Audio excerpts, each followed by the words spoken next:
Jinko's claims of legal receiving, because I tried to write 280 billion, naira worth of what we have.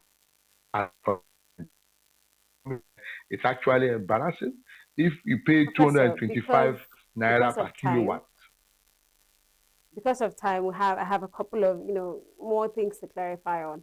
Now you've said a lot of things, of course, about how the NLC is pushing for the no bailout. How to minimize or find a way to re-strategize, which is what we need at a time as this. Now, speaking about the Iran US Israel war and how this affects us and our economy, as the NLC is fighting for the power, what are they doing when it comes to this hike in price in fuel? How are they urging the government to intervene to find solutions? Because it's not just to leave. If the NLC is actively fighting for the interest, fighting the interest of the common Nigerian. And of course, we can see what they're doing with the energy sector. What are they doing when it comes to this price hike that keeps fluctuating every single day? And secondly, this request or this call for no bailout, does it have anything to do with the increase in salary that the NFC demanded for?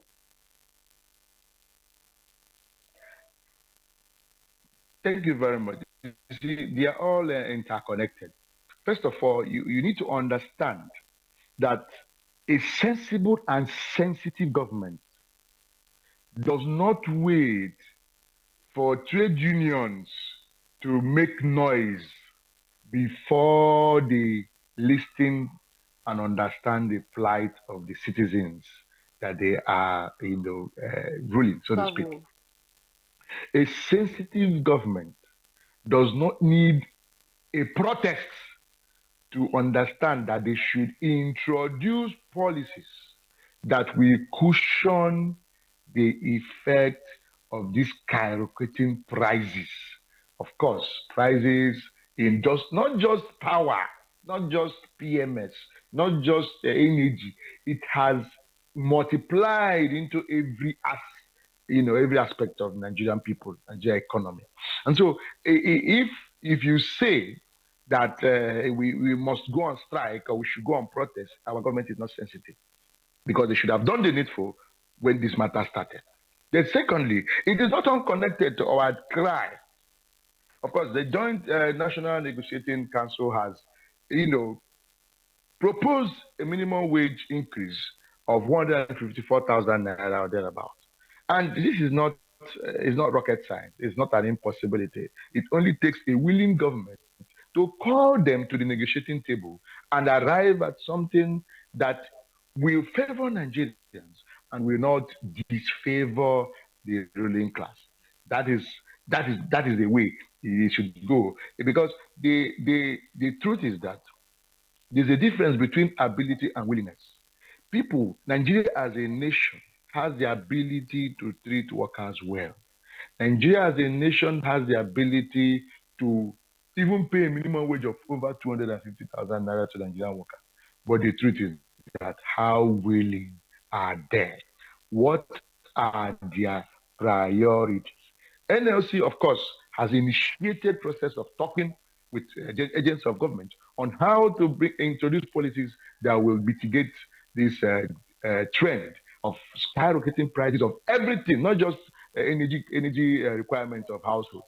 Skyrocketing price. Now, in some countries that have responsive and sensitive government, sorry to use that word, but that's the truth. They have already done that. They didn't wait for trade unions to react. I said earlier that Brazil pumped over 300 million euros into the economy to cushion the effect of low income earners.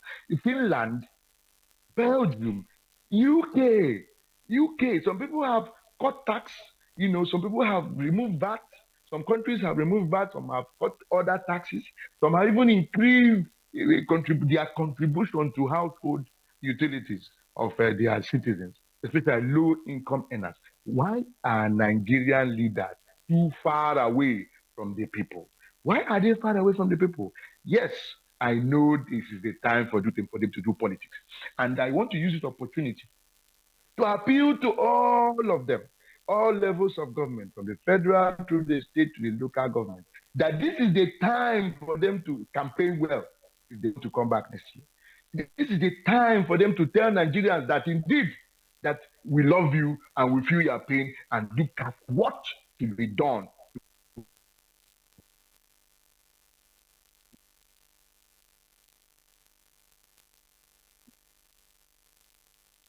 Every second, every minute, every day, news is breaking, events occur, and there are new developments. At Signature TV, we follow these stories objectively, bringing all sides without bias, explaining the complex issues, breaking down the numbers, and investigating the issues behind the news. Anywhere and everywhere, near or far, wherever the news is, we will be there. Signature TV. News in your pocket. Established in 1936 by the Church Missionary Society (CMS), the Oje River Leprosy Settlement served as a sanctuary, providing treatment, shelter, and vocational support for people affected by a once feared disease.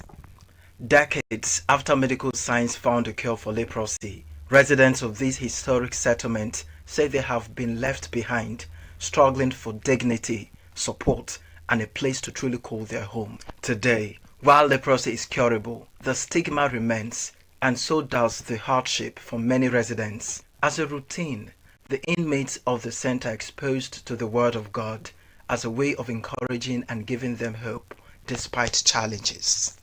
The chaplain of the settlement, an Anglican priest, Reverend Canon Donatus Izigbo, was on hand when Signature TV visited. There's need for the government to think about them, knowing fully well that they are human beings like us.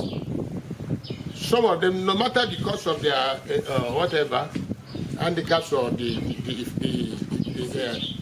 is it, affection or whatever, some of them are learned. Some of them are graduates. Residents say they have been abandoned by those who are supposed to take care of them. The little support they get, according to them, comes largely from individuals and faith-based organizations who visit them once in a while. Sunday Wanolu from the Holy Fire Bible Church in Ogbu, Anambra State, was one of such visitors. He said the church is driven by compassion and stressed the need for more structured and sustained intervention. We have everything we need, but these people are people in a camp. They're human beings like us, and they are image of God. So we should, as the children of God who know the importance of love, the importance of souls and salvation, we should go and look for these people and make a contribution and support their living. But beyond acts of charity, community leaders insist that what they need is consistent government presence, not seasonal attention. Chairman of the residents, Cyprian Onu, decries what he describes as a circle of neglect by government and the society, noting that they are remembered only during campaigns for elections and forgotten once the election seasons are over.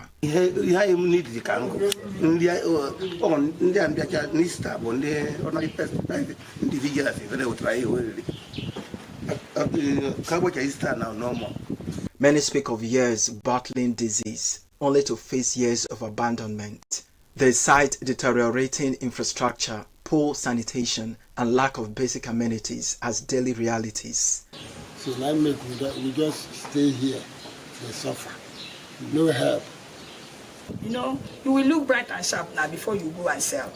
So also my inmates, some have their hands are cut, some the legs, some even have sore on their feet. So we cannot do anything on our own. Patients whose condition are still serious hardly get adequate medical attention.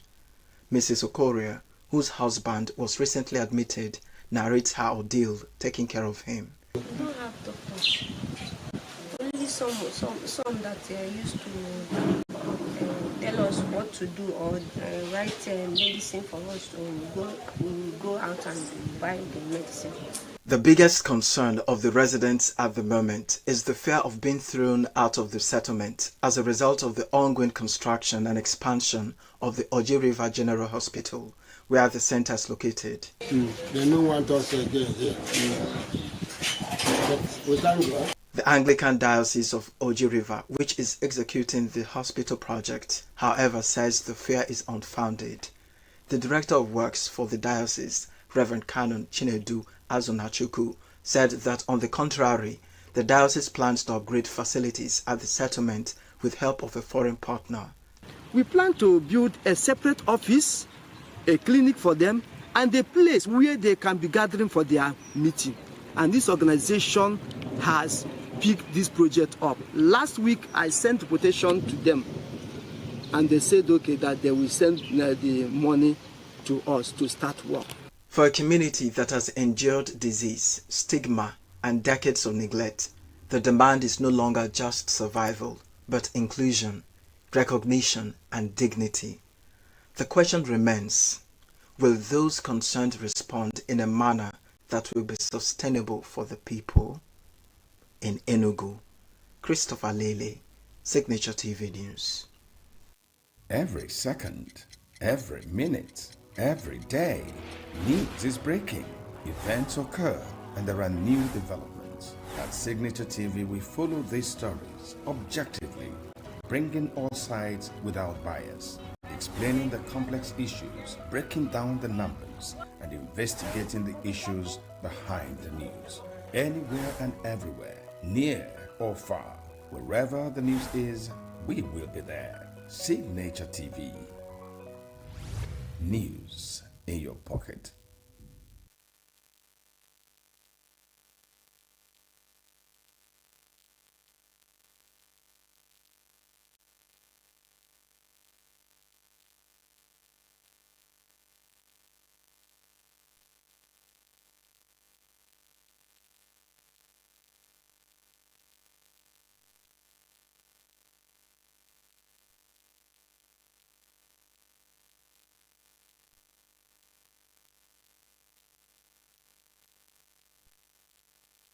Many thanks for staying with us, and welcome to our weekend retrospect segment, where we bring you highlights of some of the conversations we had in the course of the week from Sunday through to Saturday. First up, on Sunday, our guest was Reginald Ekayanwu, and he spoke on how Nigerians are walking towards rice revolution. This is what he had to say.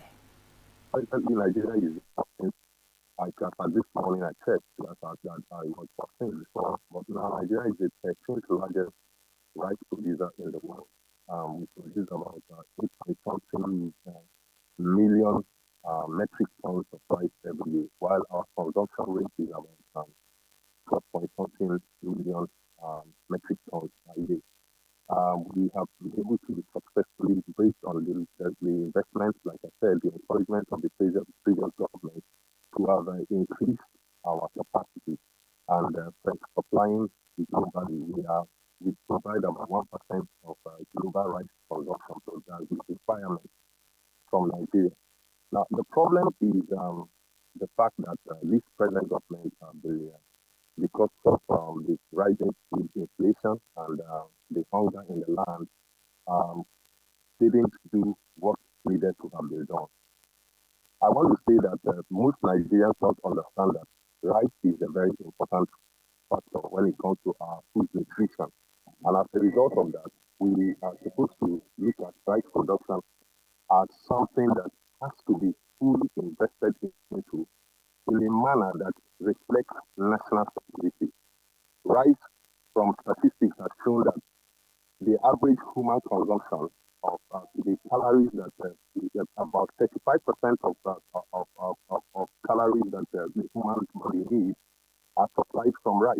Countries like China, India is the largest producer. China comes second. They produce about 250 to 260 million metric per annum to sustain. China is producing at number 2 about 250 something million.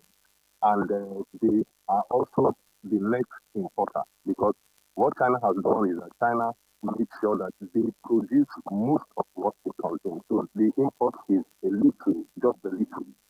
So Nigeria has gone far, like I live in Makodi. I operate my rice mill in Makodi. My rice mill is about 30 tons per day, so we can do 600 bags of rice every day. But recently, based on the activities that we are furthering, the issue of the Nigerian rice revolution, which I want to talk about today, is has given me an opportunity. I've been able to access another big rice mill. That one is 100 tons per day, so I can produce about 3,000 bags of rice with the Oracle rice mill that was owned by Otom, the former governor of Benue State. Otom invested a lot into food production. He has a network of about 20 factories that coexist within the industrial landscape in Makodi, in the industrial area. So they are self-serving. We can produce bags for the rice production. We can do quite a lot of things. There are so many things that is out there. So recently, I was able to have access to that factory. I've been trying to access it for a very long time, but it's giving access to it. And that is on that basis that we started what we call the Nigerian Rice Revolution Plan. The Nigerian Rice Revolution Plan is simple. We are trying to network the processors with the farmers. You see, the Imota rice mill is a very large rice mill, but one of the challenges is the availability of paddy.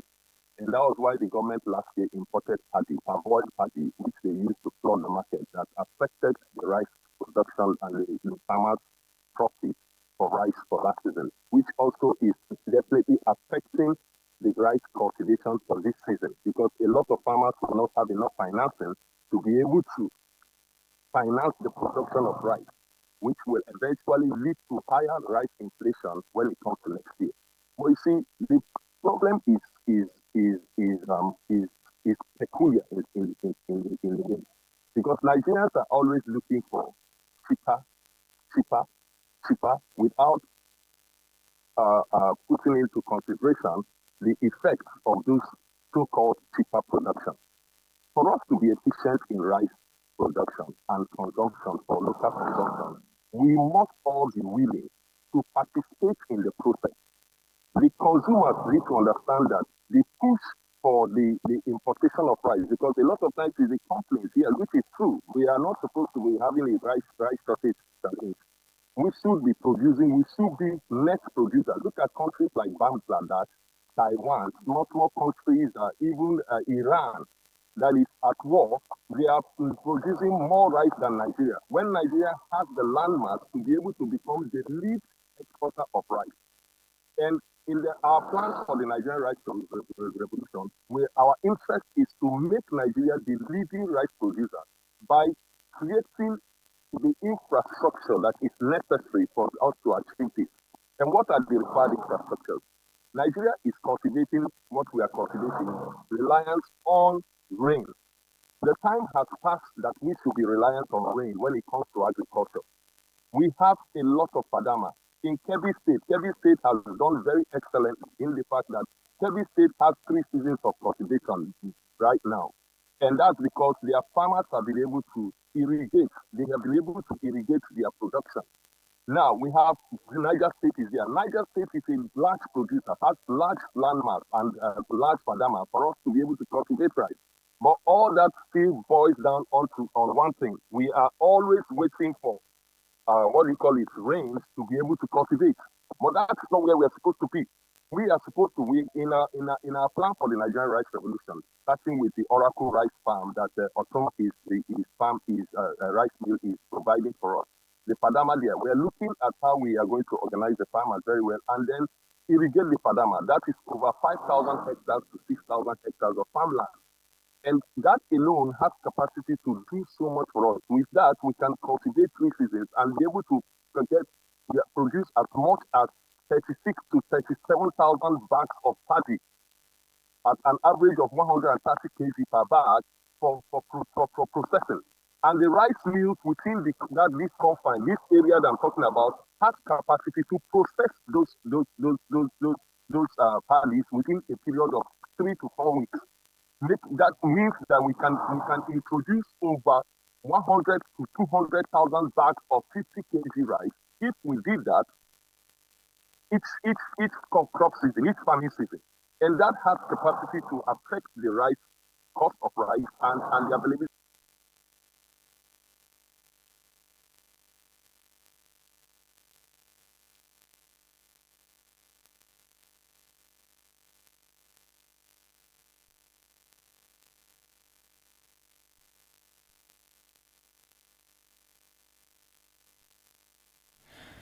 Dorothy Jamanze was our guest on Tuesday, and she discussed balancing girl-child abuse, child marriage, and culture in Nigeria. This is what she had to say. Yes, there is increase in advocacy, but beyond the advocacy, do we have the response systems so that when people are at risk, when children are at risk, they know that they can run to somewhere? That is the next question. The answer most of the time is no. The answer is that there's still increase in justification of practices that encourage child sexual abuse across the different cultures. There's still increase in justification of why leaders of faith and culture are not making audacious statements and moves towards abolishing any form of contact with sexual contact with any child. Let's remember that the Child Rights Act guides us on who a child is. Everybody below the age of 18 years old, as far as Nigeria is concerned, is a child. So we need more audacious, statements from leaders of faith and leaders of culture as key influencers of the normative practices that we tend to imbibe. We need audacious proclamations from these people, condemning in strong terms any form of sexual contact with any child. And remember again, the child is everybody that is under the age of 18 years of age. So it's from 17, 16, 15, whatever it is, 5, 6, 7, everybody there is a child and needs to be protected as a child in Nigeria. Quite a number of interesting things. You've made mention of how some cultural and religious leaders tend to make justifications for these issues around child marriage and also child sexual abuse and the likes. And also you've mentioned the Child Rights Act that states that anybody below the age of 18 is a child. So I want to know where does the conflict really lie, particularly between culture, practicing culture, and also trying to defend the rights of these children, because most communities will see these interventions as external, external infiltration, trying to disrupt their culture, their tradition. Some of them have ideas of if this thing does not happen, bad things could happen to them. A lot of all of these ideas. So I want to know, how these two things tend to clash and, what can be done to, rectify the situation. Great, fine. It's important for me to, at this point, explain that my best idea of culture, or what a lot of people peddle as culture, is peer pressure from dead people. Culture is dynamic. Culture was started by a lot of people who are no more.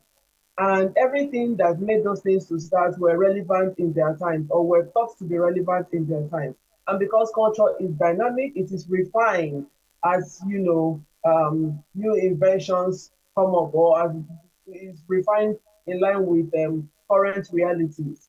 And so anything that is unable to be refined, especially because it endangers the lives of human beings, is something that we should collectively fight as a people.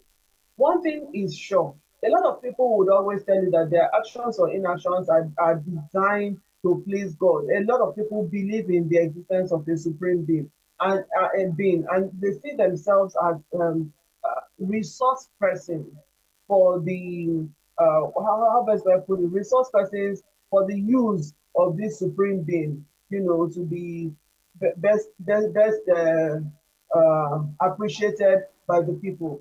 Now, one thing I have also noticed in the work I do in the Dorothy Njemanze Foundation is that a lot of people feign ignorance of how these practices, these normative practices, actually affect human beings. And so what we have decided to do in the Dorothy Njemanze Foundation is to use victims and survivors as resource persons every time we engage people, every time we interact in the non-confrontational dialogues, whether it's town halls or focus group discussions or whatever it is with leaders of faith and culture, so that they understand the real impact these things, these actions or inactions have on human beings, the extent to which it is costing lives, and then furthermore, the impact all these things have on the economy.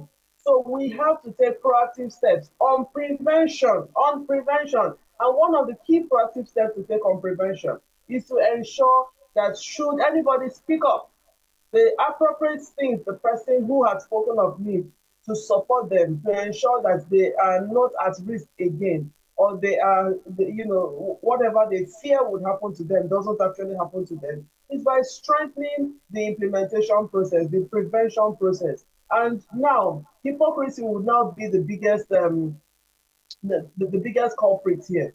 Who are the hypocrites?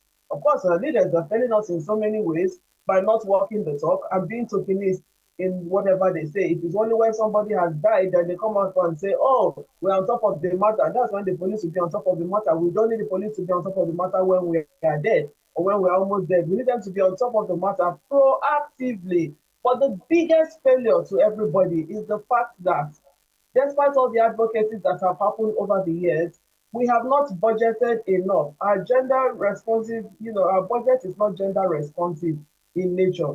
The Dorothy Johnson Foundation did an analysis, a gender responsive analysis of the 2025 budget, and our findings were highly abysmal. A lot of the things people are complaining of right now are not properly and adequately budgeted for enough.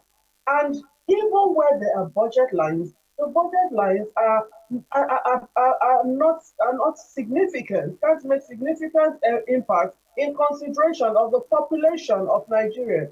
And again, the fact that people, the government is not partnering enough with civil society to bridge the gaps. And listen, you see, an honest government is what we need the most, because there's a lot of research, there's a lot of work, there's a lot of facts that emerge in the work civil society does. A government that is honest will leverage on this work that has already been done and then harvest the low-hanging fruits. Now, we've gone a step further to have a compendium of sector-specific solutions for inclusive leadership in Nigeria. And these are carefully curated across different ministries, departments, and agencies by survivors of sexual and gender-based violence, led by survivors of sexual and gender-based.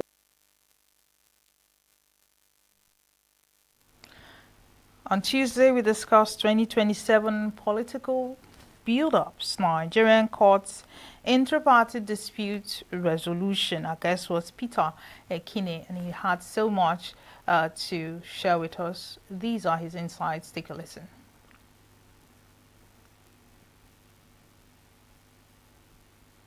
Associations, they usually would have internal mechanisms for dispute resolution. These are associations that have constitutions as required by the Constitution of the Federal Republic of Nigeria. Don't forget that political parties are creations of the Constitution to be registered with the Independent National Electoral Commission. And then in that process of registration with the INEC, they would have to also provide the constitution of those political parties, governing their internal affairs, the membership activities, and of course, their own internal dispute resolution mechanisms. And it's expected that all members will be bound by the provisions of those constitutions, including the provisions for resolving internal disputes. But it's rather disturbing this time in Nigeria that successive administrations appear to devise some means of infiltrating the internal affairs of political parties. So I think that we have to begin to develop whether a legal framework consciously, even if we have in the Electoral Act, but to be determined that the legal framework will be followed with all determination and abide by the provisions of the Electoral Act and even decisions of the courts, that is case laws, to the effect that these political parties should be allowed to explore internal mechanisms to resolving disputes. So you made reference to political parties that appear to be in the forefront with avoidable, unnecessary, but orchestrated political crisis to the build-up of the 2027 election. Watching from the flanks, not being members of political parties, analysts have actually had discussions around these very disturbing experiences. The Independent National Electoral Commission has a responsibility to monitor the activities of political parties. In some form, even set guidelines for the activities of political parties. The courts have also particularly the apex court, the Supreme Court, held to the fact that these political parties should be allowed to deal amongst themselves the issues of dispute resolution. But that isn't quite what is happening. So it's disturbing that we seem to have the laws, have the institutions. We profess to be a society that is built on the principles of rule of law, but at the same time, we abuse the rule of law because we do not seem to stick to the provisions of the laws and then the tenets of democracy. Because the democracy will mean that the political parties themselves as platforms for candidates to contest elections, because our constitution requires that all candidates for all elected positions created in the constitution must be sponsored by political parties.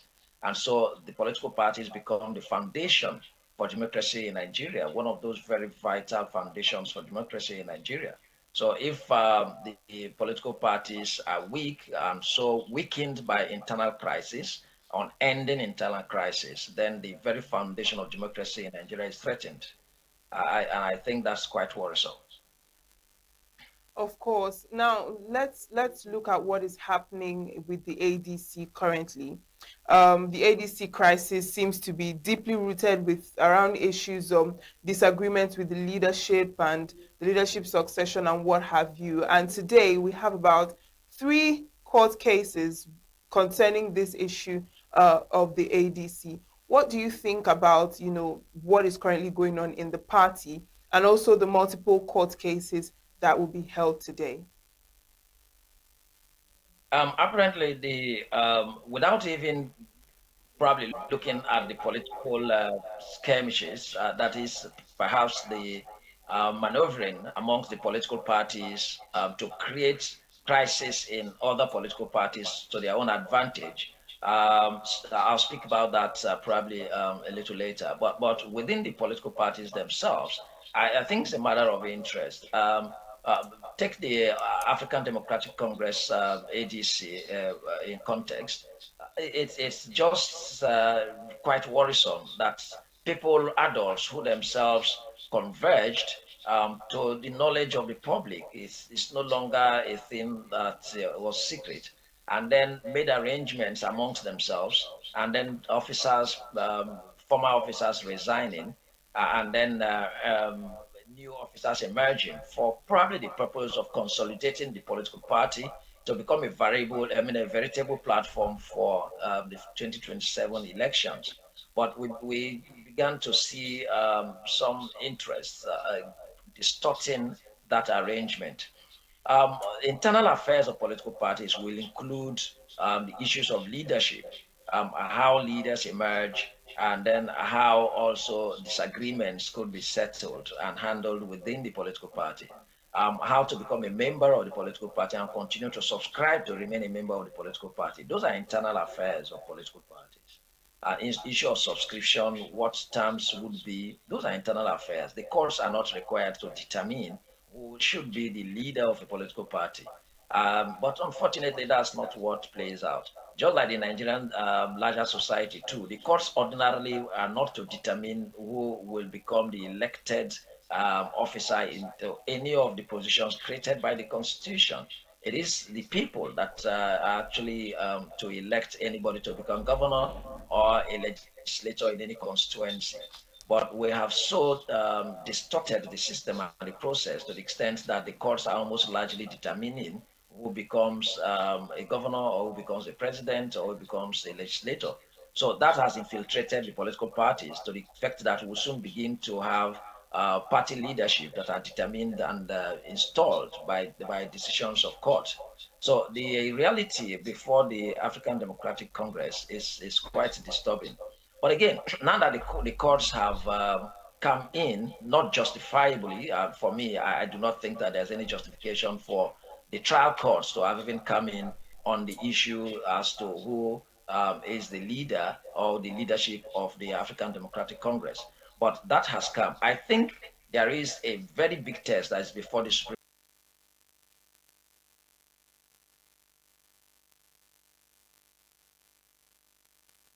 Every second, every minute, every day, news is breaking, events occur, and there are new developments. At Signature TV, we follow these stories objectively, bringing all sides without bias, explaining the complex issues, breaking down the numbers, and investigating the issues behind the news. Anywhere and everywhere, near or far, wherever the news is, we will be there. Signature TV. News in your pocket.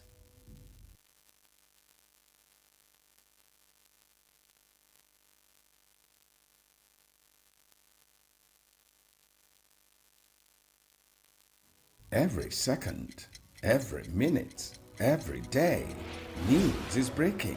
Events occur and there are new developments. At Signature TV, we follow these stories objectively, bringing all sides without bias, explaining the complex issues, breaking down the numbers, and investigating the issues behind the news.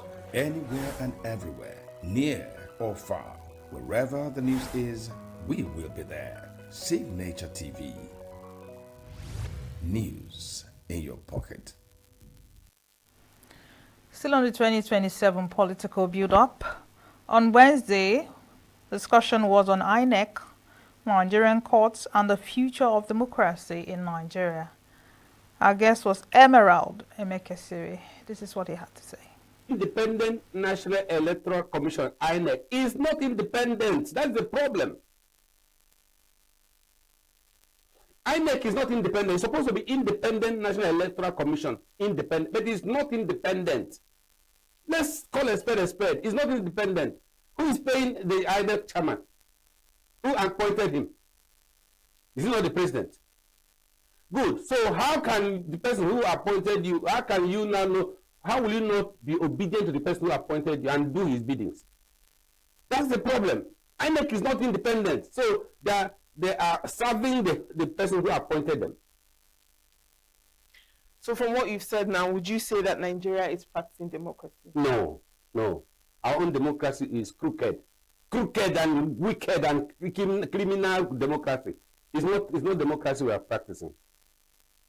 So what does that now mean for... The thing is this, if we want to get it right, since we now know that any institution you create by the federal government will take control of it and manipulate it. It's better we go back to our constitution and create independent candidacy. Do you know what I mean? For you to emerge as a leader, a political leader, whether governor, whatever you are, you have to go through a political party. And political parties are now not free. INEC will manipulate them because INEC is federal government. Manipulate them, and then if they like, they can even ban you from contesting. They can even, as ADC is going now, they can derecognize ADC. In fact, deregister ADC. If they can even declare ADC a terrorist organization and wipe it off. The way Nigerian government is going, this APC Tinubu-led government is going, they can manufacture some evidence now and say ADC is not working in the interest of the nation. They bring something like that the ADC is working against the public interest, against the interest of the nation. They declare ADC a terrorist organization and wipe it off. They can do that so that nobody can now emerge through ADC. And who are they targeting? P2B. They want to wipe off ADC. They want to destroy ADC in such a way that ADC cannot present a candidate. So how do you solve this problem? By going through independent candidacy. As we don't have men with backbone, that's the problem. We don't have leaders with backbone in the National Assembly who can pass a bill. We can put a bill now in the National Assembly for independent candidacy. Independent candidacy means that somebody will emerge, whether as a president or governor, as an independent candidate without going through any political party. So that INEC cannot meddle into an independent candidate. That is But we need men with backbone who can pass that bill in the National Assembly. Now, do we have men like that? All of them are in the pocket of the federal government. Why don't we have men with backbone in the National Assembly that can pass the bill now? Bill of independent candidacy. Pass that bill. And one good thing about our constitution is that our constitution is good. Though. You know, some people say this constitution is very bad. It's very bad. I agree. Our constitution, we're talking against it, that the constitution is very bad. It is evil that the military imposes upon us. That's what we've been talking about. And people who have been talking about this constitution. I say yes, it is bad. But inside that constitution, there are some things we can do and better the country. And one of it is this, that the constitution gives right to the National Assembly to pass a bill. Any bill that can bring peace and order. Section 4 of the Nigerian Constitution says it. That the National Assembly has the power to pass a law that will bring peace and orderliness. That will heal Nigeria, let me put it that way. That will cure the ills of Nigeria. They have the power to do that. And one of them is this. You know, I mentioned one of them before about regional autonomy, which they can pass, but they don't want to pass that bill. If they pass that bill, there will be all this struggling at the center will cease. But they don't want to pass that bill. Okay, another bill is this independent candidacy, which I'm talking about. But we don't have men in the National Assembly. We don't have men. I think women should start going there. We don't have men. Men that have backbone. You know what I mean by they have spinal cord. Men that will look at President Tinubu eyeball to eyeball. We don't have them. It's unfortunate. We don't have them. When you were speaking, Barrister Mekesiri, you made mention of, how the ruling party could frame the ADC as a terrorist group and what have you, and that the target is one man, Peter Obi. Yes. So I want you to explain, why do you say that? Why do you single him out of all the people in the ADC as a target of the federal government? Because Peter Obi needs a platform to emerge. And now he has now pitched his tent with ADC. And all eyes are upon ADC. Even as it is now, APC, the ruling party, has sent their agents into ADC. They were decamping and joining ADC. You had people say,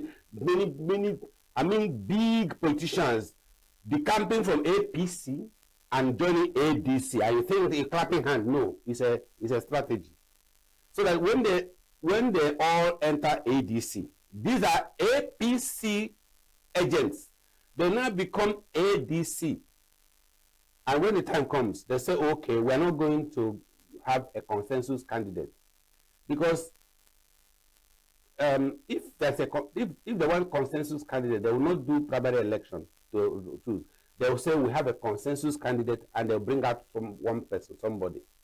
And all eyes are upon Peter Obi to emerge as consensus candidate. But these men that came and joined ADC have said there will be no consensus candidate. All of us shall compete. All of us shall contest alongside with Peter Obi. And what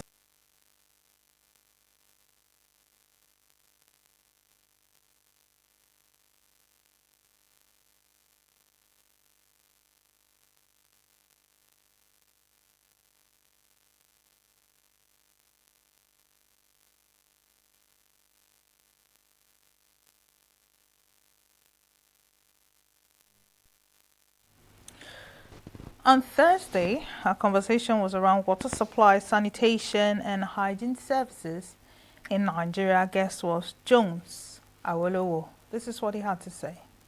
As at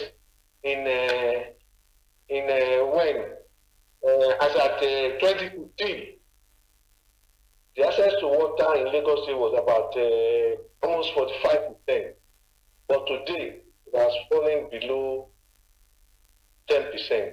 So, can we really say is the funding that is the issue? I, as a person, believe that funding is not just the issue. The basic factor there is that institutional problem are basically non-implementation of the policies and law are the basic problem of the sector. Thank you very much. Right now, you've spoken about funding and implementation and access to water. Now, I'll come back to the issue of implementation. But speaking of access, when we talk about access, apart from being able to get water, what about the quantity and the quality of the water that is being given? Because it's one thing to have access to water, and it's another thing about the amount of water you have access to, if it's enough, or even the quality of the water, if it's good enough for human consumption and other things. So what about those aspects as well? What needs to be looked into when it comes to that? Now, let's take it one by one. The issue of quality, I can tell you that every state water agency have a quality control sector or a quality control department, and it is quite right to say that water being produced by the state water agency of national standard. There's no doubt about it. WHO standard. There's no doubt about that. But the process of taking the water from the production point to the consumer point is where the issue is. Some of the piping, some of the reticulation, some of the pipes are already having issue. Some of them have been laid for years. Some of them are AC, asbestos pipes. Some of them have a long distance connection. So along the line, there is always issue of contamination as a result of old age of the pipe, as a result of activities of our people doing illegal connection, both within the state agency and our people. So that issue of quality needs to be treated by ensuring that you have adequate reticulation within an area. And like I said, reticulation alone in Lagos State is over 2,000 kilometers. I can't say for other states, but Lagos State has the highest. Now the issue then is that there are different pipeline sizes and all that. The main water works on the main trunk that is about over 12 meter diameter, over 12 inches diameters and all that. Now, the one that brings water into your house is usually between 4 inches or 4 small pipes that will take the water to your house. And these are usually where the problems is. There are standards for connection. And in the process of connecting illegally, they either damage the pipe and then the intrusions are coming in through water from the gutters and all that. So the issue of quality is man-made. We can treat it by ensuring that we reduce illegal connection, water theft, and all that. Now, the next one is access. Quantity, the quantity. The quantity. The standard has always been for urban center about per capita consumption for an household. In Lagos, for instance, I try to use Lagos because I'm very familiar with Lagos. It's 100 cubic meter, 100 liters per household or 120 liters per household. An household in Lagos is about 80 people per household. So when you want to give water in that, you want to calculate the water demand. You want to calculate how much water do they need. So in Lagos, I think currently the design capacity of the major water works is almost one is 45 One is 45 million gallons per day is ENUGU. And it's about 70 million gallons. So invariably, we are talking about 100 million gallons per day.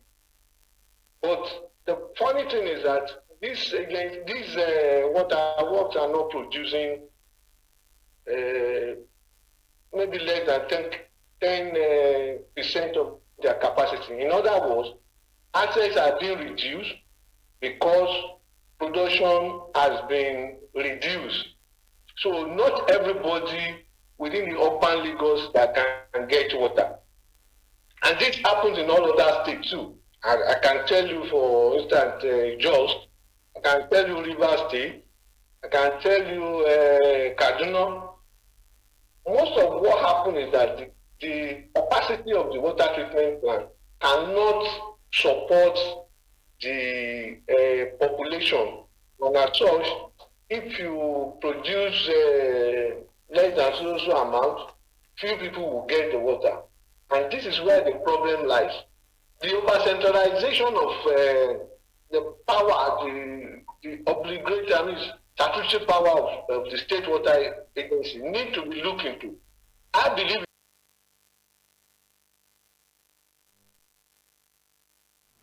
And then on Friday, a conversation was still around 2027 political build-up. Where are the women? Interesting conversation. You might want to look at this and take a listen. Our guest was Irene Auna Ike.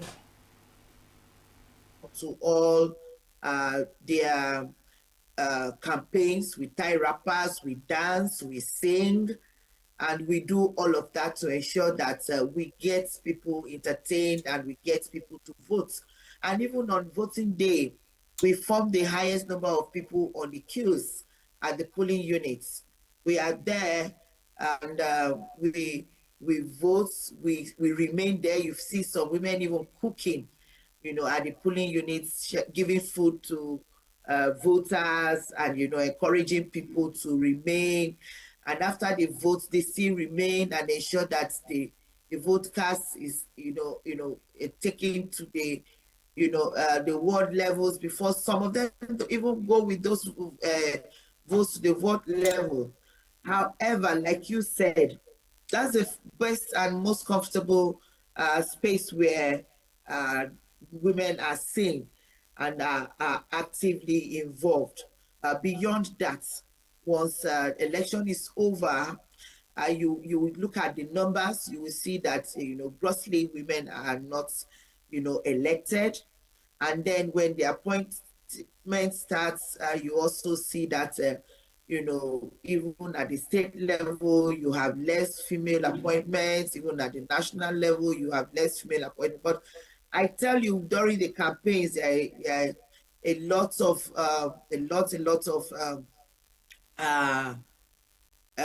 promises on how they are going to meet the 35% affirmative action. And in fact, I want to state here clearly, that the Nigerian women went to court in 2022 and got a judgment against the Nigerian government on the implementation of the 35% affirmative action. And so I'm calling on women's rights movement and civil society organizations who are within these states where governors have refused to meet that 35% affirmative action. They can go back to court to get a redress and ensure that that court judgment is enforced. With that alone, the numbers within the appointed position will increase. Like for instance, going towards 2027, we are working with female aspirants across the country. We have seen the numbers. And unfortunately, I'm worried already that in each of the states, that we've been relating and working with the female aspirants, we have over 98% of them in the APC. When you have, all the women that are politically active in one political party, there's going to be higher level of casualty. But if you have them spread across political parties, there's tendencies that some other political parties will give them the opportunity to be on the ballots, and that way, their popularity will be tested by the general voters. However, within one political party, it's definitely going to be one person, that will get the ticket for each, political position. And so I think that is not a wise decision, and it's not a good political calculation, I must say. For us who are pushing for more women on the ballot, we are beginning to feel worried about this development, and we are appealing, especially with stakeholders within the political parties, governors, and even the first ladies, to please, please and please see a way, look for modalities and avenues of giving women specific tickets, so as to ensure that they are able to meet. Even if you don't have up to 5 women on the ballot, you should be able to have up to 4 women on the ballot in your political party in your state. That way, we will be able to test their popularity, give them a voice, and of course, the women in your state will have a sense of belonging. When they see that they have their kind, in national or the state assemblies. All right. Now, politics, particularly politics generally, but this time in Nigeria is often, known as a very risky and hostile environment. And we also see issues around violence and intimidation of some of the women that are already in political positions. Do you think that that could also be a deterrent to other women who want to come out but are scared of, violence or intimidation or things like that? Do you think that that threat deters women from coming out to contest in elections? Yes, definitely it does, because a lot of women who are within the political space are not looking for popularity. Actually, they are the ones who have been in that space, who have been running for elections, who have also been working for others, however, they see what happens within the political space, even while they are actively involved as supporters and as voters. And so for violence, it leaves a very traumatic experience on any human being. Talk more of someone who is very close to what is going on. And so that's why you would hardly see women who are core politicians, who are day-to-day politicians running for elections. A lot of women who run for elections are the ones who come in from either the private sector or civil society, maybe or professionals like lawyers and doctors. You hardly see core female politicians run for elections.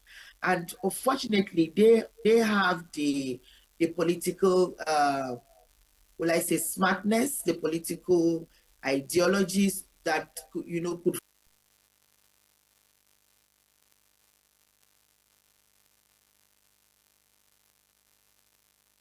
Every second, every minute, every day, news is breaking, events occur, and there are new developments. At Signature TV, we follow these stories objectively, bringing all sides without bias, explaining the complex issues, breaking down the numbers, and investigating the issues behind the news. Anywhere and everywhere, near or far, wherever the news is, we will be there. Signature TV. News in your pocket. Niger Delta and the politics of resource control was our topic on Saturday, and our guest was Basis Ekefre. This is what he had to say. And decided to have this what called the amnesty program, and this on But like, there's no more militancy around, except maybe small kidnapping and piracy, which Pandem has been advocating for the creation of the coastal guards to at least to have the first line of control our coastline before the navy takes over. So if there hasn't been militancy for some time, it's been quiet. That's why the oil production is moving up despite the theft of crude oil. But at least we have managed to contain the boys. The boys are okay. They're on amnesty now. They are earning something. Some of them have done very well. Some of them are pilots. Some of them are doctors, and we are happy for that. But we should not allow it come back again. That is the issue. Because the way it's going, 90% of our resources are given outside, more than 90%, given to our people from outside Nigeria that we are there suffering.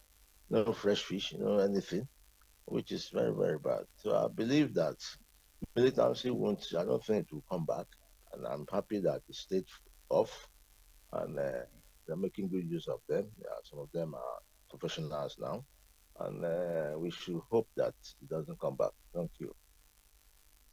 Now, there are speculations, that most of these community elites, that are in charge of managing and controlling, the funds and so how will I put it now?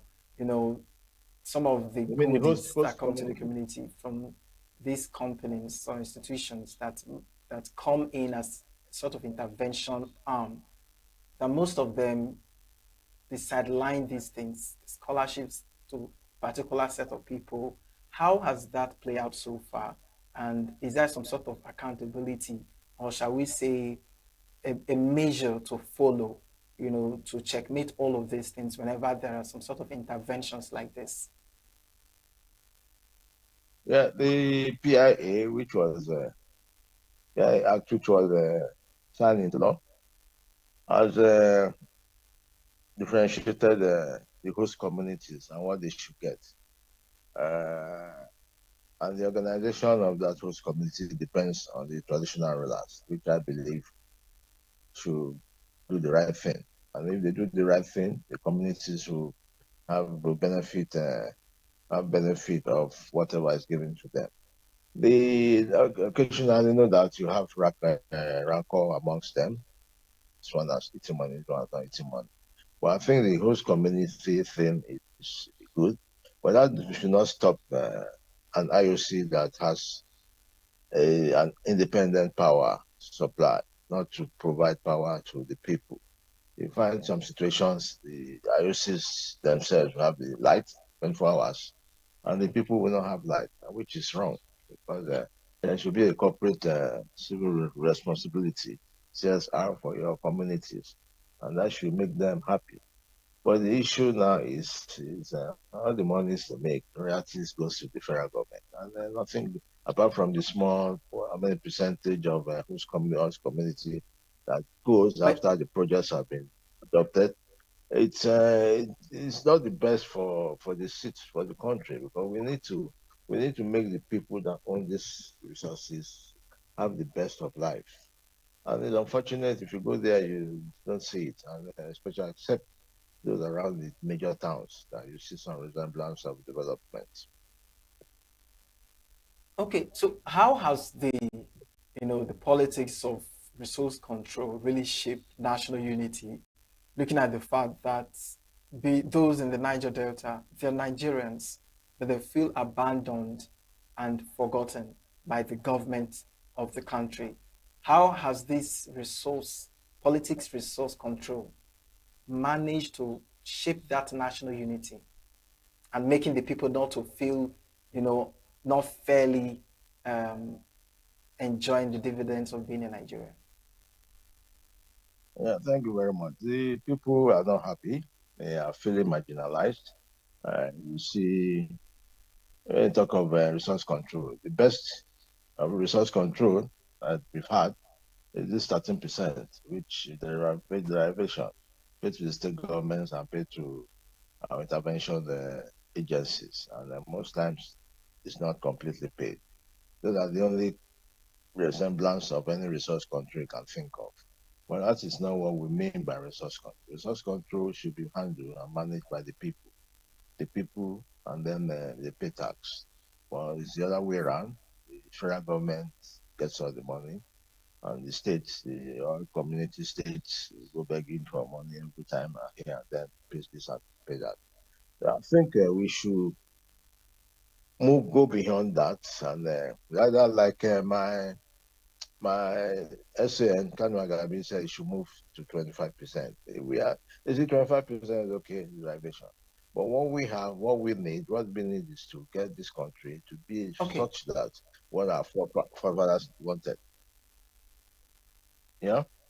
So, what do you think should be the way forward? Because even if one would have said there should be some sort of sensitization for people to be aware and know what the effects is having on the people, the residents of this area.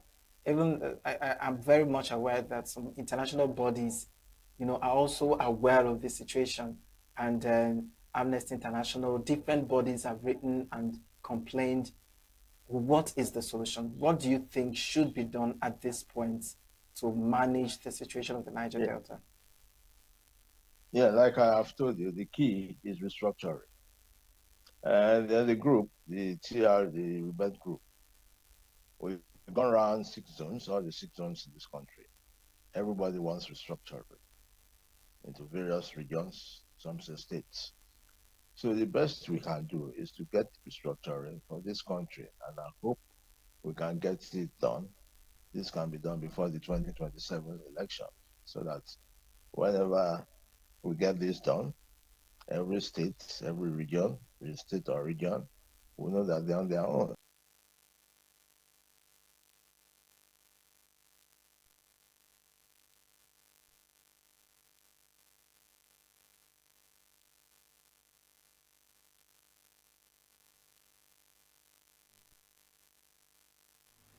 Well, thanks for staying with us, and that's much we can take on today's program. Don't forget that we are on free-to-air and on SLTV channel 265, and we also want to hear from you, your comments, your insights on our social media platforms, on Facebook, of course on YouTube at Signature TV Official. Thank you so much for joining us, and from all of us at Signature TV and ENUGU Studios, it is goodbye and God bless.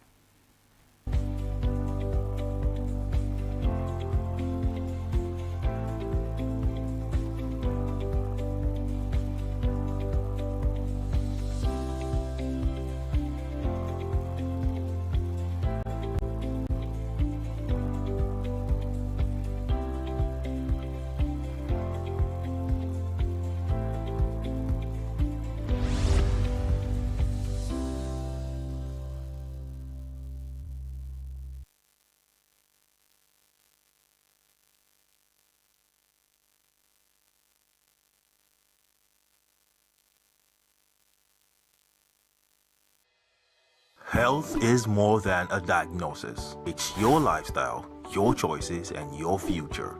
Join us on Inside Health, your weekly deep dive into the stories, science, and solutions shaping your well-being. From expert interviews to real-life journeys of healing and hope, we cover it all. One of the complications of cancer management or treatment is they have some of them at one point in time, you see them having anemia. Okay, so you see them at times being transfused. But at the same time, you come in with a diet. Nutrition, mental health, innovations in medicine, fitness, and everyday wellness. Whether you're managing a condition, staying informed, or just living your best life, Inside Health is your trusted guide. I'm Tigiti Agorum, and I'll be with you every week on Inside Health, only on Signature TV.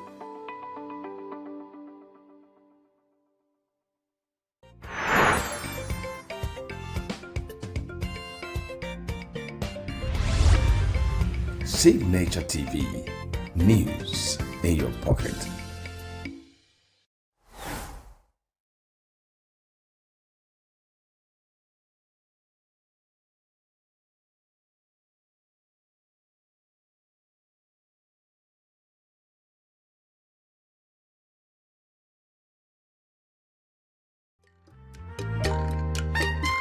The way we see the world shapes the way we change it. Gender isn't just a checkbox, it's a lens, one that helps us understand the world more deeply and act more fairly. Gender Perspectives, a program for those ready to see more, do more, and be more. Designed to challenge assumptions, ignite conversations, and build inclusive solutions across every sector of society. We are not, fighting the men. We are not saying we are equal in terms of rights. We're only asking they should recognize our existence. Join us on Gender Perspectives, showing every Saturday by 4 p.m. Repeat every Wednesdays by 5 p.m. and Thursdays by 3 p.m. Change begins with perspective. Let's widen yours.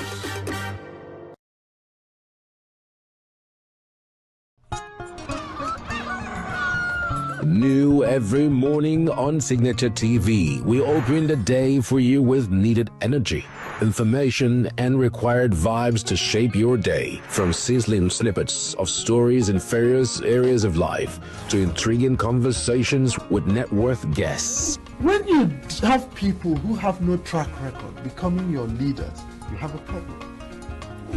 There's no outstanding gratuity when Obi took over from me.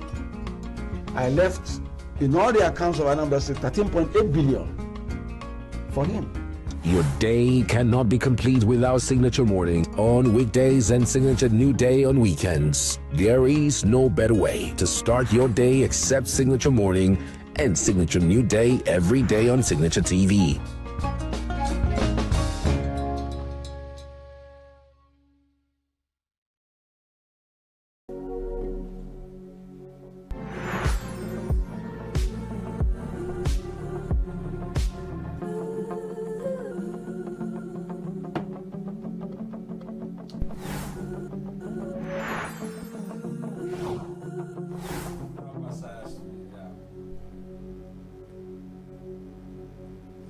Hello, I bring you gracious greetings in the name of Jesus, our Lord and Savior. It is with great joy that I welcome you to today's episode of Gospel Lounge. It promises to be an inspiring one and truly leave you greatly blessed.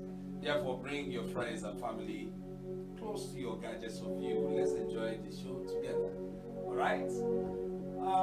The psalmist said in Psalms 92 verse 1, it is a good thing to give thanks unto the Lord and to sing praises unto thy name, O Most High. Verse 2 says, to shew forth thy loving kindness in the morning and thy faithfulness every night. Now, a critical look at our lives will really show us that God is good and deserves our praise and thanksgiving. Words and writings cannot correctly express the magnitude of gratitude in our hearts to God. But as we live daily, we shall continue to give God praise till we draw our last breath. So let's just do one song, a very simple song, and just give praise unto God. All right? Thank you, Lord. Thank you, Lord. Thank you, Lord, for everything you have done. It's a simple song. Sing with us. Thank you, Lord. Thank you, Lord.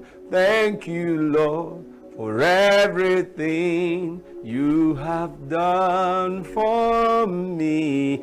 Thank you, Lord. Thank you, Lord. Thank you, Lord, for everything you have done. I know you want to sing it one more time. Can we do that? Come on. Thank you, Lord. Oh, thank you, Lord. Thank you, Lord, for everything you have done. Every day of your life, just go ahead and give him all the praise and worship. He deserves it. Thank you, Lord, for everything that you have done. Words cannot express it. We are so grateful. Thank you, thank you, thank you. In Jesus' precious name. All right.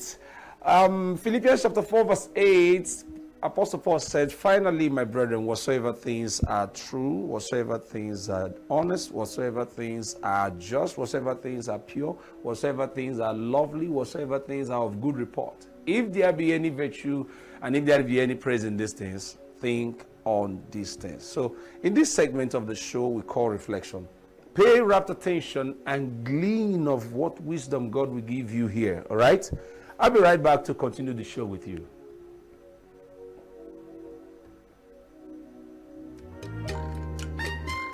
The way we see the world shapes the way we change it. Gender isn't just a checkbox, it's a lens, one that helps us understand the world more deeply and act more fairly. Gender Perspectives, a program for those ready to see more, do more, and be more. Designed to challenge assumptions, ignite conversations, and build inclusive solutions across every sector of society. We are not, fighting the men.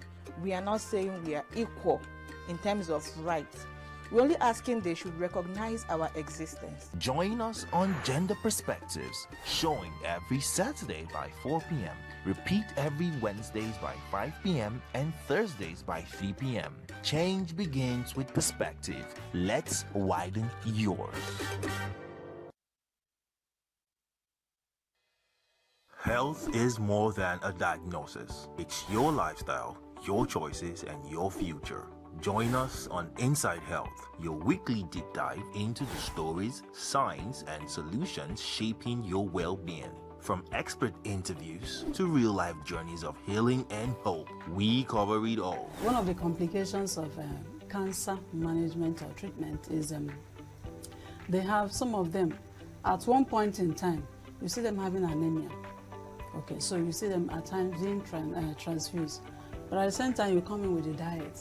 Nutrition, mental health, innovations in medicine, fitness, and everyday wellness. Whether you're managing a condition, staying informed, or just living your best life, Inside Health is your trusted guide. I'm Tigiti Agorum, and I'll be with you every week on Inside Health, only on Signature TV.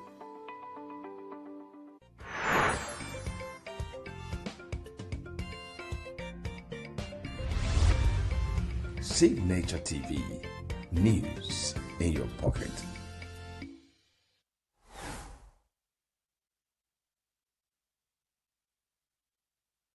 One of my favorite prayers is one written by Saint Teresa of Avila.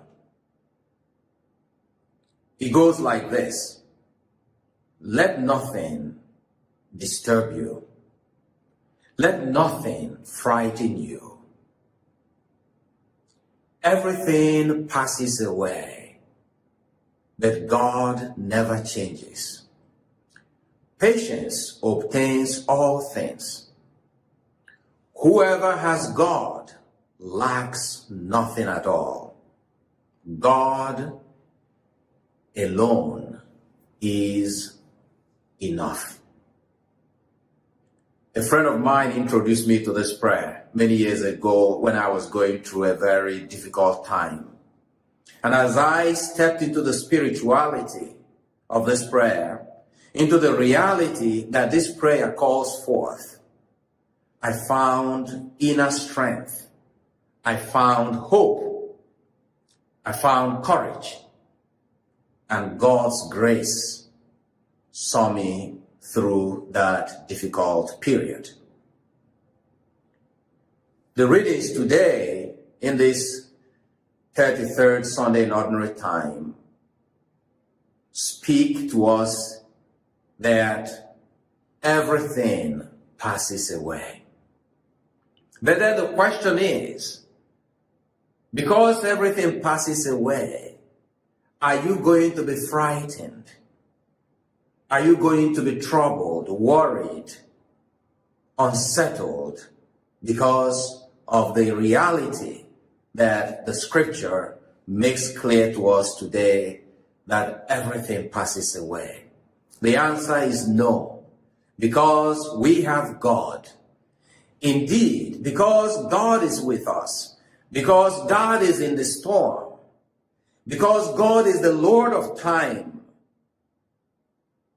Because God is in control, nothing should trouble you, nothing should frighten you. In the gospel, we hear about the temple, the destruction that will come upon the temple. And this temple indeed was destroyed in AD 70 with all the glories. What remains of this temple of Jerusalem today are the one side occupied by Muslims, the dome of rock, and then the other side, the Jewish side, the Wailing Wall or the Western Wall. In AD 70, the Roman soldiers led by Titus burned down this great edifice that took more than 60 years to build.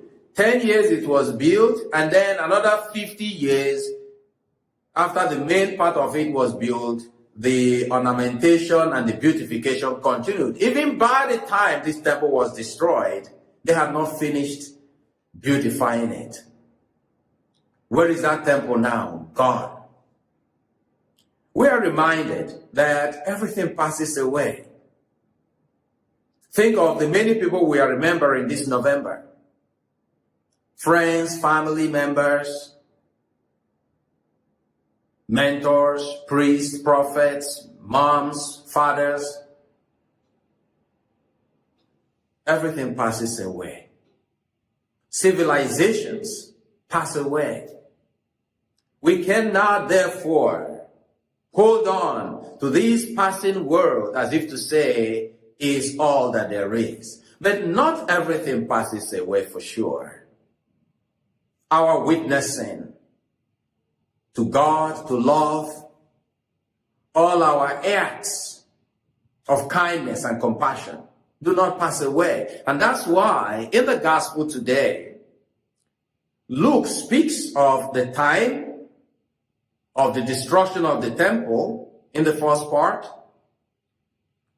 then the time of the church before the coming of the Son of Man, the third part of it.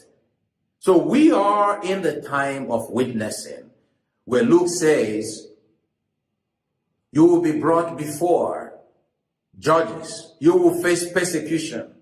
You will face tribulations and trials. But when these tribulations and trials come, it is a moment for you to bear witness to God, to testify to your Christian faith. When those time comes, God will be with you.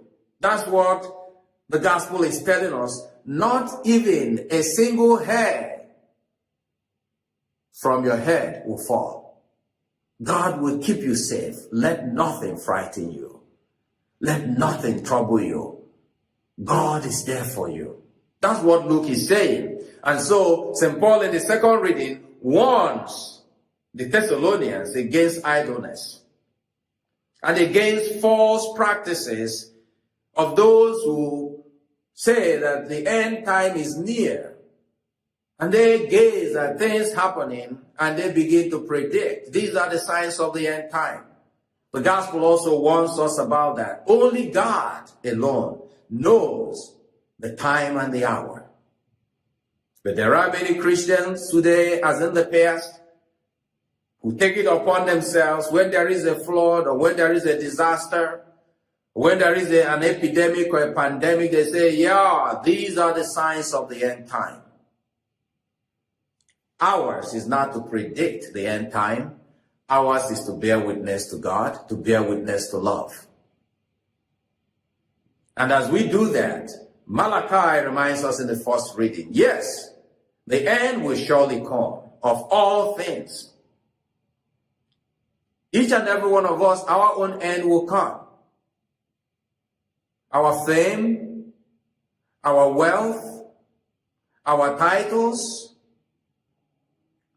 one day they will pass away. What remains is that you hear at the funeral of every Christian Blessed are those who have died in the Lord. Let them come to their rest, for their good works always go with them. Malachi says, in the midst of this fire falling down from heaven, destroying the earth, those who fear my name, the scripture says, those who fear the name of the Lord, those who hold on to God, it says, the Son of Justice shall come upon them like a healing, blazing fire. Let nothing trouble you. Let nothing frighten you. Everything passes away. Whenever you go through any time, any hard time, any difficulty, whenever things around you begin to shake, you are frightened, the wars, the earthquake that we see around us, the destruction of the earth by evil men and women. And then you become afraid. Remember, God says, do not be afraid. In the midst of the storm, I will take care of you. Not a hair from your head will fall without my permission. I will shield you. So the readings today are not meant to frighten us. They're meant to strengthen us. They're meant to encourage us. They're meant to inspire us to bear witness to God. And this is the moment of that witness. Because every day we're being called to bear witness to God. May Jesus strengthen you. May God be with you. May God work with you every day in the midst of the storm, that you hold on, knowing that God is with you. God is in charge here, and he will lead you beyond the storms of life. In the name of the Father, the Son, and the Holy Spirit. Amen.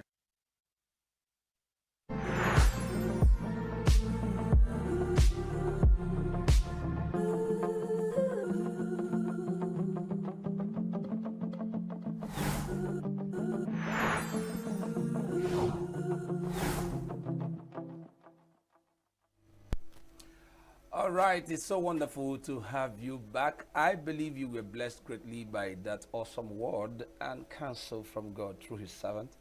Please do the needful with all that you have heard and learned from that wonderful message. Okay, I have a wonderful guest in the studio today, and we're going to be discussing something very critical as far as ministry is concerned. We're going to be discussing consistency in ministry. All right, just by way of introduction, consistency can mean a few different things, all right, depending on the context you want to talk about. But the core idea here is steadiness and reliability. Don't forget that. Today we shall be discussing this topic in the context of ministry. That's why we are discussing consistency in ministry. And I have with me a great father of the faith in the land of ENUGU and beyond. He's the general overseer and the senior pastor of the Old Path Revival Commission, a vibrant Bible-based ministry headquartered right here in the city of ENUGU with branches nationwide. This great man of God has served in several leadership circles with over 5 decades of mighty experience. And of course, evidence is that it pays to serve the Lord. There's a whole lot to talk about him, but concerning my guest today, friends, help me make welcome to Gospel Lounge, Pastor Dr. Alfred Owoyemi Itiowe. Daddy, you're welcome, sir. Thank you. Good to have you. It's my pleasure to be here. All right. Straight to our discussion today. You have been, I want to combine it, both being a believer and in ministry. If you look at all of them, is more than 5 decades now, more than 50 years in the Lord, and still kicking very strong. What's the secret? What's the secret? The secret one is a solid foundation. The problem is that many people don't have solid foundations. Okay. When you have a solid foundation, that all you want is Jesus. Not you didn't come into the church because of what you want to gain, because you want to achieve. But if you come to ministry, you come to church just because you want to love the Lord. You want to love him unreservedly. You want to serve him unreservedly. are not looking for anything, nothing, no material benefit, no projections that will want to make you serve self or to be known. No. Our desire by the time we came into the Lord and came into ministry that we must decrease, He must increase. And that is, look, our song was Jesus only, Jesus ever. So in all we do is Jesus. Our waking thought was Jesus. Our walking thought was Jesus. Our sleeping thought was Jesus. Everything was Jesus. Wow. We never wanted anything that would make us known. So that's what has kept us up to now. Jesus being the same yesterday, today, and forever, has been able to give us the same, imparting to us the consistency that is in Him. So it's through Him and through His grace that one has been in Him and waxing strong and still desiring to do more. Our prayer has been always been more of love to Thee, O Christ, more love to Thee. Every time we know that we have not loved Him enough, we have not served Him enough. Even though people are admiring one and say, hey, this man, how can we be like him? But we know that compared to the Master, we still have a long way to go. Wow. Compared to the Master, we still have a long way to go. You know, talking about Jesus and Jesus only as the secret, you rightly said that a lot of people come in for, you know, some other things. And I want to ask, when you say Jesus is the secret and other people are still looking for other things apart from Jesus, this same Jesus, can He give other things that these ones are looking for that is really their reason for coming into the ministry or maybe coming to the Lord? The problem is misplaced priority. There's nothing you cannot have in Jesus. Wow. But essentially is that let Him be the priority of your life. Okay. Right? When you give Him priority, when you seek Him, He says, seek ye first the kingdom of God and His righteousness. Yeah. All other things shall be added unto you. So the moment you seek Jesus and every other thing you want, wisdom, knowledge, intellect, what you don't even expect, He will do for you. When I gave my life to the Lord many years ago, like you said, all I wanted is just to know the Lord, just to love Him. And that's all. I didn't care or what will any benefit that will come from it. But God started blessing me. I did my first doctorate degree. After that, I did my second doctorate degree. Wow. I wanted to do my third doctorate degree. When you are in Him, He makes things and life easy for you to His own glory. In as much as you're not seeking personal glory, He makes all things well. He does all things well. So it pays to know Him. It pays to serve Him. And that's what we've been doing these past years. To see that we maintain our focus.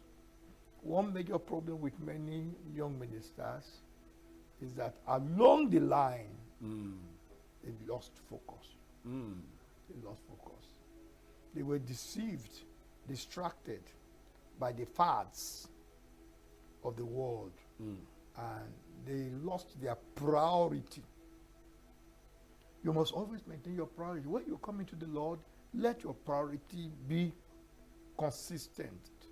Your priority be very, very explicit. Whoever comes close to you must know that, this man, this woman is seeking only one thing in life.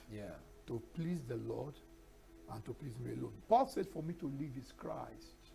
I mean, the centrality of my life, the totality of my life is Christ. And to die is gain. When you live for Christ, you will not be afraid of death. To die is gain. So you see, this is the way we were brought up. Let it just be Jesus only, Jesus ever. And that's been our joy up to this moment. And then I need to still give honor to my pastor and my mentor, Pastor Kumui. He taught us the way of sacrifice. You know, he was a lecturer. A lecturer in mathematics. He had his first class in mathematics. Yes, sir. And he was a lecturer in mathematics. at the University of Lagos. But he decided to pack up everything. Wow. Just for the sake of the gospel. So we all took after him to say, look, if he could give up everything just for the sake of the gospel, he was a unique mathematician. But because of the gospel, so he left everything. And that also was an inspiration to all of us. That's it. Anything can go for us to project and promote the gospel. So that's just it. Wow, wow. Wanted to just project the gospel and project Jesus. Project the gospel and project Jesus. This thing is really, creating a strong encouragement for me, and I know our friends out there are really encouraged about this. But you see, talking about this consistency and all that you have given up just to follow Jesus, love him, project him, and all that. Along the line or within these years, are there challenges truly that can actually suggest quitting? Being real about, following the way of Jesus. Are there challenges? There are challenges. Challenges of false brethren. Challenges of false ministers. People are not really preaching the undiluted word of God, and you see the uncommon success. Yeah. The expansion, and they will brag that we don't need to pray the prayer that some of these people are praying. We don't need to go to any harrowing, agonizing path to make it big in life and ministry. It's a challenge. And you see yourself, you are fasting, you are praying, you are agonizing, you are doing everything, and you see that you have not come close to what they have achieved. Yes. It's a great challenge. Yes, sir. Say, God, what is wrong somewhere? See, he said, you will seek the Lord. He will bless your water. He will bless your bread. He will take away everything negative away from you. And you just discover that as you are serving the Lord, the expectations are not exactly what you had planned or prayed for or desired. Yeah. It's a great challenge. So it takes a man of faith, a man of focus, a man of courage to say, no, whether this thing is happening the way I thought it would happen or not, I'll keep on going on. Wow. I'll maintain my focus. I'll maintain my consistency. I'll maintain my consecration. One thing that helped, I need to mention it. The moment I gave my life to the Lord, we were taught about consecration, absolute surrender. Yeah. You know what it means? Absolute surrender. Leaving everything for him. Let him be in control of everything you are doing, everything you are, everything you will ever be. So the fact of absolute surrender, that means don't withhold anything from the Lord. He has all things, and he has given you all things. So the fact that there's absolute surrenderedness, it helped my walk with the Lord, and it helped me in ministry. And I think also still want to admonish all those coming to ministry today. Yeah. This generation requires a lot. Okay. The challenges of this generation are more than when we started. We have too many challenges today. Challenges of false brethren, challenges of false ministers, challenges of the false gospel, challenges of get it quick, get it rich. Yeah. So these are challenges that you just discover that, look, this young man, I was the one who, I was like his mentor. I'm just giving a figurative something. Yeah. Before you realize he had gone beyond you. In fact, the person you mentored, you see him thriving, but not with the power of God. It's so funny today that we have so much occultism in ministry. It's painful. Because a lot of people want to do fast and get something so fast. Ozugbo, ozugbo. Ozugbo, ozugbo. It's painful. You have everything in Christ. You have the fullness. In him we have the fullness of God. Yes. But you see, when you lose focus, you see all these funny introductions to the ministry. We use the opportunity to plead to fellow people who want to come or who are in ministry. You don't have to come to ministry if you are not ready to do it the way the master has ordained it. Yes. You have to follow him. Look at what he told the disciples. Follow me, and I will make you fishers of men. It's only as you follow him that he will make you. Yes, sir. If you don't follow him, he can't make you.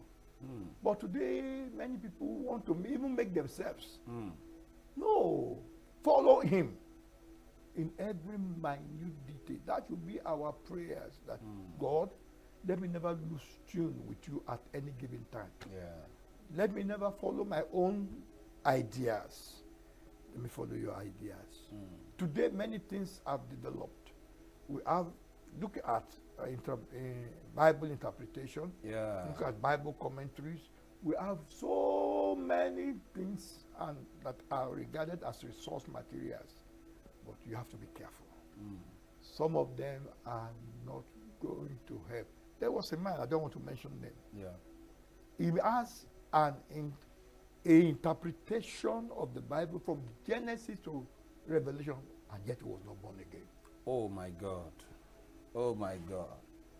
That's intellectual. Not born again.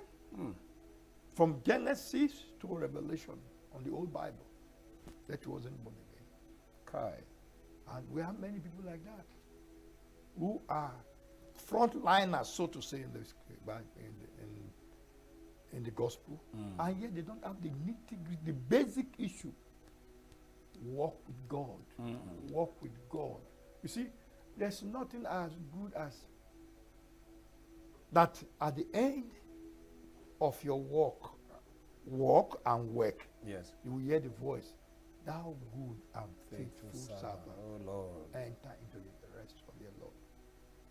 But many people are not willing for that. They say, that one is too long. Let me enjoy my reward right here. What reward are we getting here?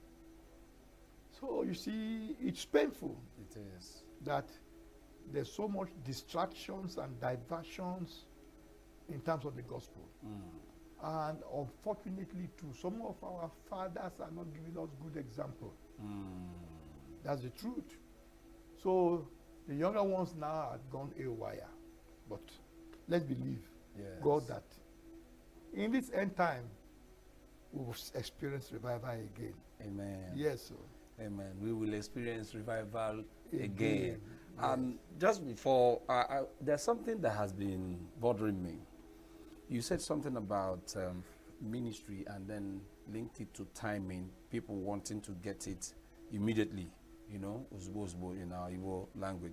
Now, I know opening a church or maybe running a ministry comes with their own challenges, but it's so wonderful to see the old part, Revival Commission, is celebrating 30 years of functioning and loving and expanding Jesus on the earth. I want to ask. Okay, by the way, congratulations, sir, on that wonderful milestone. Thank you. The younger ones that are coming up in ministry, what do they need to know about maybe starting up a ministry and, you know, being consistent? What are they supposed to do? What are the structures that are supposed to help these younger ones, you know, open up ministry as the Lord lays in their heart and then maintain a solid teaching of the gospel? A beautiful question. Just like I said, coming to the ministry as the Lord lays it on their heart. Yes. Not coming to ministry as you have seen Dr. A, Apostle A doing. Nobody is our model. Christ is our model. Okay. And the moment you follow Christ, you will not miss the way. Okay. But the problem today is that we want to do ministry according to so and so. We want to do ministry as so and so has done it. You want to do ministry and you want to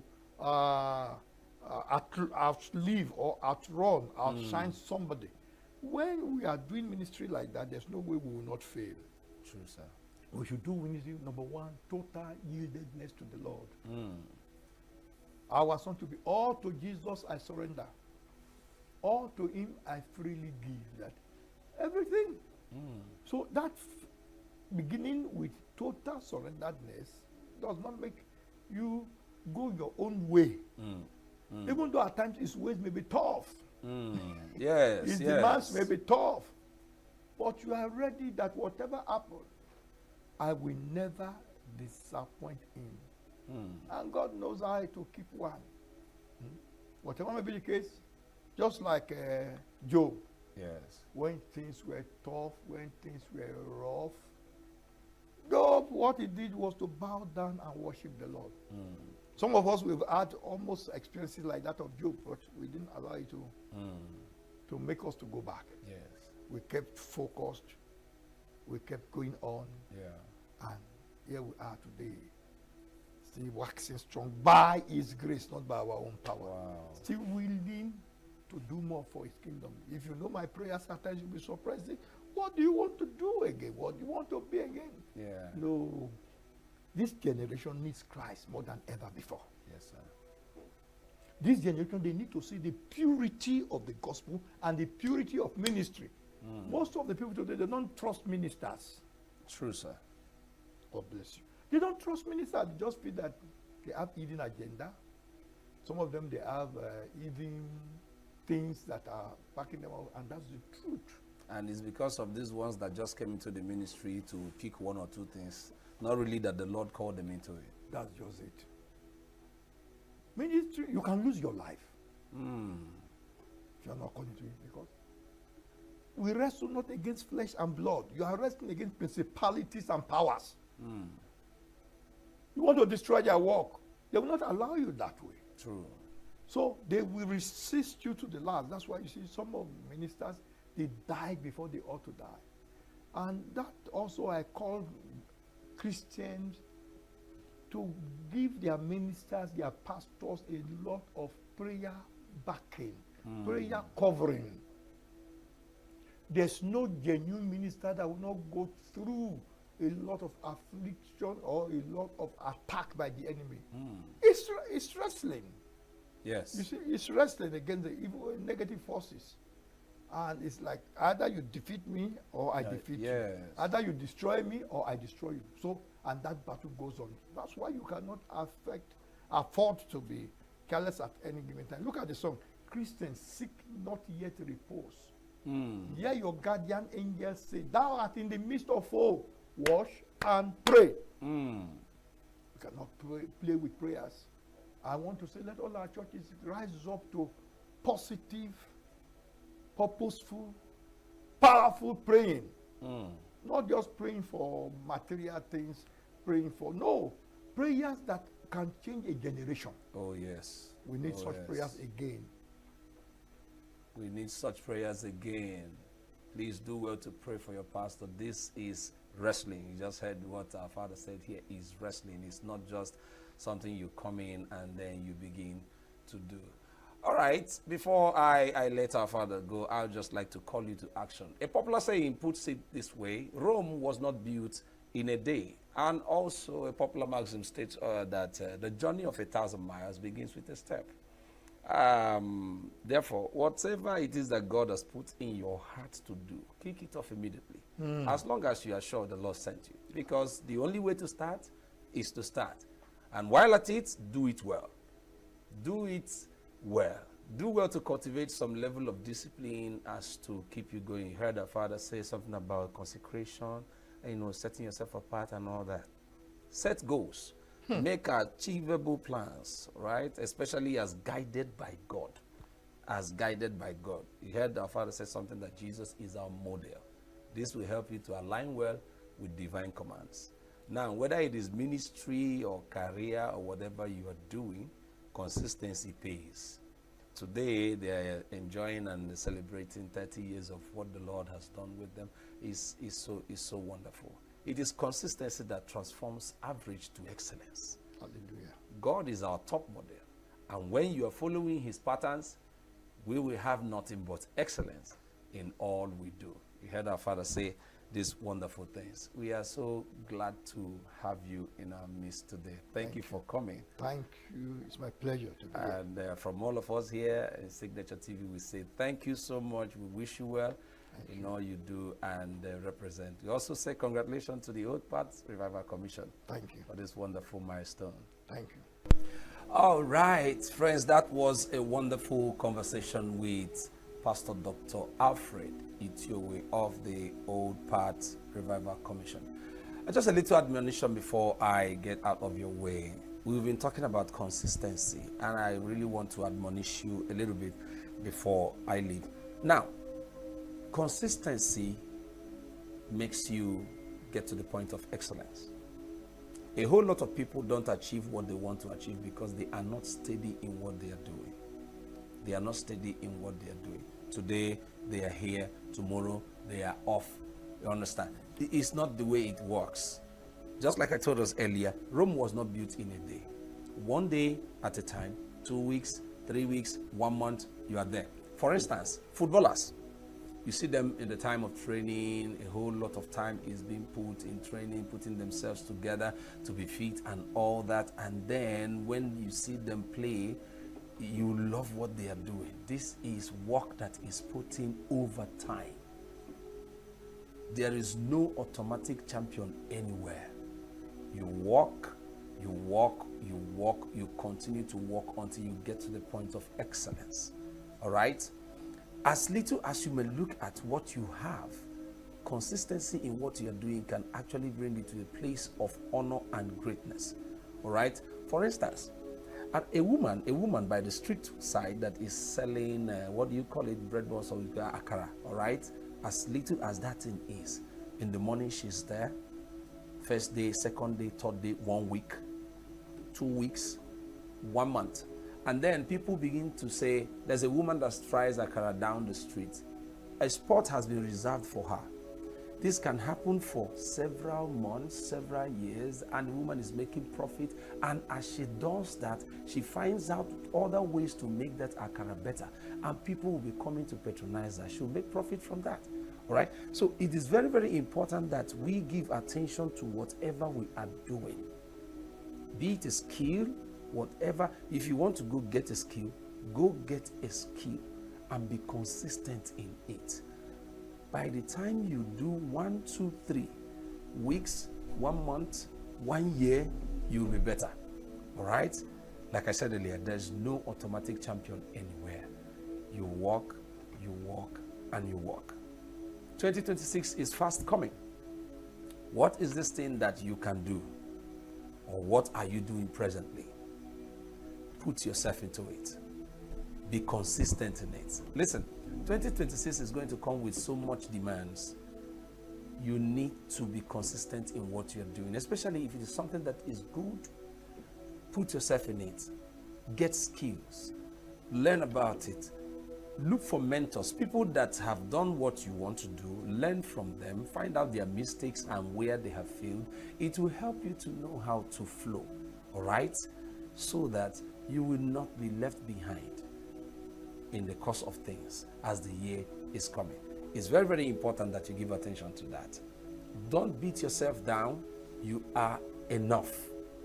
You have been wired to do great things, and don't look down on yourself. Whatsoever your hand findeth to do that is very good, give it the best. Give it the best. Give it the best. If it demands you taking away sleep for that night, please stay up and do it. Again and again, you will get to excellence. If you need to meet people, if you need to travel, please travel. Please don't place a limit on yourself.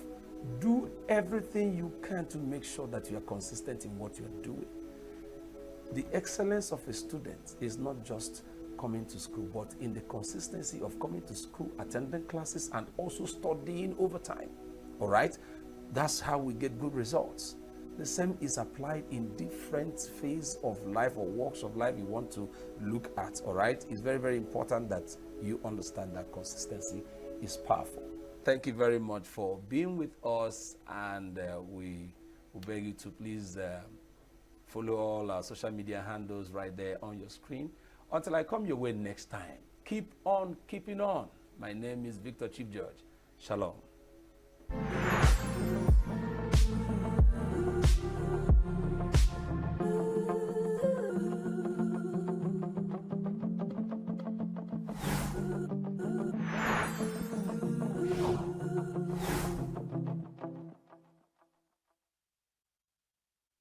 Every second, every minute, every day, news is breaking, events occur, and there are new developments. At Signature TV, we follow these stories objectively, bringing all sides without bias, explaining the complex issues, breaking down the numbers, and investigating the issues behind the news.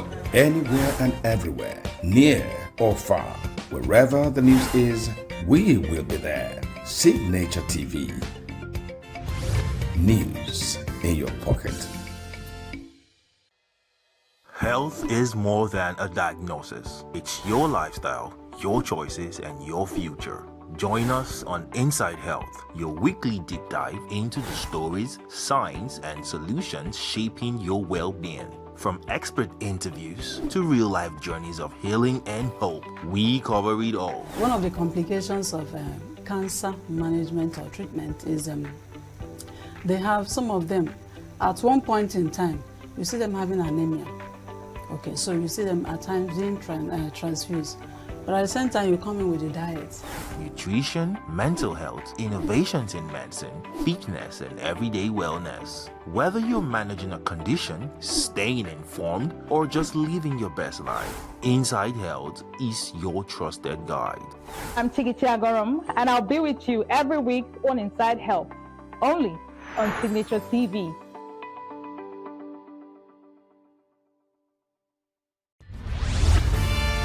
We are local.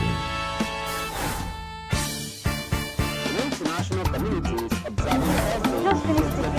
the market is in chaos. People We are national. Those in support of this motion as amended, say aye. We have taken it by default. We are international. Israeli airstrikes. Donald Trump left us the worst unemployment.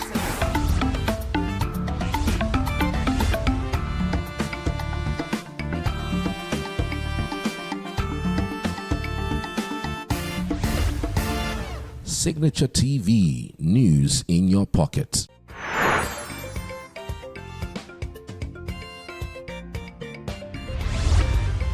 Signature TV, news in your pocket.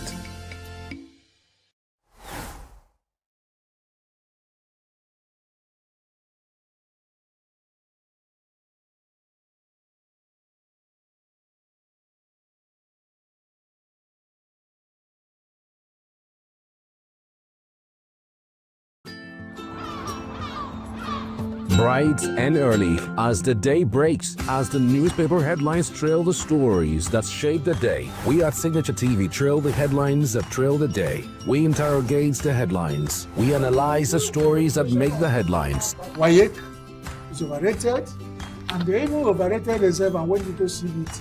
They are insensitive of some Nigerian children who have never had what they call CBT. With passion and emotion, we drive the conversation to change a narrative.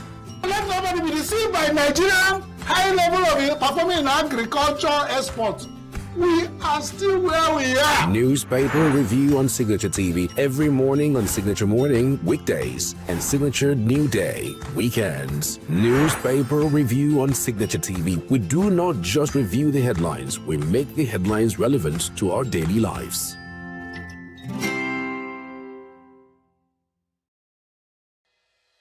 Health is more than a diagnosis. It's your lifestyle, your choices, and your future. Join us on Inside Health, your weekly deep dive into the stories, science, and solutions shaping your well-being. From expert interviews to real-life journeys of healing and hope, we cover it all. One of the complications of cancer management or treatment is they have some of them at one point in time, you see them having anemia. Okay, so you see them at times being transfused. But at the same time, you come in with a diet. Nutrition, mental health, innovations in medicine, fitness, and everyday wellness. Whether you're managing a condition, staying informed, or just living your best life, Inside Health is your trusted guide. I'm Chigichi Agorom, and I'll be with you every week on Inside Health, only on Signature TV.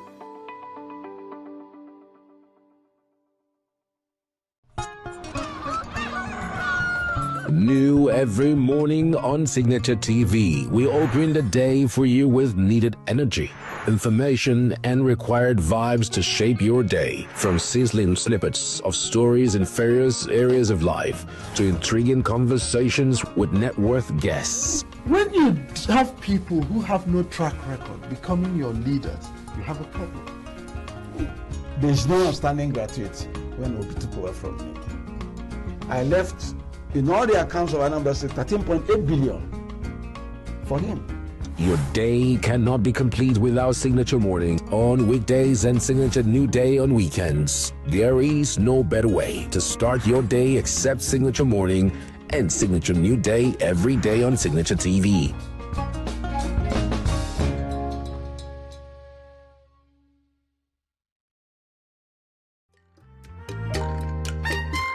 The way we see the world shapes the way we change it. Gender isn't just a checkbox, it's a lens, one that helps us understand the world more deeply and act more fairly. Gender Perspectives, a program for those ready to see more, do more, and be more. Designed to challenge assumptions, ignite conversations, and build inclusive solutions across every sector of society. We are not, fighting the men. We are not saying we are equal in terms of rights. We're only asking they should recognize our existence. Join us on Gender Perspectives, showing every Saturday by 4 p.m. Repeat every Wednesdays by 5 p.m. and Thursdays by 3 p.m. Change begins with perspective. Let's widen yours.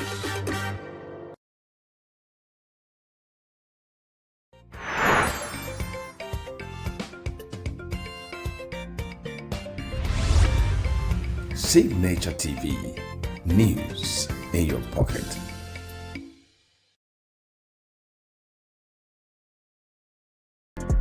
Get plugged into the heartbeat of entertainment on The Hub, your ultimate show on eVibes.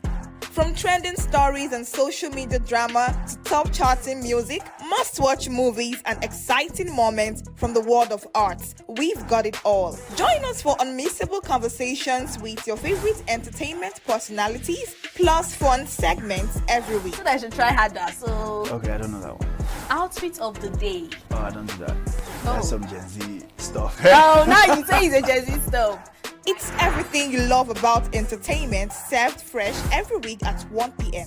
with weekend repeats just in case you missed it.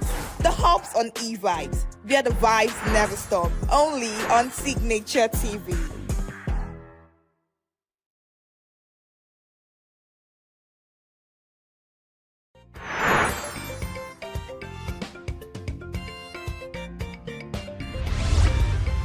Signature TV, news in your pocket.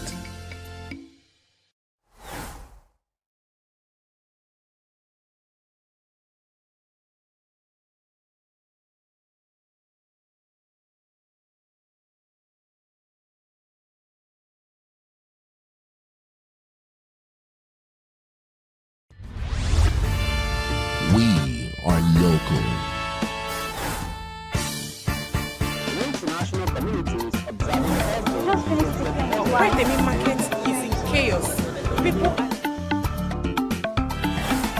We are national. Those in support of this motion as amended, say aye. Aye. We have taken it to by default. We are international. Israeli airstrikes. Donald Trump left us the worst unemployment.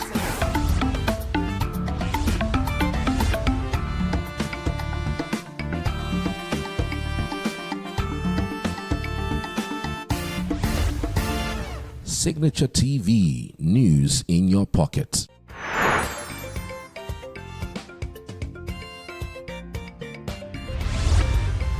Signature TV, news in your pocket.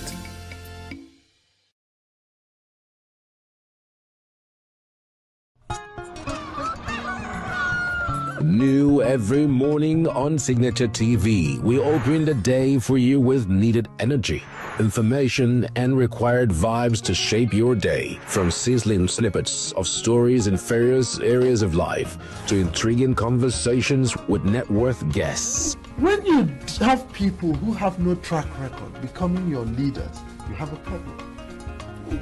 There's no outstanding graduate when Obi took over from me. I left in all the accounts of Anambra State 13.8 billion for him.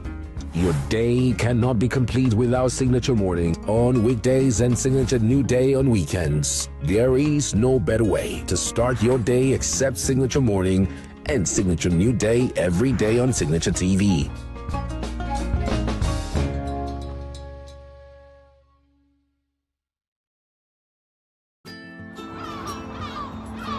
Bright and early as the day breaks, as the newspaper headlines trail the stories that shape the day. We at Signature TV trail the headlines that trail the day. We interrogate the headlines. We analyze the stories that make the headlines. Wyatt is overrated, and they even overrated themselves and went into CBT.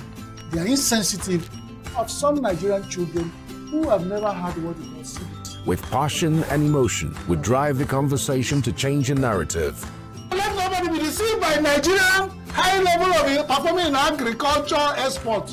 We are still where we are. Newspaper review on Signature TV every morning on Signature Morning weekdays and Signature New Day weekends. Newspaper review on Signature TV. We do not just review the headlines, we make the headlines relevant to our daily lives.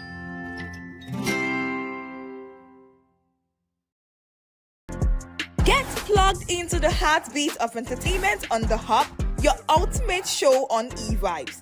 From trending stories and social media drama to top charting music, must-watch movies and exciting moments from the world of arts, we've got it all. Join us for unmissable conversations with your favorite entertainment personalities, plus fun segments every week. I should try harder, so... Okay, I don't know that one.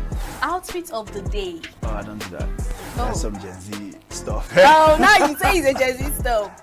It's everything you love about entertainment, served fresh every week at 1 p.m. with weekend repeats just in case you missed it. The Hubs on e-vibes, where the vibes never stop. Only on Signature TV.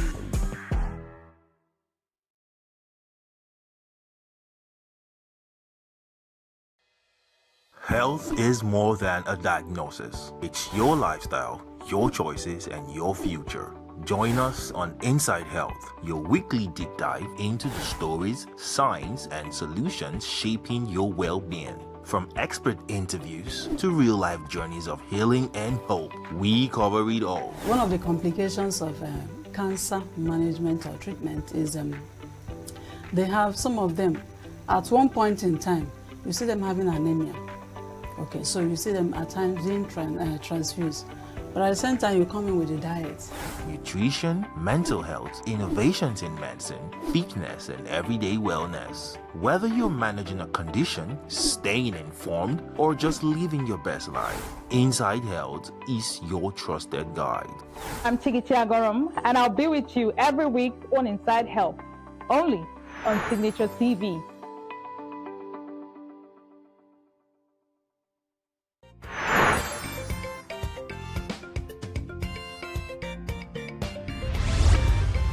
Signature TV, news in your pocket.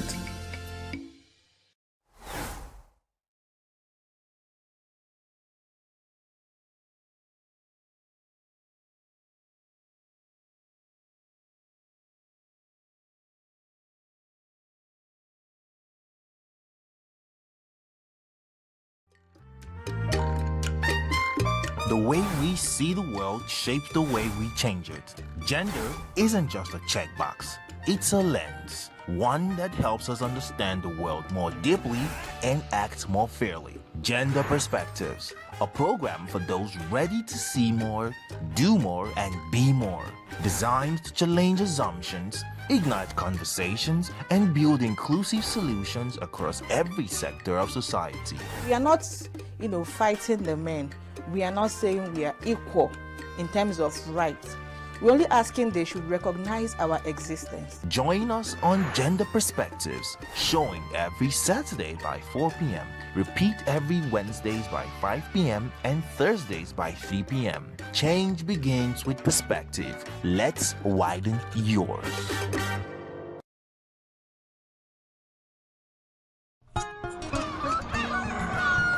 New every morning on Signature TV, we open the day for you with needed energy, information, and required vibes to shape your day. From sizzling snippets of stories in various areas of life to intriguing conversations with net worth guests. When you have people who have no track record becoming your leaders, you have a problem.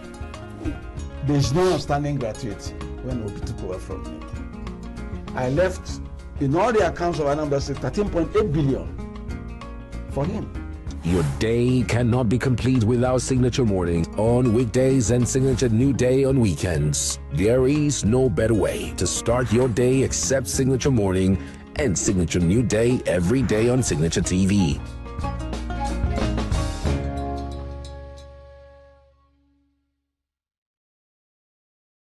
Every second, every minute, every day, news is breaking, events occur, and there are new developments. At Signature TV, we follow these stories objectively, bringing all sides without bias, explaining the complex issues, breaking down the numbers, and investigating the issues behind the news.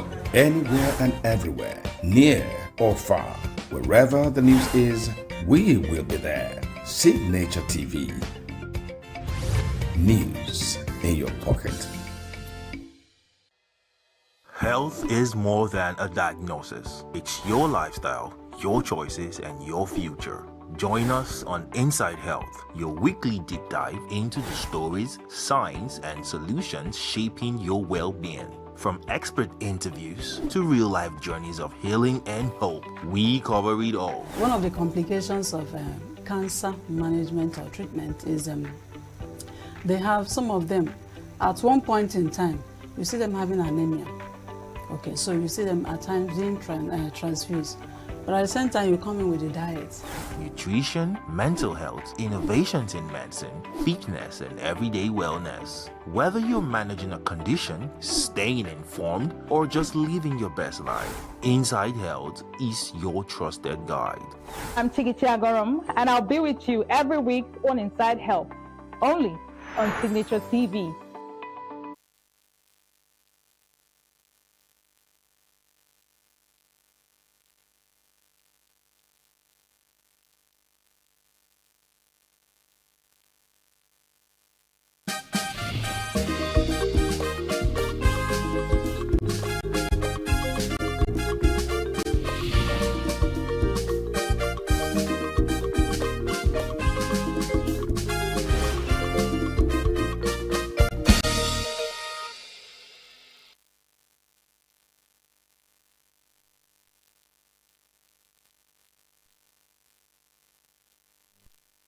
Welcome to Global News on Signature TV.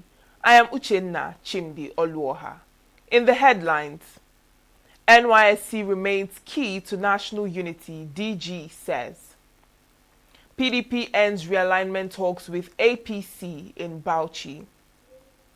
Cash shortages grip Yemen despite currency stabilization. And Mexico, Spain, and Brazil call for Cuba's sovereignty to be protected. Details in a moment. Every second, every minute, every day, news is breaking, events occur, and there are new developments. At Signature TV, we follow these stories objectively, bringing all sides without bias, explaining the complex issues, breaking down the numbers, and investigating the issues behind the news. Anywhere and everywhere, near or far, wherever the news is, we will be there. Signature TV. News in your pocket. The Director General of the National Youth Service Corps says the scheme remains a key driver of national unity in Nigeria, decades after its establishment. Brigadier General Olakunle Nafiu stated this during an interview in Abuja, noting that the scheme continues to play a central role in fostering national integration. He explained that the NYSC was established in the aftermath of the Nigerian Civil War as part of efforts to promote reintegration, rehabilitation, and reconciliation across the country. According to him, the initiative of deploying graduates to states outside their regions has helped promote cultural exchange and mutual understanding among Nigerians. Nafiu added that many participants gained their first exposure to other cultures during their service year, while the program has also encouraged inter-ethnic relationships and marriages that have strengthened national cohesion. He acknowledged that although challenges to unity still exist, the scheme remains a vital instrument in promoting national integration. The Director General noted that the NYSC has evolved over the years, expanding from just over 2,000 core members at inception in 1973 to more than 400,000 annually. He said the scheme has continued to improve in areas such as administration, welfare, and communication, while adapting to changing realities, including technology and shifting youth demographics. Nafiu reaffirmed the commitment of the NYSC to sustaining national unity and preparing young Nigerians for leadership and national development. The People's Democratic Party in Bauchi State has formally ended realignment talks with the All Progressives Congress after both parties failed to agree on key conditions. The Bauchi State PDP chairman, Samaila Berger, disclosed this at a press briefing held at the party's secretariat on Saturday. He explained that the talks initiated by the APC involved engagements between Governor Bala Mohammed, party officials, as well as high-level stakeholders, including the Vice President, the Speaker of the House of Representatives, and 3 former governors. Berger noted that despite participating in the discussions in good faith, the APC failed to meet the PDP's conditions for a possible alliance. He confirmed that a proposed power-sharing formula, including a 60-40 arrangement, was rejected by the APC, describing the formula as a standard practice in similar political realignments across the country. According to him, after extensive consultations with stakeholders, it became clear that no agreements could be reached, leading to the formal discontinuation of the talks. He added that the PDP in Bauchi State is now considering other political options, including potential alliances outside the APC, in what it describes as the best interest of the people of the state. The Lagos State chapter of the Nigerian Medical Association has removed its chairman, Babajide Saheed, following a decision reached at an emergency general meeting. The decision was taken on Saturday in Lagos through a secret ballot by members of the association over alleged violations of the body's rules and regulations.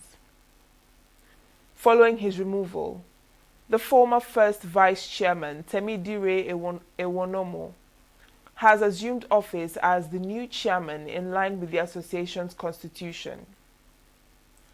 Ewonomo said the infractions leading to the removal included the failure of the former chairman to convene an emergency general meeting within the stipulated time frame after receiving a formal request from members. He also cited walking out of a duly constituted meeting, submitting an unratified delegate list, and referring members to a disciplinary committee based on decisions not approved by the appropriate organs of the association. According to him, the process followed due constitutional procedures, with the required quorum met during the meeting. He disclosed that 93 members voted in favor of the removal, while 4 opposed the motion and 3 votes were declared invalid. Ewanowo emphasized that the Emergency General Meeting remains the highest decision-making body of the association. The leadership tussle in the African Democratic Congress, ADC, appears to be escalating, with factional chairman Nafiu Bala and House of Representatives member Leke Abejide rejecting their expulsion. Addressing the House of Representatives press corps at a press conference in Abuja, Nafiu Bala, alongside Leke Abejide, described their reported expulsion from the party as null and void, insisting that due process was not followed. They both rejected the outcome of the April 14th National Convention of the ADC, organized by the leadership of former Senate President David Mark, describing the gathering as illegitimate and lacking legal standing. They insist that the convention and the decisions taken, including their alleged expulsions, hold no weight and are part of a failed attempt to sideline its leadership. As far as a duly constituted and legitimate leadership of the great party is concerned, the coalition groups are not members of the African Democratic Congress, ADC. Subsequently, they lack the requisite local standing to convene any congresses or convention, and any resolution decisions emanating from such gathering are devoid of legal effect and cannot pass the test of legality. It is particularly noteworthy that whilst they were engaging in the same unlawful assembly, their counsel was before the Supreme Court, seeking the judicial validation of the same congresses and convention, thereby underscoring the legitimacy of the entire exercise. On the purported suspension of me, Right Honorable Abejide and Honorable Nafiu Bala Gombe from ADC, I see it as a laughable phenomenon from an illegal group of people who came to destroy African Democratic Party, their Congress, same way they destroyed all the political parties that they existed from. First, I am not in politics because of money, but for service to humanity, and I have demonstrated this one in the last 7 years in my federal constituency. This can be verified. The faction is pushing for a political resolution, while at the same time pursuing legal redress, citing the timeline set by the Independent National Electoral Commission as a key factor requiring urgency. We are today, the level we are, it is unfortunate for our party. And if we cannot resolve in the next 2 weeks, anybody who contests election on this party may end up risking his political career. So the best thing is for us to resolve. And if you see the shenanigans going on by this group, they are not ready to sit down to settle politically. So if it is like that, I'm a politician. I will find my level.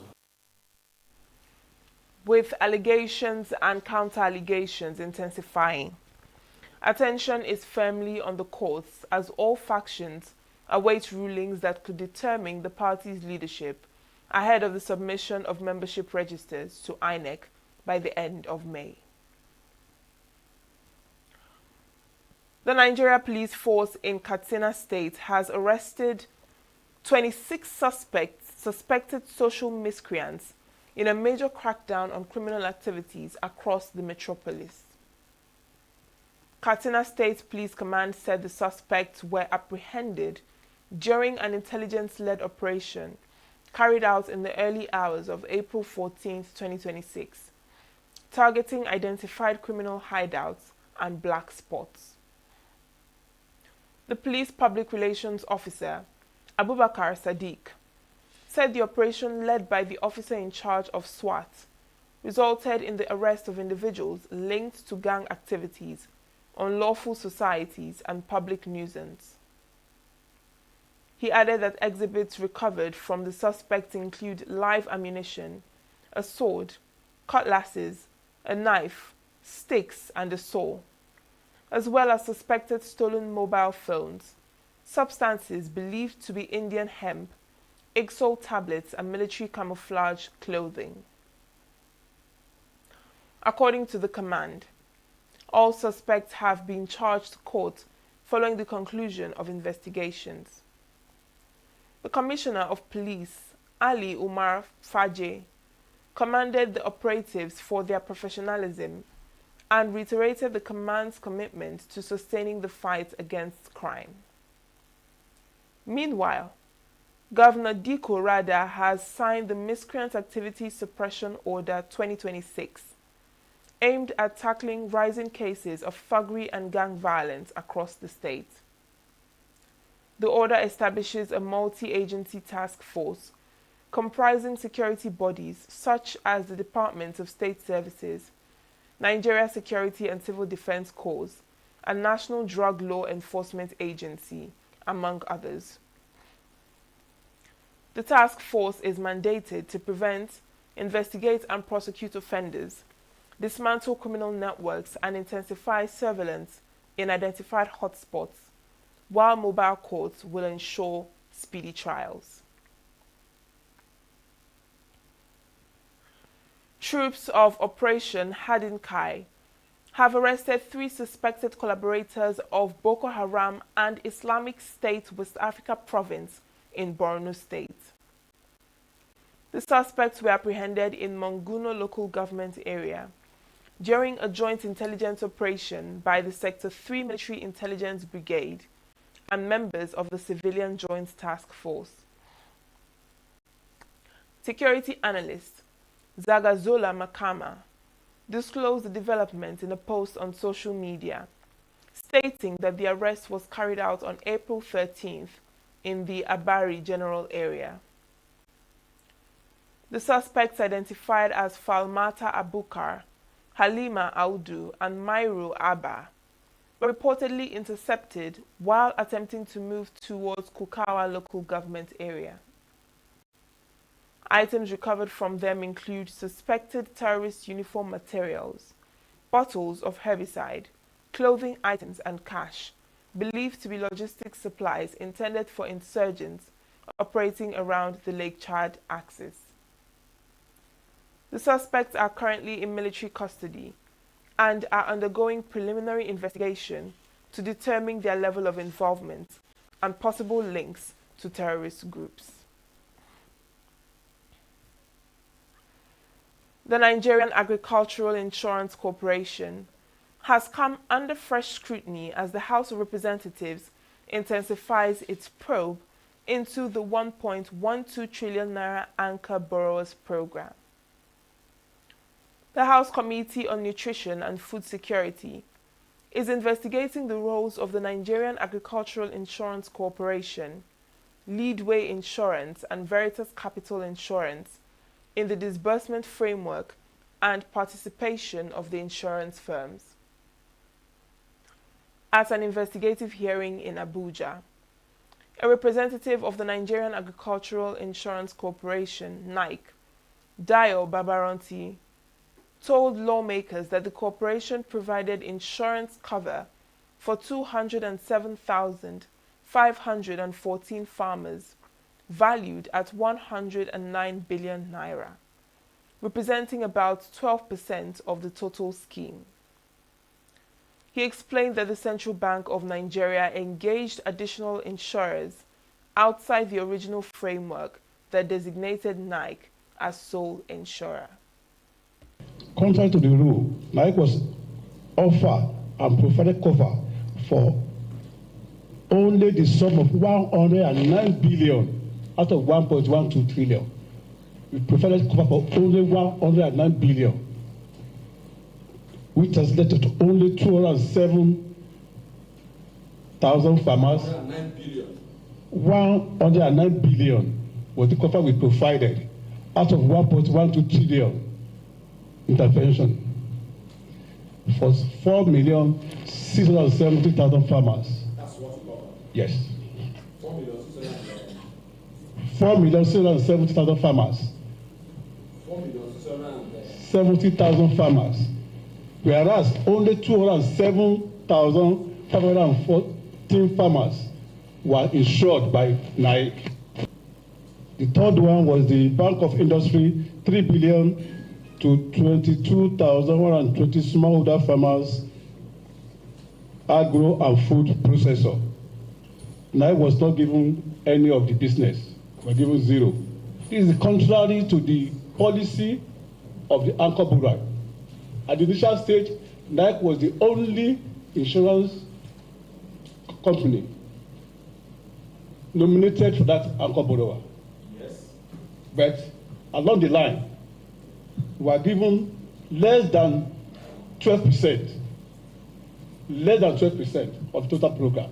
Less than 12%. Some of the farmers or cooperatives that monies were paid to fertilizer, someone to supply fertilizer, and then the monies were paid directly from your bank, even though your accounts were debited as it were. Some of you had to wait for those fertilizers for as long as it didn't come. And then we had some natural disasters in the Northeast particularly. And of course we had the issues of herders, farmers clashes. So I'm trying to explain to us that we are trying to guide the executive government to say there are a gamut of reasons, both man-made, human-made, managerial-made, God-made, that brought us to where we are. If you continue to chase and look at who didn't do what over the years, we will not move on from where we are. That is where everybody, including my speaker, is waiting for my report. Because government cannot stop intervening in agriculture. Chairman of the House Committee on Nutrition and Food Security, Chike Okafor, said the committee would reconvene with NAIC after reviewing its late submission, noting that complaints from farmers and commodity associations necessitated deeper scrutiny. He noted that preliminary findings suggest that poor stakeholder inclusion in the design of the intervention programs contributed to their weak performance.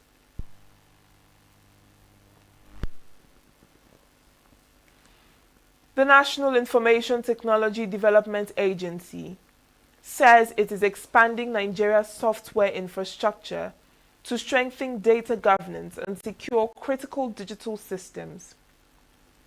The Director General of NITDA, Kashifu Abdullahi, made this known during an engagement with Ericsson at the GTEx Africa event in Morocco.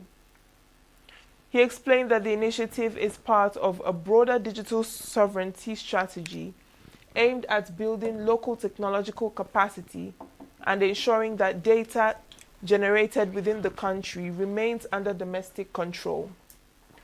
According to him, Nigeria is developing high-standard regulatory frameworks and digital infrastructure to enhance integration across public and private sector systems. He stressed that the country's approach is not driven by geopolitical considerations, but by the need to shape its own digital future and retain value within its economy. The NITDA boss added that while Nigeria welcomes global technology companies, such collaborations must support local partnerships and value creation. He noted that the strategy aligns with global trends, referencing frameworks such as the European Union's Digital Markets Act and Digital Services Act. Meanwhile, Ericsson confirmed its commitment to Nigeria's telecom sector, highlighting its collaboration with operators, including MTN Group, to advance digital transformation. The company also outlined initiatives such as innovation hubs, hackathons, and digital skills development programs as part of its partnership with the Nigerian government. The development underscores Nigeria's growing focus on digital sovereignty, innovation, and building a secure and competitive digital economy. Cash shortages grip Yemen despite currency stabilization. Mexico, Spain, and Brazil call for Cuba's sovereignty to be protected. Details of these and more on our foreign stories. Every second, every minute, every day, news is breaking, events occur, and there are new developments. At Signature TV, we follow these stories objectively, bringing all sides without bias, explaining the complex issues, breaking down the numbers, and investigating the issues behind the news. Anywhere and everywhere, near or far, wherever the news is, we will be there. Signature TV. News in your pocket. The Yemeni government's measure to curb the devaluation of the Yemeni rial have finally borne fruit, but they have created another problem, a severe liquidity crunch. The government's central bank, based in the southern city of Aden, has shut down unauthorized exchange firms it says were involved in currency speculation, centralized internal remittances under a controlled system, and formed a committee to oversee imports and provide traders with hard currency. These measures have helped curb this rial's free fall from about 2,900 to the United States dollar months ago to about 1,500 today, a move that was initially welcomed. But the gains have been short-lived, as public frustration has grown over a worsening shortage of cash in rials. People across government-controlled cities such as Aden, Taiz, Mukalla, and others have said they are facing an unprecedented shortage of Yemeni rials in the market. Many, particularly those holding US dollars or Saudi rials, said local banks and exchange firms are refusing to convert foreign currency or are limiting daily exchanges to as little as 50 Saudi rials per person, citing a shortage of local cash. This has left many Yemenis unable to access cash or use their savings in hard currency at a time of mounting economic pressure, paralyzing businesses and giving rise to a black market where traders exchange foreign currency at more unfavorable rates to the customer. The leaders of Mexico, Brazil, and Spain have pledged more aid to Cuba while appealing for the island nation's sovereignty to be respected amid an ongoing pressure campaign from United States President Donald Trump. The joint statement on Saturday was released as leftist leaders from across the globe met in Barcelona. The three countries expressed great concern about the serious humanitarian crisis that the people of Cuba are going through. The U.S. has imposed a trade embargo on Cuba since Cold War tensions emerged in the 1960s. But the Trump administration has racketed up pressure on the island's communist government in an apparent attempt to prompt leadership change. In Saturday's placement, the governments of Mexico, Spain, and Brazil, represented by President Claudia Sheinbaum, Prime Minister Pedro Sanchez, and Presidents Luis Inacio Lula da Silva, warned against any actions that run contrary to international law. While the statement did not directly reference the U.S., it called for respect for territorial integrity, sovereign equality, and peaceful settlement of disputes, as outlined in the United Nations Charter. The three countries further said that any solution in Cuba must ensure that it is the Cuban people themselves who decide their future in full freedom. North Korea has launched multiple ballistic missiles towards the sea off its eastern coast, according to South Korea and Japan. The incident on Sunday marked North Korea's 7th ballistic missile launch this year and its 4th in April. The missiles were fired near the city of Sinpo on North Korea's east coast at about 6:10 a.m. on Sunday, South Korea's military said in a statement. It added that South Korea had bolstered its surveillance posture and was closely exchanging information with the United States and Japan.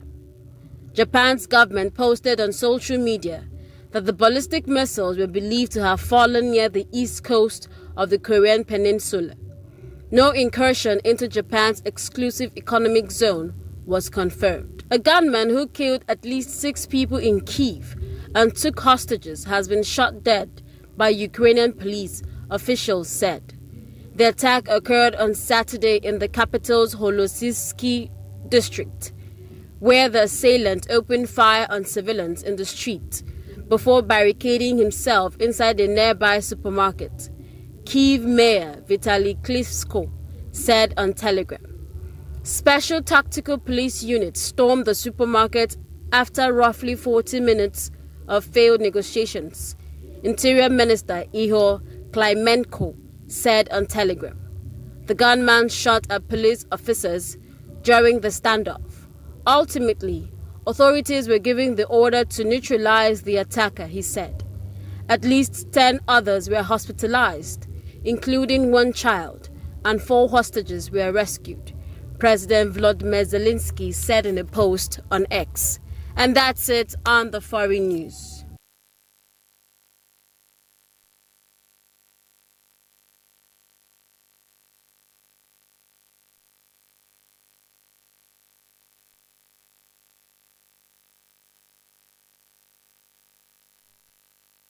Next is sports news with Christopher Lele. Nigerian football has been thrown into a mourning following the death of former Nigerian Football Association President Ibrahim Galadima, who passed away on Saturday at the age of 74. Galadima, widely regarded as one of Nigeria's most respected sports administrators, served as president of the then Nigerian Football Association between 2002 and 2006. His tenure followed years of distinguished service across multiple levels of sports administration. Before leading the national football body, he held several key positions, including chairman of the Kano State Football Association, executive chairman of the Kano State Sports Council, and first vice president of the Nigerian Olympic Committee. He also served on the Presidential Monitoring Committee for Stadium Development ahead of the FIFA World Youth Championship and held commissioner roles in Kano State, overseeing social welfare, youth and sports, as well as works, housing and transport. Nigerian teenage cyclist Godwin Grace Osarati continued her meteoric rise with an impressive victory in Stage 5 of the Tour du Burkina Faso, underlying her emergence as one of Africa's most exciting young talents. Grace delivered a composed and determined performance to claim the stage win, adding another milestone to a career that has rapidly gained momentum in recent years. Her journey, marked by resilience and perseverance, has seen her rise from modest beginning to national and continental recognition. The teenager first captured widespread attention at the National Sports Festival in Ogun State. Her latest success in Burkina Faso signals her steady progression onto the international stage as she continued to develop into a formidable competitor. With each performance, Grace is not only enhancing her reputation, but also inspiring a new generation of cyclists in Nigeria and beyond. Manchester United took a giant step towards ending a 2-year exile from the Champions League as Matheus Cunha scored the only goal in a 1-0 win at Chelsea on Saturday. United's victory opens up a 10-point gap between Red Devils in 3rd place and 6th placed Chelsea, with only 15 points left to play for the season. The top 5 in the Premier League will qualify for the Champions League next season, but a 4th consecutive league defeat leaves Chelsea's chances of being back among Europe's elites next season. In cricket, Namibia's Dylan Leacher struck a final ball 6 as the hosts beat Scotland by 4 wickets in the final match of their T20 series. The Scots had already taken an unassailable 2-0 lead in the series and looked on course for a clean sweep when George Munsey's brutal 108 powered them to 186-4 from their 20 overs. The left-handed opener reached 3 figures from just 59 balls, his 3rd in this format for Scotland, striking 8 fours and 7 sixes. England's Matt Fitzpatrick hit an impressive 3rd round 68 to give himself a 3-shot lead over Scotty Scheffler going into the final round of RBC Heritage in South Carolina. The former US Open champion started his round nervously with 2 bogeys in his first 2 holes. Fitzpatrick was back on par by the 12th hole, while birdies on the 12th and 14th before a chip-in eagle on the 15th gave him a 68 for the day. Despite his healthy lead, Fitzpatrick will be looking over his shoulder at world number 1 Scheffler following his sensational 7 under par 64. That's Sports News on Signature TV. I am Christopher Lele. Next is entertainment news. Popular social media influencer Very Darkman has agreed to an amicable resolution of his ongoing legal disputes with celebrity cryptocurrency entrepreneur Linus Williams Ifejirika, widely known as B-Lord. The development follows the intervention of veteran human rights activist Omoyole Sowore, who stepped in to mediate between both parties. B-Lord had earlier been remanded in Kuje prison for 26 days on April 1st, 2026, after a heated social media clash with Very Darkman escalated into a legal battle. Nigerian singer Rema has spoken about the challenges he faced after rising to fame at a young age, revealing that he experienced exploitation earlier in his career. The artist born Divine Ikubo gained widespread recognition in 2019 at age 19 after signing with Maven Records and releasing his debut EP. In his new song Movie Star, a collaboration with French musician Sofiane Pamart, Rema opened up about troubling experiences from his youth, including claims that he was drugged by women during that period. Now 25, the singer suggested that many fans do not fully understand the emotional weight he carries, noting that his earlier exposure to fame left him caught up so young.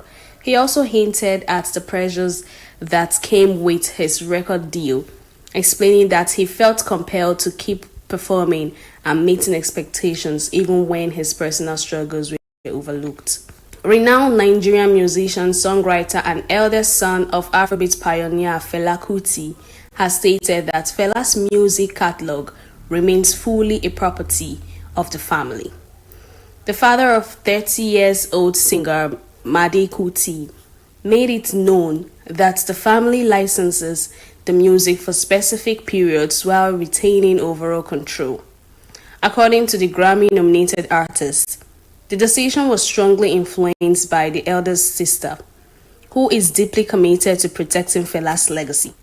Femi, in agreement with the family, believes that keeping ownership ensures long-term benefits and preserves dignity, allowing future generations to continue managing and honoring his work. That's the entertainment news. Queen Ethmokunta's Signature TV News. That's the size of our package. I am Uchenna Chimdi Oluoha. Thank you for watching.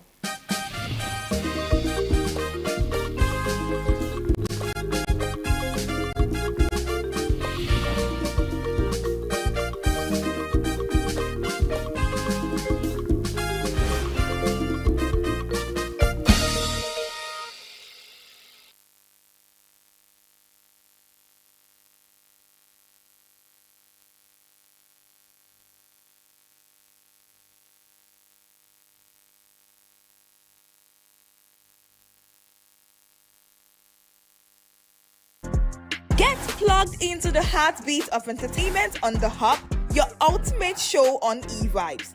From trending stories and social media drama to top charting music, must-watch movies and exciting moments from the world of arts, we've got it all. Join us for unmissable conversations with your favorite entertainment personalities, plus fun segments every week. I should try harder, so... Okay, I don't know that one. Outfit of the day. Oh, I don't do that. That's some Gen Z stuff. Oh, now you say it's a Gen Z stuff. It's everything you love about entertainment, served fresh every week at 1 p.m. with weekend repeats just in case you missed it. The Hub's on E-Vibes, where the vibes never stop. Only on Signature TV.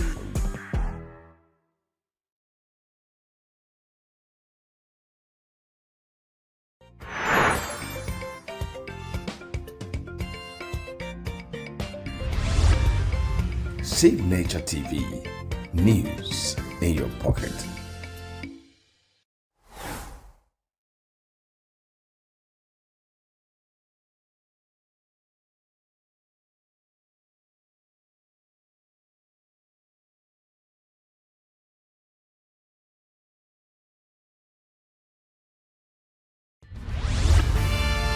We are local. International communities observing just finished the Where the main market is in chaos. People We are national. Those in support of this motion as amended, say aye. Aye. We have taken the vote by default. We are international. Israeli airstrikes. Donald Trump left us the worst unemployment.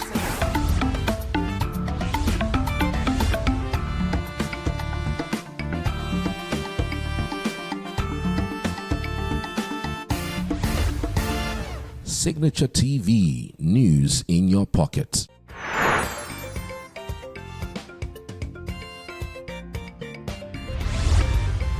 Signature TV, news in your pocket.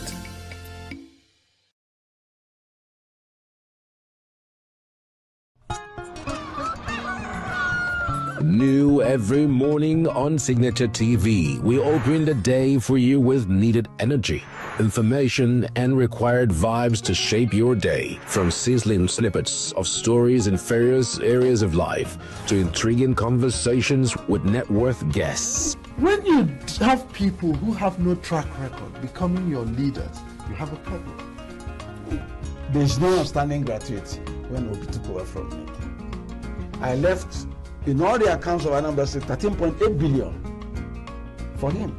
Your day cannot be complete without Signature Morning on weekdays and Signature New Day on weekends. There is no better way to start your day except Signature Morning and Signature New Day every day on Signature TV.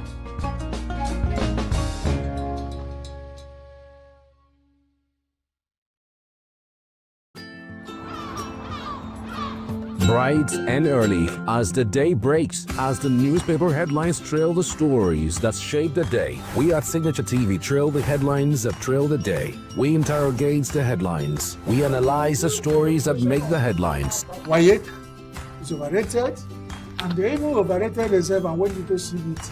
They are insensitive of some Nigerian children who have never had what it was CBT. With passion and emotion, we drive the conversation to change a narrative. Let nobody be deceived by Nigerian high level of performing in agriculture export. We are still where we are. Newspaper review on Signature TV every morning on Signature Morning weekdays and Signature New Day weekends. Newspaper review on Signature TV. We do not just review the headlines, we make the headlines relevant to our daily lives.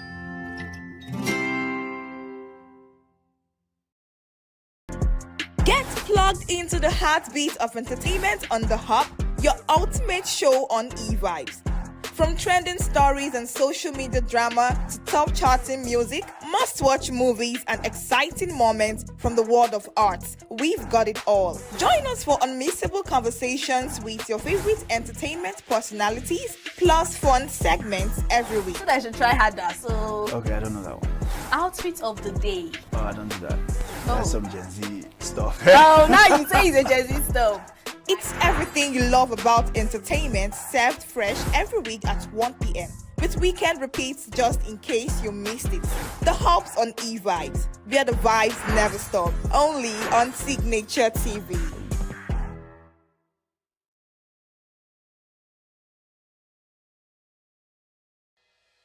Health is more than a diagnosis. It's your lifestyle, your choices, and your future.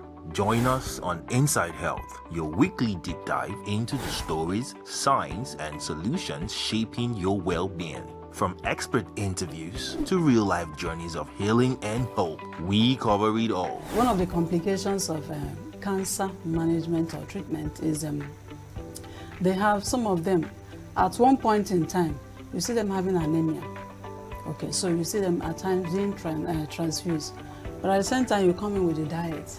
Nutrition, mental health, innovations in medicine, fitness, and everyday wellness. Whether you're managing a condition, staying informed, or just living your best life, Inside Health is your trusted guide. I'm Tigiti Agorum, and I'll be with you every week on Inside Health, only on Signature TV.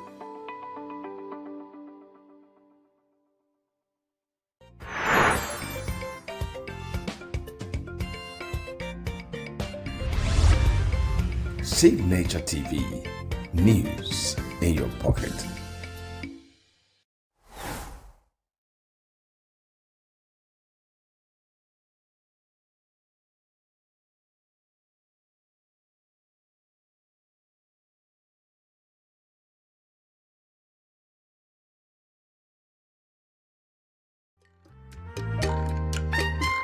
The way we see the world shapes the way we change it.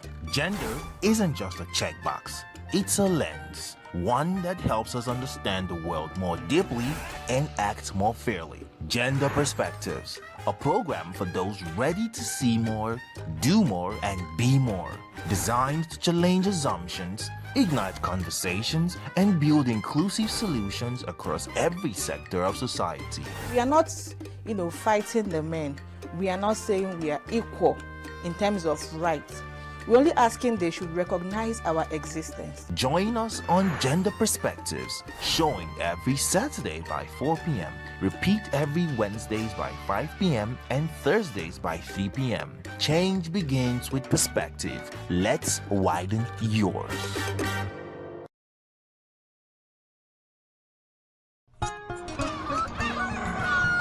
New every morning on Signature TV, we open the day for you with needed energy, information, and required vibes to shape your day. From sizzling snippets of stories in various areas of life to intriguing conversations with net worth guests. When you have people who have no track record becoming your leaders, you have a problem.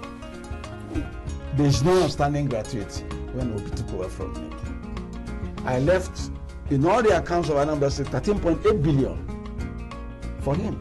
Your day cannot be complete without Signature Morning on weekdays and Signature New Day on weekends. There is no better way to start your day except Signature Morning and Signature New Day every day on Signature TV.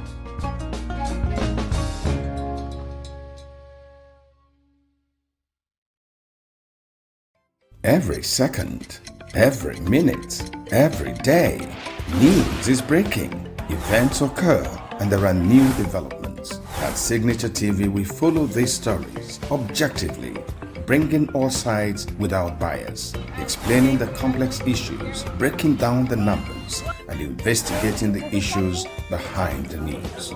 Anywhere and everywhere, near or far, wherever the news is, we will be there. Signature TV. News in your pocket. Health is more than a diagnosis. It's your lifestyle, your choices, and your future. Join us on Inside Health, your weekly deep dive into the stories, science, and solutions shaping your well-being. From expert interviews to real-life journeys of healing and hope, we cover it all. One of the complications of cancer management or treatment is they have some of them at one point in time, you see them having anemia. Okay, so you see them at times being transfused. But at the same time, you come in with the diet.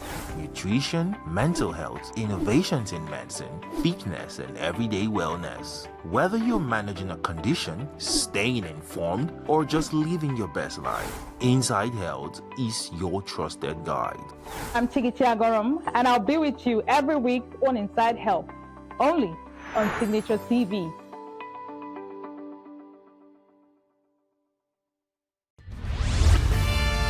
We are local. International communities observing Why the main market is in chaos. People are... We are national. Those in support of this motion as amended, say aye. We have taken the vote by default. emotional. Israeli airstrikes. Donald Trump left us the worst unemployment.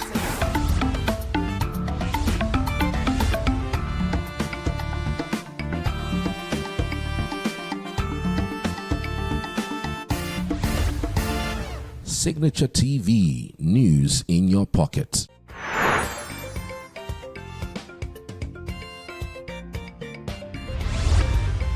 Signature TV, news in your pocket.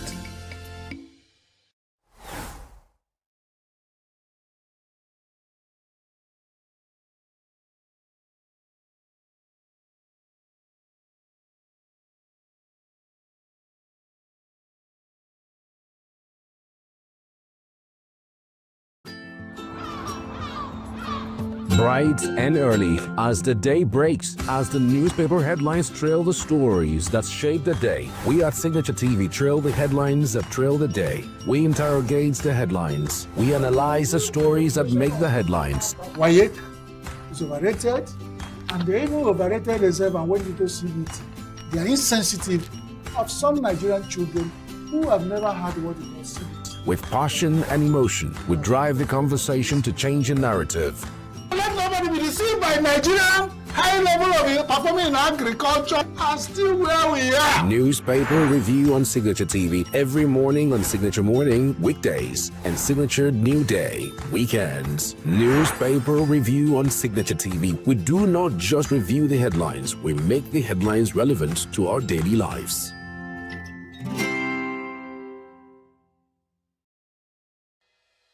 Health is more than a diagnosis. It's your lifestyle, your choices, and your future. Join us on Inside Health, your weekly deep dive into the stories, science, and solutions shaping your well-being. From expert interviews to real-life journeys of healing and hope, we cover it all. One of the complications of cancer management or treatment is they have, some of them, at one point in time, you see them having anemia. Okay, so you see them at times being transfused. But at the same time, you come in with a diet.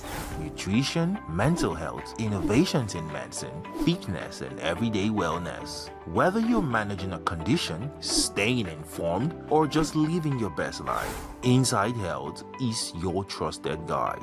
I'm Tigiti Agorum, and I'll be with you every week on Inside Health, only on Signature TV.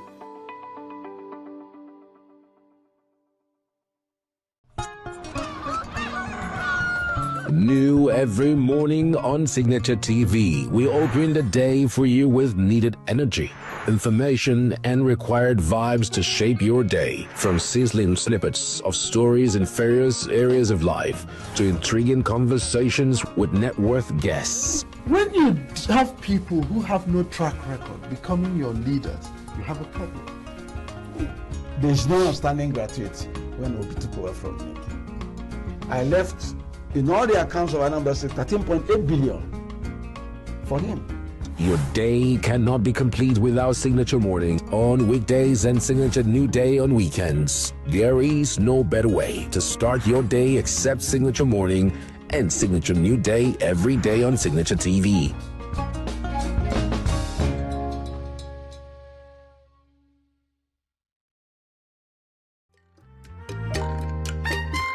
The way we see the world shapes the way we change it. Gender isn't just a checkbox, it's a lens, one that helps us understand the world more deeply and act more fairly. Gender Perspectives, a program for those ready to see more, do more, and be more. Designed to challenge assumptions, ignite conversations, and build inclusive solutions across every sector of society. We are not, fighting the men. We are not saying we are equal in terms of rights. We're only asking they should recognize our existence. Join us on Gender Perspectives, showing every Saturday by 4 p.m. Repeat every Wednesdays by 5 p.m. and Thursdays by 3 p.m. Change begins with perspective. Let's widen yours.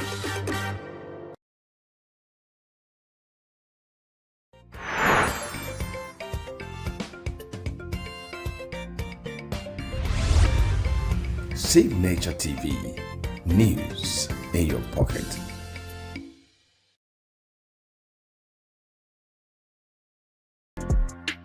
plugged into the heartbeat of entertainment on The Hub, your ultimate show on E-Vibes. From trending stories and social media drama to top charting music, must-watch movies and exciting moments from the world of arts, we've got it all. Join us for unmissable conversations with your favorite entertainment personalities, plus fun segments every week. I should try harder, so... Okay, I don't know that one. Outfit of the day. Oh, I don't do that. That's some Gen Z stuff. Oh, now you say it's a Gen Z stuff. It's everything you love about entertainment, served fresh every week at 1 p.m. with weekend repeats just in case you missed it. The Hub's on E-Vibes, where the vibes never stop. Only on Signature TV.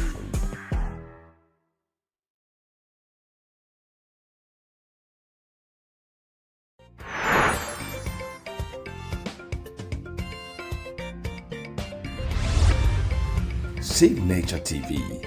News in your pocket.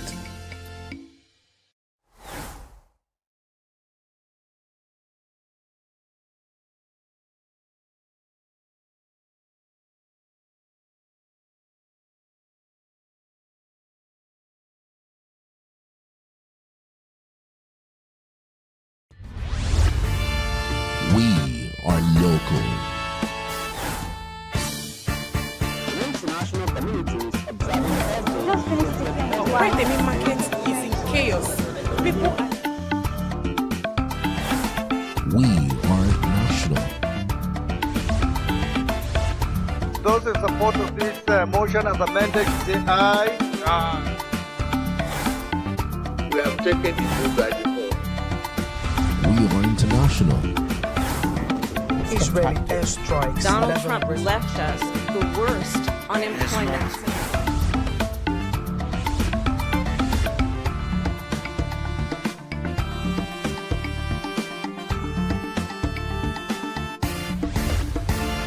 Signature TV, news in your pocket.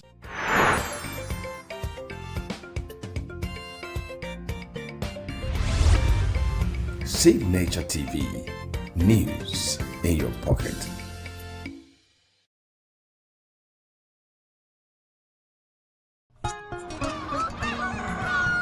New every morning on Signature TV, we open the day for you with needed energy, information, and required vibes to shape your day. From sizzling snippets of stories in various areas of life to intriguing conversations with net worth guests. When you have people who have no track record becoming your leaders, you have a problem.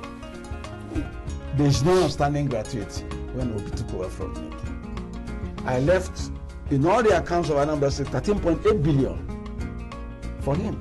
Your day cannot be complete without Signature Morning on weekdays and Signature New Day on weekends. There is no better way to start your day except Signature Morning and Signature New Day every day on Signature TV.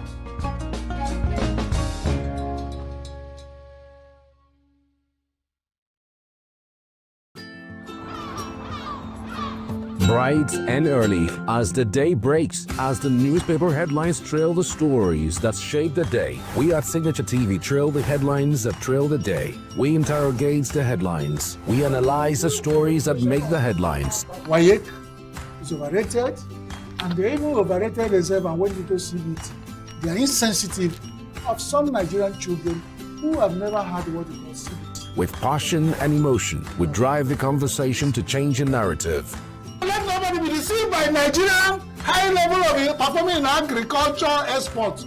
We are still where we are. Newspaper review on Signature TV every morning on Signature Morning weekdays and Signature New Day weekends. Newspaper review on Signature TV. We do not just review the headlines, we make the headlines relevant to our daily lives.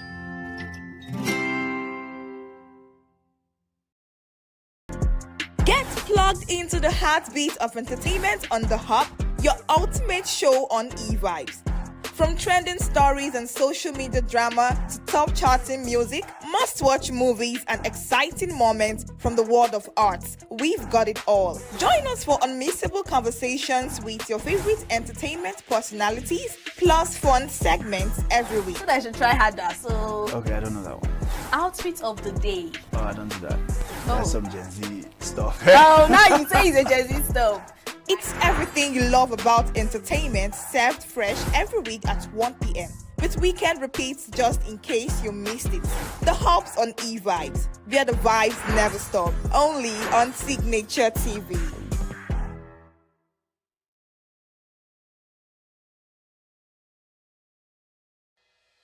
Health is more than a diagnosis. It's your lifestyle, your choices, and your future. Join us on Inside Health, your weekly deep dive into the stories, science, and solutions shaping your well-being. From expert interviews to real-life journeys of healing and hope, we cover it all. One of the complications of cancer management or treatment is they have some of them at one point in time, you see them having anemia. Okay, so you see them at times being transfused. But at the same time, you come in with a diet. Nutrition, mental health, innovations in medicine, fitness, and everyday wellness. Whether you're managing a condition, staying informed, or just living your best life, Inside Health is your trusted guide. I'm Chigichi Agorom, and I'll be with you every week on Inside Health, only on Signature TV.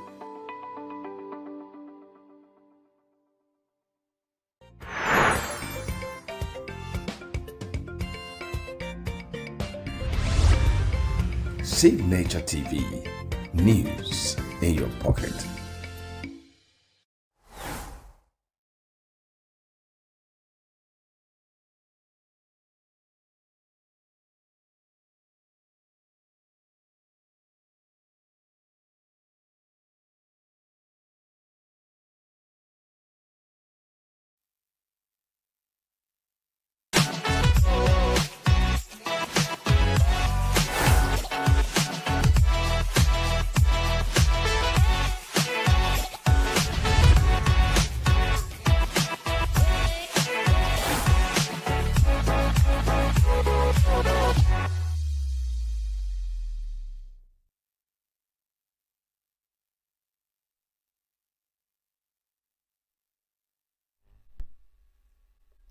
Good day, Nigeria. Welcome to E-Vibes, the entertainment show on Signature TV. Today is the 15th or 14th day in the month of April.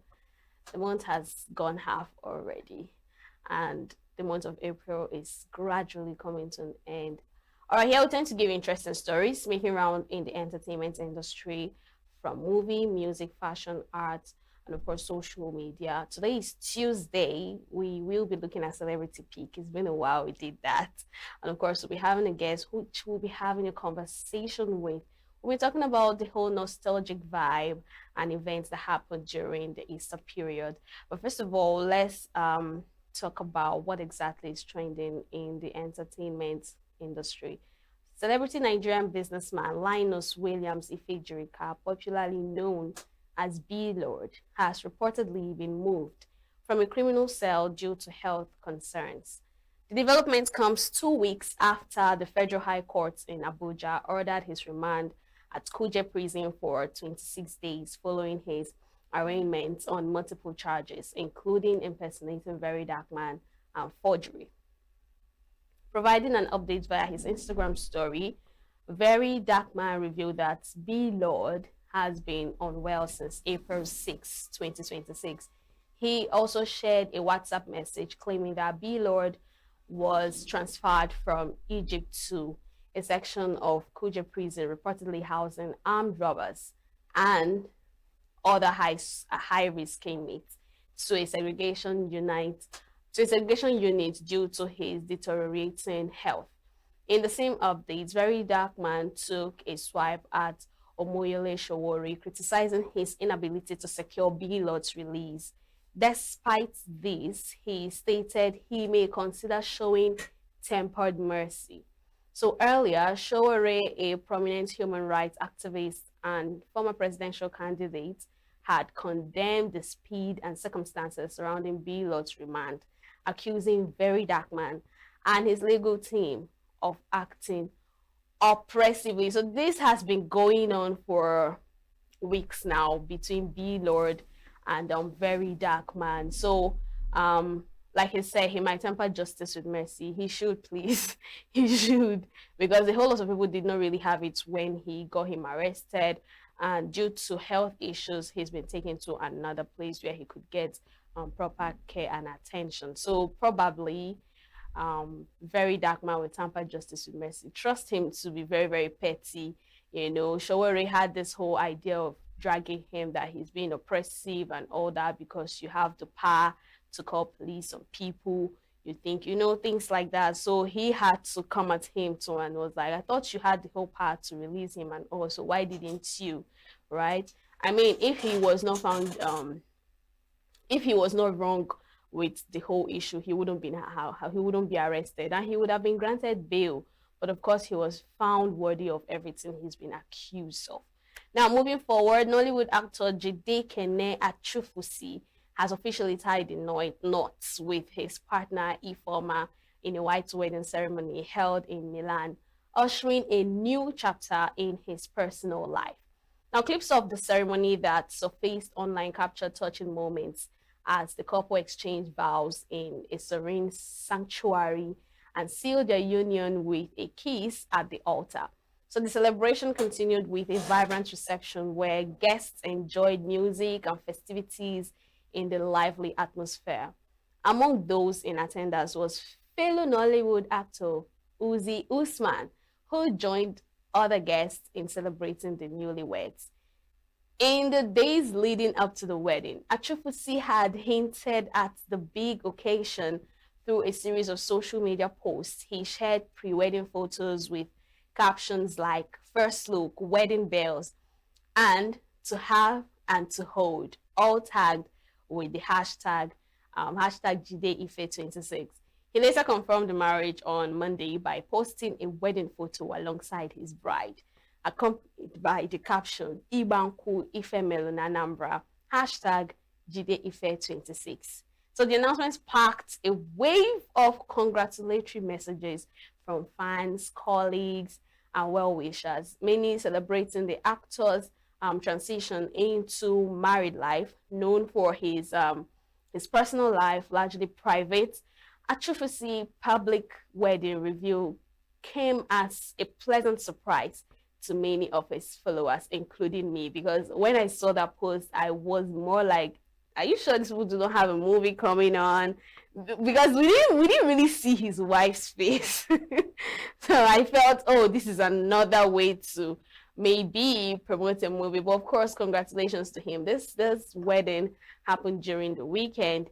It became very, very official when he posted it on his social media, because he tended not to have a very loud wedding. It happened in Milan, right? It didn't happen in Nigeria. You know, if it was in Nigeria, you know, the whole Ashwebi whole thing, content creator, videographer, cameraman, everybody. And you know, when celebrities are coming for that kind of wedding, they would come with their team members, their content creators, their camera person, their social media manager. The whole place would be filled with human beings, right? That you tend not to even see the people that are getting married. Okay, so of course, congratulations to him. He took us by surprise. We are so happy for him. And of course, there are so many girls that love Jide Kene so much. When you tend to see TikTok comment section, you'll be wild. You would feel, oh my god. You know, he has left them and gone to marry from Anambra State, and he didn't even do the wedding here in Nigeria. Okay, we wish them a happy married life, and of course, let's not expect to see a whole lot from Jide Kene. He's always been a private person, so I think that would continue. Now, US pop superstar Britney Spears has reportedly checked herself into a rehabilitation facility following her arrest last month on suspicion of driving under the influence near Los Angeles. Now, the 44-year-old singer was taken into custody in earlier March by the Ventura County Sheriff's Department over the alleged DUI incident. She was released shortly after, with her representative describing the situation as completely inexcusable and stating that she would take responsibility and comply with legal requirements. According to reports, on Sunday, several U.S. media outlets confirmed that Spears voluntarily entered a treatment center, although the exact date of her admission remains unclear. She's expected to appear in court on May 4th in connection with the DUI case. As reported by the Los Angeles Times, Spears, who rose to global fame in the late 1990s with chart-topping hits like Baby One More Time, has largely stepped away from the music spotlight in recent years. The fact that she actually carried herself jejely to the rehab is something to applaud her for, you know, because I mean, she was found wanting driving under influence of either alcohol, drug, or something. But thank God she could carry herself to that place. The very day she did it, we do not know. So let's wait until May 4th. Why am I going backward? Let's wait until May 4th to see if she's found guilty at the end of the day. All right, so moving forward, more than 1,400 actors, directors, and filmmakers, including prominent Hollywood figures, have signed an open letter opposing the proposed merger between Paramount Global and Warner Bros. Discovery. This has been going on for how long now? So among the signatories are notable names such as Emma Thompson, Ben Stiller, Javier Bardem, and Rose Barney. The group argued that the proposed deal could further damage an already struggling U.S. entertainment industry. So in response, Paramount defended the merger, stating its commitment to supporting creative talent and ensuring that filmmakers continue to have broad opportunities to showcase their work. The proposed $111 billion merger is seen as part of wider challenges facing the entertainment industry, including the lingering effects of the COVID-19 pandemic. So the disruption caused by the 2023 the labor union strike and increasing competition from major tech platforms alongside shifting audience habits. Now, critics of the deal warned that combining the two studios would reduce the number of major film companies in the United States to just 4, potentially leading to job losses and fewer opportunities for content creation and distribution. Other industry figures who signed the letter include Kristen Stewart, Kristen Scott, Thomas, and Glenn Close, with more professionals reportedly continuing to join the opposition. The letter ultimately calls on Rob Bonta and other regulators to block the merger. Meanwhile, David Ellison has said he intends to maintain Paramount and Warner Bros. As separate studios while boosting production, with plans to release at least 30 high-quality films in cinemas each year. It's sad. This has been going on for how long? It's been going on for 2 to 3 years now, right? So I don't even blame these actors, directors, and producers that are, fighting for them not to do this that they're trying to do. But I think they have plans for them, because I mean, it's going to create a whole lot of job losses. People are going to lose their job. People might not have the opportunity to be seen, right? People might not have the opportunity to show their talent, their content, and all that. But they've got things figured out. I mean, they said they have plans and places and cases whereby you have the opportunity to showcase your talent and what you're doing. All right, that's all I have for you in the news segment. This hour, go on a short break, and up next is Celebrity Peak, so stay with us. Get plugged into the heartbeat of entertainment on The Hub, your ultimate show on eVibes. From trending stories and social media drama to top charting music, must-watch movies and exciting moments from the world of arts, we've got it all. Join us for unmissable conversations with your favorite entertainment personalities, plus fun segments every week. So I should try harder, so... Okay, I don't know that one. outfit of the day. Oh, I don't do that. Oh. That's some Gen Z stuff. Oh, now you say it's a Gen Z stuff. It's everything you love about entertainment served fresh every week at 1 p.m. with weekend repeats just in case you missed it. The Hubs on E-Vibes, where the vibes never stop. Only on Signature TV.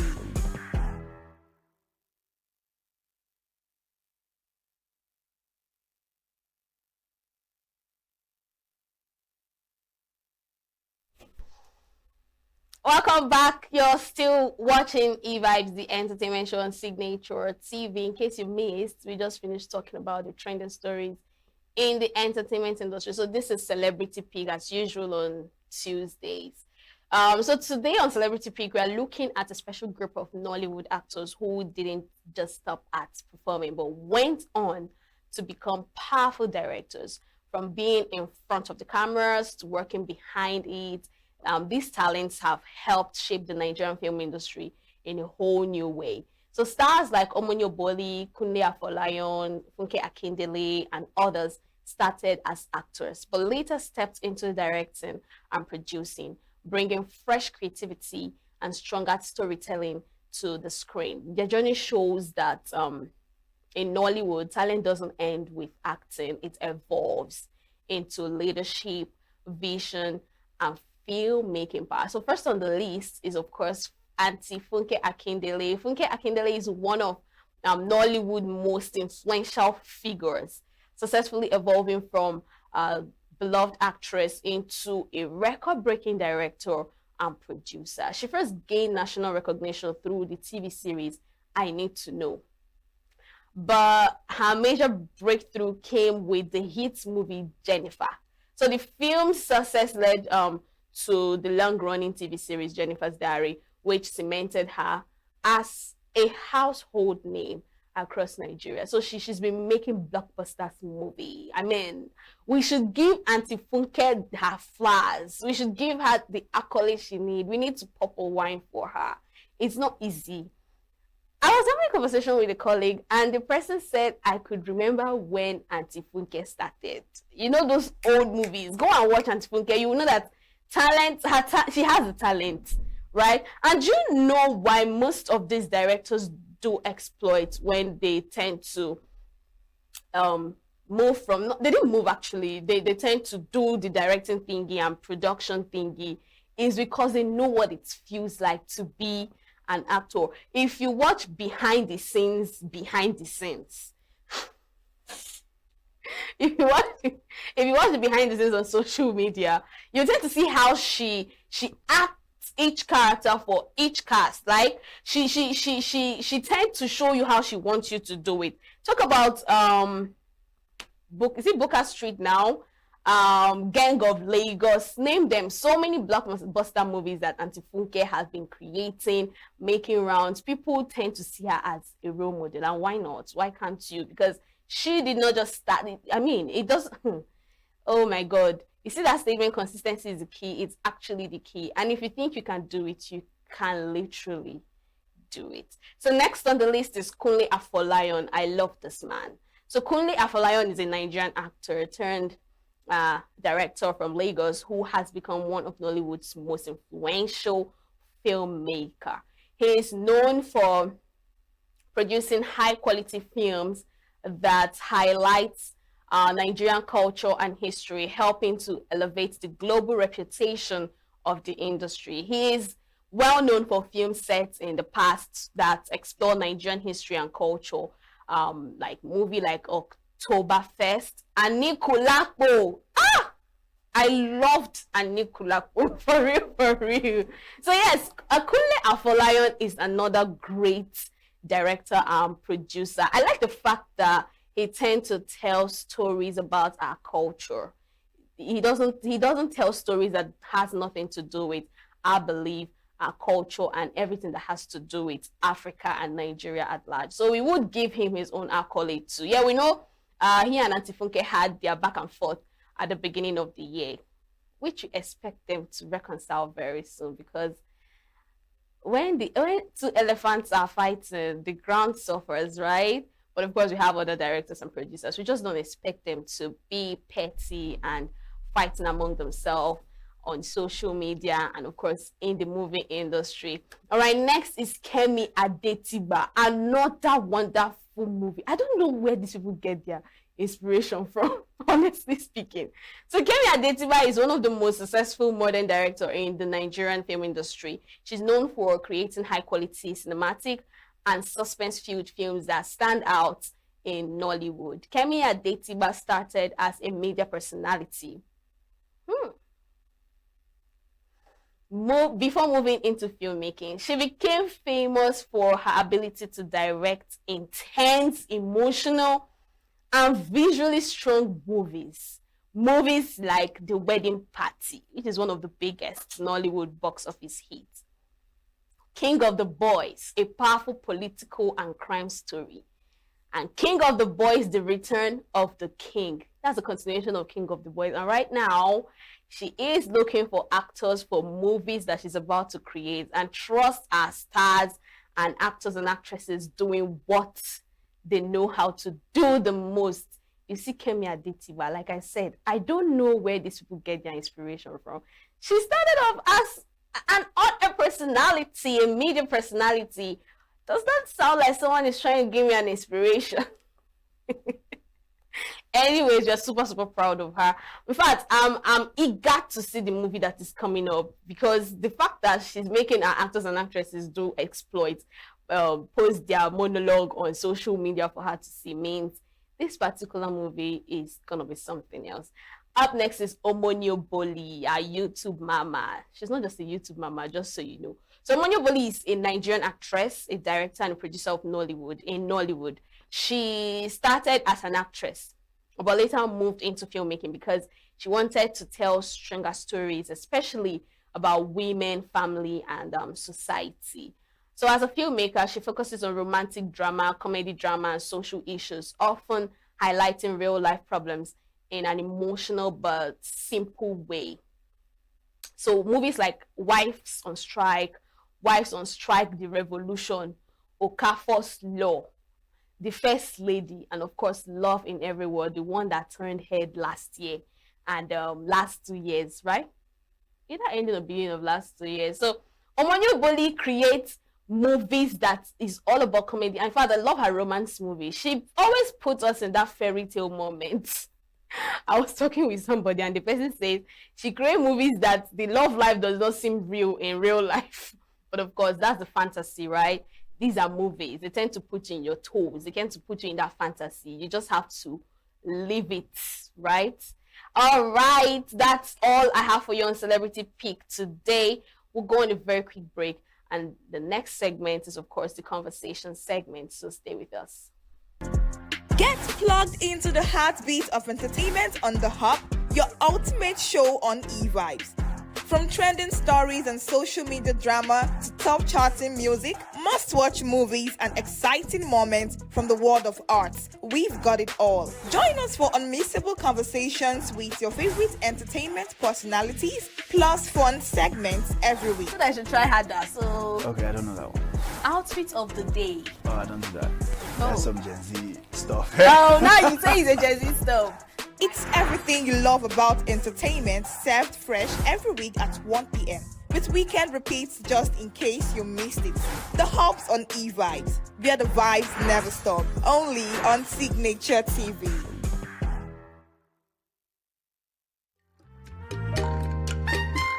The way we see the world shapes the way we change it.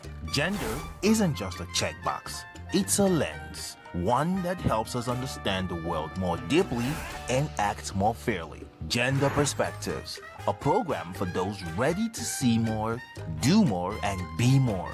Designed to challenge assumptions, ignite conversations, and build inclusive solutions across every sector of society. We are not, fighting the men. We are not saying we are equal in terms of rights. We're only asking they should recognize our existence. Join us on Gender Perspectives, showing every Saturday by 4 p.m. Repeat every Wednesdays by 5 p.m. and Thursdays by 3 p.m. Change begins with perspective. Let's widen yours.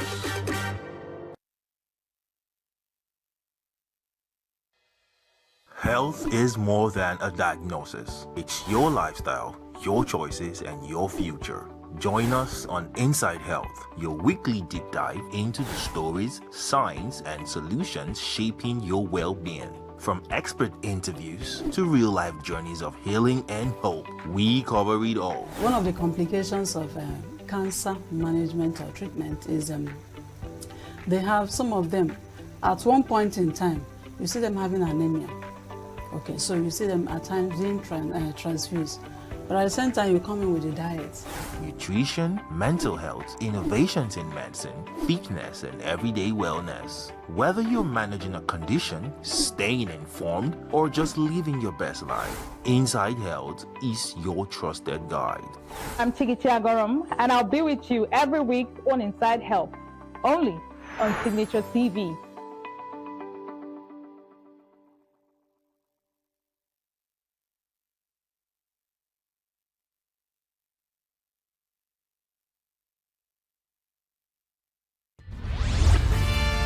We are local.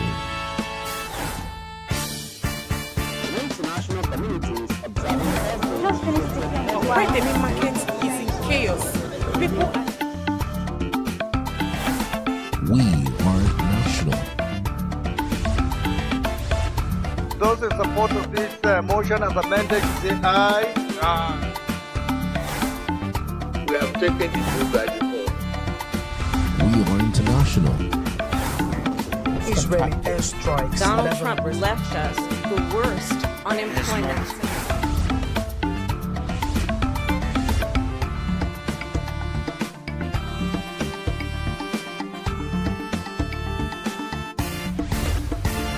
Signature TV, news in your pocket.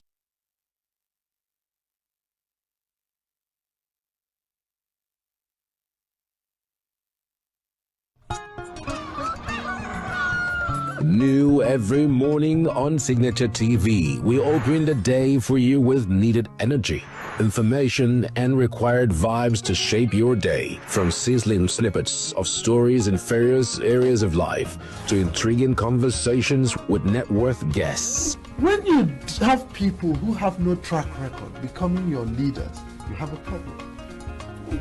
There's no outstanding gratuity when Obi took over from me. I left in all the accounts of Anambra State 13.8 billion for him. Your day cannot be complete without Signature Morning on weekdays and Signature New Day on weekends. There is no better way to start your day except Signature Morning and Signature New Day every day on Signature TV.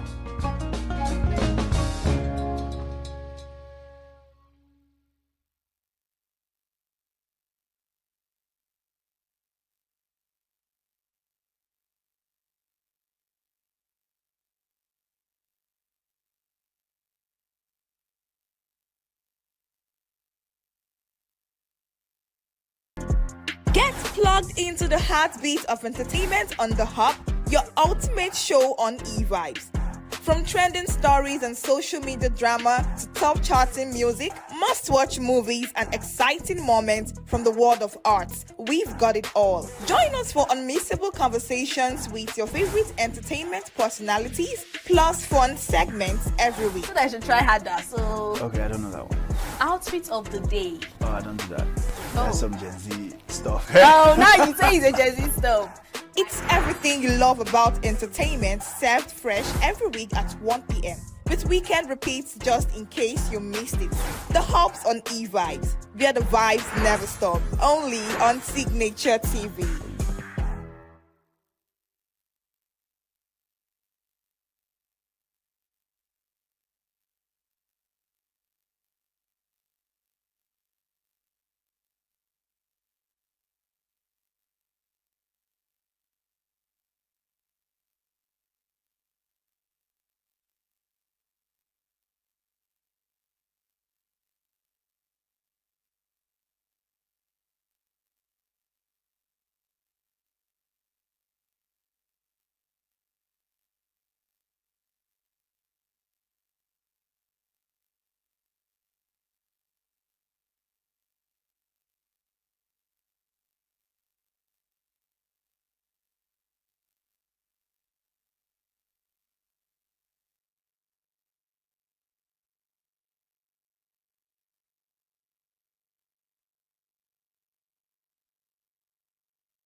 welcome back. You're still watching E-Vibes, the entertainment show on Signature TV. Today we are diving into something truly heartwarming, the world of nostalgia and how it's being brought back to life in modern events. Our guest today is Chisilde Cecil Ike Okafor, the creative mind behind the unique Easter Sunday experience titled Kiddish, an event designed to take people back to the joy, innocence, and fun of childhood.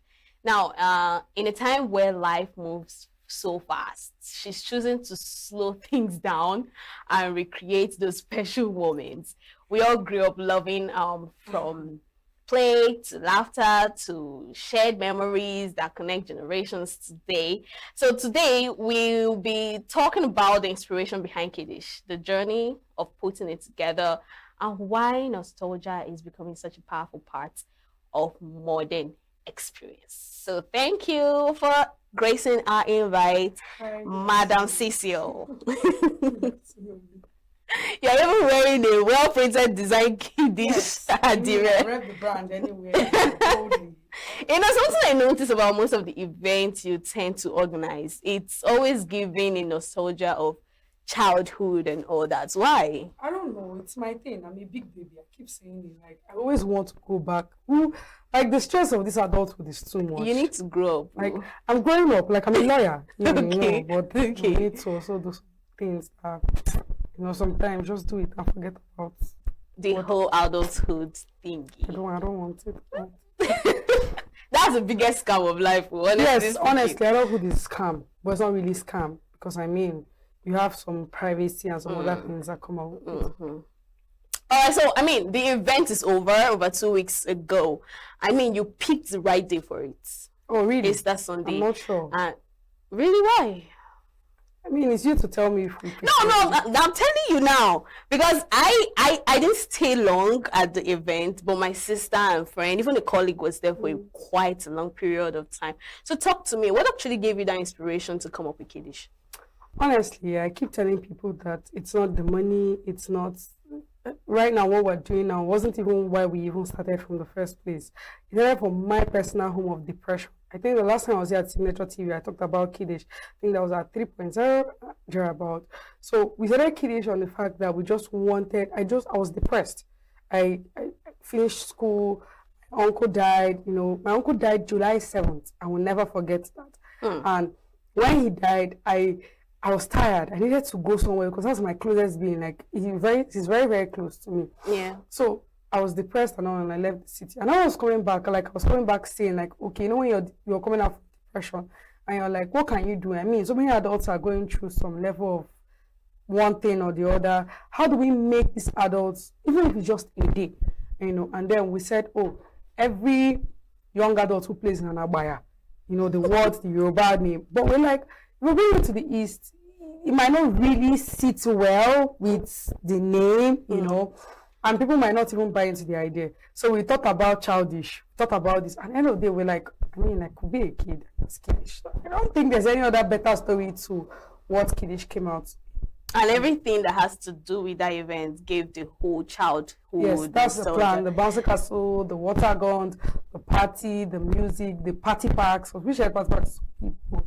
Yeah, that's what we're trying to create. So the whole idea is to make adults go back to how they used to be when they were younger. Yeah. It was quite embarrassing. Why? A little bit. Not in the way that you're seeing it, actually. It was fun. It was fun, but at the end of the day, you tend to feel like, oh my God, I'm playing like a child and all that. So you have to go back to think about all the games you played when you were younger and recreate it. Now, tell us what happened behind the scenes of creating everything, getting the bouncy castle, water gun, and the rest of them. Okay, from my end, I feel, sorry, no offense, but I feel like some Eastern professionals should learn how to do better. I think we went through a whole lot of stress during this current edition.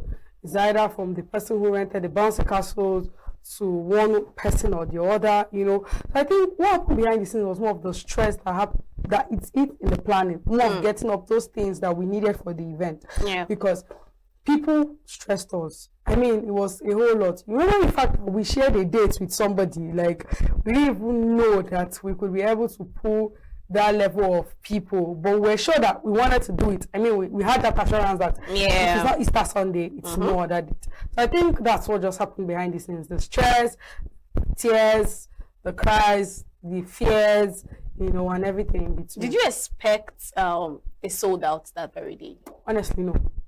You know, I knew people were going to come, but I didn't know it was going to be like water.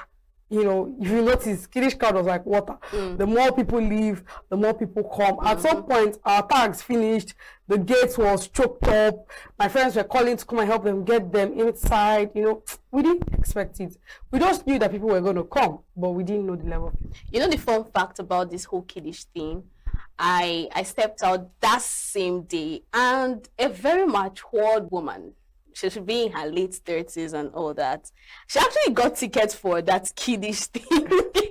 I didn't expect this. Honestly, I was like, you got ticket for Kiddish, like you're planning to go play. She said, of course, yes. So now my question is, did you plan this whole party for people under the age of 18 to 30, 40, and of course, little children, or you planned it specifically for adults? Okay, it's only for adults, but you know, we can't kill the kids that come for the event. The only thing we advise that once it's 5, 6, when the rave starts, find a way to take your child home, because I think that's the rave. But apparently, it's for everybody. It's for every adult, whether you're 40, even my grandma came for Kiddish. You know, so it was. Did she play the whole? Yeah, she played. So it's for everybody. There's no exception. Yeah. You know, ENUGU is turning to a very eventful state and all that. Now, my question is, when it comes to ticketing, do you think they are laid back a little bit to buy tickets? I think most of the time they find it interesting buying the ticket that very day, especially when they start seeing people posting things on social media. So do you think buying tickets is actually a laid back thing for most of the people in Enugu State? Honestly, if it was years back, I would say it was a problem. But right now, I feel like Enugu people are more interested in value. Are you giving them value? What are they coming to see? Are they just coming to see a beer parlor where they are drinking and eating usual? Are they coming to see an experience that's different? That's what we're building from Kiddish.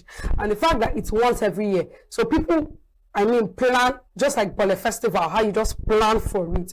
You know, so you have to give people experience. So me, I don't feel people are laid back with tickets. I just feel like it's the experience you give. But yes, more tickets are sold on the day of the event because people are always skeptical whether they should go, whether they should not go. Is their friend going?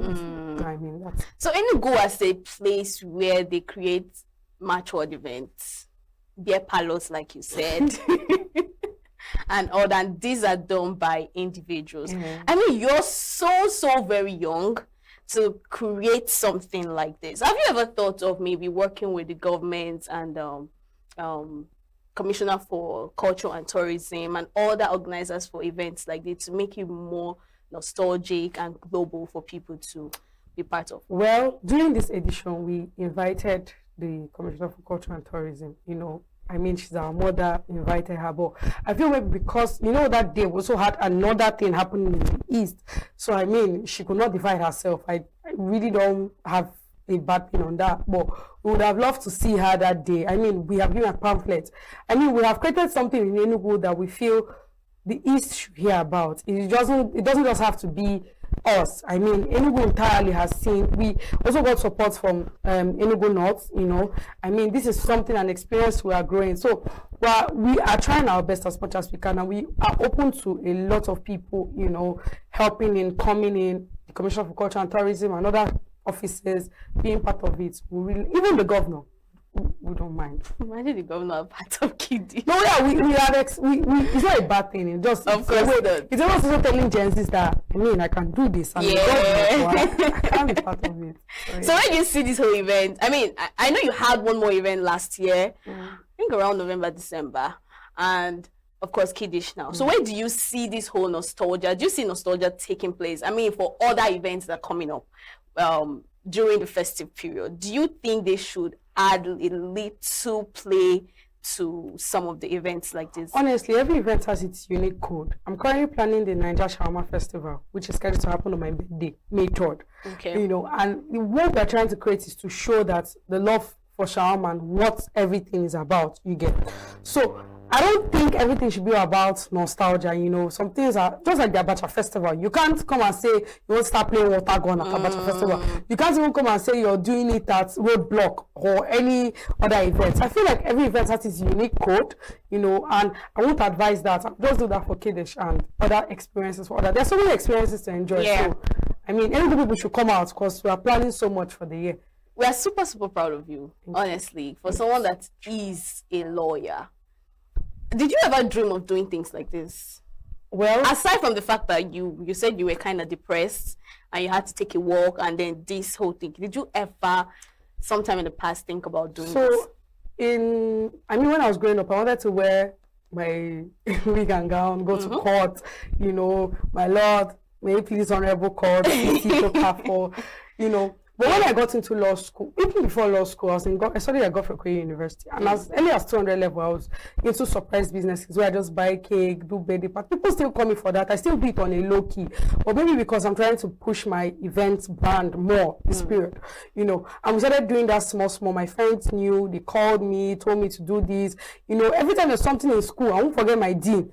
He would tell us, oh, come and be part of this, bring ushers, do this, you know. And he was gradually taking peak and all that. I think after school, I just realized that after law school, even in law school, I was SRLC chairman for ENUGU campus Aban. And we did SRLC weekend. I was able to like plan it without stressing myself. The only thing I think that stresses me in events is finances because, you know, sponsorship and all that. But after then, I just found out that this is where I want to be. I want to be a lifestyle creator. I want to be able to create events. I want to be able to say, oh, Enugu State is giving me up Barra Square. Fill it up. I mean, it's my own work to go and find how to fill up that space. Tiger is coming to Enugu. Amsterdam is coming to Enugu. We want to do an activation. The place is empty. What do? And you plan everything and also make sure that people come. I think that's where So you enjoy being an event planner? Yes, I love it.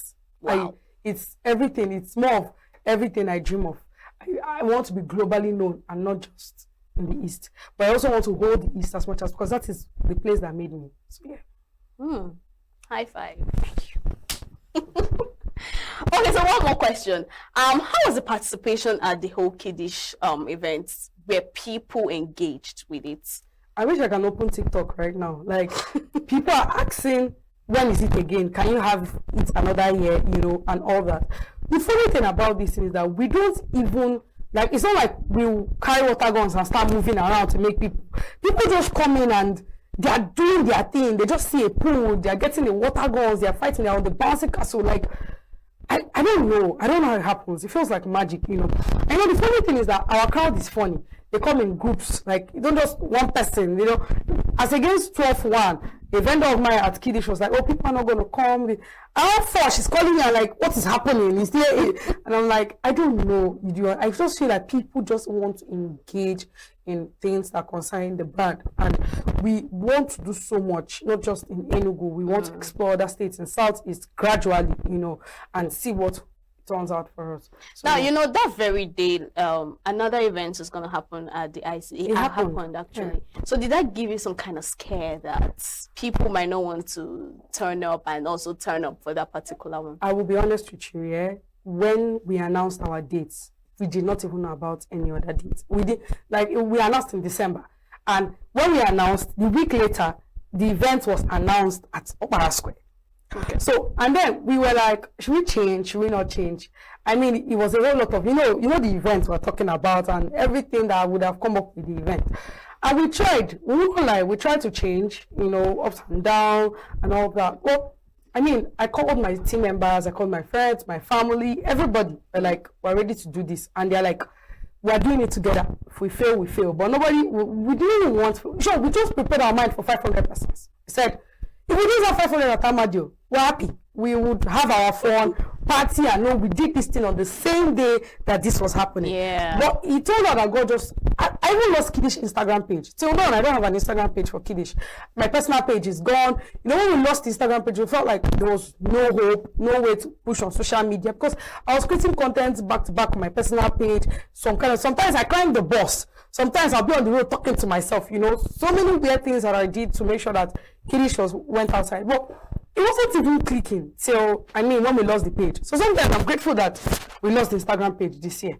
I don't know, but it's my own. So it's more like a disappointment is a blessing. Yes, I think that is what it is. Anyways, Sisi, we are super proud of you. Thank you. I'm so sorry we can't continue this conversation. I experienced the kiddish and I'll say it was fun. I love the whole idea of nostalgia. It gave the whole vibe of I'm tired of being an adult. I need to be a baby. We're super proud of you, and of course I wish you so well. I wish you I still want to see you in that lawyer role.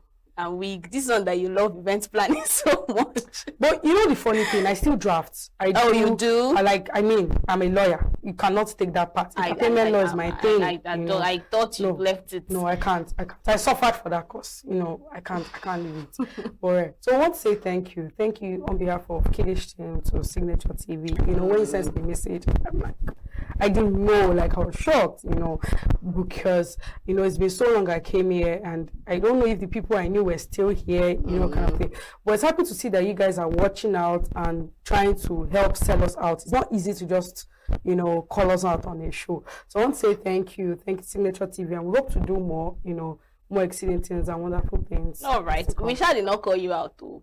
We just invited you. Yeah, it's part of it. You called me out. I was hiding in my shell. I'm not gone from you. Don't look like someone that is hiding in her shell. I've been hiding. After Kiddish, I've just been hiding. You don't even look stressed in any way. Because I'm planning a new event, I love your strength and energy, for real. Anyways, thank you so much for having this conversation with me. I had a great time. And of course, I'm sure our viewers enjoyed this conversation too. Unfortunately, the show has come to an end. We'll draw the curtain here. Join us same time tomorrow for interesting stories, of course, fun segments and conversations like this. Enjoy the rest of your day, and I remain your baby girl, Queen Wokonta.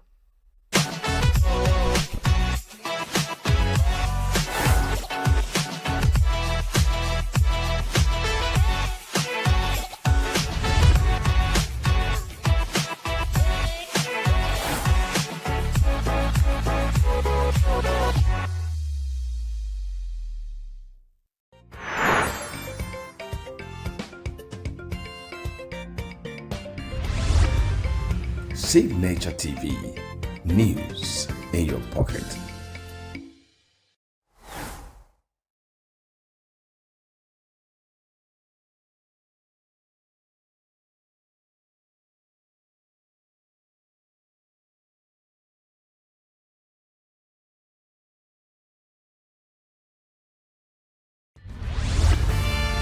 We are local.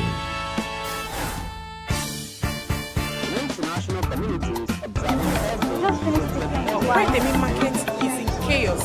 People are... We are national. Those in support of this motion as amended, say aye. Aye. We have taken the bill by default. We are international. Israeli airstrikes. Donald Trump left us the worst unemployment.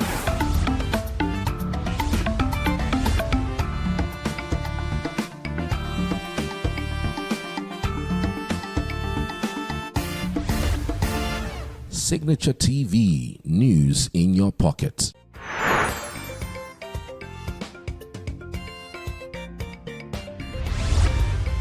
Signature TV, news in your pocket.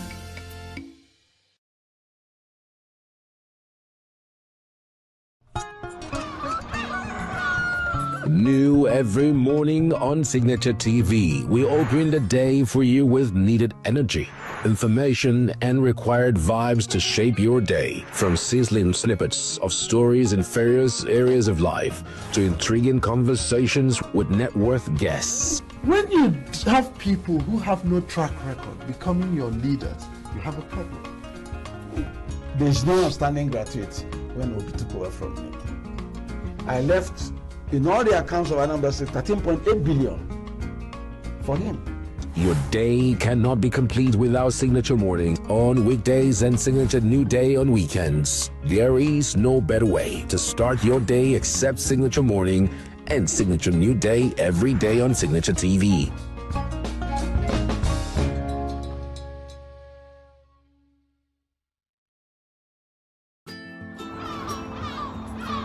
Bright and early as the day breaks, as the newspaper headlines trail the stories that shape the day. We at Signature TV trail the headlines that trail the day. We interrogate the headlines. We analyze the stories that make the headlines. WAEC is overrated, and they even overrated themselves and went into CBT.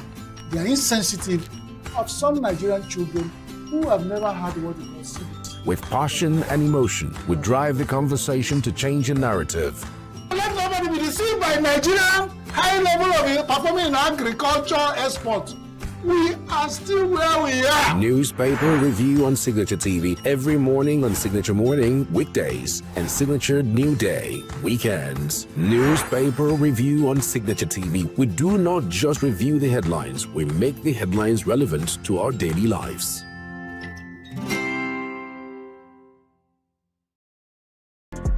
Get plugged into the heartbeat of entertainment on The Hub, your ultimate show on eVibes. From trending stories and social media drama to top charting music, must-watch movies and exciting moments from the world of arts, we've got it all. Join us for unmissable conversations with your favorite entertainment personalities, plus fun segments every week. So I should try harder. So Okay, I don't know that one. outfit of the day. Oh, I don't do that. That's some Gen Z stuff. Oh, now you say it's a Gen Z stuff. It's everything you love about entertainment, served fresh every week at 1 p.m. with weekend repeats just in case you missed it. The Hub's on eVibes, where the vibes never stop. Only on Signature TV.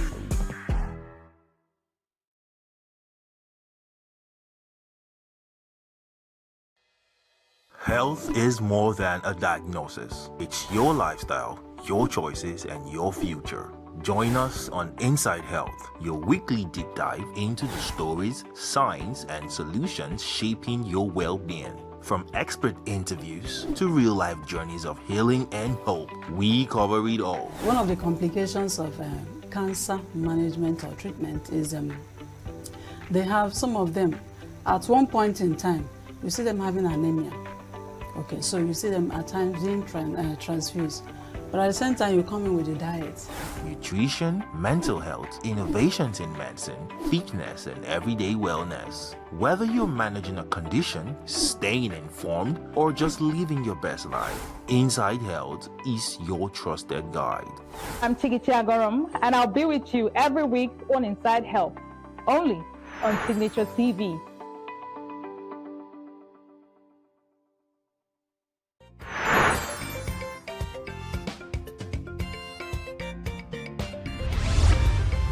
Signature TV, news in your pocket.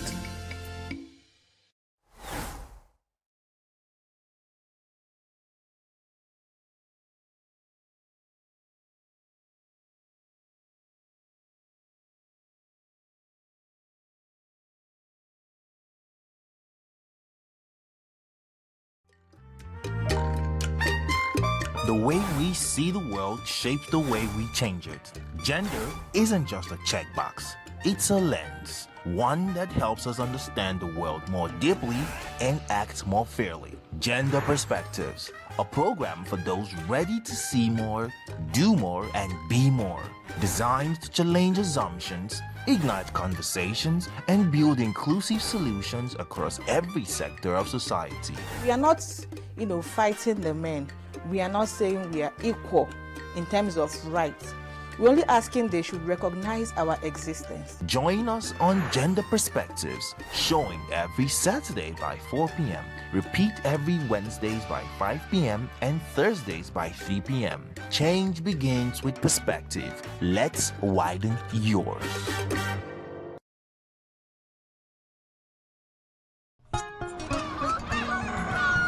New every morning on Signature TV, we open the day for you with needed energy, information, and required vibes to shape your day. From sizzling snippets of stories in various areas of life to intriguing conversations with net worth guests. When you have people who have no track record becoming your leaders, you have a problem. There's no outstanding gratuity when Obi took over from me. I left in all the accounts of Anambra State 13.8 billion for him. Your day cannot be complete without Signature Morning on weekdays and Signature New Day on weekends. There is no better way to start your day except Signature Morning and Signature New Day every day on Signature TV.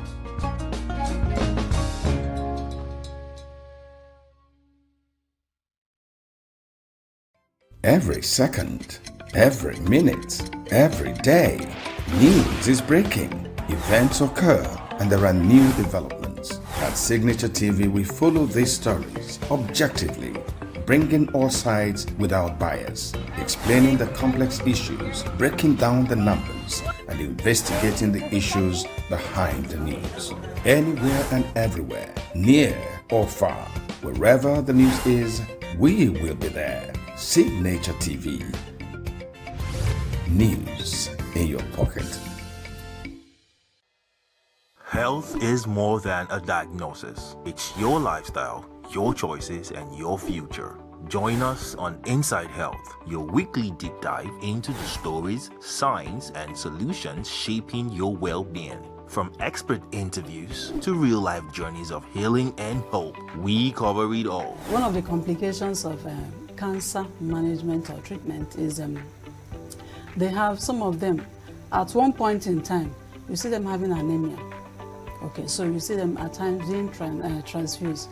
But at the same time, you come in with a diet. Nutrition, mental health, innovations in medicine, fitness, and everyday wellness. Whether you're managing a condition, staying informed, or just living your best life, Inside Health is your trusted guide. I'm Tigiti Agorum, and I'll be with you every week on Inside Health, only on Signature TV.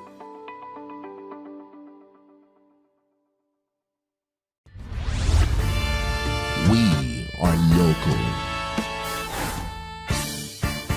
The international community is observing every Right, the main market is in chaos. People are...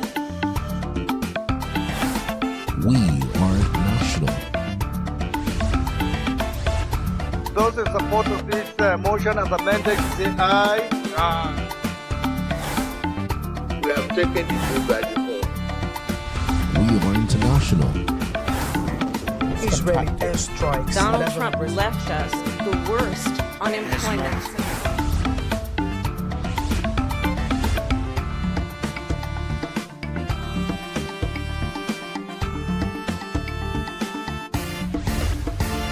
Signature TV, news in your pocket.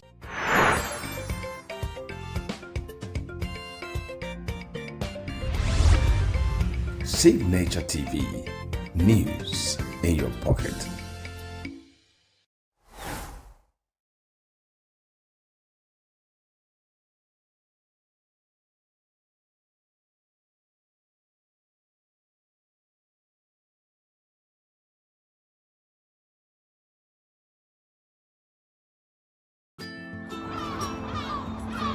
Bright and early as the day breaks, as the newspaper headlines trail the stories that shape the day. We at Signature TV trail the headlines that trail the day. We interrogate the headlines. We analyze the stories that make the headlines. Wyatt is overrated, and they even overrated themselves and went into CBT. They are insensitive of some Nigerian children who have never had what is called CBT. With passion and emotion, we drive the conversation to change the narrative. Let nobody be deceived by Nigerian high level of performing in agriculture export. We are still where we are. Newspaper review on Signature TV every morning on Signature Morning, weekdays, and Signature New Day, weekends. Newspaper review on Signature TV. We do not just review the headlines, we make the headlines relevant to our daily lives.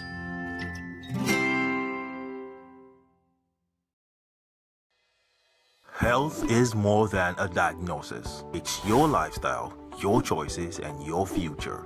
Join us on Inside Health, your weekly deep dive into the stories, signs, and solutions shaping your well-being. From expert interviews to real-life journeys of healing and hope, we cover it all. One of the complications of cancer management or treatment is they have some of them at one point in time, you see them having anemia. Okay, so you see them at times being transfused. But at the same time, you come in with the diet. Nutrition, mental health, innovations in medicine, fitness, and everyday wellness. Whether you're managing a condition, staying informed, or just living your best life, Inside Health is your trusted guide. I'm Chigichi Agorum, and I'll be with you every week on Inside Health, only on Signature TV.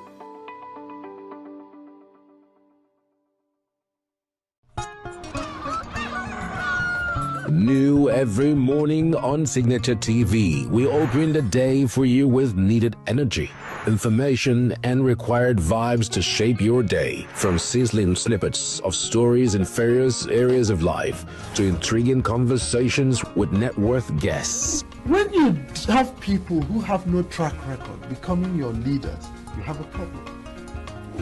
There's no outstanding gratuity when Obi took over from me. I left in all the accounts of Anambra State 13.8 billion for him.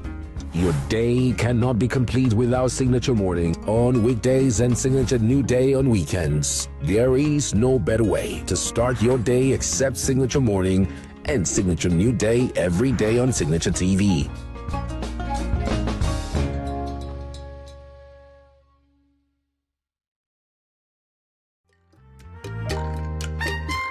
The way we see the world shapes the way we change it.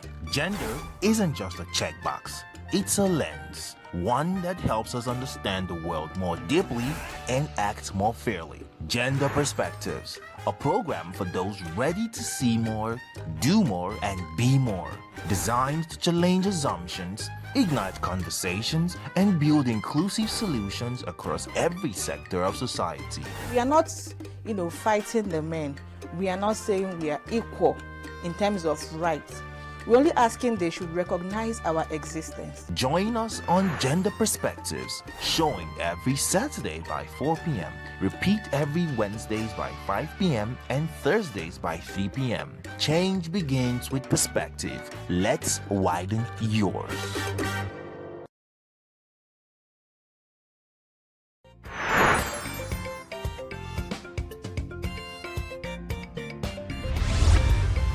Signature TV, news in your pocket.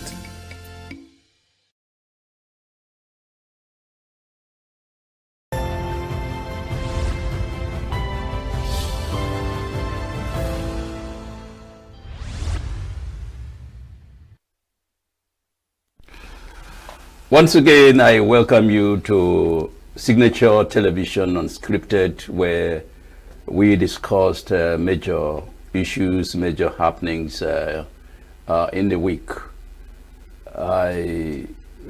Today we are going to talk about very serious issues, and I hope that our listeners are ready to get a feel of what we are going to discuss today. My name is Mike Obani, and with me in the studio on my right is Dr. Ukeje. Dr. Stan Ukeje. Dr. Stan Ukeje, you are welcome to the program. Thank you, Mike. Yes. On the extreme right, our leader, Sir Ngoke of former Radio Nigeria, and I know that many of us, knew when he was there, and he did a very marvelous work at the radio. Sir Ngoke, you are welcome to the program. Thank you very much, Mike, the one and only senator. The only surviving senator of the Federal Republic. Yes. Thank you. Thank you for coming. Like I said, today, to begin with, we are going to look at the rejection by the Senate, Nigerian Senate, of a motion to immortalize late Professor Humphrey Wosu, who midwife the momentous, historical, and unforgettable June 12 presidential election, and all by Nigeria's military president, General Ibrahim Babangida. We are talking about the rejection by the Senate of the Federal Republic to immortalize Humphrey Wosu. That election, like I said, was adjudged by local observers, local and international observers, as the freest, the fairest, and the most credible election we had ever held in the annals of Nigeria's political history. But it was annulled, so unfortunately. And since after the annulment, the country witnessed so many controversies that resulted into killings, maiming and all that.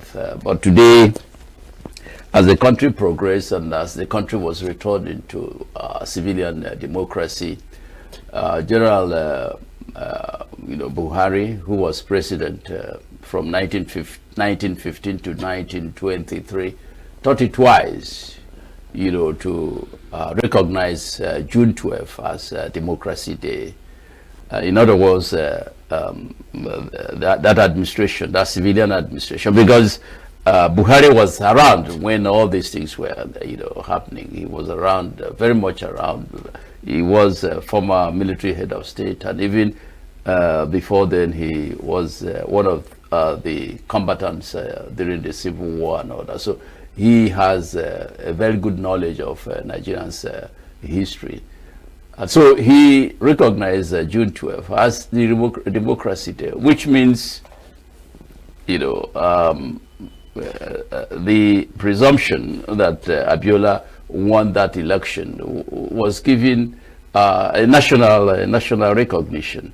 And we have seen over the years that, just 2 months back or so, the man who annulled the election came up with a book, where he admitted that of a truth, Humphrey Nwosu, Abiola won that election. And we do know that Abiola had long been immortalized.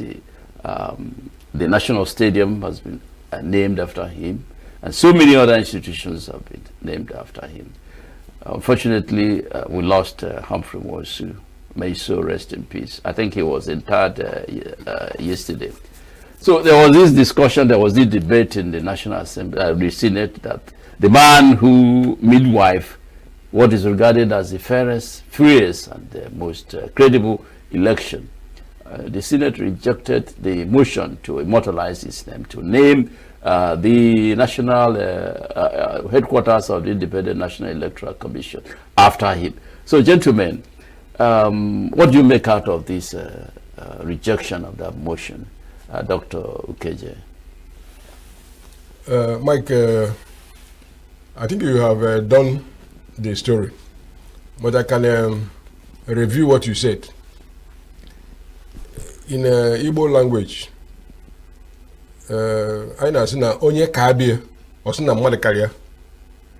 if you reveal yourself, you will say that somebody has revealed you, but it's not true. If June 12th is a national day, a public holiday, if Chief Abiola is a hero and his name, the National Stadium is named after him, how then can it mean that those associated with June 12th are not heroes?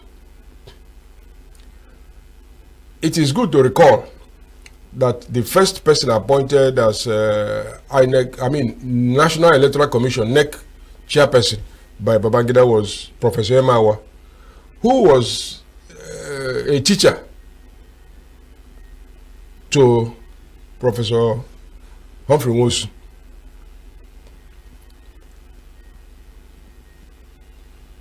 Emawa and Babangida disagreed because Babangida continued to interfere with the process. He disqualified Shehu Yaradua and a few other people.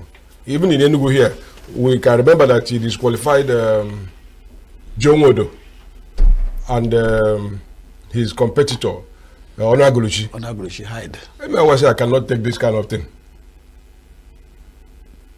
Well, it is the character of the Igbo person to be focused on duty.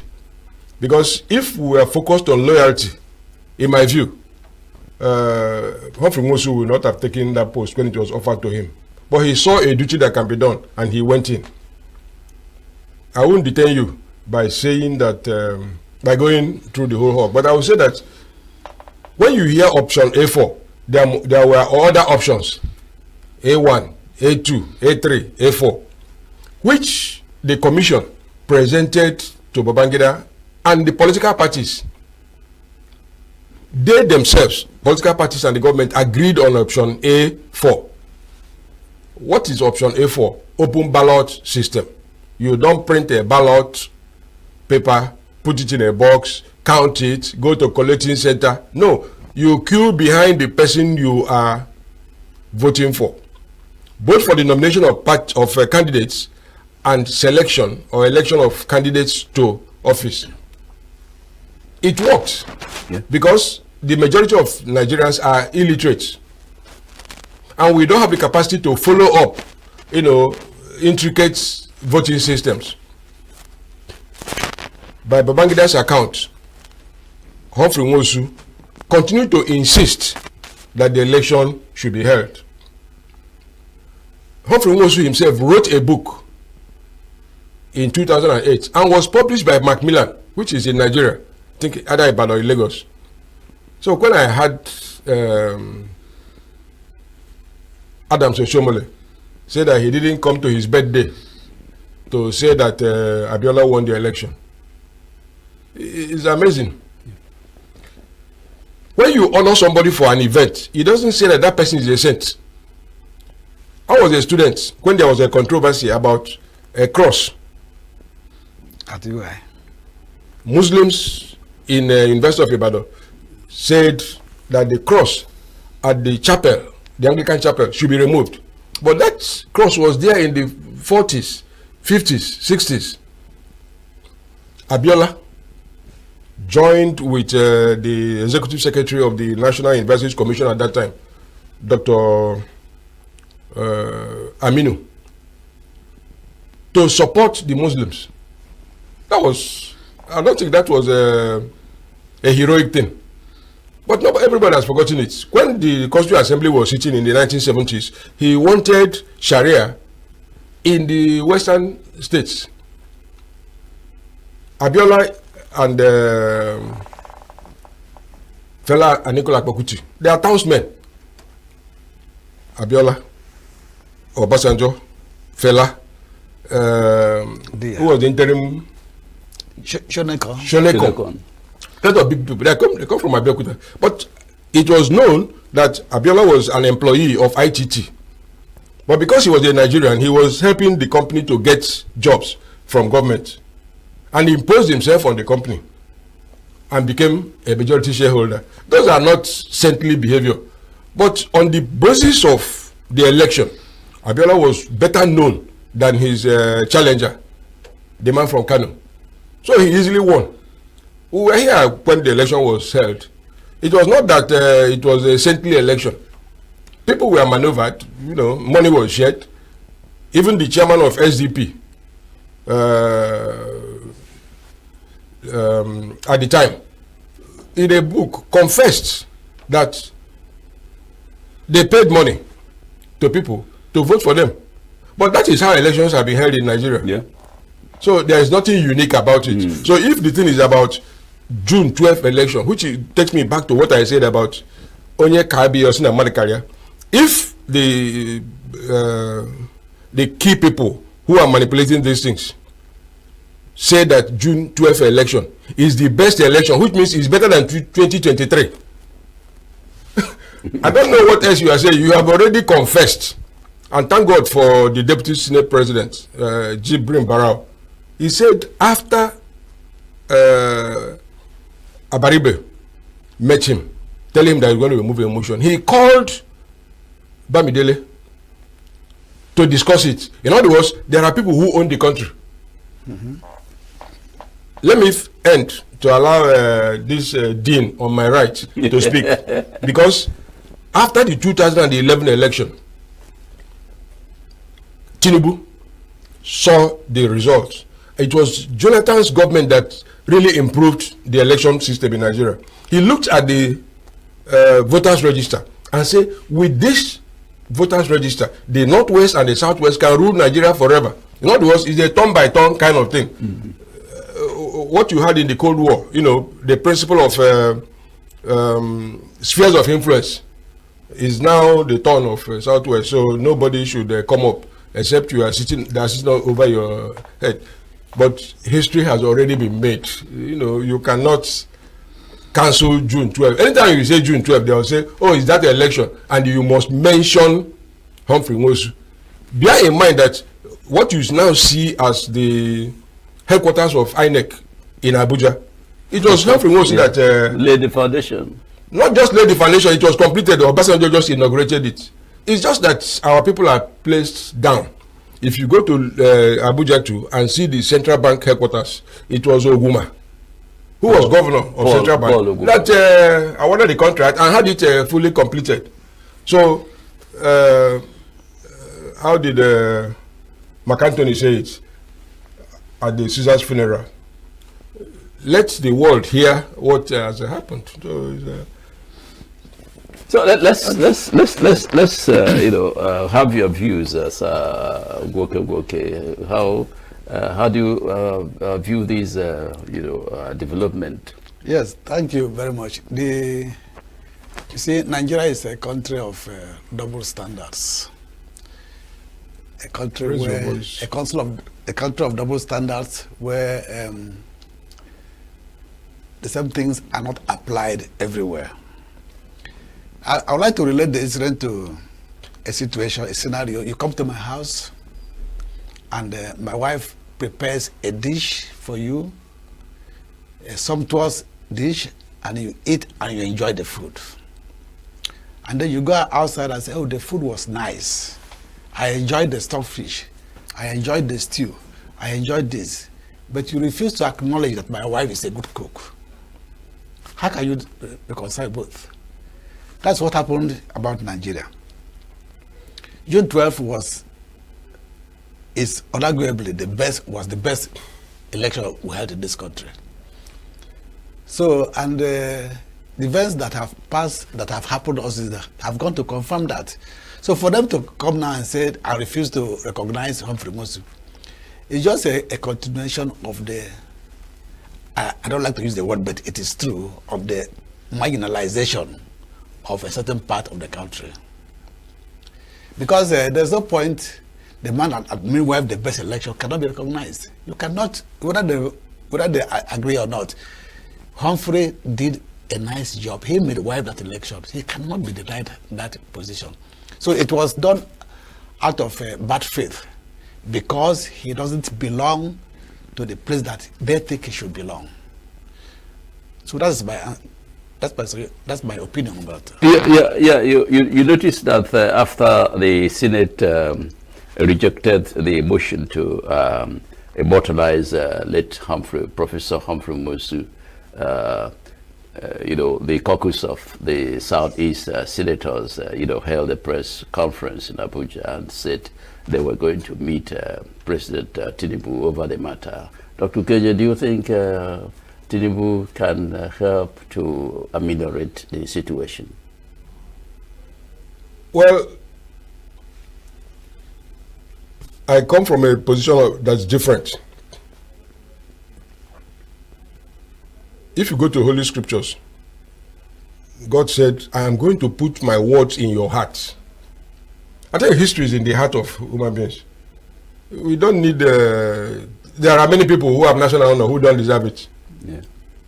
So putting Nwosu in national honor does not change anything. It does not. In fact, it may even degrade him. Because when they list the people who have national honor, you will see a mixture of people with forged certificates, you know, false claims, people who are coming from prison. He doesn't need to mix with those people. This gentleman had a first class. And you know that University of Nigeria, Nsukka, you know, is in Igbo land. Before you get first class there, it's not anyhow university. I'm not saying that it's better than, because I went to Ibadan, but our people are stingy. Before you get it from them, you must more than merit it. It's not that you merit it, you must more than merit it. Yes. Then he went to University of California to do his master's and PhD. It's not easy. He was local government commissioner in old Anambra State. Yes. He's not a flight by night kind of person. For me, even if it's his hometown, Ajali, they should erect something for him. I would think that Anambra State government, from where he comes, can even name their State Independent Electoral Commission after him. After him. Yes. Okay. There can be an arena. They could write a small book. Even that book he wrote, published by Macmillan, the government can buy it and share it to universities and secondary schools. Which government? In the federal or state? In Anambra State. Okay. Other Southeast state governments can do the same thing because the attack is not on Humphrey Nwosu. It is his identity. And the people doing this things are not alone. If you watched, if you read portions of Babangida's book, something he said there that was really interesting. He said that after Justice Ikpeme gave judgment, he realized that Ikpeme had worked in Agbambo's chambers. What does that mean? Is Agbambo the father of Mrs. Ikpeme? These are identity politics. Yeah. It was Babangida that appointed Agbambo as Attorney General. It was the federal government that appointed Ikpeme as a judge. And he was the president. So why all this shifting of blame? The attack on Humphrey Nwosu is an attack on his identity. And his identity is Igbo. Whether your name is Nwosu or not. Therefore, I would think that even the state governments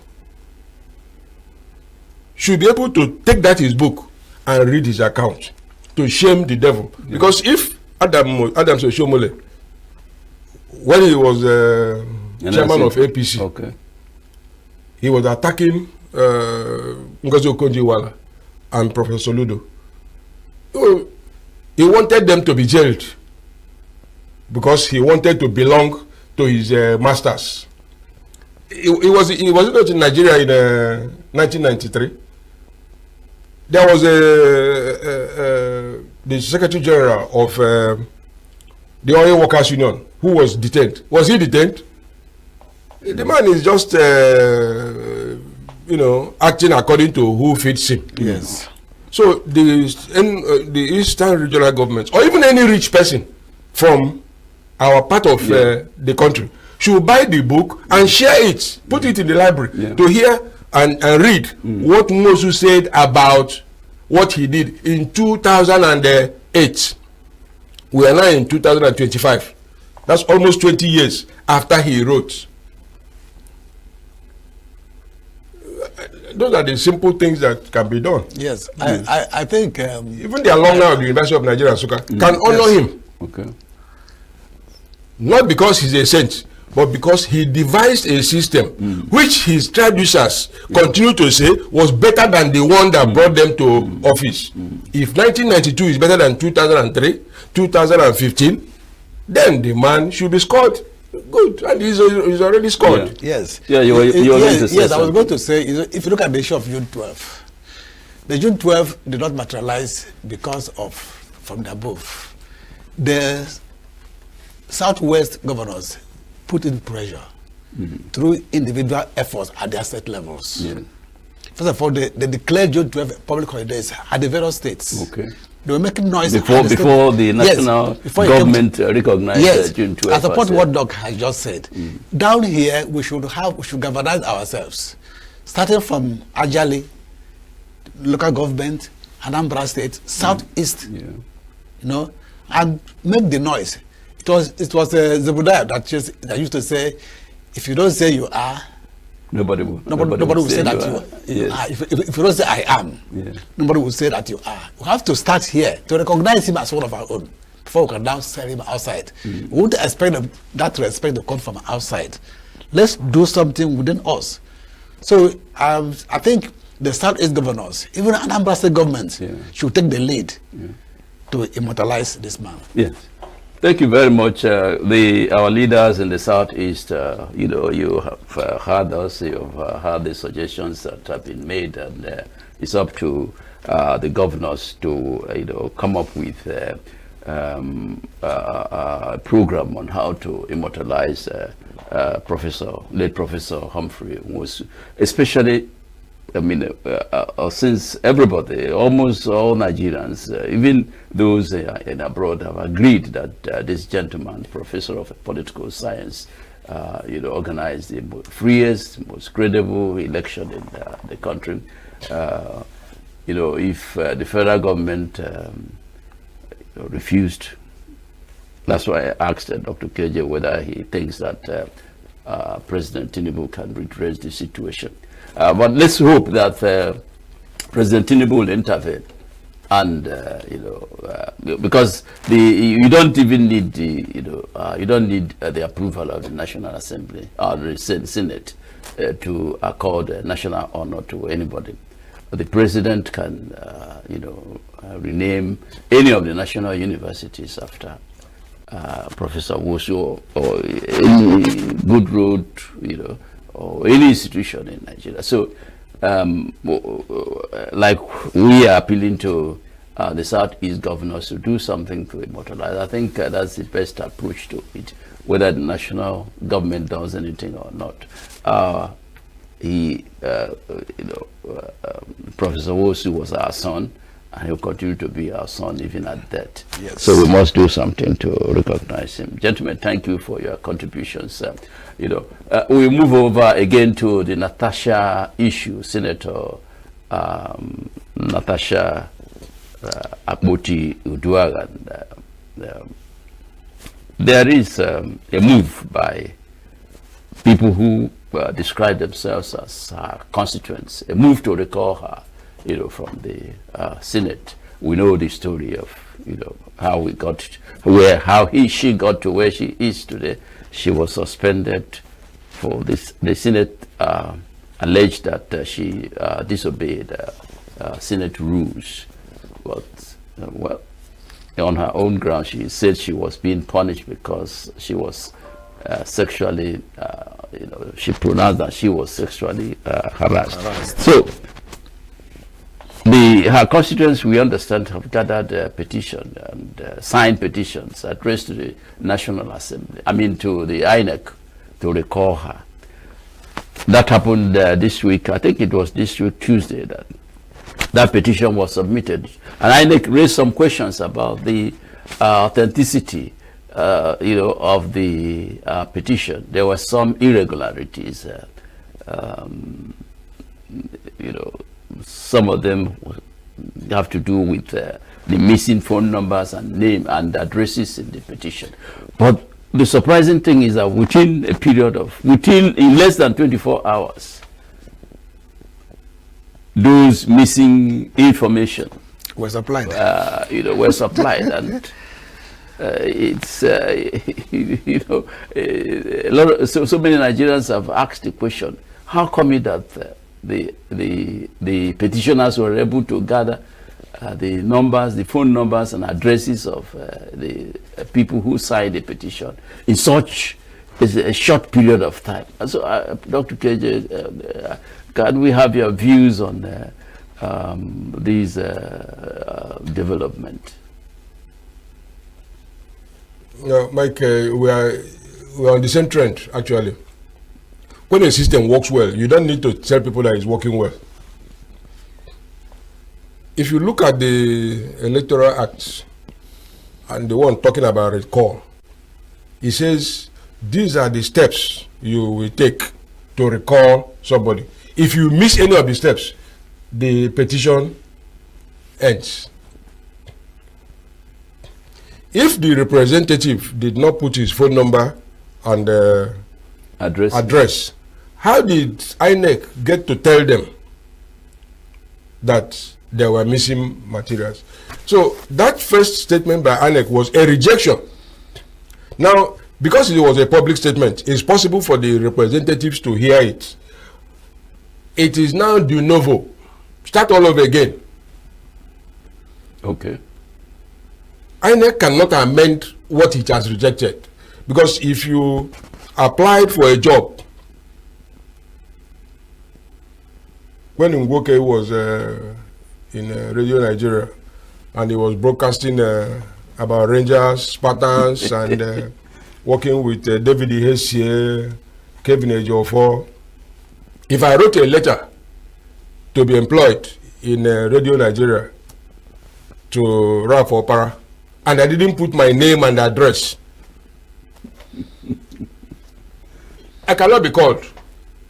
But if Ngwoke on from ENUGU Township Stadium at the time says the right winger for Rangers, Stan Ukeje, even he applied, but he didn't write his name and the address, and I then write again. That's a new application because people have been shortlisted on the basis of the first one. I know Rap Opera as an elder. He attended the University of Ibadan. I know him.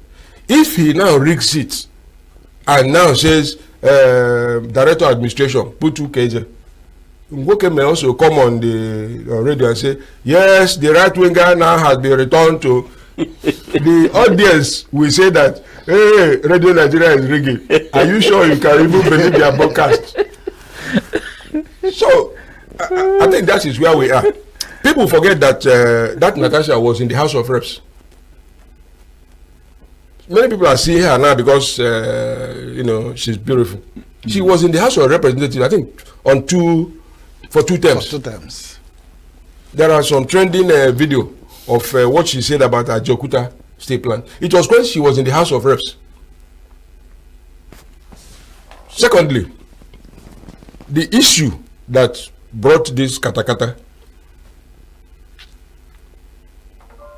of expelling her from the Senate.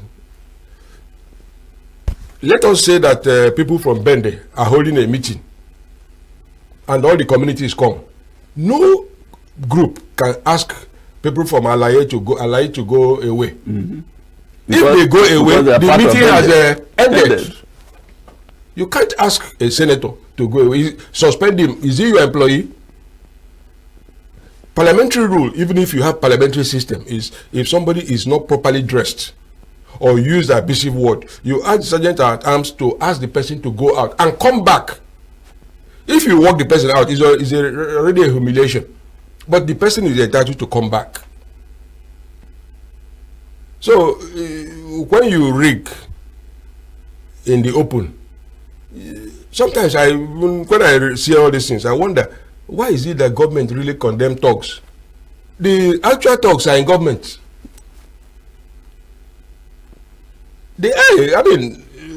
Just watch it. I mentioned he's the person controlling the Senate. But we are not in a parliamentary system. There was a day he told Akpabio that some people want to take away his seat, that he's holding it for him. In other words, that's what I'm telling you about this principle of inequality. He is they are in charge now, so he's put Akpabio is sitting there on their behalf. Yes. Any day you offend them, yes, they will dump him. Yeah. By his mercy. Because when the lady was speaking, and somebody raised a point of order. But if I was the chairman and somebody was speaking, the point of order will be against what he said, not his speaking. If you raise your hand, I will recognize you. When the person finishes speaking, yes, a point of order that this person shouldn't have been speaking from his or her seat. It is not for the Senate President to talk to the person anyhow. You say, Sergeant at Arms, did you tell Senator Natasha that the seat has been changed? Sir, I forgot. I was carrying the mace when, all right. Honorable Distinguished Senator, effective after today, please speak from seat number. And there must be reason why you change the seats. Is it that the microphone publishes the name of the speaker? You don't just throw people up and down. Because I even had Senator Erechi Kingibe saying she had been changed from one committee to the other.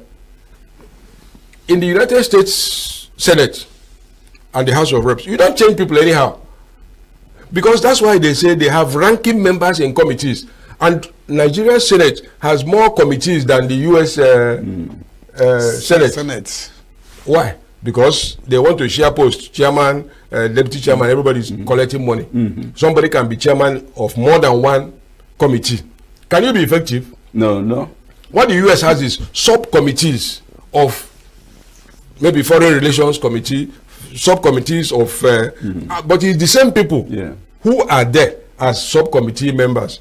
So whether she is recalled in a Wayo manner is already in the open. Do recall that when she was elected, the former governor of Kogi State tried to obstruct her. Yeah.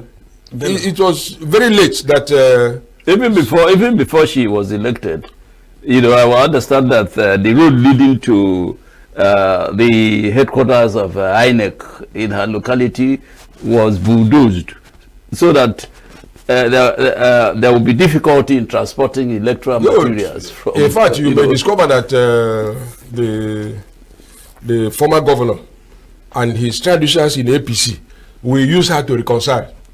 That's why I'm telling you that the talks are in government.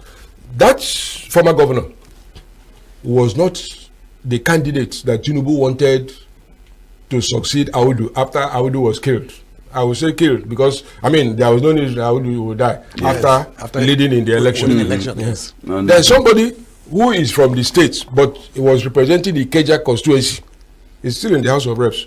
That they wanted to run for the office. This fear of influence, the same thing that Buhari did. If you have a Fulani man in ENUGU and you are nomination minister, you will take him. Anywhere you find somebody from the southwest that is loyal to him, he will pick him and forget the majority from the states. That's what they are doing. So the man may now say, surrender this girl, so that his case file in EFCC will be taken away, and then they will reconcile. That's why you can find, you invite people to come and take palliative, and then in the midst you ask them to thumb print. That's exactly the point I was going to make. Yes, we nearly missed that aspect. The deceit in the whole exercise. You called people to come and take palliatives, but you had a hidden agenda. You received them into sign that you have received, whereas they were signing for a recall. Yeah, but can anybody do anything, against, how the so-called, petitioners deceived, the public? Can anybody go to court? That's a hope. But like Zebediah used to say in one of his drama, that the airline that is already in the air, that the pilot should open the window so that he can wave to his people. It's not possible. The only opportunity for such things is the judiciary. Yes. But if the Chief Justice of Nigeria currently was the person that gave a ruling that Uzodimma won the election in Imo, where do you get the hope? That Deputy Commissioner of Police, so-called, nobody, after that day, I've not heard of his name. Has he been promoted to Commissioner, AIG? In which police force was he? But I'm sorry to say that the eastern region that I knew as a child is better than Nigeria of today. Because in that eastern region, there was what was called the Evidence Act. Well, you now have all kinds of acts. They call it Administration of Criminal Justice. It doesn't contain half of what the Evidence Act of Eastern Region collect. Before you say you are a Deputy Commissioner of Police, the court will ask you, can we see your deployment letter to Imo State to serve as an observer in INEC? As Deputy Commissioner of Police, were you in all the police stations? No. Who supplied you with these figures you are presenting? This is evidence. You cannot come and say, I'm Deputy Commissioner of Police. I know that some of these votes were not counted. How did you get it? But I've told you about spheres of influence. Yes. Mike, you just answer. Yes, you asked the question whether it was possible to challenge that decision. Yes. Well, in Nigeria of today, it's difficult because we are dealing with people in government that are ready to achieve anything, no matter what it takes. We are dealing with electorate that are illiterate. And we are dealing with where money is what matters in this country. Yeah. The populace in Kogi are poor. They wanted to receive money, to receive palliative. They have been cowed into doing things. So it is left for the activists, political activists, not those villagers. They cannot defend themselves. They cannot rise up.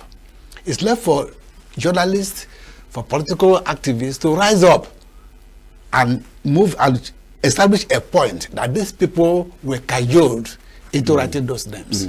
They didn't write it because they wanted him had to be. Yeah. To be And that come takes back. me to another issue about the docility of institutions, of associations that are supposed to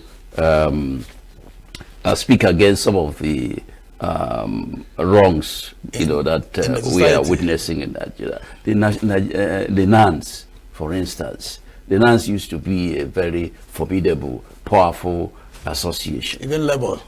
Even Labour, but no one is willing to. None is not speaking. Labour is not speaking. They tell us that they're going on strike. At the end of the day, they tell you that they have reconciled. What is really happening? How come it that nuns that remember what's this name? This general Ali must go. Ali must go. Ali must go. And this after that, we have not had any demonstration, any protestation, that has any coloration with Ali. What is really wrong with the institutions that should come up and oppose, or not even oppose, protest what some of the things that we think that is going on wrong in the society? Is it that everybody have been bought over? Is it that everybody is now poor? Is it really buying over? I think it is that people have been cowed. Okay. Because money is a language that people understand now. They use money to achieve. Okay, see what's happened about the state of emergency in Rivers State. It is not very alleged that so much money passed to the hands of those legislators for them to approve that declaration. People now work for money in this country. Okay.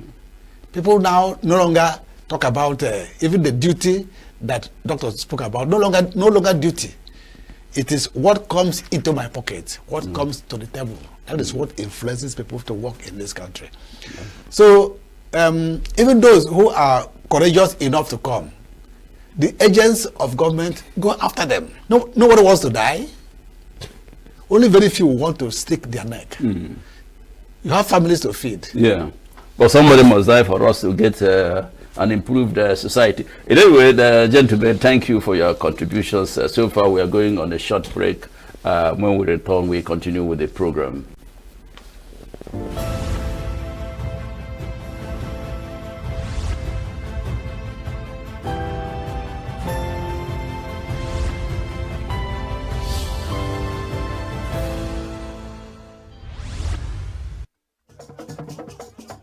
With a population of about 36 million people, the Southeast is awash with stories.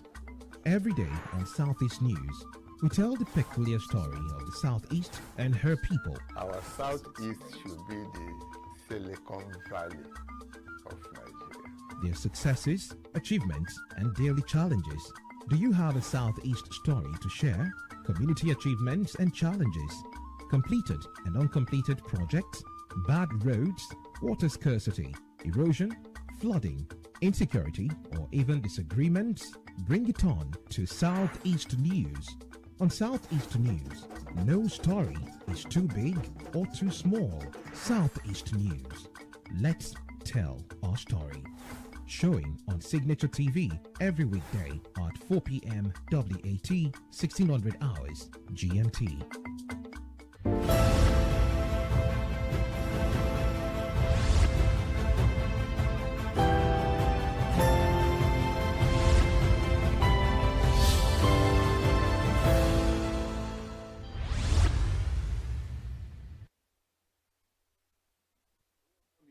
To our exciting program, Signature Television Unscripted. Yes, a few days ago, Dr. KJ, the governors of the PDP-controlled states dragged the federal government to the Supreme Court to challenge the declaration of state of emergency in Rivers State. And unfortunately, so many people have lost confidence in our judiciary. Do you think anything good will come out of this expedition? Well, like I told you, the entry point for grievance settlement is the judiciary. But if it has been compromised, I think there's something being circulated in the social media where somebody was sitting like this and saying, many business ideas have come into my head. The latest one is setting up a federal high court. I don't know whether you have seen it. I've not seen it. Quite instructive. Well, it's very instructive indeed. Solomon in the Bible was praised for asking God for wisdom to judge.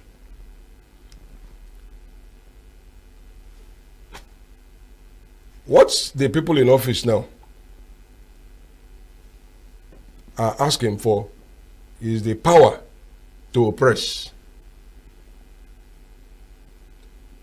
The Constitution is written. I will go back to this dangerous principle of spheres of influence. In 1962, there was state of emergency. It was the Southwest that was involved. Both the Attorney General of the Federation and the Attorney General of Western Region were from the Southwest. The contestants were from the Southwest. In the Second Republic, there were,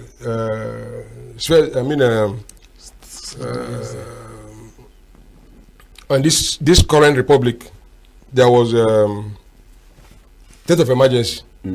Obasanjo. Yes. He's from the Southwest. I mean, nobody's a saint too. He removed the governor of Plateau to please those people who put him in office, because he was not a member of PDP.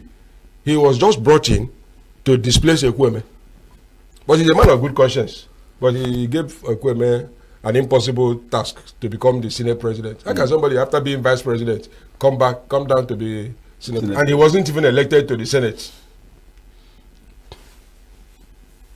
And when the Christian Association of Nigeria from Plateau challenged him, he said, "Can my foot." Today, we now have another state of emergency. That is why I'm telling you that if you disclose yourself, don't say that somebody has informed about you. There was in the Bible, Hezekiah. He prayed to God for extended life. But when the king of Babylon sent people to condole, to comfort him, he showed them the armory and where he stored gold. Isaiah came back and said, "Those people who came, what did you show them?" "So I showed them everything." He said, "They will come back to collect those things." But foolishly, Hezekiah said, "If it doesn't happen in my lifetime, it can happen." Instead of begging God that he is sorry. Yes. But this was somebody who cried for extended life. So when somebody is telling you, Ompringosu is bad, Agbambo is bad, tell them that the current Attorney General, they have joined the bad group of people. All the sympathy that people have for the Southwest about the state of emergency declared by Abubakar is disappeared. Because those things you condemned in one person, you are repeating. Something should be wrong, not people. Okay. Something should be wrong. That is why there is law. You cannot make law against one person. You cannot say Ngoke is too tall to be in this committee, that is taller than Mike and Stan. That is not law. You can say that saying something against somebody who is not present is bad. That's an activity. Yeah. So everything had been annulled. It's not just Abiola's election that was annulled. All the claims of unrighteousness in the First Republic against Zik, NCNC, Abubakar, Ribadu, it had been annulled by what Tinubu and his urban gang have been doing. I mean, it's embarrassing. Yeah. How can you... The law says these are the conditions for declaration of one of the fighters, you are holding him in the weekend. Every day he goes to Port Harcourt to go and stimulate trouble. And you now say you are protecting. If you want to stop a fight, stop the man that is close to you. Yeah. If your son is fighting, when you come, you say, John, why are you fighting that fellow? Even if he was right, people will say you are fair. You have called your son to stop fighting. Yeah. He will tell you I was injured. Sorry to cut you short because of our time. Yes, Do you see the possibility of the PDP governors getting justice from the Supreme Court against the backdrop of the fact that our courts have been accused of, siding the government? And we're talking about Rivers State, where Wike is also accused of having bought over the judiciary. Any hope of getting justice? I would not like to give you a yes or no answer, but I would rather say that it might be difficult to get justice in this particular case. It is still possible because there's nothing God cannot do. Yeah.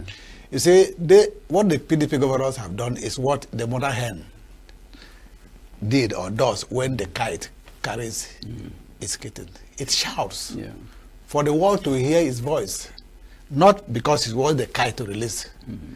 They will go ahead and do the noise, go to court, litigate everything.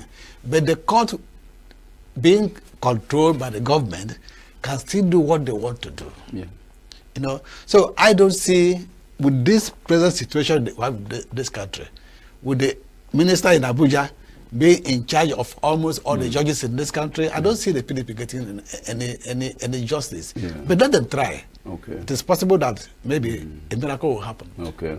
Well, hoping for that miracle to happen, really. But, gentlemen, thank you for coming. Our time is up, and I do thank you very. Today is a cleanup exercise. I don't know whether you observed the cleanup in your area, but notwithstanding the cleanup, you were able to make it on time.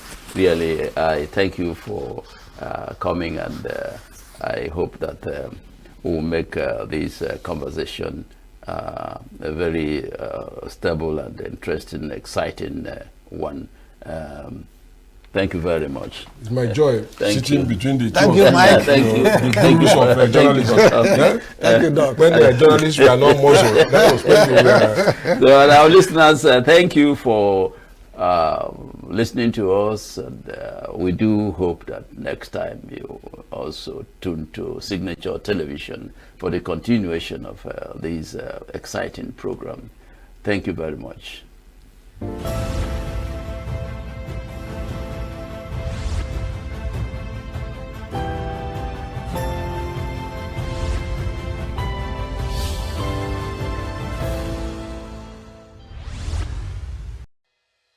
Health is more than a diagnosis. It's your lifestyle, your choices, and your future. Join us on Inside Health, your weekly deep dive into the stories, science, and solutions shaping your well-being. From expert interviews to real-life journeys of healing and hope, we cover it all. One of the complications of cancer management or treatment is they have some of them, at one point in time, you see them having anemia. Okay, so you see them at times being transfused. But at the same time, you come in with a diet. Nutrition, mental health, innovations in medicine, fitness, and everyday wellness. Whether you're managing a condition, staying informed, or just living your best life, Inside Health is your trusted guide. I'm Tigiti Agorum, and I'll be with you every week on Inside Health, only on Signature TV.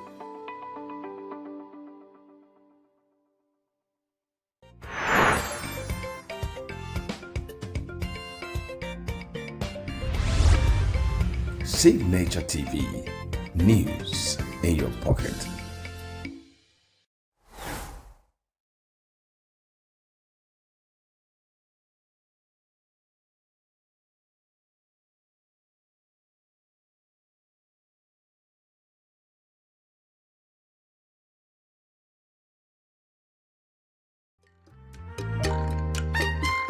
The way we see the world shapes the way we change it. Gender isn't just a checkbox, it's a lens. One that helps us understand the world more deeply and act more fairly. Gender Perspectives, a program for those ready to see more, do more, and be more. Designed to challenge assumptions, ignite conversations, and build inclusive solutions across every sector of society. We are not, fighting the men. We are not saying we are equal in terms of rights. We're only asking they should recognize our existence. Join us on Gender Perspectives, showing every Saturday by 4 p.m. Repeat every Wednesdays by 5 p.m. and Thursdays by 3 p.m. Change begins with perspective. Let's widen yours.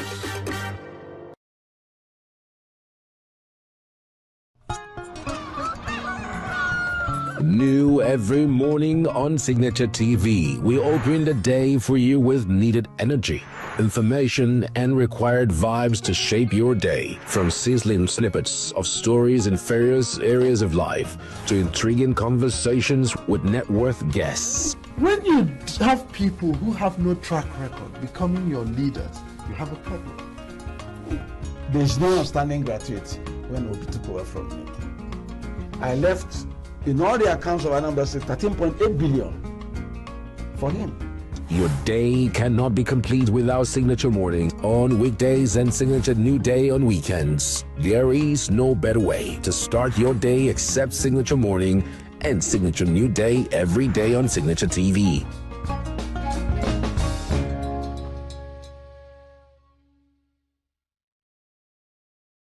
Every second, every minute, every day, news is breaking, events occur, and there are new developments. At Signature TV, we follow these stories objectively, bringing all sides without bias, explaining the complex issues, breaking down the numbers, and investigating the issues behind the news. Anywhere and everywhere, near or far, wherever the news is, we will be there. Signature TV. News in your pocket. Health is more than a diagnosis. It's your lifestyle, your choices, and your future. Join us on Inside Health, your weekly deep dive into the stories, science, and solutions shaping your well-being. From expert interviews to real-life journeys of healing and hope, we cover it all. One of the complications of cancer management or treatment is they have some of them at one point in time, you see them having anemia. Okay, so you see them at times being transfused. But at the same time, you come in with a diet. Nutrition, mental health, innovations in medicine, fitness, and everyday wellness. Whether you're managing a condition, staying informed, or just living your best life, Inside Health is your trusted guide. I'm Tigiti Agorom, and I'll be with you every week on Inside Health, only on Signature TV.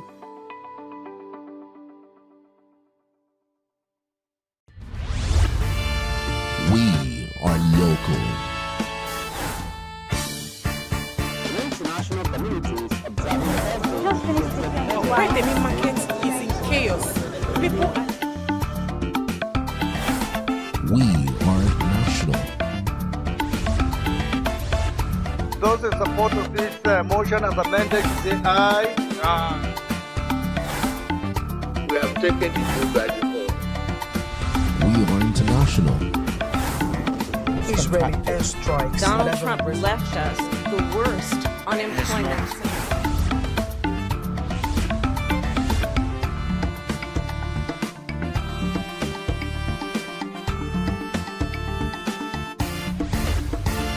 Signature TV, news in your pocket.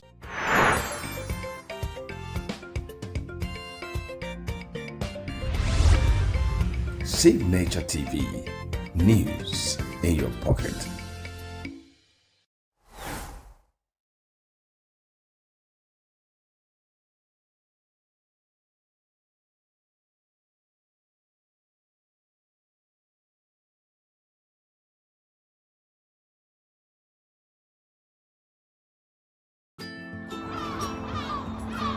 Bright and early as the day breaks, as the newspaper headlines trail the stories that shape the day, we at Signature TV trail the headlines that trail the day. We interrogate the headlines. We analyze the stories that make the headlines. WAEC is overrated, and they even overrated themselves and went into CBT.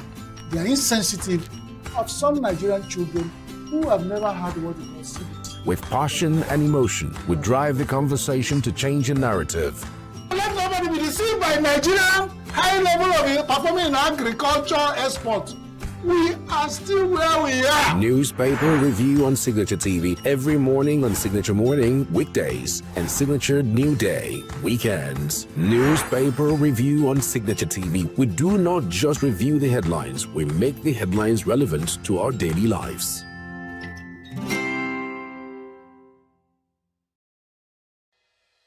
Health is more than a diagnosis. It's your lifestyle, your choices, and your future. Join us on Inside Health, your weekly deep dive into the stories, science, and solutions shaping your well-being. From expert interviews to real-life journeys of healing and hope, we cover it all. One of the complications of cancer management or treatment is they have some of them at one point in time, you see them having anemia. Okay, so you see them at times being transfused. But at the same time, you come in with a diet. Nutrition, mental health, innovations in medicine, fitness, and everyday wellness. Whether you're managing a condition, staying informed, or just living your best life, Inside Health is your trusted guide. I'm Tigiti Agorum, and I'll be with you every week on Inside Health, only on Signature TV.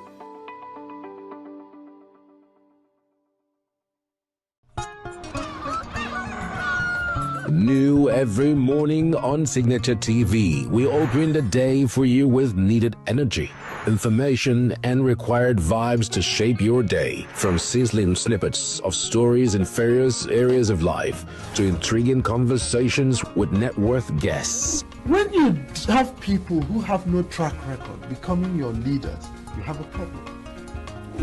There's no outstanding gratuity when Obi took over from me. I left in all the accounts of Anambra State 13.8 billion for him. Your day cannot be complete without Signature Morning on weekdays and Signature New Day on weekends. There is no better way to start your day except Signature Morning and Signature New Day every day on Signature TV.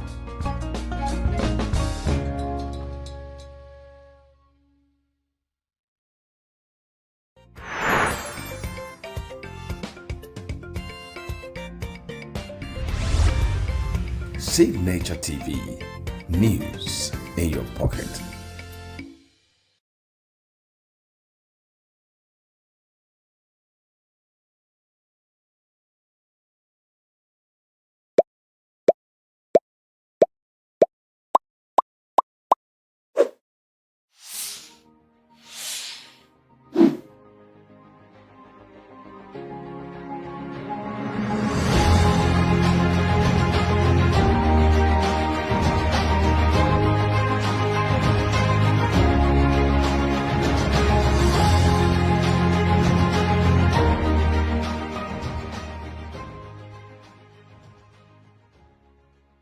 Ladies and gentlemen, welcome. Welcome to Development Discourse, where we ideate for Africa's development.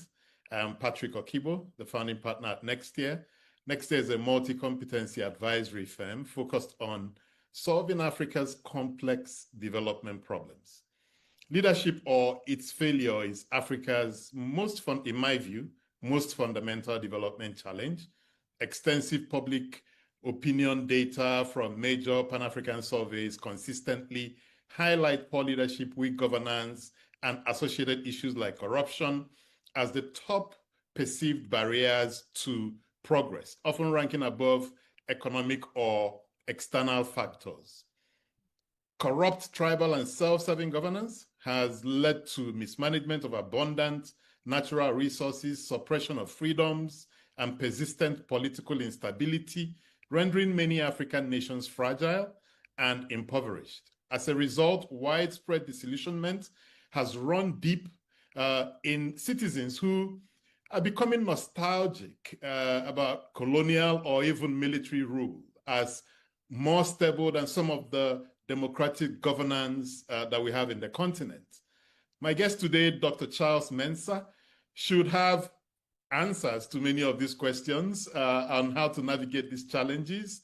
He founded the Institute of Economic Affairs in Ghana almost 4 decades ago to broaden public policy debates, promote private sector-led economic growth, and strengthen democracy. He's a distinguished economist and business leader with decades of experience in corporate governance and economic policy. Dr. Mensah previously served as board chair of Barclays Bank Ghana, Accra Breweries, AB InBev, Fanmil Ghana, which is Danone, and several other private sector boards in international shipping, healthcare, hospitality. Dr. Mensah, welcome. Thank you. Thank you. Thank you, Patrick. I look forward You're to very a good welcome. conversation. So today's chat centers on the politics of progress, political stability, and Africa's development. To ensure that we're on the same page, Dr. Mensah, what does progress mean in the African context today? And how should we measure it beyond some of the traditional GDP metrics that we're used to? Thank you. Thank you, Patrick. I'd like to start. I mean, I understand what you want to do and what you want to talk about, which is the basic way of measuring progress has always been to look at the per capita GDP. Yes. And then from there, we can go into other issues like education, nutrition, health, and so on. But once let's go back, let's take the base. As an economist, let's take the base and say, I know Ghana well, so maybe let me use Ghana to start the story of West Africa. The average income, our GDP per capita here is about $2,000, $2,400 a year. That's what the World Bank tells us. That's what they tell us. That's not what we think, though. But even if we use that measure of $2,400 a year, if you divide it by 12, it means that it is $200 a month. And if you divide it by 30 days, then you're looking at about $6 a day. Now, this is what the international community is telling us, $6 a day. Now, who lives by $6 a day in our current environment? Who lives by that? It's almost impossible to live on $6 a day. And the truth of the matter is that it is even worse than that. So the question that arises is, how come after 58 years of independence, 68 years of independence, we are where we are?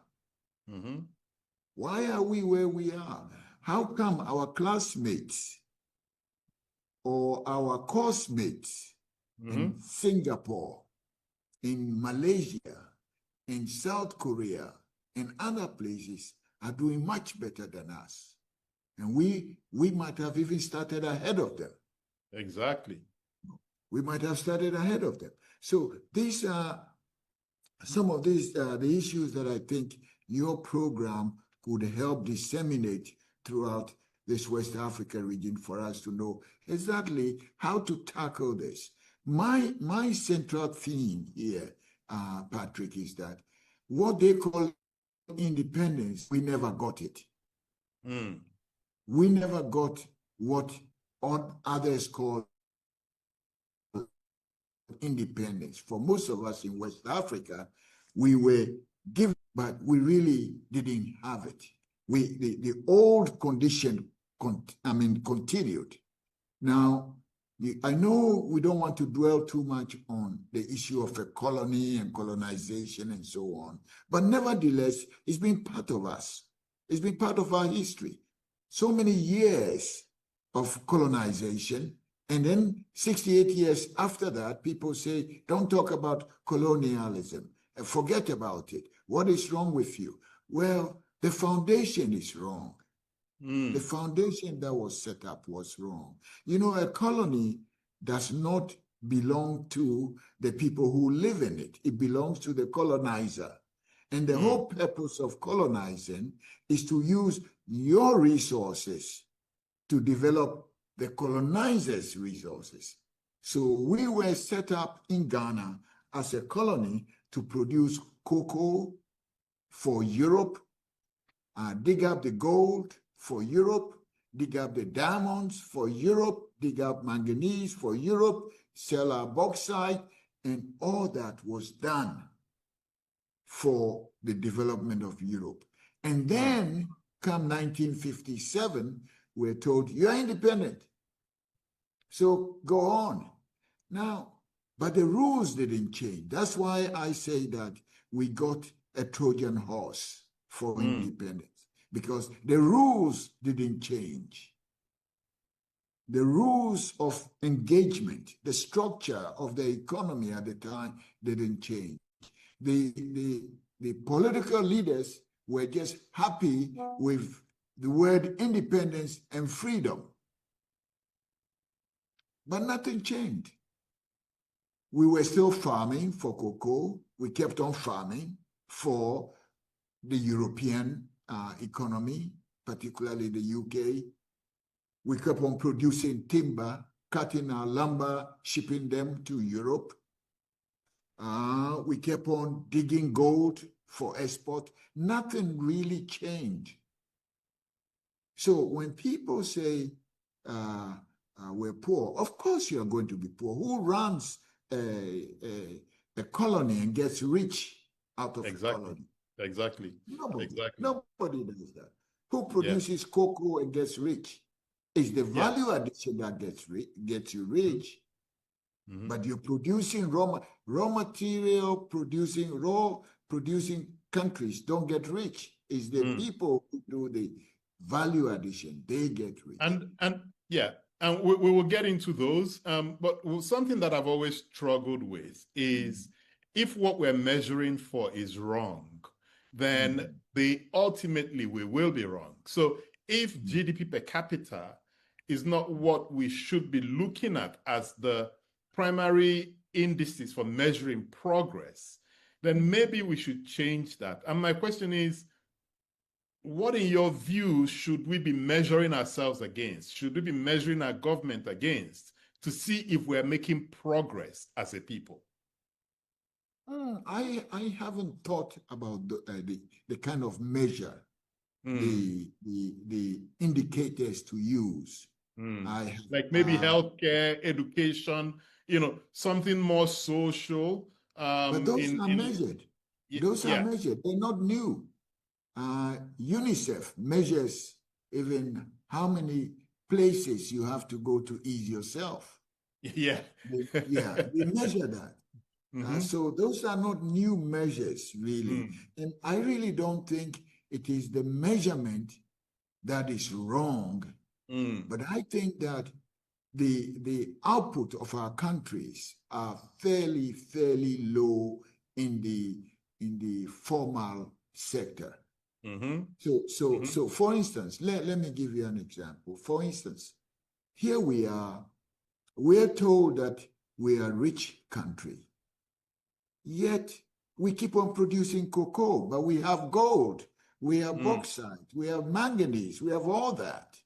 Now, the production of these things and the income generated from these assets, I call them assets, do not accrue to the benefit of us. If you would throw all that in, we can say we'll be better off than what we are today. Interesting.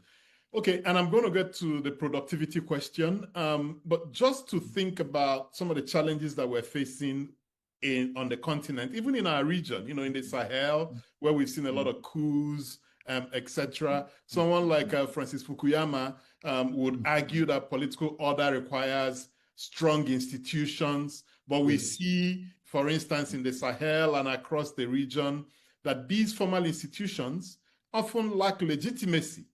Even in the democracy itself, they lack legitimacy. So how do we build what, he also calls getting to Denmark, which is really those effective, accountable governance systems, when we have the traditional authorities or the informal structures that kind of are still significant, in this fight between formal institutions, and they leave us almost floating at sea. Do you see that that's part of the problem? And if it is, how should we be thinking about it? Oh, certainly. I see two challenges here. We have our own indigenous system. Systems. And then we have what is the European model or the modern model being planted on our own old system. And it's not working. I mean, let me give you an example. We have the Asantehene, the king of the Ashantis here. His empire is quite huge over here. Yes. People listen to him. Yes. You visit his palace and you see him adjudicating justice over several issues. And yet, what he does is not part of the formal process. So you have democracy being tried or being practiced by a few or by those who live in the cities, really. What the thing has boiled down to is elections form what the bulk of what we call democracy. But in practice, we are all listening to our indigenous systems. Yes. My friend George Aite will say that, why don't we go back and look at these indigenous institutions and see if we can build on top of that, instead of all of a sudden in mid-air we're being asked to practice democracy, which doesn't have strong foundations here. And that's my question exactly. So if democracy feels like that foreign object that we've placed on a base, and the base keeps rejecting it, right? Yeah. Shouldn't we as social scientists be spending time to investigate those traditional informal norms, etc., that seem to hold sway over these formalized institutions that we've been trying to graft onto our skin, but the skin keeps rejecting it? The skin is rejecting it. Yes, that would be, I would say that is the best way forward for us, because what we call democracy here is only democracy for the people who live in the cities, the people who live in the capital cities and the big places. But you go to the villages, or when it comes to an election, you see the Democrats appear and want to be elected. Once they are elected, they vanish. They don't come back until the next election. Now, that kind of system is not working well for us. What we need to do is graft what we think is democracy to our indigenous systems. And maybe we can come up with a better way. How do you have a system where a chief, for instance, a chief who takes care of 5 or 6 villages or even a village has no say in how the village is managed from the top? Exactly. Let's take a simple case of mining. Assuming we found gold in a village, and the next day, the local people, the villagers, see a foreigner in their village digging holes and trying to mine gold. Now, the chief will send people to this kind of person and say, why are you here? And all that the person has to say is, I have a concession from Accra. I have a concession from the government. Yes. Meanwhile, the chief who is the caretaker for the land of the people, knows nothing about how this concession was given and whether at all there should be a concession given, and also enjoys no benefit. The people enjoy no benefit from the mining taking place there. So you know, this modern, we're trying to, as we said, graft a new form of a new system on top of an old system, and it hasn't been done well. The body keeps rejecting it. The body keeps rejecting the new part being planted on it. Although if I play devil's advocate, you know, you'll also have some people that would argue that we've had, you know, these traditional systems in the past.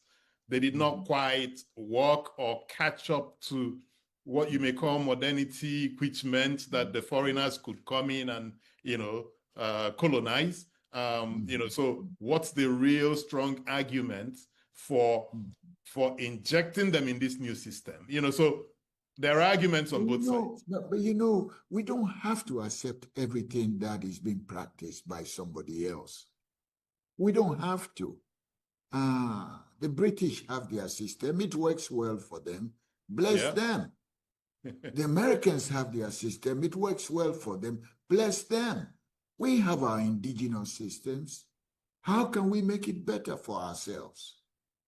How do we entrench our old systems or modernize it or even make it better instead of throwing the whole thing away and adopting something that cuts off our traditional leaders and even our community leaders and so on? It's not working well. Somewhere along, it's not working.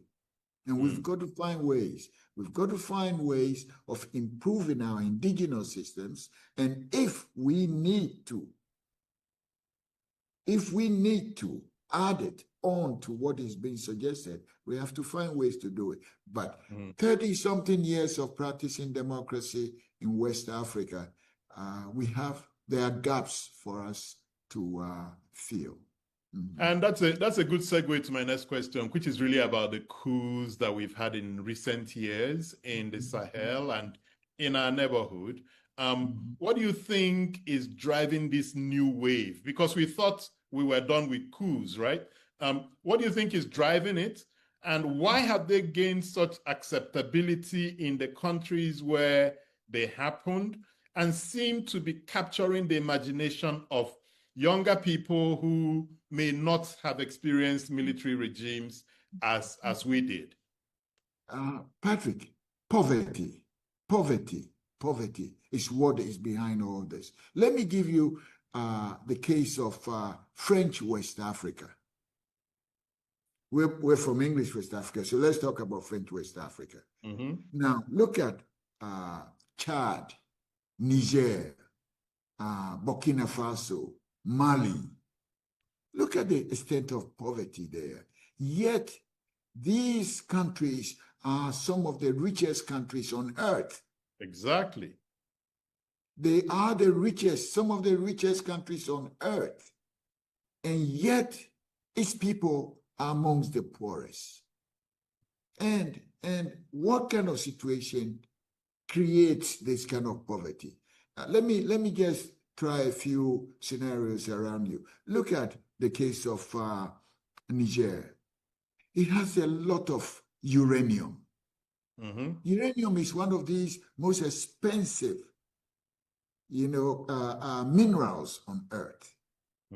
Yet, and the other thing is they are independent. They are considered independent. Mali is considered independent. They've gained their independence from France. They've all gained independence from France, yet they do not control any of the mineral resources underneath their feet in their own country. Now, they are always being pushed to tax more, find more tax opportunities. Yet, nobody talks about taxing uranium. Nobody says, okay, the uranium is mine. Let me go sell it and use it to look after my people.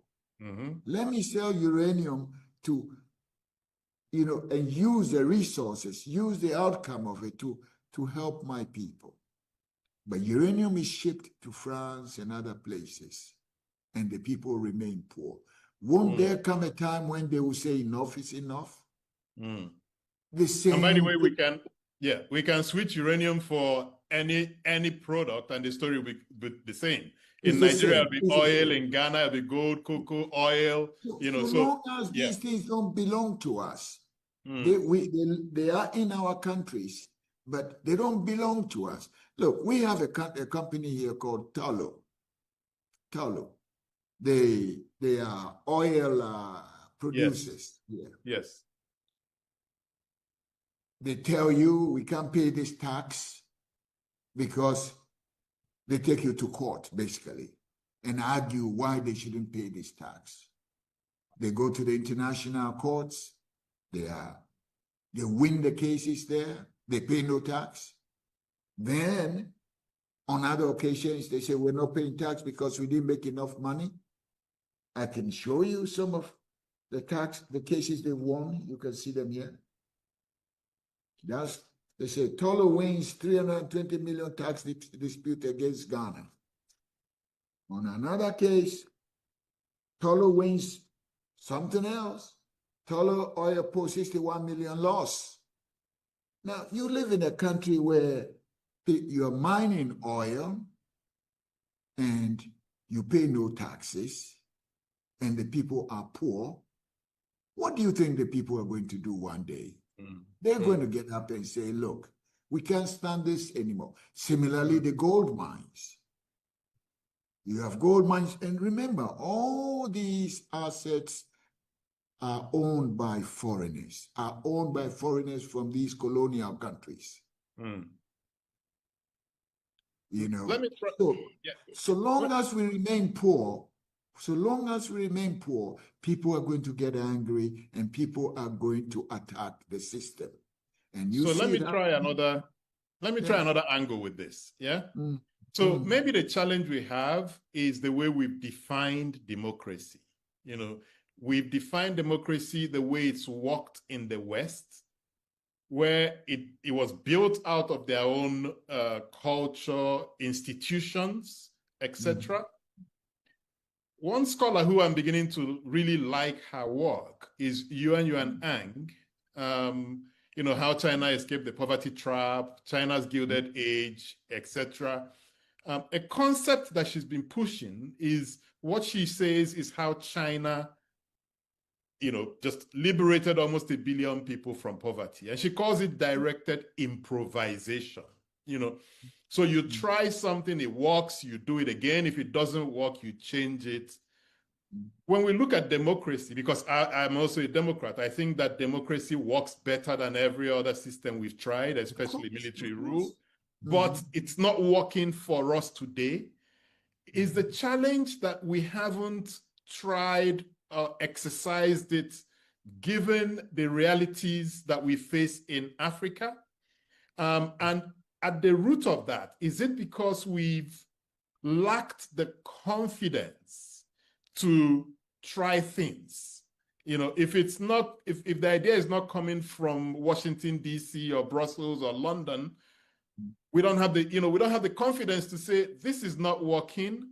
We've tried it for 20 years. Let's rethink it within the general frame of democracy, but let's rethink how this could work. Do you agree with this directed improvisation? Do you agree that part of our challenge is this lack of confidence? Oh, yes, I agree with you. And I also believe that the lack of confidence is not helping us to promote our own indigenous systems and also to speak out. We're afraid that if we speak out, it may hurt somebody somewhere. We may not get the loans that we need. You know, the whole country has become very dependent on foreigners. Foreign ideas, foreign loans, and foreign institutions. So people are worried about speaking out because they don't want one way or the other to cross what is being pushed by some of these international agencies. They want to see democracy. the Bretton Woods organizations would like to see democracy. If you don't accept it and sing the song, very soon somebody's going to cut you off. But I think that not only democracy, but our economic institutions ought to be restructured. We need to restructure some of our institutions to fit our own indigenous circumstances and to fit our culture. Without that, it's going to be a touch and go situation. So we have a culture before democracy came here. Modern democracy came here. We have a culture, we still do. And what the European will call democracy may be different from what we call democracy, but we had freedoms within our culture. The chief does not just do whatever he wants or she wants. They're all managed by people around them. There may be some bad ones, but that's not the norm. The Asantehene has advisors around him. He doesn't have an open sesame kind of mentality. He's always hemmed in. Even what he says is managed by people around him. So we have a culture here that we can investigate and see if we can add a bit more onto what is being suggested to us from outside. But swallowing this whole thing, concept from outside, I don't think is helping us. And people are revolting, especially when things are not working well. So let's switch gears a little bit and talk about like governance challenges, which the key one for me is implementation challenges. I mean, if you read any of the policies, visions, etc., that come out of any of these countries, they all look seemingly good, decent on paper, but then we face that implementation challenge. The scholar Lance Pritchett, says that there's a capacity or capability trap, that we're stuck in, where our public servants, maybe through the process that they've gotten into public office or whatever, may not be the sharpest tools in the toolkit, or the incentive system may not have, is not incentivizing them enough to actually do the work. In your view, how do we begin to bridge this implementation gap, particularly where we have this significant human capacity or human capital constraint as a binding constraint? Ghana used to have one of the best civil service systems in West Africa. We had very good people. Then came democracy. Then came the election of, the appointment of ministers. And then ministers started saying that they can't work well with the civil service, so they needed their own technical advisors. We used to have what we call the permanent secretaries, who held on to the ministry and made sure that the system worked.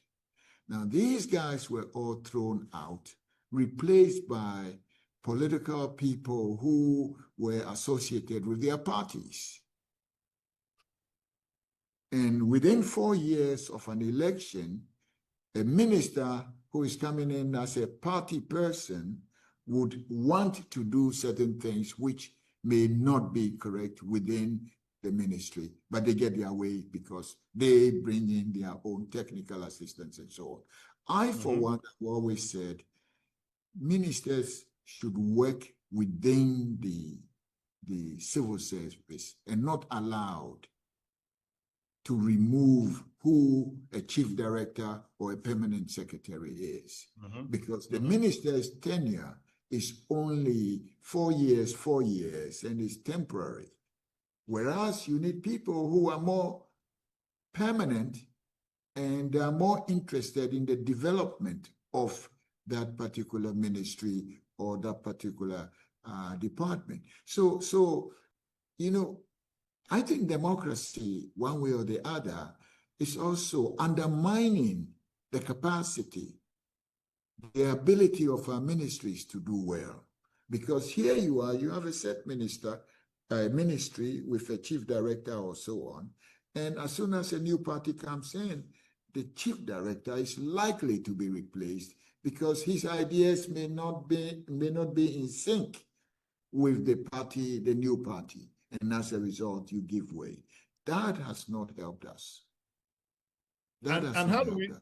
Yeah, how do we solve this problem, right? Because you and I identify it as a problem. In fact, the political leadership identifies it as a problem as well. Earlier this week, as part of another project we're working on, I was interviewing, former governors, and many of them complained about the same, issue. Their hands are tied with the type of appointments they make, the commissioners they appoint, the ministers they appoint. And one of them said something quite prescient, that if the people do not demand for us to do the right things, we will not do the right things. He said it in a better way, but that's the core of the story. Yes. And that got me thinking that this is really, it goes back to that Acemoglu Robinson, the narrow corridor, where they say it's the civil society organizations that will force the people in government to do the right things. The civil society organizations kind of holding in trust the will of the people, right?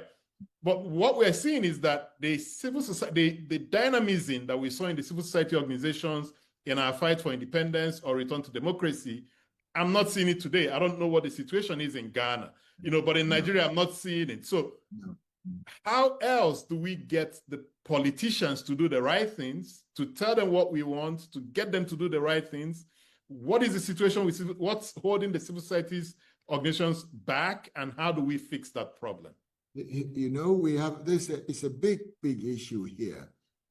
Civil society organizations are now being divided and are considered aligned with political parties.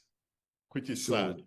It's very sad. And if you try to remain your independence, you are considered to be against. So it's like, if you are for, you have to be for me, but you cannot be independent. But some of us have taken it upon ourselves to say, well, the country doesn't belong to one political party. It belongs to all of us. And you may not agree with the suggestions coming out of the civil society organization like the IEA, but nevertheless, it's not because we are not part of you or because we are part of somebody else. We want to be independent, and you may not like our independence, but that's fine. That's fine. So maybe how many organizations can survive being independent? That's my question, because IEA, Institute of Economic Affairs, you can survive because of the moat you've built around yourself. You've been around for almost 40 years. You're respected both in Ghana and across the continent and outside the continent. So you can afford to be independent, right? But some of these smaller civil society organizations may still be challenged in many other ways. Yeah. How do you, from your experience, what should they be doing to preserve their independence? It's a very difficult thing, because we don't have a situation in the country where philanthropy is big. We don't have a very strong philanthropic organization, structure here where civil society organizations can benefit from non-government philanthropy. All the business people are aligned to, most business people are aligned to political parties. Of course, they're business people. And instead of them also supporting philanthropy, supporting civil society, most of them don't. It's a difficult situation, very, very difficult situation for civil society organizations like institutes and in the various forms, because you need support. And once they start casting you an enemy, calling you an enemy, it becomes very difficult even for corporations to support you, because corporations don't also want to incur the wrath of government. Yeah. And that's Yeah. I think that's it's a sad situation. Yeah. That's a big question we must have at our minds too. I mean, there was an incident an example from Nigeria where we had a newspaper that tried to be independent and do a lot of investigative journalism, next newspaper. And even the private sector organizations will not advertise in the newspaper because they did not want to be seen as supporting the opposition. So I'm thinking if there are some thoughts of how CSOs who are listening to us, maybe some of the things that they could be doing, maybe new independent revenue sources that they could depend on. Or maybe charging fees for workshops. People have told us here, why don't you convert part of your institute into a school to teach? And I always say the purposes are different. The purposes are different. Some people say convert it into a university, others say different ideas coming up. But it's very difficult for young civil society organizations to, first of all, to emerge and then to survive. Yeah. Because before you realize you have to join or be part or be seen, and you're rewarded for being seen as part of a government. They do that, and it's a difficult situation. I don't know. I don't have an answer. But we've been here 36 something years, and we're still strong. And I think that helps us because we've been here longer. Yeah. Do you ever fear that Africa could get left behind, completely left behind, the same way you have lost tribes in the Amazon, that the world might move too far ahead and that we never catch up? I believe so. You remember not too long ago, the Time magazine said the hopeless continent. You remember? Not too long ago, Time magazine front page says Africa, the hopeless continent. Then there've been other magazines, I think, talking about the problems of Africa. People have made, have created or built professions around Africa, criticizing Africa, beating down Africa, and Africa keeps coming back, surviving, and so on. But I remember when Time magazine said, no, The Economist, it was The Economist that said, Africa, a hopeless continent. And then another one said, a scar on the face of the earth. And the UN will hold general meetings on Africa. Glen Eagles Summit on Africa. Everybody is making a living off Africa, criticizing Africa, how we will not survive, how we will not. But Africa is bigger than what, for me, is bigger than what is being said about it. I think where is it? Is it Tom Sawyer who talks about his death has been exaggerated? His obituary has been exaggerated. I think Africa's obituary has been exaggerated and has been called on many times. The dead continent and so on. But the potential of Africa is so strong that I don't think the world can do without us. What we You reckon that they can't? I don't think so. Especially if we get our act together.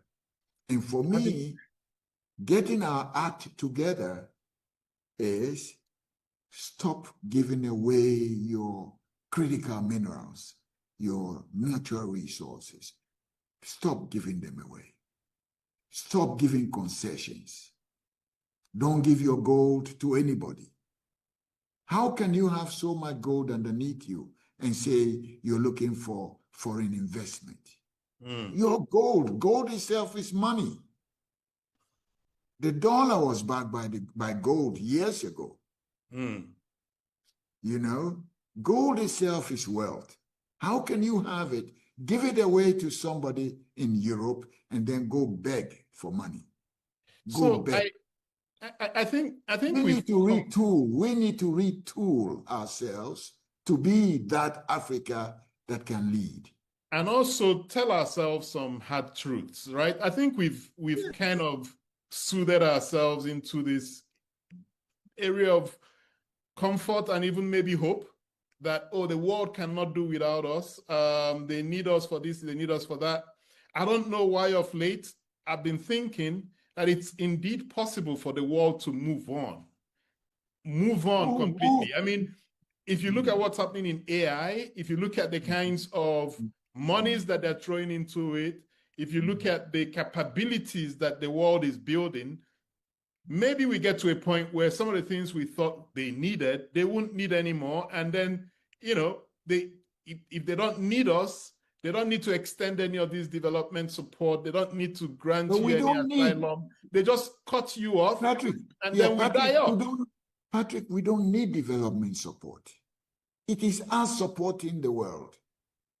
It's our gold that is keeping them together. It is our lithium. It is our uranium that is, look at what is happening in France today. It is the uranium from these countries that keep their lights on. You know, what we need to do is to stop giving our things away for free and let them also keep their aid. We don't need aid. Who is giving who aid? We're giving aid to Europe. You know the tons of gold that comes out of Africa.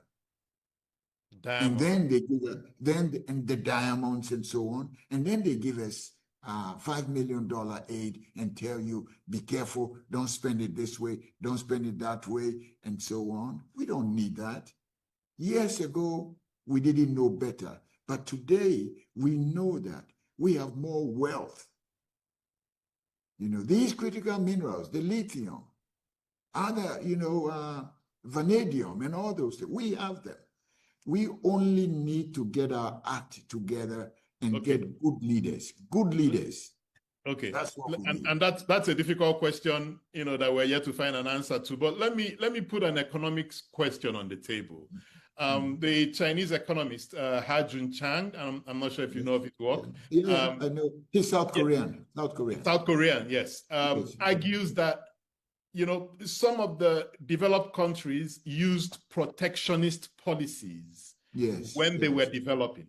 Yeah. Yes. And now that they're developed, they're saying to Africa, you've got to open your borders, right? Correct. Now we look at a good friend of mine set up a solar panel manufacturing plant in the Lagos area, and he's not able to sell one panel. Why?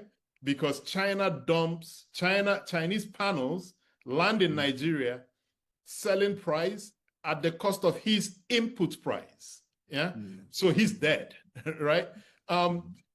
As an economist, what's your view on African countries adopting some level of protectionism for the nascent industries until they get to a point where they're able to stand on their own? What you're saying is exactly what we should be doing. There's nothing wrong. Milton Friedman, the Nobel laureate, one of the heavyweights of the free markets movement, he talks about nascent industries being supported. He talks about infant industries. You know, I don't know what is wrong with us, that anything is being said to us, everything is being said to us, and we don't think by ourselves. Why should we just open our doors, our borders for everything that comes in, including chicken legs, chicken tails, dog legs, everything? Why? Why are we not supporting this solar manufacturer? And China would understand it because they did that and they still do. You know, we've swallowed this whole free market thing when we don't even have institutions to support free markets. We don't. You know, I think we need to wake up. We need to get to a point. And if you should ask me, what's my view? My point is that we need, African governments need to get to a point to realize that the market comes after you've developed your rudimentary, your institutions and so on. Rudimentary institutions. Otherwise, what is the use of opening your market and importing chicken feet? What's the use of it? And somebody saying that, oh, if you don't allow chicken feet to come in, the international community will be very upset. Why don't they eat their chicken feet? You know, we have to grow up to a point to say that, no, not all things we can do. We have to do what will help our economies to grow. If we don't do that, we're going to remain poor for a long time, and poverty is going to lead to what is happening in Mali, in Guinea, in Burkina, in Chad, in Niger, and it's spreading across. Where people are very poor, they're going to start rising. And there's nothing else they can do. Nothing. They don't lose anything rising because there's nothing to life except to rise.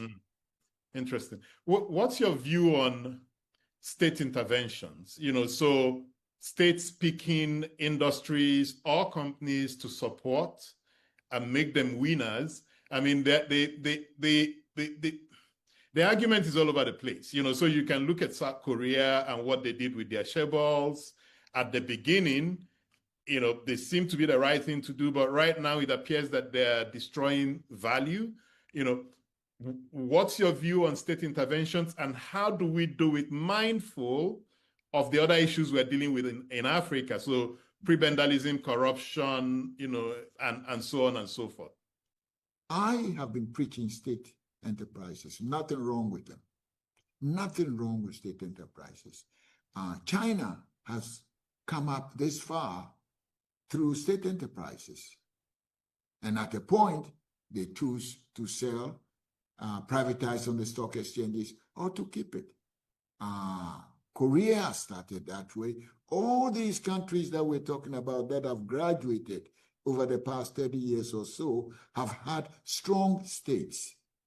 The fact that a state enterprise or corporation is not doing well does not mean the concept of having a state-led approach is wrong.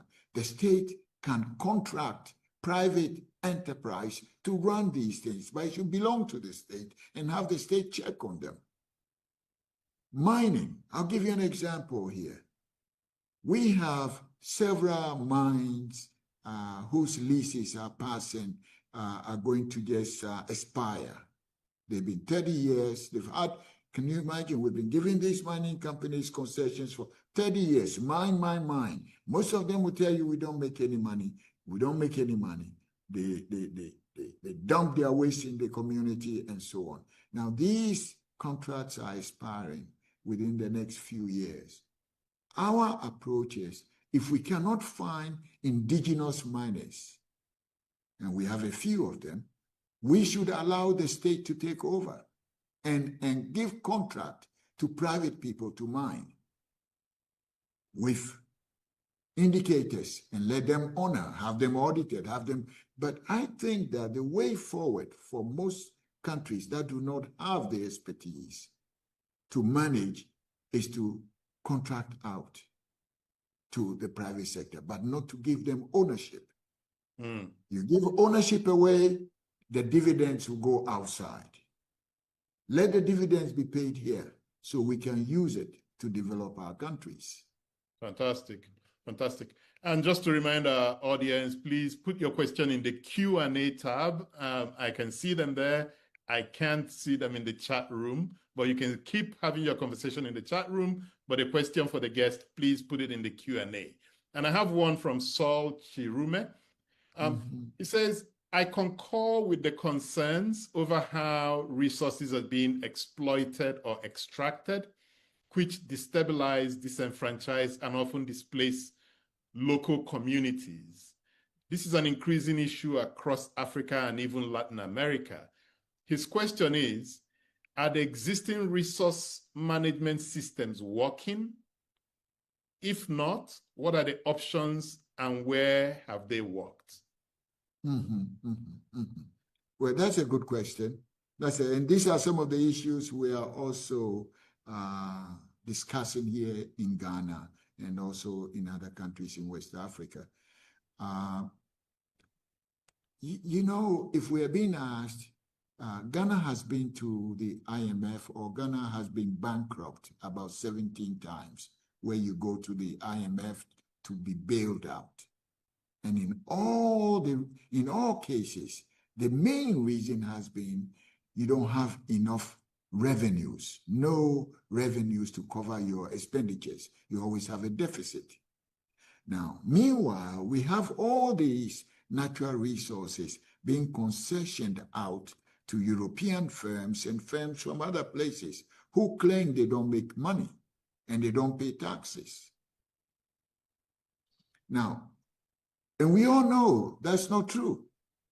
That's not true, because we have Ghanaian mining companies that will tell you we're doing well. If we're given the opportunity to mine, this will do well. Our suggestion is let the state participate in these companies. And where mining concession is expiring, the state should take over. If we cannot find, the state can take over and contract, give a service contract to anybody. It can be a European company, it can be a local company, but that's the way forward for us. The state should participate. The state should lead where we don't have local capital. Interesting. I have a question from Professor Richard Joseph, who says... I know him. Hi, Richard. Yes. Yeah. So he says that you were at the birth of the redemocratization of Ghana. Yes. But what you have said about indigenous versus external political institutions have been known. Peter Eke provided the essence of your remarks with his two publics theory. And he says Rawlings would have criticized what you're now proposing about adopting Western approaches. Should we explore directed improvisation or other untried paths, but not repeat the Eke hypothesis? What's your view on this? Hi. Okay. Hi, Richard. Good to hear from you. No, I'm not saying that we should just adopt the Western model. What I'm saying is that we should try as much as possible to find a middle way using our indigenous systems. More of our indigenous systems should be the bedrock of what is being done today.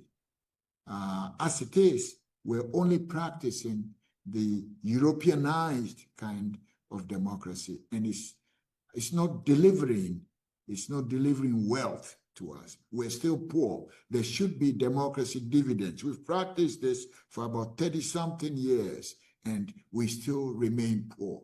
What kind of system can we practice, can we adopt to help us raise the living standards of our people?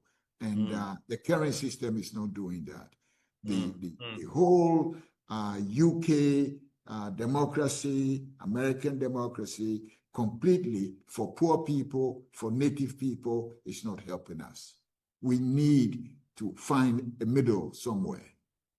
And another participant, Chugo Ayaji, takes that question further, and she says, what actionable alternatives are there to Western democracy?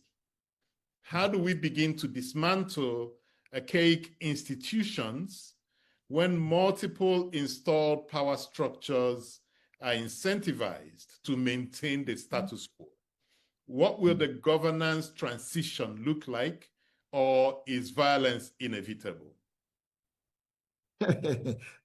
No, I don't think violence is inevitable. Solution is not violence.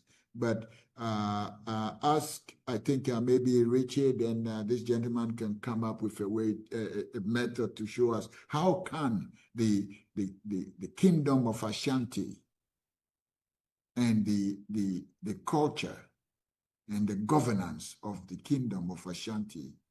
What are the lessons that we can get from there to help move our democracy forward? It's about time we start thinking about these issues. We cannot have a group of people sitting in the capital cities making laws to govern our kings and chiefs, and them not having a say in it. There's got to be a way. Otherwise, sooner or later, you are going to see people very upset and people thinking there is no salvation anywhere. And then that's also leading people to religion and all those forms of religion. Yeah. Another question from one of my, former guests on this show, Dr. Folari Badebo-Smith. And he says, I see a problem of culture.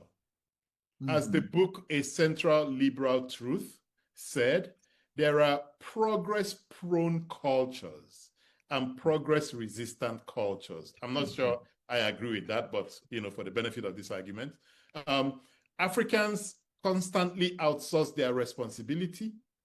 That lays them open to the exploitative contracts from foreigners. The capability gap is another thing. This discussion is missing the flexibility question. Rigidity, faith in administrative systems is a challenge. There is no investment in the civil service as negotiators. The problem is not democracy. It is the blind leading the lame. I don't know if you have any response to some of the points he raised there. I would say that the systems we have in West Africa, or what we have adopted from the West, we have to find ways to amend and not just swallow them in sync. That's all that I can say. Nobody, every human being can learn.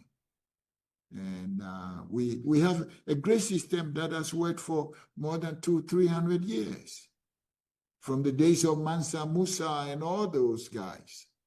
Are we saying that we have to throw away all that culture and history and just take on to this new Western model? That is not helping us. Yeah. Okay, so I mean, there's this suggestion that wealthy nations develop through manufacturing and innovation, and not commodity exports. Yet many African countries remain commodity dependent. Yes. How do we get countries like Ghana, to diversify beyond gold, cocoa, and oil? And I know it's an issue that your institute has been dealing with. So the question I'm really asking is, in your engagement with public officials and in trying to explain to them this need to diversify, what are you hearing back? What are the challenges they are having with, moving forward with the idea? How are you trying to help them navigate those challenges? So essentially, they may understand the theory of it, but there's a reason why they are not diversifying the economy. What are those issues, and what are some of the ideas you're putting on the table? You mentioned gold, natural resources, and so on. Those are the low-hanging fruits. And again, Hajun Chong mentions this. Countries that sell raw materials tend to be poor than countries that sell manufactured goods. And there's an old history around this. And I agree. We've been preaching that here. But fortunately, our leadership also recognizes that value addition is the way forward. Without adding any value to your natural resources, you're going to remain poor. And you're not going to tell the British company digging up gold and shipping gold outside to add value, because it's not yours unless you impose taxes on just that to discourage that. But I think we have to come up, and this message is cutting across all political parties here, that we need to find ways to add value to our raw materials. And so gold is not out of it. Gold should lead Gold should lead. Our bauxite should lead. We should add value. Stop selling bauxite to Europeans to refine and sell you aluminium. Stop selling cocoa to Switzerland for them to refine cocoa and sell you chocolate. Rich countries sell chocolate, or countries that aim to be rich should be selling chocolate, not cocoa.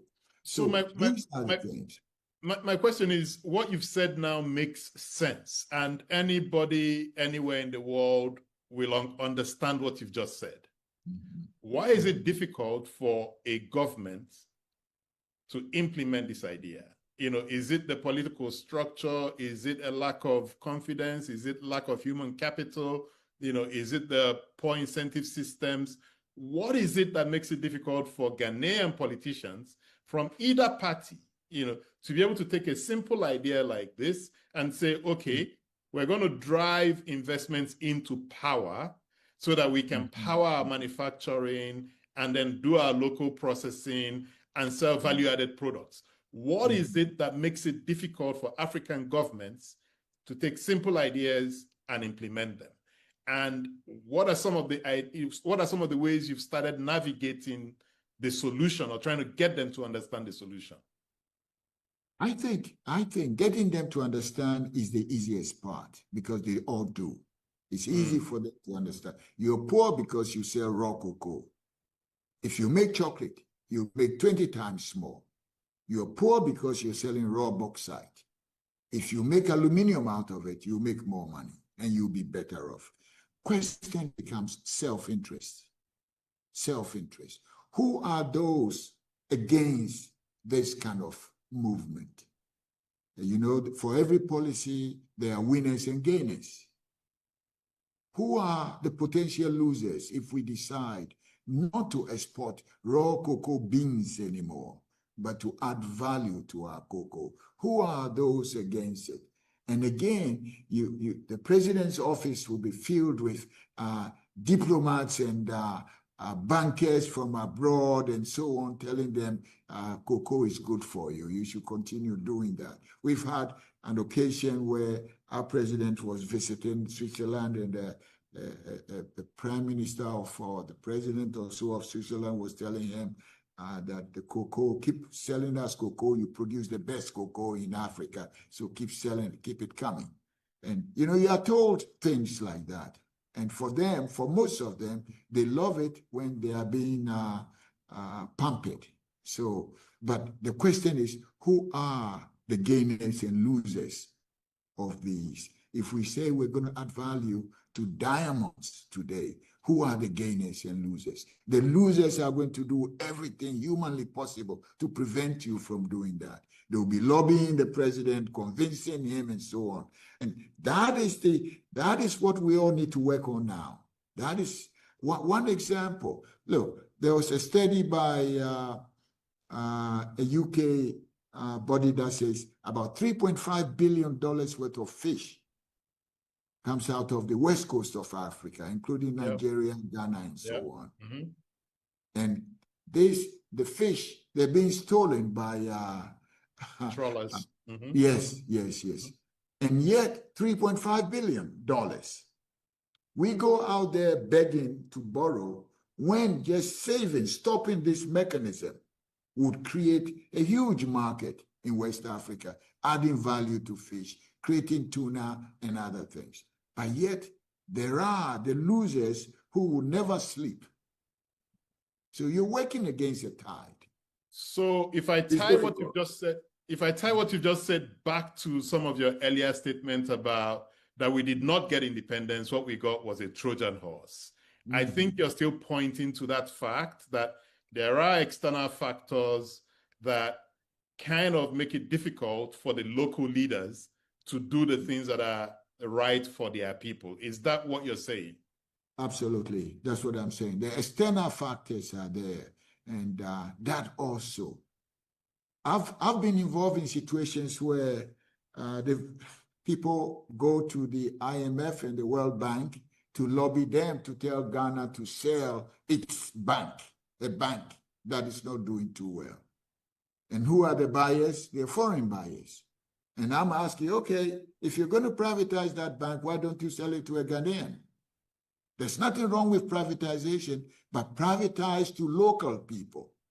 Why are you privatizing everything to foreigners? You know, and somebody will say, oh, but you're preaching nationalism. But what is wrong with that? Shouldn't nationals have anything? Do you have to privatize your mines to foreigners all the time? What about us?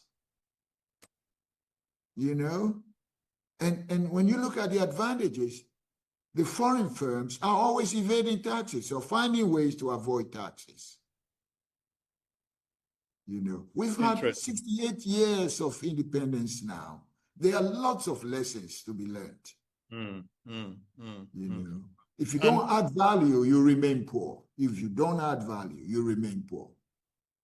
And the scarier part here is that we're getting into this fourth industrial revolution that will be driven by human capital, what the mind can conceive, what the mind can get machines to do, etc. I mean, Klaus Schwab, you know, frames it as fundamentally different, you know, characterized by AI, biotech, digital platforms, etc.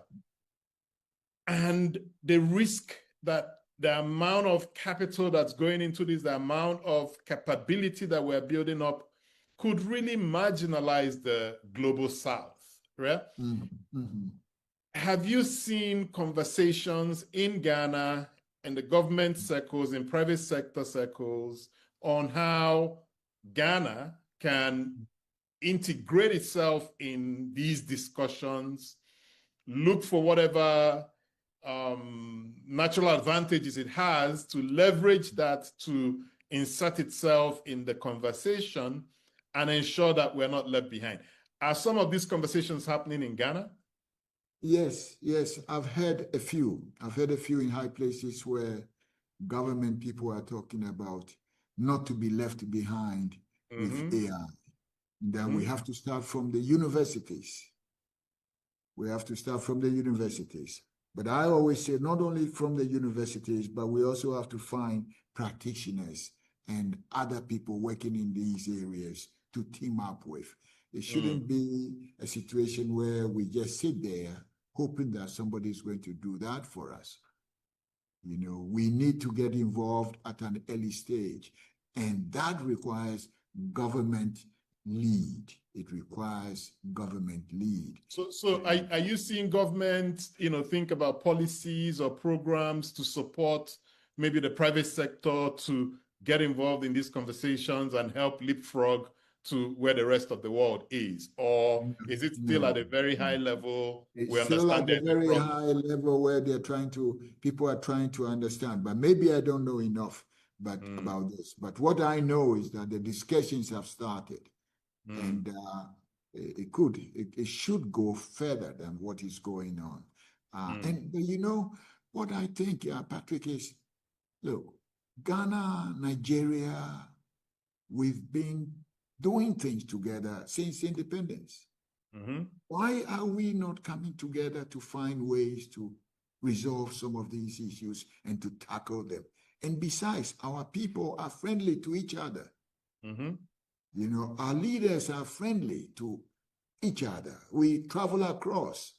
These are the two. Nigeria is the big giant on the west. Ghana can team up with Nigeria, try to overcome solar issues, try to overcome AI issues, try to even look at manufacturing, big manufacturing across West Africa, anchored between Ghana and Nigeria. You know, there's a lot we can do here. And fortunately, our leaders know each other. The old days were even better because we had many people coming to school here in Ghana, Achimota School, and we also had many people going to school in Nigeria.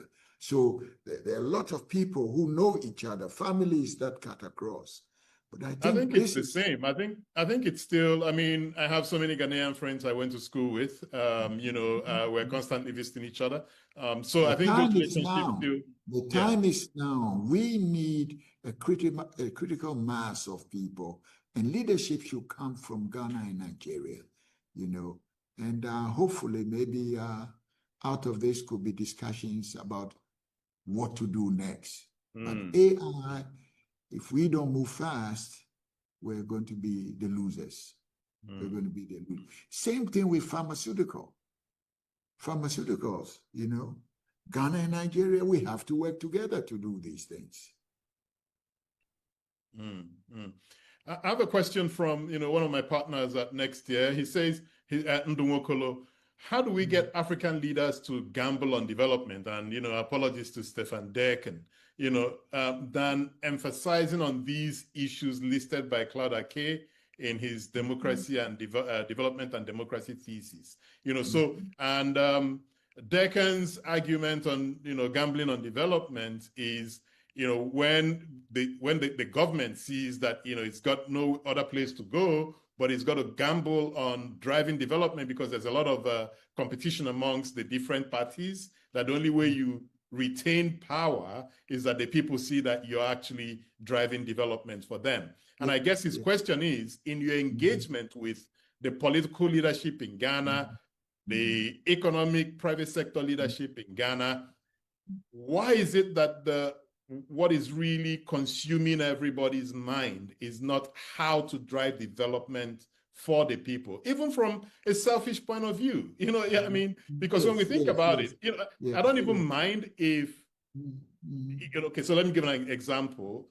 Some people will complain that Dangote became big because of government support. Yeah. My view is he's not the only person that got government support, but the fact that he's got that money today means that we're refining petroleum in Nigeria, you know, that the government could not do. He's got a massive tomato processing plant, cassava, you know, all of that stuff.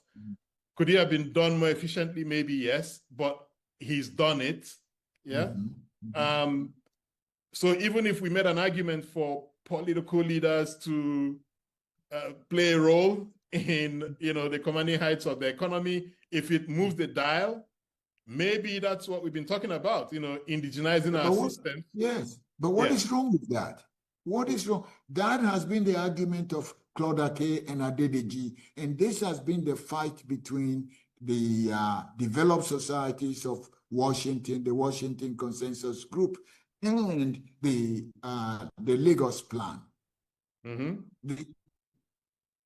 For most of us, we want to identify our own problems and we want to solve them ourselves. We don't need Washington to tell us to cut taxes or to raise taxes or to do this and do that. I mean, that's what we've had over the years. We're all getting to a point where the question becomes, so what can we do for ourselves without them? In all these years of structural adjustment, the HIPIC and others, you've never heard of them saying that, look, but why are you giving out your oil? Why are you giving out your gold? Why are you giving out your bauxite? Nobody tells you that. We have to think that this is money we're giving away and we should stop and identify our own path or paths and then walk our own walk. We need that. Nobody is going to develop Africa for us. They're only going to take from us. So the way forward is for us to do it by ourselves. We have to find a way to do that. And supporting Dangote, supporting other such people, that's fine. It's been done in the US. People are supporting Elon Musk. Zuckerberg was supported. All of these giants have been supported by the state, the government, and they're still being supported. So what is wrong with us identifying critical people with talents and people with ideas to support? Maybe if we had done that earlier, we would have solved most of our problems. I have a question from Jonathan Sandy. It's a fairly long question, so let me see if I can summarize it. His question is really about investing in promoting political pluralism and multi-party democracy beyond one or two-party states, which will help to strengthen political cooperation amongst different tribes, ethnic groupings, and minority groups to work together for sustainable development and poverty reduction. He gives an example from South Africa, where he says that they've got in place 3 to 4 public financing mechanisms for promoting multi-party democracies, including a democracy trust fund for strengthening the administrative and institutional capacities of political parties beyond ANC, DA, and EFF. And he thinks that this model is working. And I guess the question is, why aren't other African countries promoting this type of structure where there is political financing to promote political pluralism?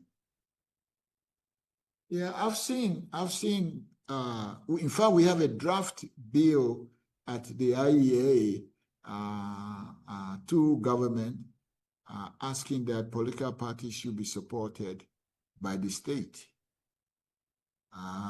Hoping that maybe that could help. But this came out of the idea that people buy political parties and end up owning them. And therefore, then when they come to power, they do the bidding of the owners or the supporters. I don't know. Maybe there's a better way. Maybe this one could be a better way of doing it. But I don't know. Interesting. So let's talk a bit about regional integration and external relations. So something like dependency theory, which is associated to scholars like Andrew Frank, argue that global structures keep peripheral countries underdeveloped. Others like Bagwati argue for export-led growth. How should we be engaging with global markets while avoiding these new forms of dependency when we also have been conditioned that we must be exporting and selling into the West? Where I'm going with this is really about the Africa Free Trade Area Agreement. Shouldn't we be talking more about this 1.4 billion, 1.5 billion market that's under our feet?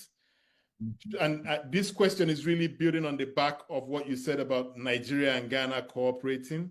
If we've got gas in Nigeria, shouldn't countries around West Africa come together and build power plants in Nigeria and then transport to use in all of these countries? Yes. Why aren't we having these kinds of conversations? And if we were to have these conversations, what would be the challenges and how do we address them? This is very interesting. I think it has to do with leadership. But for the time being, we have the West Africa Power Pool. Yes. Where we've created a power, the wires have been laid, and even pipes have been laid where gas can go both sides around West Africa. What we need to do is to do more of those. Our leaders are friends to each other. They've known each other. Why are they not coming together to do big projects across West Africa? I mean, people want to see money. We like taking money out of everything. But why don't we be Dangote and plant that money somewhere? Instead of taking cash and putting it in Europe or Switzerland or other places, why don't we use it to grow our sub-region? We know each other very well. As you said, you have friends all across the West Coast. We have a big market. West Africa alone, if you put in Senegal, we have about 360 million people. It's a big market. And incomes are rising amongst us. So why are our leaders not coming together and push for big projects across? That is what will save us. Let's see if we can use the last 10 minutes. Let me give you another example. Yeah. For instance, at one point, I know Obasanjo and Kufuor were talking about, okay, there's an aluminum smelter here. You have some bauxite there. You have energy there. Why can't we find a way to develop a power plant to feed the smelter and expand the smelter to serve the West region? Similarly, Guinea is around us. It has bauxite that would feed the whole of West Africa forever. I mean, for a long time. Yeah. Why are we not talking and rather have it shipped to France, have it shipped to Europe, have it shipped everywhere except West Africa? We need leaders to be talking about development, but I think that the emphasis have always been on politics. Survival. And by the time you survive, there's not much time for development. Let me take this last few minutes and see if we can end on a more positive note. So I keep saying to you that every time I arrive in Ghana, I get a sense that it's a country that's going somewhere. Maybe because you live there, you don't see it, but I get that feeling from the airport. I talk to people, you stay in the hotels. The people seem to be able to do simple things, and here I'm comparing to Nigeria, obviously. So despite all these challenges we see, there are some countries in Africa where we've seen some relative successes. Rwanda will come to mind, Botswana, and I'll add Ghana there. What do you think explains these successes, and are there things that we can replicate? For instance, what is it about Ghana's election that it always works, even if some people may not agree, but, I don't see people staying in court, it kind of works. What are some of the things that's led to these successes that we may be able to replicate? Remember, we are just about 32 million people. We're just about 32 million people. Nigeria is huge. But there's some people that are 10 million and they can't get it right. So is it really in the numbers?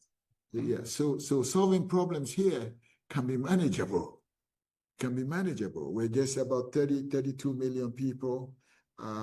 It's easier to manage compared to 200 million people. And you also have a bigger country and so on. But nevertheless, there are lessons that we can learn across from each other. And I think we should explore that. Because we're small, our electoral processes are smaller too. So it's easier to manage our situation than yours. But maybe we need more cross-fertilization. What are the things being done here that can be learned from, can be studied outside? And Rwanda is smaller. Rwanda is smaller. Botswana is smaller. Botswana population is about what, 3 million or less, 1.5 or so. So Nigeria is huge, and so the problems are huge. Okay, so I mean, at the IEA, you've done this for 36 years. What keeps you hopeful?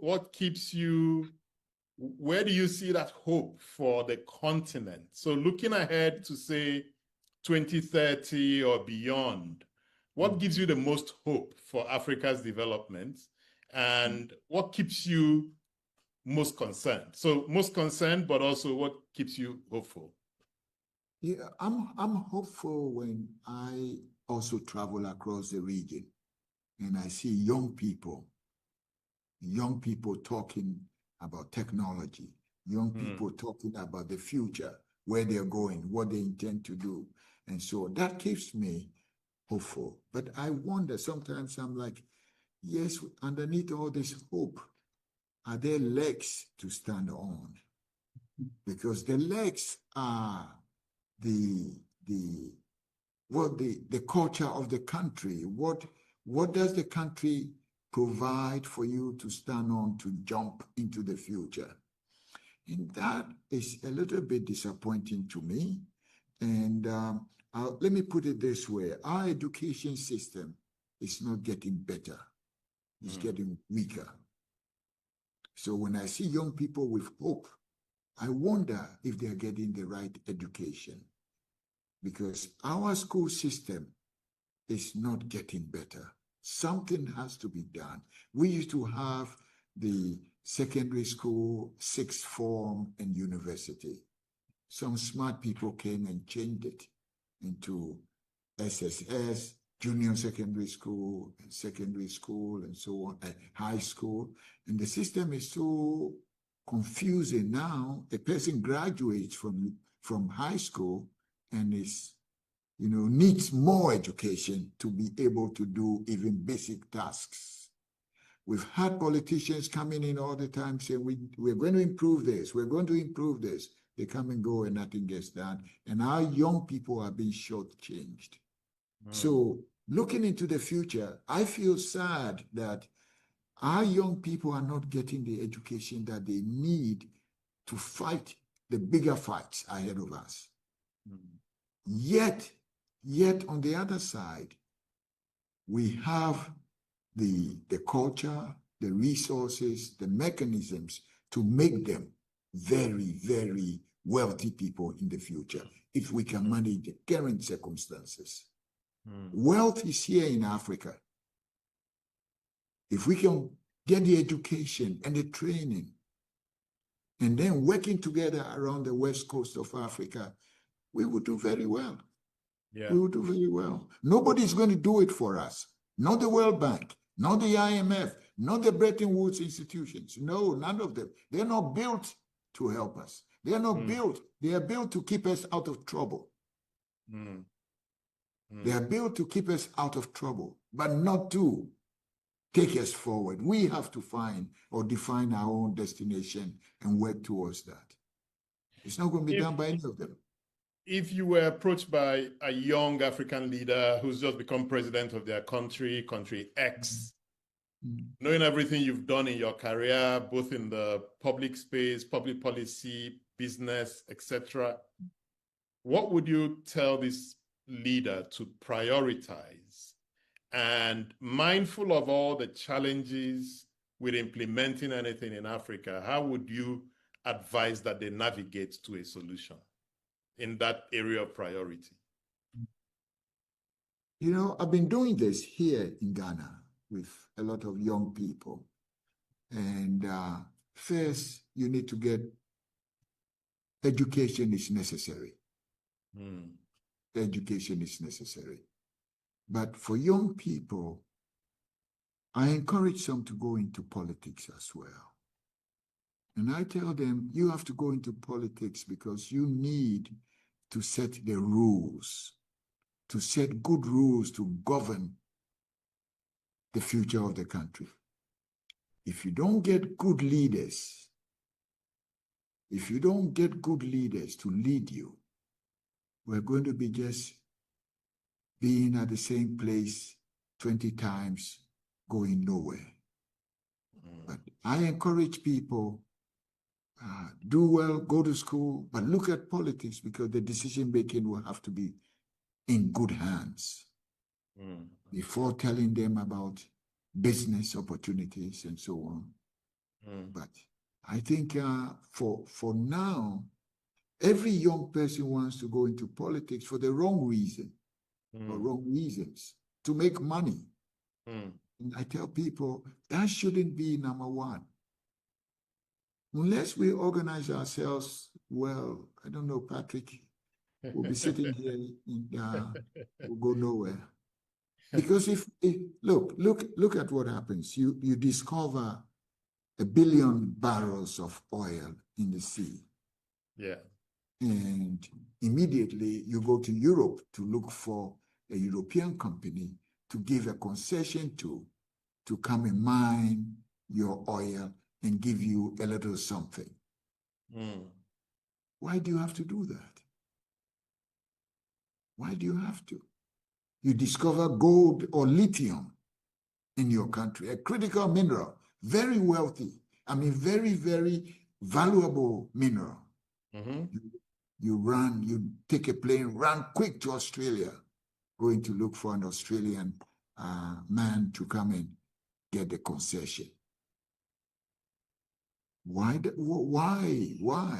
You find gold. You forget about your own people. You quickly run to Australia. Come in mind.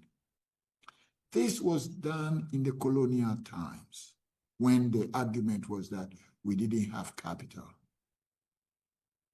Today, it is not so anymore.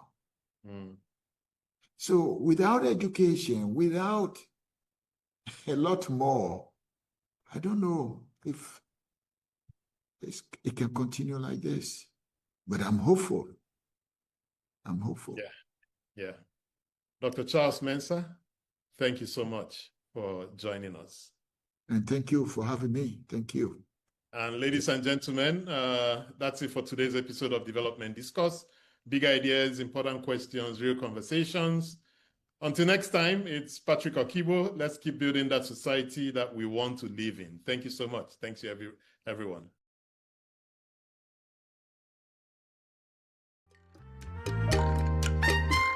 The way we see the world shapes the way we change it.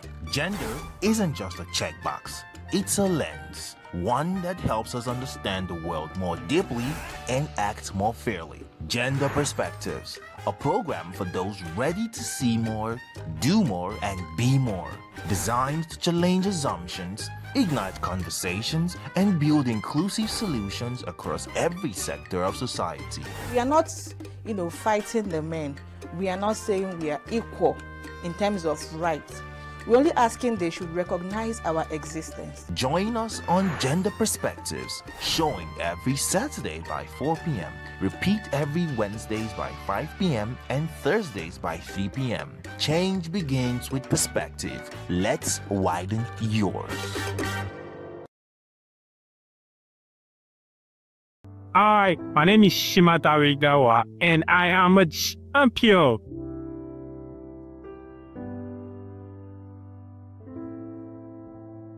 It's even hard to talk about me, because where do I stand? I'm an actor, a producer, a trailer, founder and president of Women in Film and TV Nigeria.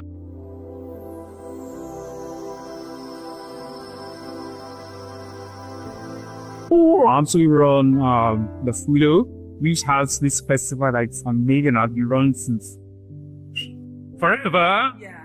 And not to speak about myself. Yeah. So happy to be here.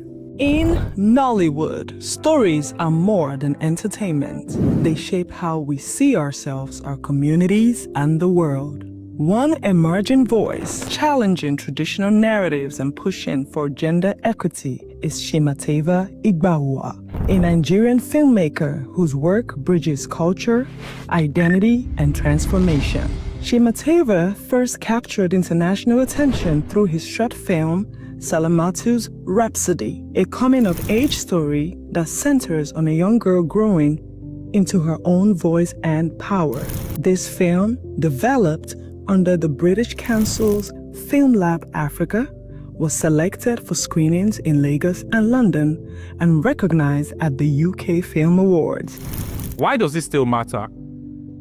For me, my personal experience on why it matters is when I saw Outrageous in New York, and they were talking about things in 1930 that I know that I dealt with in 2024. One of the things that caught my attention is that I realized that this is based on true story, right? And it's not just an African thing that men tell their daughters that women don't go to school. Seeing this, that is based on the British, 1930s, and then the same thing that we hear that our parents say in Africa, they too are saying it. I'm like, oh, so this thing is deeper. It's not just an Africa thing. That's just one thing that I took note of. Now, did you all hear, this is my brother, my little brother here. Benue State University as of today. And the most painful part, like you mentioned, a lecturer opened his mouth to say women are not capable. Clearly that tells us that this still matters, right? That we are not doing enough. We that have roles to play in whatever shape or form in media, we're not doing a lot. story shape perception, like I mentioned, and I've been saying it, right? And like Joy mentioned, our core goal is to shift norms. If we want to shift norms, one of the most potent ways to do is through media. And through media is to show them the right thing, a balanced perspective. And if you're telling gender equitable stories, you can shape perception, you can influence the real world. What makes Shimateva's approach to storytelling particularly powerful is his commitment to gender equitable narrative. Rather than reinforcing cliches or one-dimensional roles, his characters are layered, aspirational, and reflective of real human experiences. In Salamato's Rhapsody, for example, his storytelling challenges traditional notions of what boys and girls should do, opening space for girls to be leaders and agents of change in their communities.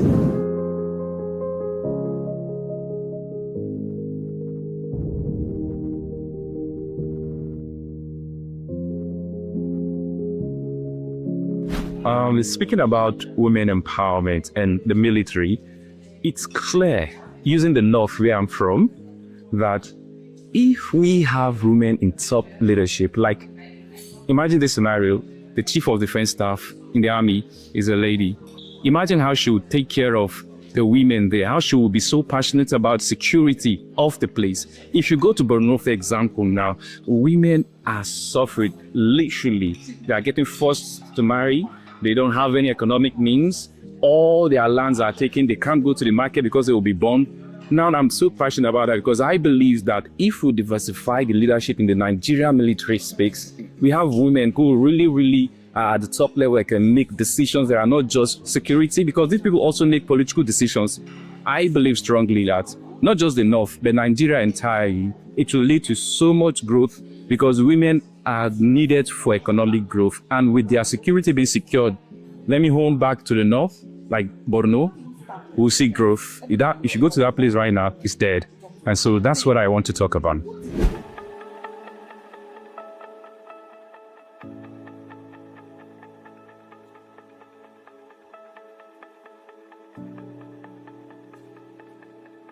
And I'm so happy to be at this film festival.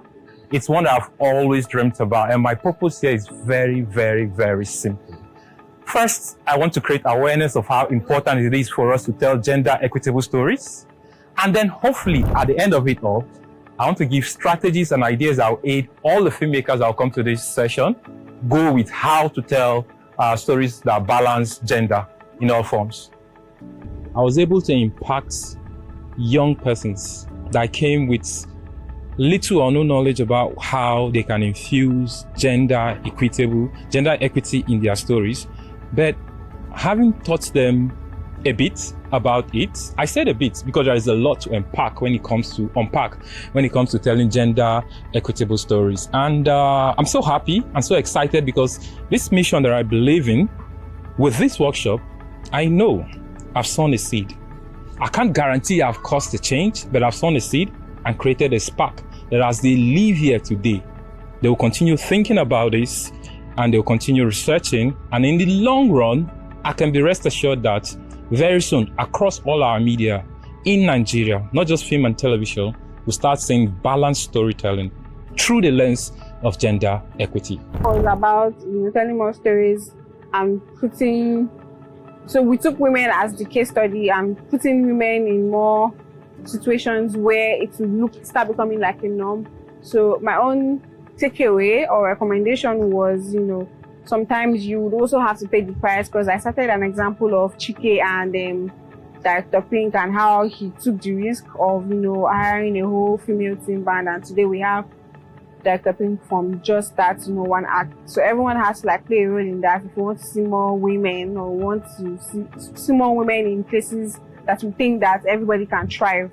How we tell these stories, because a lot of the stories that we've seen out are pushed from our own personal POVs, and some of these personal POVs are sometimes warped, and then they push for archaic points of views that limits or holds back certain genders. So you see framings like, best female director, and then you see other film framings like best director. So all we want now is the best way, I think, would be to frame it as best director, period, and not trying to see it from a gender lens. Let's see it from a human lens, that men and women, talent is all that matters. And I really do think that it was a really brilliant conversation. We've all telling stories that are equitable.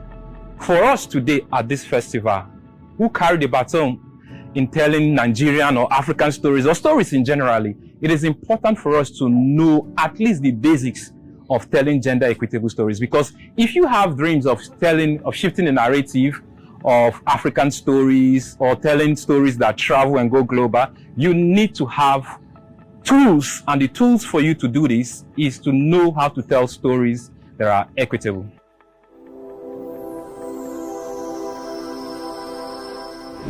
In whatever field you're working on, a poet, music producer, A&R manager, fashion stylist, a journalist, actor, whatever, right? You can help spark the brains. That I keep saying this, you don't have to do much. Present this thing in such a way that the audience will consume and then they begin to think. Get them to think. Because if they don't know about it, they cannot think. And once they think and you present it in the right way, that change we're dreaming of will happen. So that's the main goal I look for this. I don't look for so many things. It's just that don't go out thinking that, oh, I'm going to change the world. Go out thinking that with what I have and where I am, because there's only so much you can do, to be honest. What can you? Yes, you can bet an immediate impact that the world shifts in the direction we want it. You as a teacher, I mean, you can't guarantee it right now. But where you are, if you impact them here, in the long run, there'll be a difference. Now, with his debut feature, Language of the Wind, filmed in northern Nigeria, Shimateva continues this powerful journey. The film is shaped by his deep engagement with culture and identity in the north, a region where historical narratives have often sidelined women's perspectives. Northern Nigeria has some of the richest traditions and strongest cultural identities in the country, but it's also a space where conversations around gender roles can be deeply layered and complex. Shimateva doesn't attack culture though, he works within it. He tells stories that respect tradition while gently asking, but what if women led here too? That is the sweet spot for Shimateva.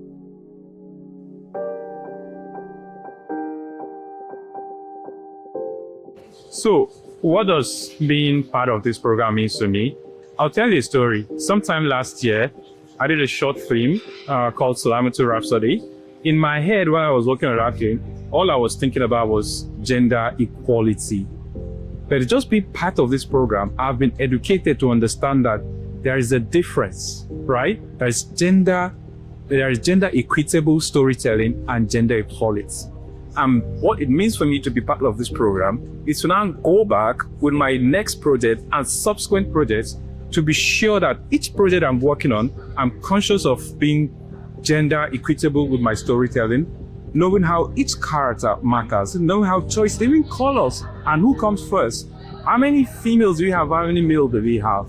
And that will be my calling. Not just for this next film I'm working on, but for the next one, until I'm called President of Gender Equitable Storytelling. Thank you.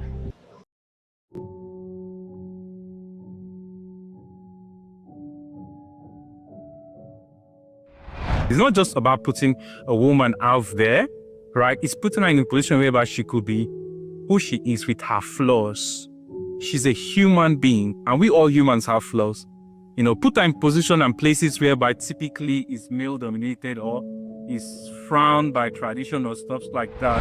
In as much as we're talking about women, I feel like it's also important for us to note that it's also a space for boys to be vulnerable as well. So it shouldn't be polarizing. It should be balanced for both guys, both boys and girls.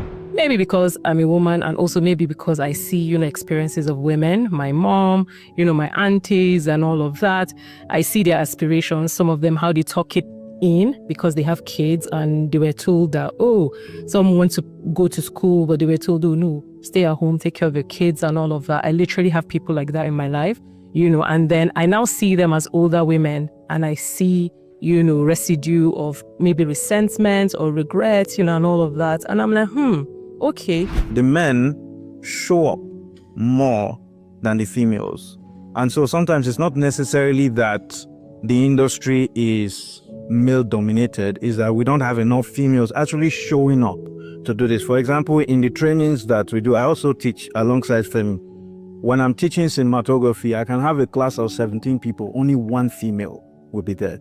And they're usually really good. They're usually really talented. But can we have more of you show up? No, but acting class, the whole 90% is women. There are three persons. There is a female, there are males. Positioning. In the sense that you might notice that a female is positioned in a corner or behind. That thing might look like just not. No, it's a bias. It's something that has been ingrained in us. As a cinematographer, you understand, and as a director, you could just use it to start changing the narrative. Rewrite the frame. Do you understand what I'm trying to say? Why is she framed in a corner? Why is she behind? Why is she not in the front? Why is she not in the center? Why is she the one standing and then the men are sitting down? Simple questions like that you ask. And then when you tweak your story with some of these things, you might not know it, but you're rewriting the frame. Hi, my name is Dr. Chimka. I am really glad I got to attend this workshop because it showed me that there is work to be done, right? And I got to learn a lot. I got to share my insights and listen to other people's insights as well. I would like to applaud the work that is already being done. And I would like to implore that we should take more action, take more actionable steps towards gender equity, especially through the media. It was amazing. We spoke a lot, we learned a lot, and yeah, I loved it. It's my greatest privilege to be here, most especially to interact with people of different caliber and intellectual capacity. The pathway to an intellect is to learn, unlearn, and relearn. So I must admit the fact that I have learned a lot from this workshop. Thanks for the organizers and everyone who has planned for this workshop. Thank you. Beyond his films, Shimateva's work highlights his dedication to gender equitable storytelling itself, placing him alongside renowned Nollywood voices committed to expanding who gets to tell stories and how. By centering women and girls as complex protagonists, he creates films that don't just reflect life in northern Nigeria, they reshape it. Through authentic representation, audiences are invited to see women as community leaders, decision makers, and change makers. This, in turn, empowers both women and men to question the restrictive roles society has placed on them.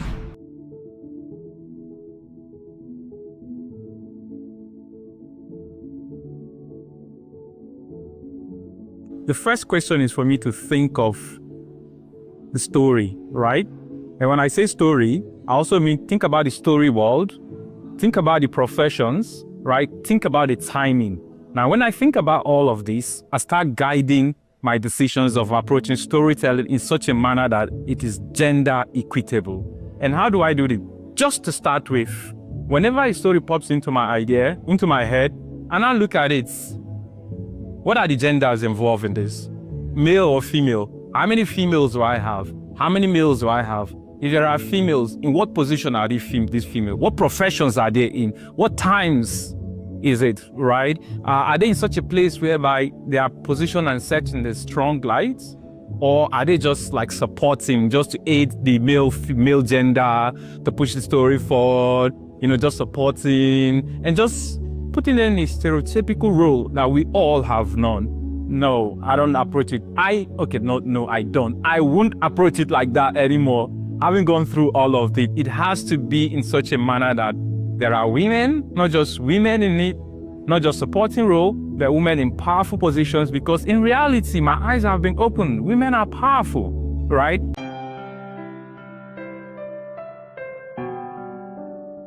I'll answer you straightforward. That's why the money is important. Because if I own the money, I run the production, what will you say? I'm funding it. I'm hiring you. I'm paying you. And if I say it's left, I'm sorry, like we watched in that movie yesterday, you have to do it my way. With this knowledge, apart from the fact that my position as a producer, I can influence a lot in production. But it's not just going to be that, it's also going to be education as well, because I'm getting educated. And the moment I get back, we have workshops planned, we have talk shows and things like that. It has to be through education, because there's only so much you can do using your position of influence and power as a producer to get them to fall in line and make sure that if he's a writer, what he's writing, he's thinking about gender sensitivity. You're not just writing what is there, because it's easy. They say art imitates life, or life. It's easy way to say, okay, but this is what is happening. Yeah, but why is it happening so? Have you ever thought about it? Is that the best way? How can we now reverse it? How can we now change things, right? So yeah, I can use my influence, but the best way that I think will be sustainable is actually getting them to see, educating them. As I'm learning here, I go back, we have these sessions, they get to understand that yes, it might be this, but it could be this, and this is actually better. Therefore, let's do it like this.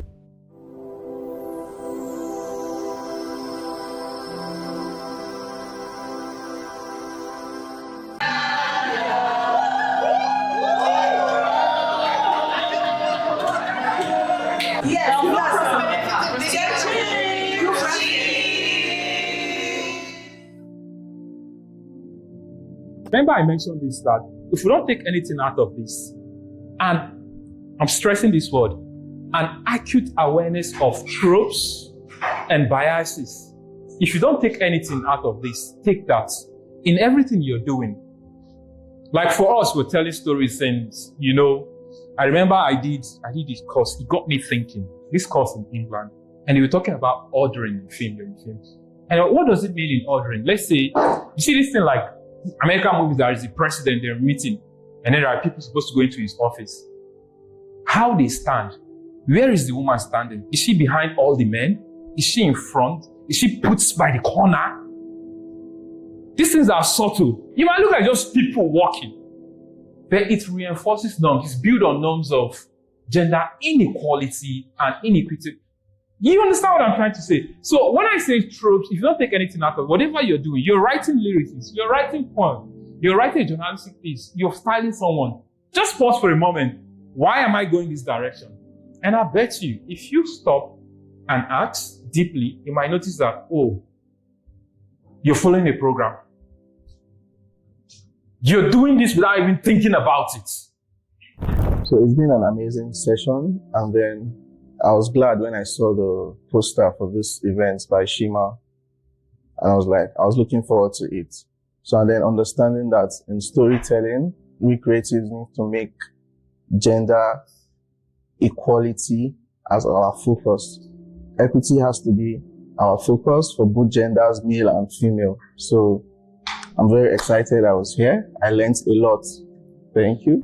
I'd like to appreciate the organizer for organizing such a brilliant workshop where people across different walks of life get to explore various topics across film, media, television, and journalism. In the future, I'd like to see a workshop like this with an expanded space with more people, so I can have this same conversation again across board. Till another time, I guess this is all I have to say. Thank you very much. Having gone through this training, what I think has changed for me is a deeper realization and acceptance that truly, there has been gender inequality and gender imbalance. Is that correct, sir? Especially based on the story I watched yesterday. I remember the founder of Nest Hub. He was talking some time ago before he died. It was like, he understands that there has been some concern about women not being empowered, but of late, it seems like every funding of everything is like, if there are 10 people that are accepting, they accept like 8 women and 2 guys. So I feel like it's creating empowerment. They haven't seen that widow champion. I looked at it and I'm like, whoa, this thing has been happening for years. That's still happening. Therefore, no matter what is being done now, if you have 10 persons and you pick 9 women and 1 guy, it's still not enough. So that's a major takeaway. And how I'll use it is that there is no way Shima Tavi will make a movie, and then there is no strong female lead. Position in such a manner that is powerful. Not empower, powerful. In a film industry still working to dismantle entrenched gender stereotypes, Chimateva Igbawa stands out as a storyteller whose creative vision is grounded in equity and inclusion. Through his films and his engagement with the next generation of creatives, he's helping Nollywood evolve into a space where diverse voices, especially those of women from every region of Nigeria, can be heard, valued, and celebrated. This is why Chimateva is our champion.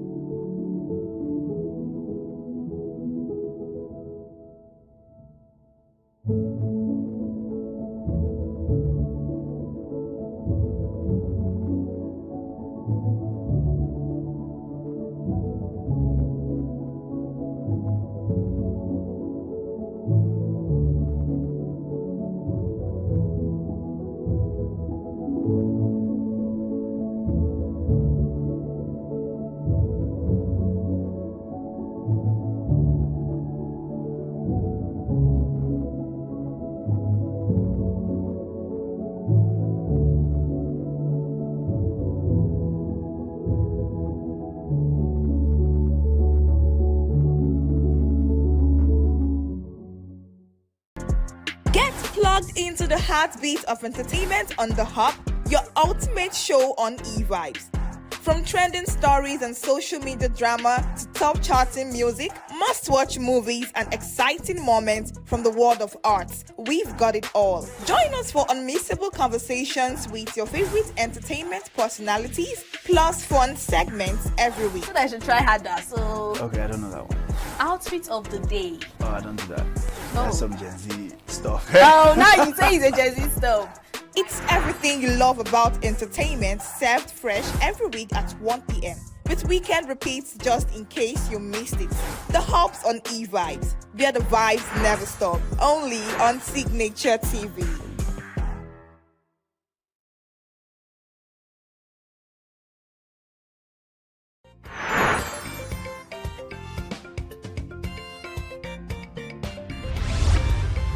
Signature TV. News in your pocket.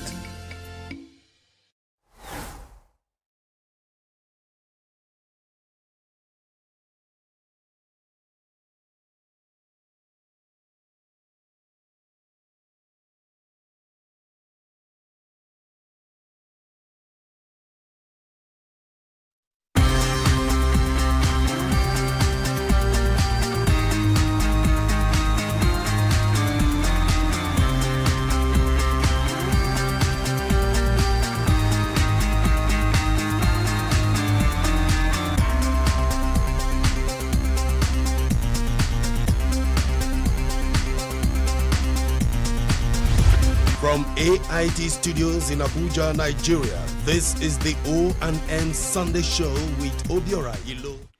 Hello and thanks for joining us. This is your show, the O&M Show on AIT. I am Obiora Ilo.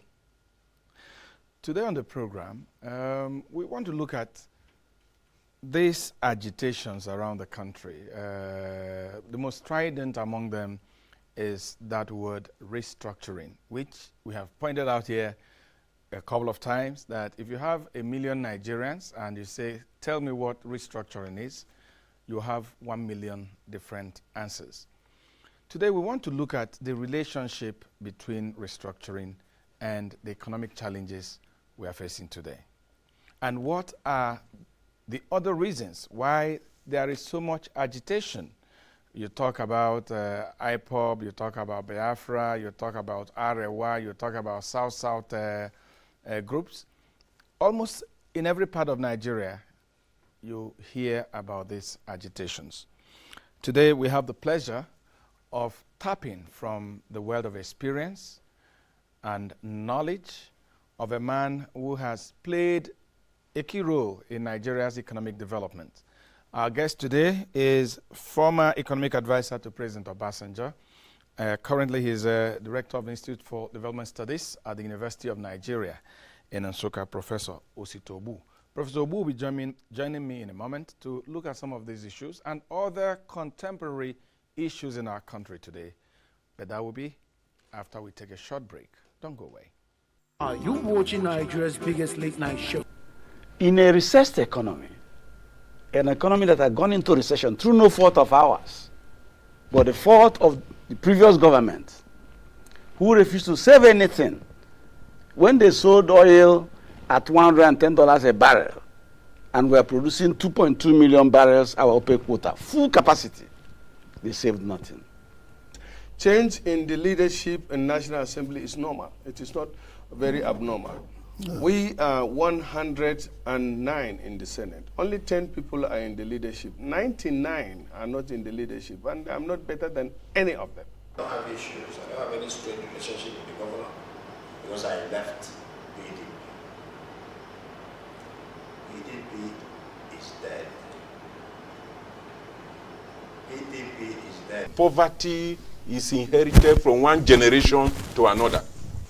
And unless you do something from outside, an external support, those people will never leave poverty. Giving out a welfare package, they've done the basic things. They are giving out something extra to uplift. We have not done the basic. We know the sufferings of the people. We hear the cries of the people. We are sad about the hardships that they are going through. I can say from personal knowledge that that is one of the things dearest to the hearts of Mr. President. Things are changing. Yes, to the ordinary man, it's difficult for you to see those changes because for now, those things that need to change gets back to the roots of a sustained fight against corruption. One of them is the need to change the laws. When people say to me, Nigeria is non-negotiable, I say, please be careful what you say. The unity of Nigeria should not be negotiable. But the terms and conditions of staying together must be negotiated. It has always been negotiated. O&M show with Obiora Ilo and Mahmoudia Koga. Tuesdays, 11 p.m. and on Sunday, 2 p.m. If you're just joining us, this is the O&M show. And my guest, Professor Sito Wu, former economic advisor to President Olusegun Obasanjo, is joining me right away. Prof, you're welcome. Thank you, Sito. Good to be back here again. Yeah, glad to see you. Yes, it's a pleasure. So as I was saying when I started, if you talk to 1 million Nigerians and you ask what is restructuring or even ask why the agitation, you'll get almost 1 million answers. But in the course of the months and weeks that we had guests on this program, you find out that majority of those that have been on the show are attributing the agitation to economic difficulties, the high cost of living and all that. Of course, I will ask you what restructuring means to you, but I don't want to ask that question right away. Let me start by asking you, what is the relationship between this restructuring and development challenges that we are facing today? Thank you very much. I hope that I don't add to the complications. No, I don't think so. Because like you rightly said, this is a very emotive subject, is a current subject, is agitating the minds of many Nigerians. There seems to be some consensus around the need for restructuring, but then the definition of that restructuring is somewhat not agreed upon by many. It's becoming an elusive concept. But your question is, what is the relationship? I gave a lecture on June 15th, Chartered Institute of Bankers annual lecture this year, and the title was National Integration, Citizenship, and the Challenge of Economic Policy Making, addressing exactly the points, the question you have raised. Mm-hmm. That centrally the thesis is, in the absence of a shared vision of a nation, of a national ethos of national integration, economic policy making becomes problematic. Because everything is seen from the lens of ethnic bias, subnational bias. Even the process of budgetary allocation and budget making takes a dimension that may not necessarily be in the interest of the nation. So, first thing first, the point being made is we have crafted a state,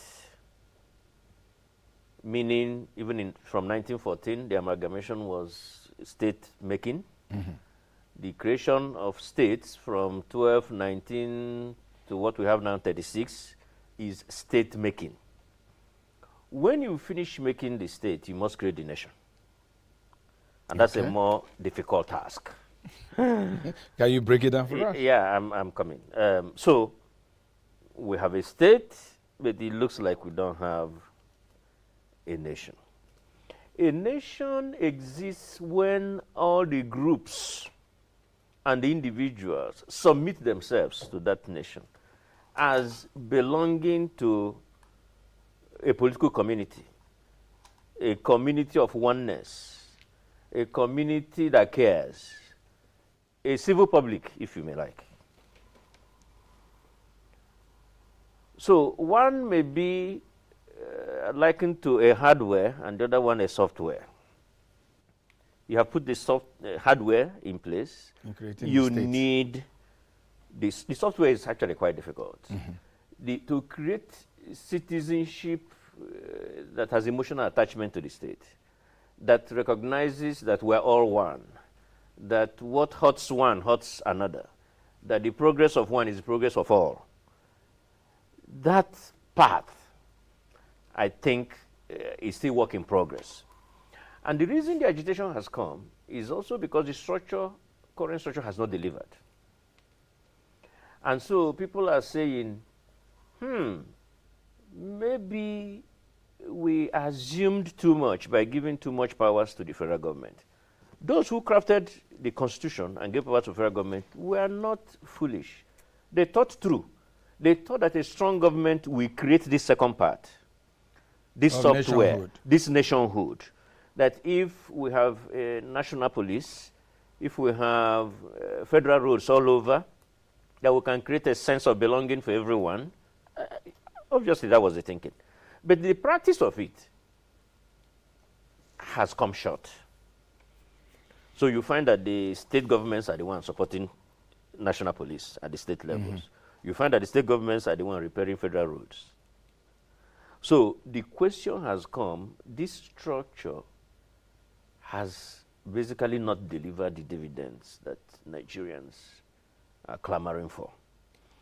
And they look back and say, look, there was a time when we thought things were better, when we had a competitive federation, when the various regions built their universities, built their roads, had products that were exported and supported the federal government. Is it not time we looked at the structure again and see whether we could re-engineer the current existence and perhaps reduce the powers of the federal government? And there's some sense in it, that the devolution, as people call it, the fiscal federalism that allows the states more responsibilities and of course more resources, control of assets within their territory, including mineral resources, the pursuit of economic activities as they seem fit, this whole idea that what is paid to someone in Nsukka, where I come from, is the same as the salary you pay someone in Lagos or Abuja that may be more expensive, that we need to look at all of that and look at the institutions that we have built over the years in delivering this. So there is a very strong link. If you take the issue of national planning, if you say national planning, it means there is a shared vision. there is an agreement that we are working towards setting goals. And that goals, the elite, we share in it, we all agree. Because if you take the points being made about budget padding, that is a symptom of my backyard is the one I know. I don't know about this nation. Let me take care of my backyard. Even when a project might be in the national interest, the parochial interest will dominate, because we have not dealt with the software, the creation of this democratic citizenship and a nation that groups and individuals subscribe to. Prof, what are the bottlenecks? You know, everybody's talking about this absence of nationhood, absence of a buy-in by the citizens into the nation called Nigeria, where they think as Nigerians and not as Igbos or Hausas or Southerners. What are the bottlenecks? What has made it increasingly impossible for Nigerians to have this sense of belonging and ownership of the nation called Nigeria? You know, for buy-in to occur, there has to be equity, fairness, justice, inclusiveness. It's critical. I mean, that's the minimum. But underlining that is the absence of democratic citizenship. Who is a citizen of this country? And what are the rights and obligations? One of the points I like to make is that, you know, the burden of creating the Commonwealth must be shared. Just like the prosperity needs to be shared. There are two sides. You know, we must share the burden. You must share. And everybody should be involved in that. Yes. That's why one of the first duties of government is taxation.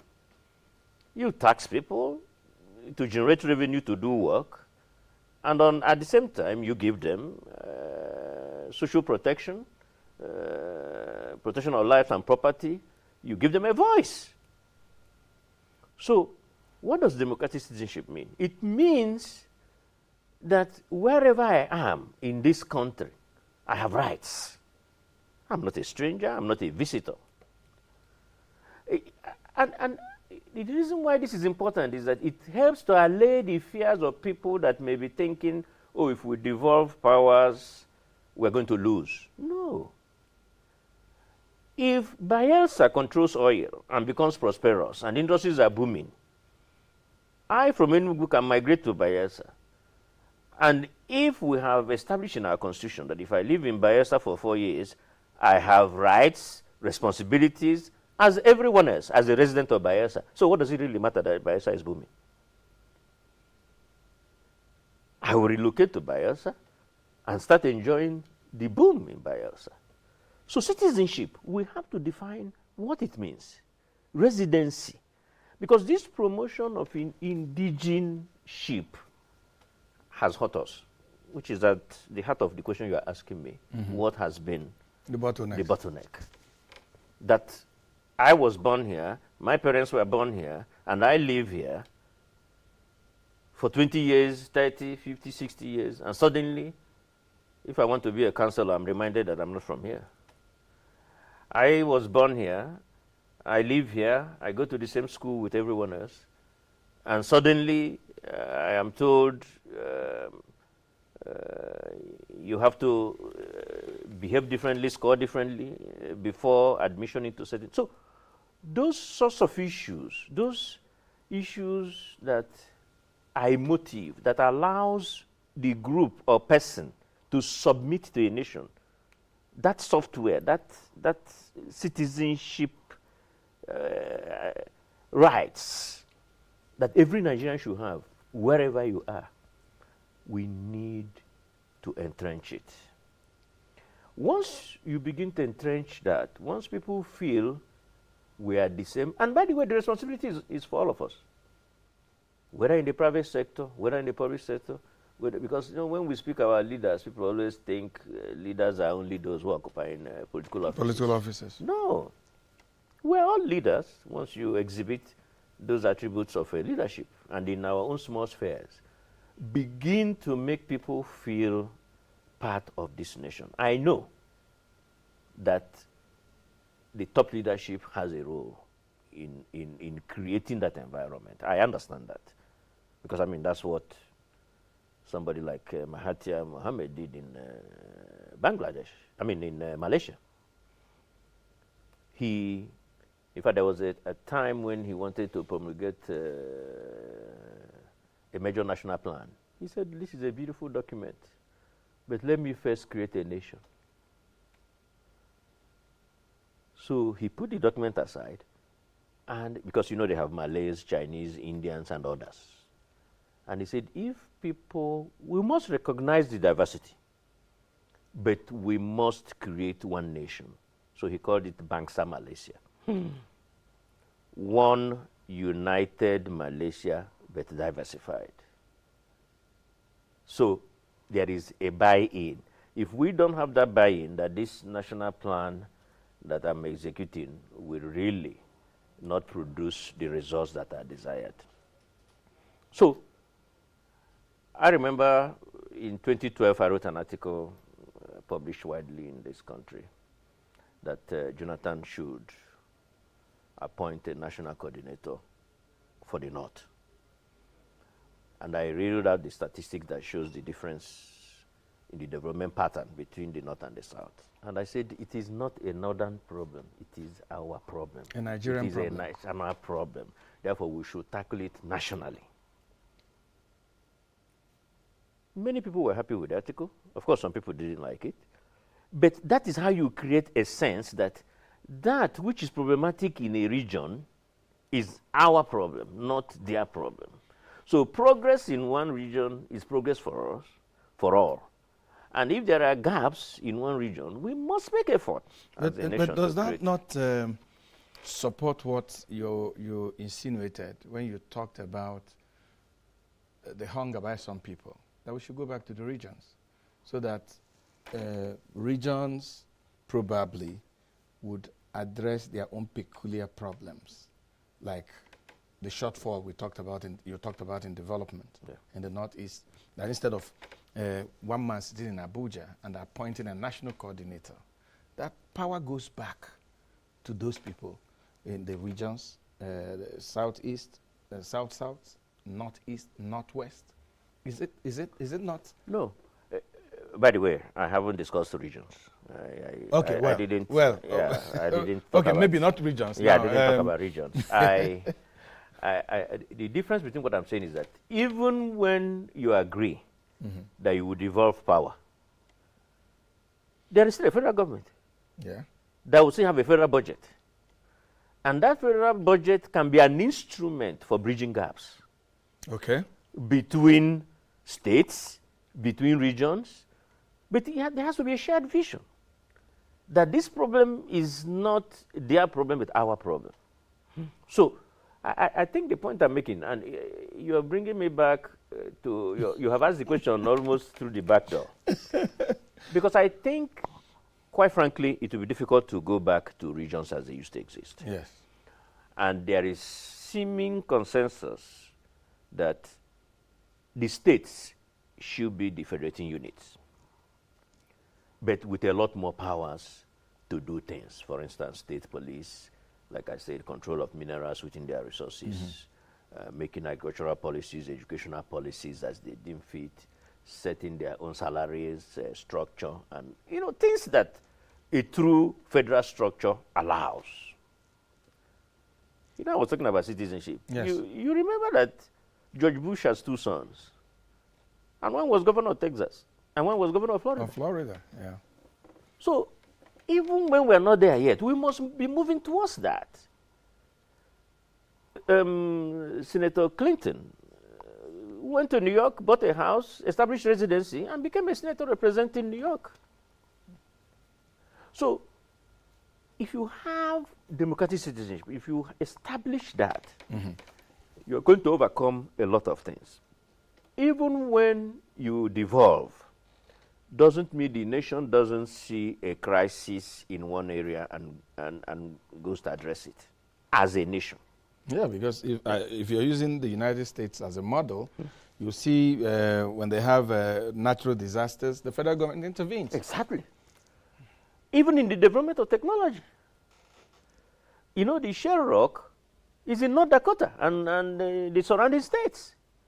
But it was federal government investment in the science and technology that enabled them to produce the technology that cracked the shale oil. No one said, oh no, you know, it's going to benefit North Dakota, and maybe they didn't even vote for us. No, nobody said that. It is in the interest of the nation. We want cheap oil. We want substitute to oil from OPEC. Therefore, we are going to invest federal resources. It doesn't matter where this is located, because at the end of the day, it is for the benefit of all. From what you're saying, some of the things you're advocating will need something like a constitutional review. Yeah. Mm-hmm. And that leads us to the big debate. Yes. How do you go about it? No, quite. Are you going through the National Assembly that some Nigerians say, oh, we don't believe in them, they are not sincere, we can't trust them with our future and all that? Or do you convoke another kind of conference? I mean, that's also part of the debate. It is part of the debate, and it's legitimate in the sense that ordinarily you would have a constituent assembly to look at producing a new constitution. But people are mindful of the cost as well. But having said that, a thorough review of the Constitution would be useful. Using the National Assembly? You can use the National Assembly. But ideally, you should constitute a Constituent Assembly. But let me even say this. The 2014 confab has a lot of interesting things in it. Why haven't we can set up a committee that can begin to look at both the 1995 report, 2014 report. There are so many reports. Nigerians have, intelligent Nigerians gathered around the table in a hall, especially in 2014. Every article, every issue was by consensus. But the party today, the ruling party today, never believed in that conference and actually refused to be part of it. No, but what can be done is that I hear there's a committee they have set up. That committee can look at, don't throw away the baby with the bathwater. Let's look at what is good within the report, because we must move the country forward. You see, part of what is holding us back is this primordial attachments. You know, we are not sure where the nation is going. We are not sure, let me protect my backyard, and so the national interest suffers. So the current agitation, the current debate is useful as part of the democratic process in allowing people to express themselves. But this expression has to be organized. And this expression has to be intelligent. And this expression has to be without hate. And this expression has to be in the context of building one nation. Because I think, for me, the pride of being a Nigerian has always been there. But we must tell ourselves the home truth that there are things that are not working well. Look at the many institutions we have in the federal government, for instance. Because you're asking me the link between structure and delivery of economic dividend. We have zillions of parastatals that every year we allocate money to. But who checks what has been delivered? Are they meeting their objectives? Is there value for money? But you don't need a constitutional conference or You- whatever to do that. You don't. But you need the will that understands that this nation needs to survive. The will that understands that you can't continue to spend 90% of your budget On consumption. on recurrent, overhead, personnel, because you need money for capital investment. So are you talking about the weight of government? The weight is there. The inefficiency is there. The overpopulation of the civil service is there. The lack of accountability, meaning when I give you money, what are you delivering? Is there an alternative way of actually getting value for that money? I know in countries like UK, every 5 years or so, they set up a committee that reviews whether this institution we set up, has it outlived its usefulness? If it has not, if there are still services that they are producing, can that services be rendered by a private sector, or can it be rendered by another institution? Because institutions can actually rise, die, and regenerate, or new ones come up. One of the things I would like to see in this country, because I told you, creating citizenship, creating a nation requires a lot of work, is to see a National Integration Commission that on a constant basis reminds us of the duties, responsibilities of citizenship, as well as responsibilities of the state. What is NOA? I mean, is it not the duplication you're talking about? I'm not sure this is part of their National mandate. Orientation Agency. I'm not. If it is part of their mandate, well, it hasn't really been effective. Maybe it hasn't been funded to the extent, or it hasn't been manned to the extent that they are pushing this serious agenda in the minds of citizens. That look, forget about, it's not a matter of forget where you come from. It is, I know where I come from. I know who I am. But there is something about this country that I am deriving benefit from. Unless you create that, unless groups, because what happens is that we all run back to groups for protection. If we feel threatened, if we feel alienated, if you feel that I don't seem to be part of this agenda. Prof, but when you talk about things like this, and my question would be, is it an agency thing? Can an agency change all that? Taking cognizance of the fact that an Obasanjo becomes president, and some Nigerians think that this Obasanjo has favored some parts of the country. And a Buhari becomes president, and some Nigerians feel that this Buhari is discriminatory. A governor takes office in a state and then concentrates more on his own senatorial zone and stuff like that. Is it not something that we can change by do what I do and not do what I say? You're coming to the point I made earlier, that when you create a state, you need to create a nation. So we've been in the business of state creation, state crafting, as you call it.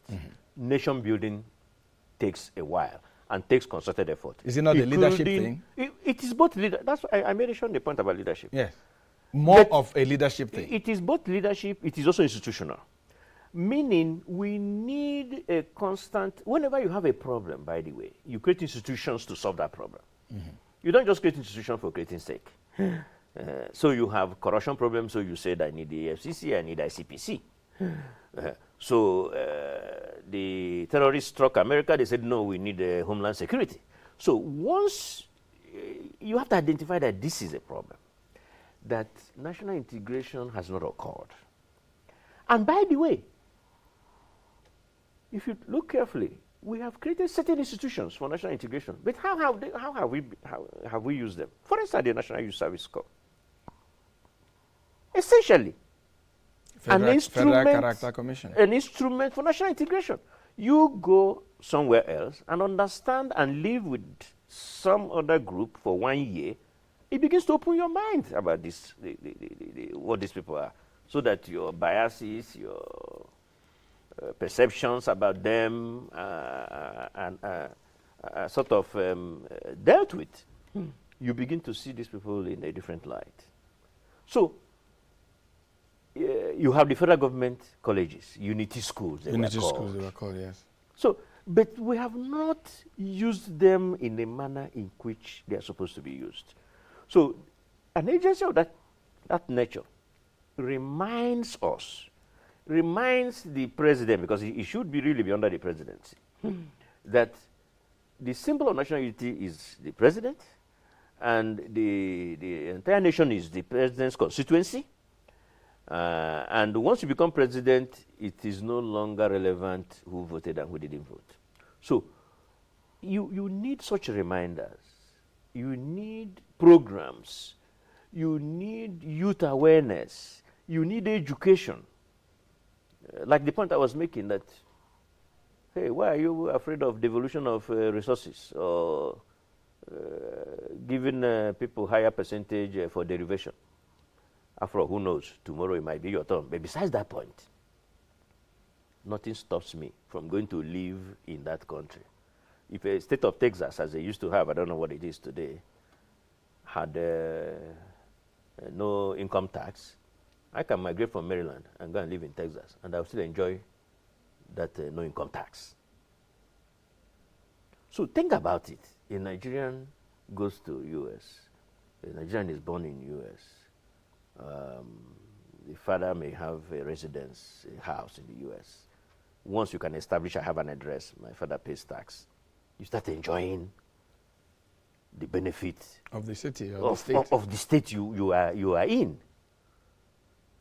The other day, I was reading that there was congratulatory message to Nigerians that were elected in the UK. The UK Parliament. I said, that doesn't make a lot of sense. Nigerians were not elected in UK Parliament. British citizens were elected with Nigerian ancestry. Yeah, it's like saying Obama is from Kenya. I mean, how? They have settled that issue of citizenship. Someone said, I wouldn't say someone said, we had the former governor of ENUGU State on this program, Sullivan Chime, and addressing the same kind of question that you're addressing right now. He said, look, we have to do away with forms that we fill for passports and all that. We have to do away with, I am from so-and-so state, I am of so-and-so religion. That these were the things that continue to draw the country back. Did you subscribe to that? That's part of what I'm discussing, that the state you are from is the state in which you reside. And and the Constitution gives you the right, and they have resided over the years. Americans will tell you, I am originally from Mississippi, but I'm now from New York. Maybe his origin, his parents, and so on. I just give you an example of two brothers. One was the governor of this, Texas, the other governor of Florida. So those are the sensitivities we must address our minds to, that there is one country, but we take it step at a time. This thing has to be built. Confidence has to be built. People must realize that there's nothing they are really losing, that all of us will gain, because the prosperity of one is the prosperity of another. Let's take even economic activities. If there's leather in Kano, and there's furniture making in Edo, wood is in Edo, leather is in Kano. So if you promote indigenous furniture, by definition, you've started promoting many states. So the interlink, the relationship between states will even be enhanced. But what we're saying is, allow a bit of competitive federation. Allow a bit of, why is everybody paid the same? Why can't you say this professor is actually quite distinguished? We're going to attract this professor from Kebbi to come to my state because there's no one like him. And we're going to pay this person a certain amount. Why are you, in fact, changing yourself by saying so-called non-indigenous should leave, so that you will use people who are less qualified to teach your own children. Are you not shortchanging yourself? Why are we sending our kids abroad so that they are taught by world-class professors? So if there are world-class professors within the same nation, wouldn't you like to get them into your own fold? So that's why I said we need a broader discussion, education, to understand that one is the creation of the structure, which is state-making. Mm-hmm. Two is that we must work on the software, the creation of the submission of groups and citizens to this nation, so that they have an emotional connection and establish a sense of oneness. Prof, restructuring means cessation to some people. Restructuring means groups can leave the nation or leave the country. IPOP, for instance, they are promoting a secession of a group, of a certain geopolitical area that they say is Biafra. Is that by any means a solution to the agitations we have in the country? No, restructuring must be separated from secession. My understanding is that restructuring assumes that this nation should exist as it is. I have said that my understanding and preference is that the states become the federating units, with autonomy, with devolution, with rights over certain resources within their territory. And so secession is a different ballgame. Mm-hmm. Secession is we want to opt out. But in a democratic setting, it is one is always given that avenue. As you can see, whether it is in the UK or in, what is it called? Canada. Every once in a while, the Quebec will say we want to do a referendum. Yeah. So whether we want to still we want to remain in Canada or not. They are given a chance. So, you know. But I don't know whether our constitution supports that. No, our constitution doesn't support that. In UK, you've seen that a couple of times with Scotland and so on. So countries have written constitutions that allow for it. But these things come because of certain reasons. And that's why I said, once you begin to address the issues of national integration and address the issue of citizenship, you might begin to see these things disappear. Okay, Prof. Let's talk about today, the economy in Nigeria. Yeah. You know, when we started, I pointed out that some people say that has also increased the momentum of agitations. You know, because people can no longer meet their economic needs, can't meet their health bills, can't provide food for their children, may not be able to pay school fees as they used to, you know, and then everybody starts getting irritated and asking questions. Why are we here? Why is this going on? You know, the way we hear experts like you didn't say so, but experts like you, professors and people that are versed in the economic terrain, say that Nigeria is getting out of recession. The recession will soon end and all that.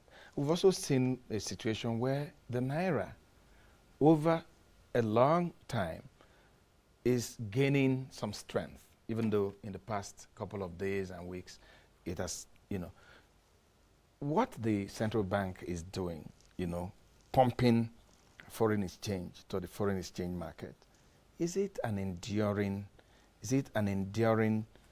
cure for the challenge we are having? You know, the challenge is real.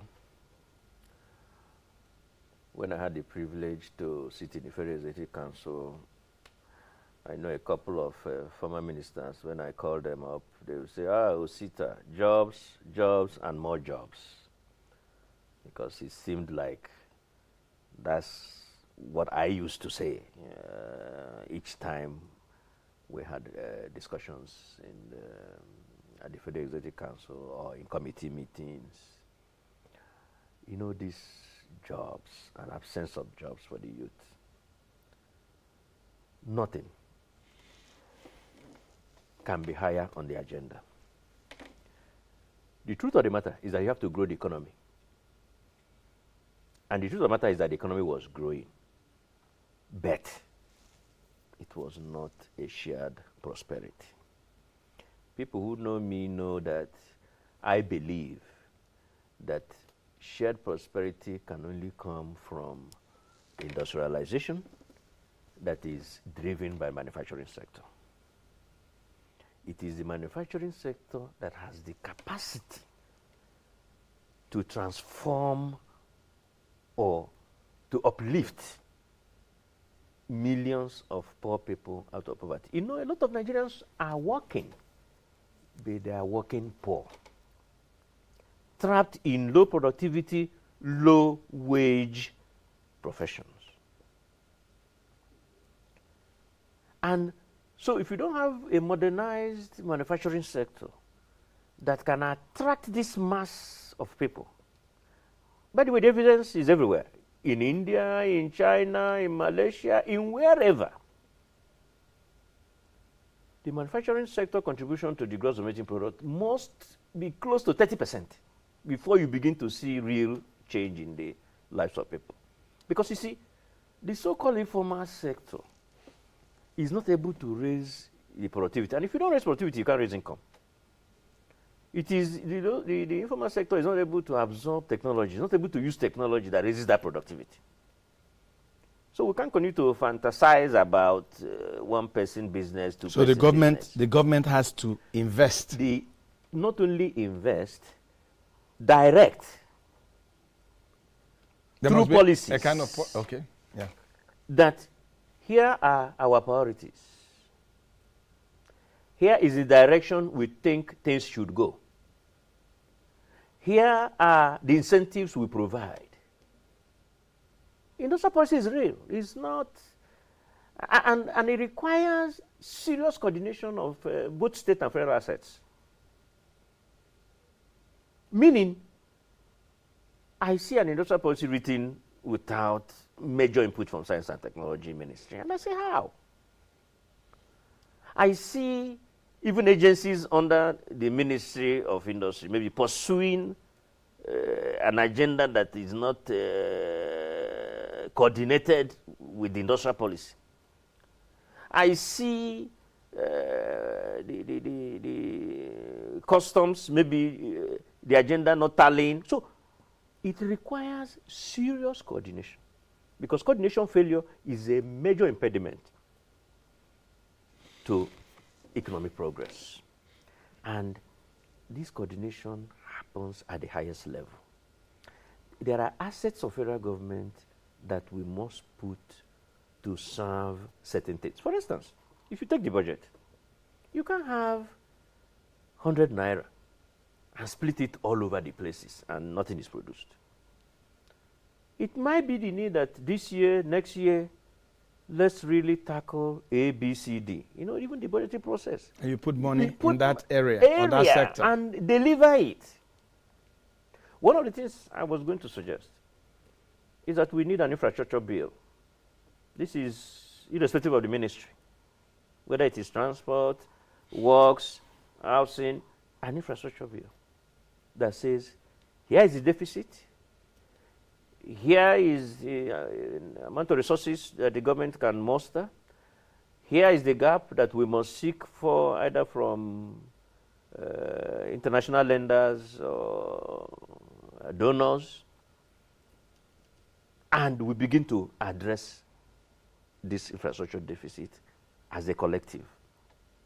It's a bill that can be passed in the National Assembly that allows for quicker ways of doing things, for a better.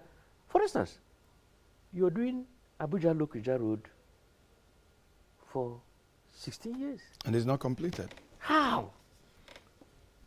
It is because of the budgetary process. This year, somebody might forget to put a certain amount in the budget for it.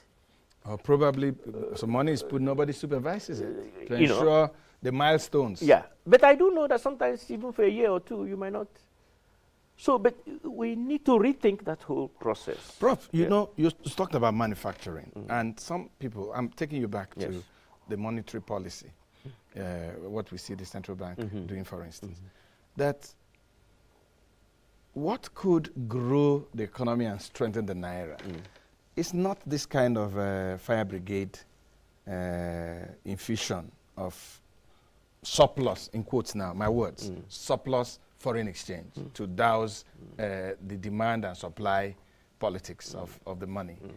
That probably an enduring industrial policy that takes care of more jobs for more Nigerians, more quality employment, could actually do well, maybe in the long run. So where do you stand in this intervention by the central bank? You know, the more you ask me, the more I go back to the issue of a sense of shared vision, a sense of nation. Because even the industrial policy must be underpinned by that sense. That if I go to Newi and I assist in nursing manufacturing, I'm not assisting in nursing, I'm assisting the country. It has to be understood. And so rather than seeking for equivalence, meaning, if I must go to Ibadan, I must therefore find another in Yola or somewhere to have a balance. Or in ENUGU or in Abia, so that I can have a... No. There are affirmative actions that affirm and must be promoted. But there are affirmative actions that bring down the national interest.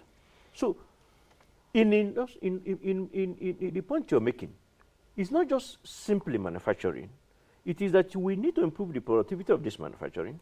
We need to make them competitive so that we can export and begin to earn foreign exchange. But it requires a coordinated support from both federal and state. And remember, I keep talking about states too, because sometimes this burden is not shared. I would like the National Economic Council, for instance, to be a forum where states are called upon to come and debate their own state industrial policy. And where the federal government can now partner with each state and say, look, this is a cashew belt, this is a granite belt, this is setting another mineral belt. There must be key industry located in your state for which the federal government, the private sector, the state can partner. Okay. Prof, in rounding off, what, I mean, you were economic advisor, so I'm not going to say if you're economic advisor.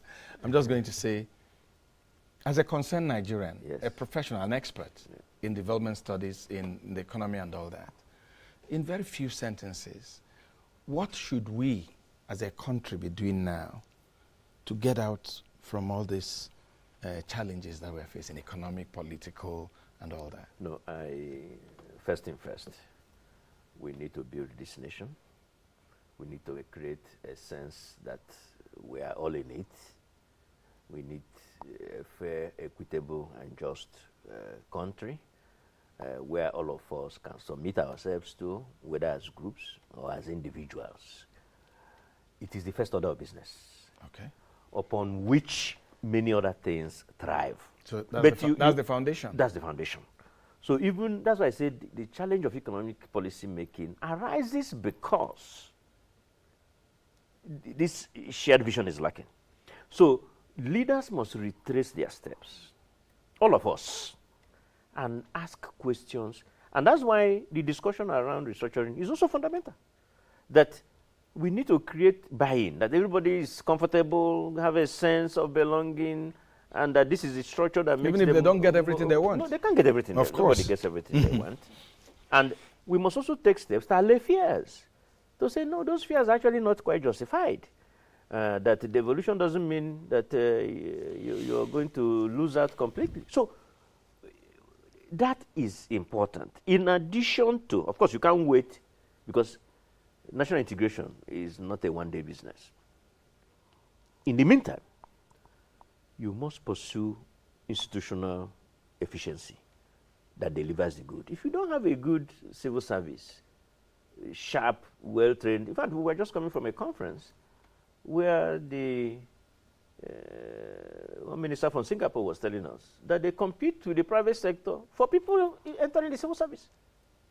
That is how competitive it is. So it means they'll be well paid. They are well paid. They are not too many. That the rationalization becomes extremely important in establishing the efficiency of these institutions. Thank you, Prof, for all your insight. I think that the big takeaway here today is we have to have a shared vision of nationhood, a buy-in. We take it as our own, and nobody's threatened under that kind of arrangement. Prof, thanks a lot for coming on the show. I've been speaking with Professor Osito Ogbu, former economic advisor to President Olusegun Obasanjo, and the Director Institute for Development Studies at the University of Nigeria in Nsukka.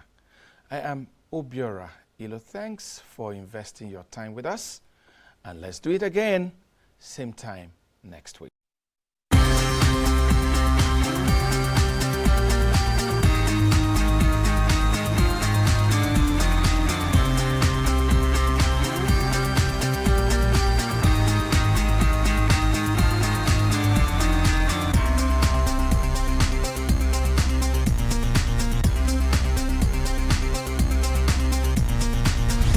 From AIT Studios in Abuja, Nigeria, this is the O&N Sunday Show with Obiora Ilo.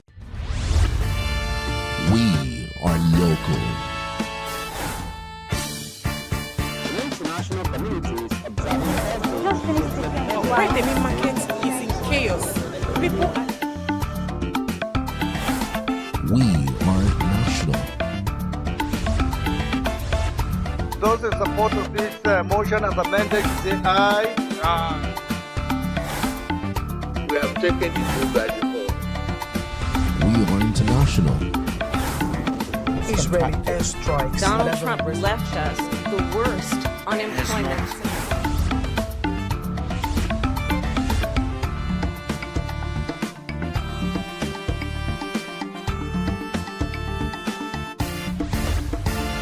Signature TV, news in your pocket.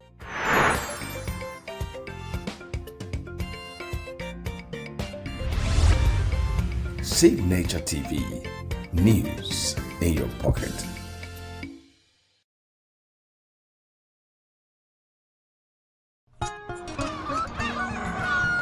New every morning on Signature TV, we open the day for you with needed energy, information, and required vibes to shape your day. From sizzling snippets of stories in various areas of life to intriguing conversations with net worth guests. When you have people who have no track record becoming your leaders, you have a problem. There's no outstanding gratuity when Obi took over from me. I left in all the accounts of Anambra State 13.8 billion for him. Your day cannot be complete without Signature Morning on weekdays and Signature New Day on weekends. There is no better way to start your day except Signature Morning and Signature New Day every day on Signature TV.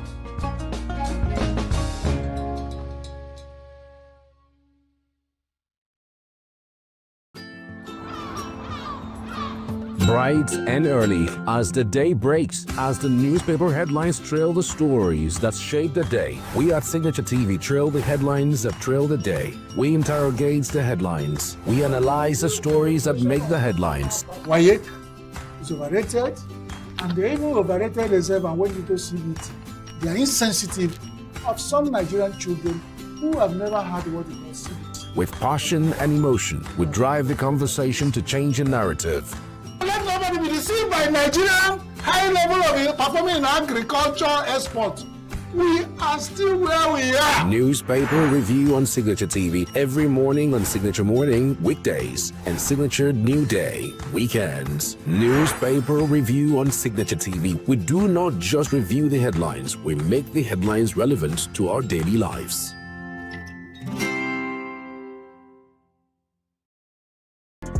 Get plugged into the heartbeat of entertainment on The Hub, your ultimate show on e-vibes. From trending stories and social media drama to top charting music, must-watch movies and exciting moments from the world of arts, we've got it all. Join us for unmissable conversations with your favorite entertainment personalities, plus fun segments every week. I should try harder, so... Okay, I don't know that one. Outfit of the day. Oh, I don't do that. That's some Gen Z stuff. Oh, now you say it's a Gen Z stuff. It's everything you love about entertainment, served fresh every week at 1 p.m. with weekend repeats just in case you missed it. The Hub's on e-vibes, where the vibes never stop. Only on Signature TV.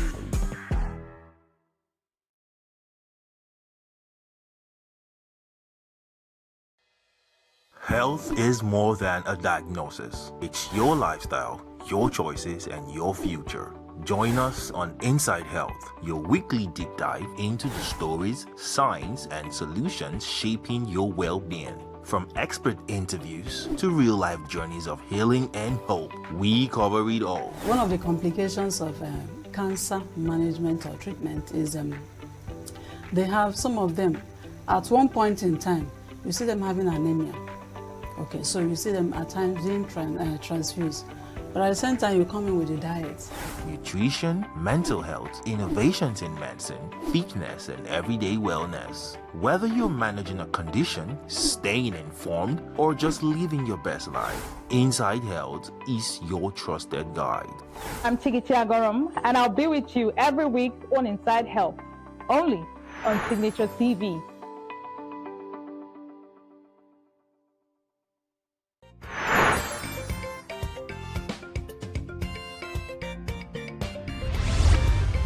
Signature TV, news in your pocket.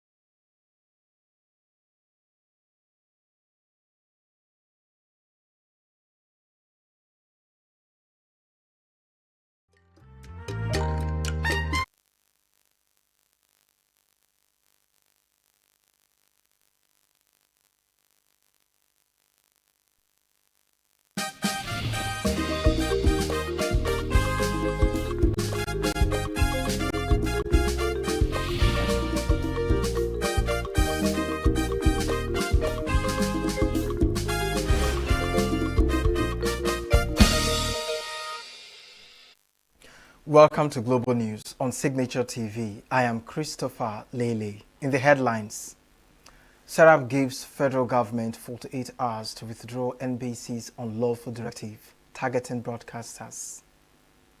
Police confirmed rescue of 13 remaining Benue kidnapped victims. Bulgarians vote in 8th election in 5 years. And humanoid robot sets new half-marathon record in Beijing. Details in a moment. Every second, every minute, every day, news is breaking. Events occur and there are new developments. At Signature TV, we follow these stories objectively, bringing all sides without bias, explaining the complex issues, breaking down the numbers, and investigating the issues behind the news. Anywhere and everywhere, near or far, wherever the news is, we will be there. Signature TV. News in your pocket. The Socio-Economic Rights and Accountability Project, SERAP, has given the federal government a 48-hour ultimatum to withdraw what it describes as an unlawful directive issued by the National Broadcasting Commission, NBC, targeting broadcasters and media practitioners in the country. SERAP, in a letter to President Bola Tinubu, urged him to direct the Minister of Information and National Orientation, Mohammed Malagi, and the NBC to immediately withdraw the recent formal notice issued to broadcast stations. The NBC directive reportedly warns broadcasters and presenters against expressing personal opinions, alleged bullying or intimidation of guests, and failure to maintain neutrality with threats of sanctions for violations. Serap described the notice as an attempt to impose prior censorship on the media, arguing that it violates constitutional provisions and international human rights obligations, guaranteeing freedom of expression. The rights group also called for the immediate halt of any form of prior restraints on journalists and broadcasters, insisting that media professionals must be allowed to perform their constitutional duties without interference. According to Serap, provisions of the Broadcasting Code being relied upon by the NBC are vague, overboard, and inconsistent with Section 39 of the Nigerian Constitution and the African Charter on Human and People's Rights and the International Covenant on Civil and Political Rights. The organization further warned that sanctions based on broadly defined offenses could create a chilling effect on journalism, particularly ahead of the 2027 general elections, and undermine democratic debate and accountability. Serap also demanded that the NBC begin urgent amendments to the contested sections of the Broadcasting Code to align them with constitutional and international human rights standards, warning that legal action would be taken if its demands are not met within 48 hours. The Senior Staff Association of Nigerian Universities, SANU, has warned that it may embark on an indefinite industrial action if ongoing renegotiations with the federal government are not concluded by the end of April 2026. The warning was issued in a statement released after a special National Executive Council meeting held in Abuja, where the union reviewed the status of negotiations between university-based unions and the federal government. SANU said the renegotiation process is still ongoing and has not been concluded, contrary to reports suggesting that an agreement has already been reached. The union also dismissed claims of an approved 30% increase in allowances, insisting that no binding agreement has been signed with the government. According to the communique signed by the SANU National President, Muhammad Ibrahim, the union maintained that it would not accept any outcome below the understanding reached during negotiations, stressing that fairness, due process, and collective bargaining must be respected. SANU also reaffirmed the ultimatum issued under the Joint Action Committee of SANU and NASU, giving the federal government from April 1 to April 30, 2026, to conclude talks and sign agreements. It warned that failure to meet the deadline would result in a full-scale strike action. The union directed its members nationwide to remain calm but vigilant, while staying prepared to comply with any directives from its leadership. SANU further reiterated its commitment to defending the welfare and dignity of its members, as well as addressing concerns over salary delays, poor funding of universities, and worsening working conditions in the education sector. The Joint Admissions and Matriculation Board, JAMB, has apologized for the delay in releasing the latest batch of Unified Tertiary Matriculation Examination (UTME) results, assuring candidates that the schools will be made available soon. JAMB had earlier announced that results for candidates who sat for the examination on Friday, April 17, 2026, would be released on Saturday, but the board failed to meet the timeline, leading to concern among candidates. In a statement issued on Sunday, JAMB's public communications advisor, Fabian Benjamin, attributed the delay to the temporary unavailability of the registrar, who was engaged in official duties. The board explained that the issue had been resolved and assured candidates that the results will be released later in the day before nightfall. JAMB also apologized to candidates who stayed up in anticipation of the release, thanking them for their patience and understanding. The statement noted that the delayed batch follows the earlier release of results for candidates who wrote the examination on April 16, with over 600,000 results already published. Candidates were advised to check their results by sending UTME results to designated short codes using the phone number used during registration. Combined security operatives in Benue State have rescued all remaining 13 passengers abducted by gunmen earlier in the week, following a coordinated search and rescue operation. The The Benue State Police Command confirmed the development in an early morning message to journalists, announcing that the rescued victims have been recovered safely. The command also scheduled a press briefing at its headquarters in Makurdi, where the Commissioner of Police is expected to provide details of the operation. According to earlier reports, gunmen had attacked a Benue Links transport vehicle on Wednesday night, intercepting it along the road, robbing passengers and abducting several occupants into a nearby forest. Among those initially feared kidnapped were passengers said to be traveling to Otukbo for the Unified Tertiary Matriculation Examination, UTME. Security agencies later launched a coordinated operation which led to the arrest of 7 suspects linked to the incident, while some victims were rescued in phases before the final 13 were recovered. Police authorities also confirmed that 2 victims had earlier escaped from their captors during the incident. The command said further intelligence-led operations are ongoing in forest areas suspected to be hideouts of the kidnappers. Meanwhile, authorities have dismissed claims that the victims were part of formal UTME-bound student convoy, clarifying that they were passengers on a commercial bus traveling to Makurdi. The rescued victims have since been moved to Makurdi for medical attention and are expected to be formally presented to the state government. The National Drug Law Enforcement Agency, NDLEA, says it has uncovered a drug trafficking syndicate attempting to ship cocaine and cannabis, popularly known as loud, concealed in food flasks and snack packs, to the United Kingdom and other destinations through the Murtala Mohammed International Airport, Lagos. According to the NDLEA operatives, the operatives intercepted 12 parcels of cocaine with a total weight of 2.80 kilograms hidden in false compartment of food flasks at the export shed of the Lagos airport on April 9, 2026. The agency said 2 cargo agents, Ama Obina and Ogabi Mandi, were arrested in connection with the shipment, while the freight and forwarding agent, Agoro Tajuddin, identified as the alleged sender, was later apprehended during follow-up investigations. In a separate operation at the same airport, NDLEA officers intercepted 2.90 kilograms of loud, a strong strain of cannabis, concealed in snack food packs imported from the United States through a Delta Airlines flight. 2 clearing agents were initially arrested, while the consignee, a 29-year-old fashion designer identified as Saheed Adesina, was later arrested in Ogba, Lagos.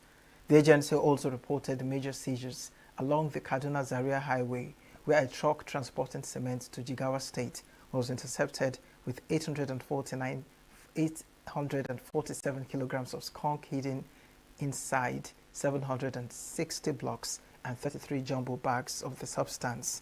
The driver was arrested. In Cross River State, NDLEA operatives, supported by the military, raided a forest farm in Yowet community, destroying about 15,000 kilograms of skunk cultivated on 6 hectares of land and recovering additional quantities of the substance. Similar operations in Edo State led to the destruction of over 2,000 kilograms of cannabis, with several suspects arrested in connection with illegal cultivation and possession.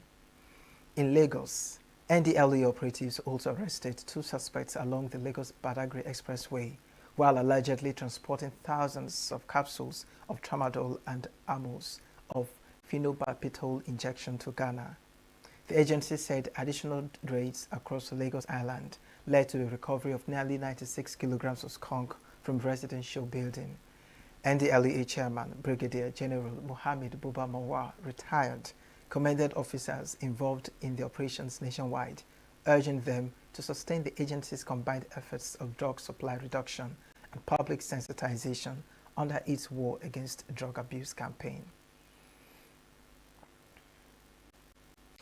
International Energy Insurance PLC says its share price has surged by about 700% since 2023 as investors react to ongoing recapitalization reforms in Nigeria's insurance industry.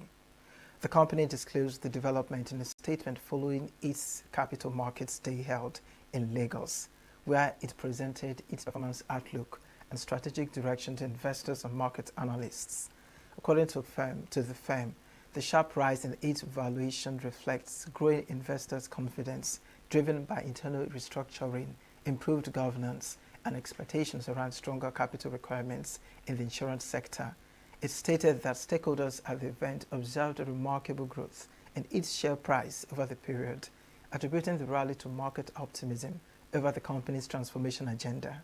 The Chief Financial Officer of the International Energy Insurance PLC, Uye Osage, said the company's performance was the result of deliberate reforms focused on governance, capital efficiency, and operational restructuring. He noted that these reforms had strengthened the company's balance sheet, improved underwriting quality, and restored investor confidence in its operations. Osage added that the 700% growth in share price reflects the market's recognition of the company's improved fundamentals and strategic positioning ahead of regulatory recapitalization requirements. He further stated that the firm had proactively aligned with industry reforms, positioning itself for long-term growth and increased competitiveness within the insurance sector. The Capital Markets Day event, held in Lagos, brought together investors and financial analysts who reviewed the company's strategy amid Nigeria's evolving financial and regulatory landscape. International Energy Insurance PLC, established in 1969 and regulated by the National Insurance Commission, is currently part of a wider insurance industry recapitalization exercise aimed at strengthening capital bases across the sector.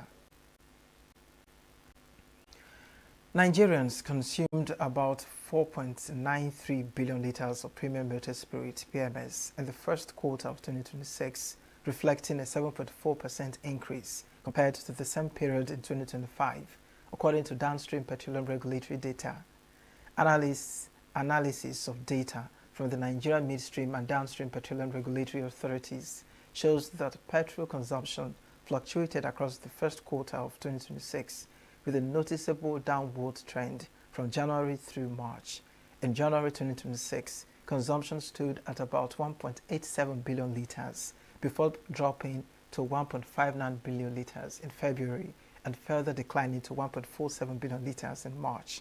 The data indicates that average daily petrol usage also fell steadily within the period from 60.2 million litres per day in January to 47.3 million litres per day in March, reflecting changing consumption patterns in the downstream market.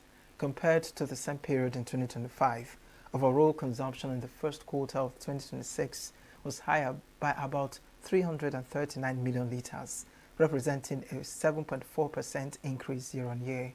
However, month-on-month analysis showed a sharp decline of over 21% from January to March, suggesting reduced demand as petrol prices adjust in a deregulated market. Industry analysts attribute the trend to rising pump prices, inflationary pressures, and reduced discretionary consumption by households and transport operators. The data also reflects increasing sensitivity of fuel demand to price movements following the full deregulation of the downstream petroleum sector and fluctuations in domestic supply and refining output.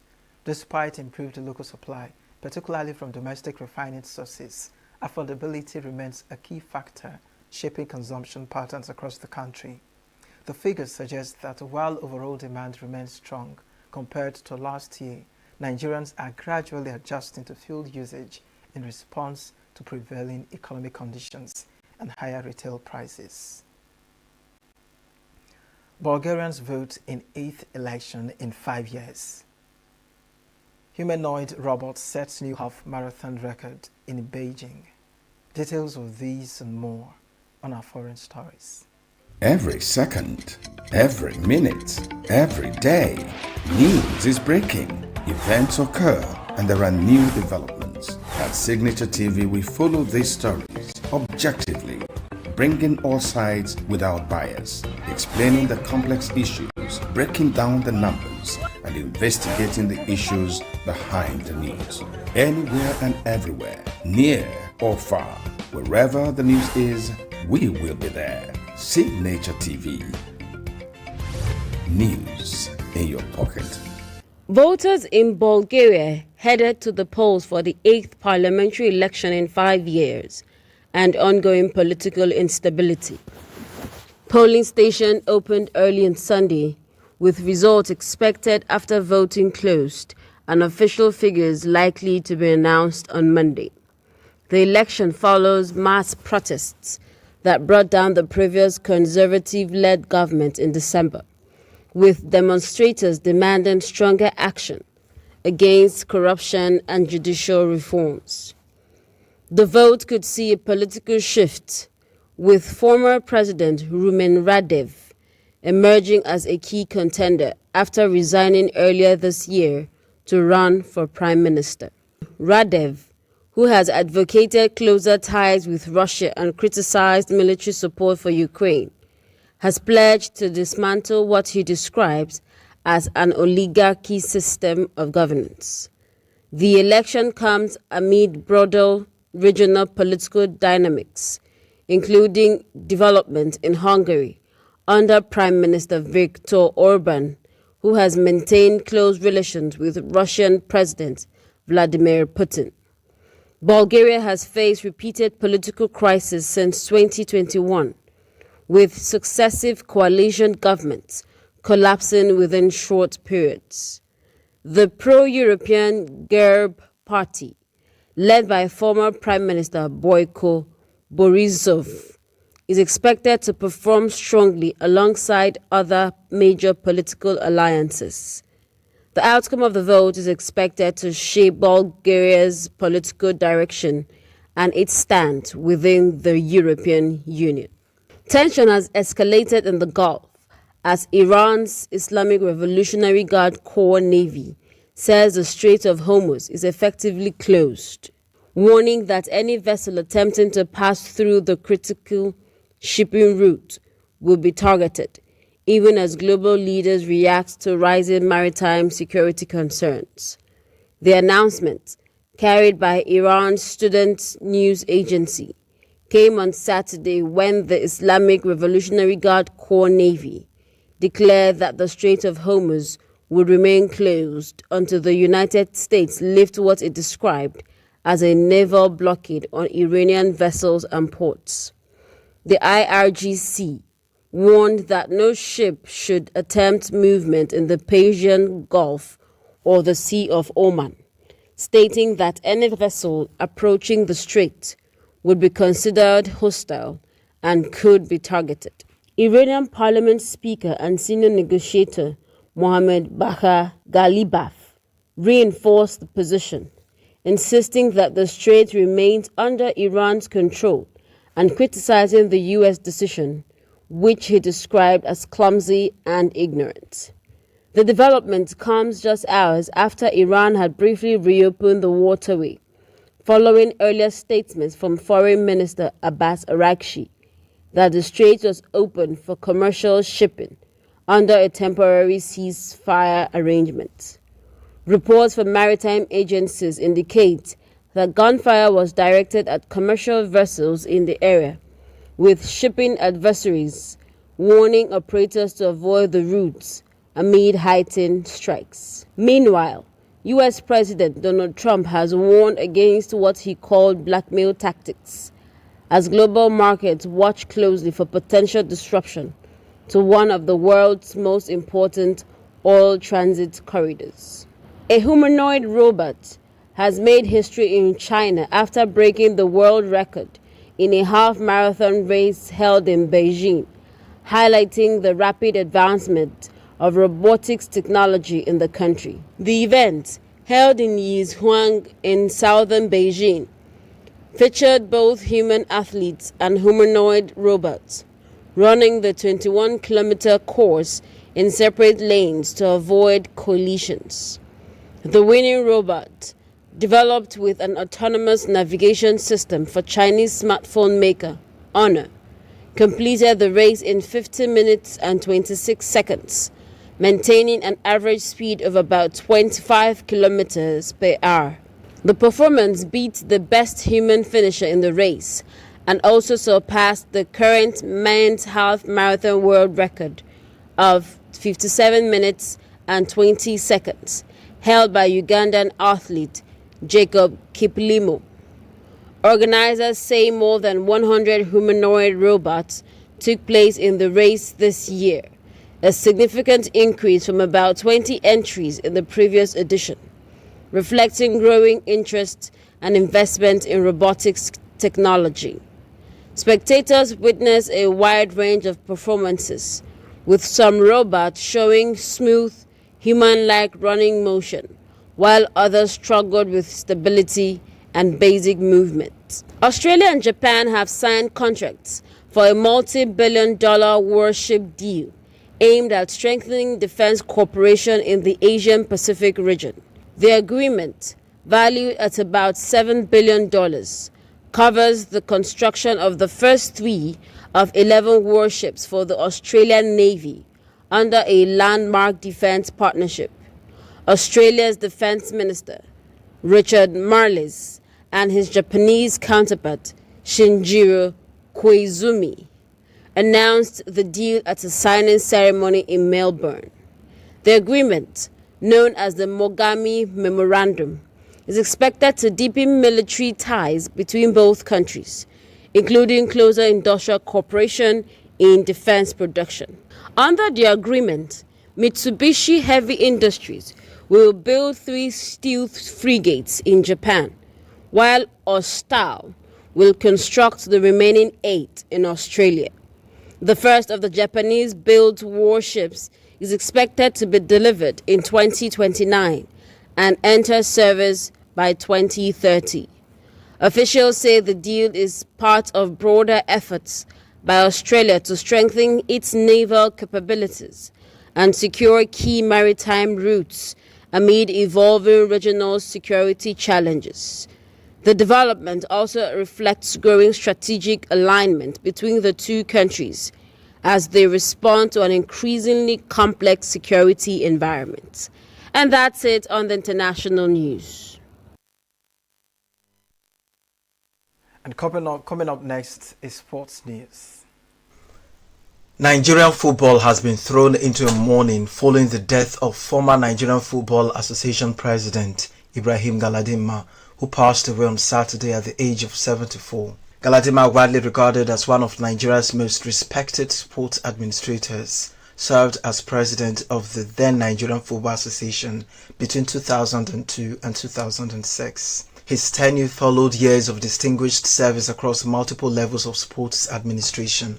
Before leading the national football body, he held several key positions, including chairman of the Kano State Football Association, executive chairman of the Kano State Sports Council, and first vice president of the Nigerian Olympic Committee. He also served on the Presidential Monetary Committee for Stadium Development ahead of the FIFA World Youth Championship and held commissioner roles in Kano State, overseeing social welfare, youth and sports, as well as works, housing and transport. Nigerian teenage cyclist Godwin Grace Osarati continued her meteoric rise with an impressive victory in Stage 5 of the Tour du Burkina Faso, underlying her emergence as one of Africa's most exciting young talents. Grace delivered a composed and determined performance to claim the stage win, adding another milestone to a career that has rapidly gained momentum in recent years. Her journey, marked by resilience and perseverance, has seen her rise from modest beginning to national and continental recognition. The teenager first captured widespread attention at the National Sports Festival in Ogun State. Her latest success in Burkina Faso signals her steady progression onto the international stage as she continued to develop into a formidable competitor. With each performance, Grace is not only enhancing her reputation, but also inspiring a new generation of cyclists in Nigeria and beyond.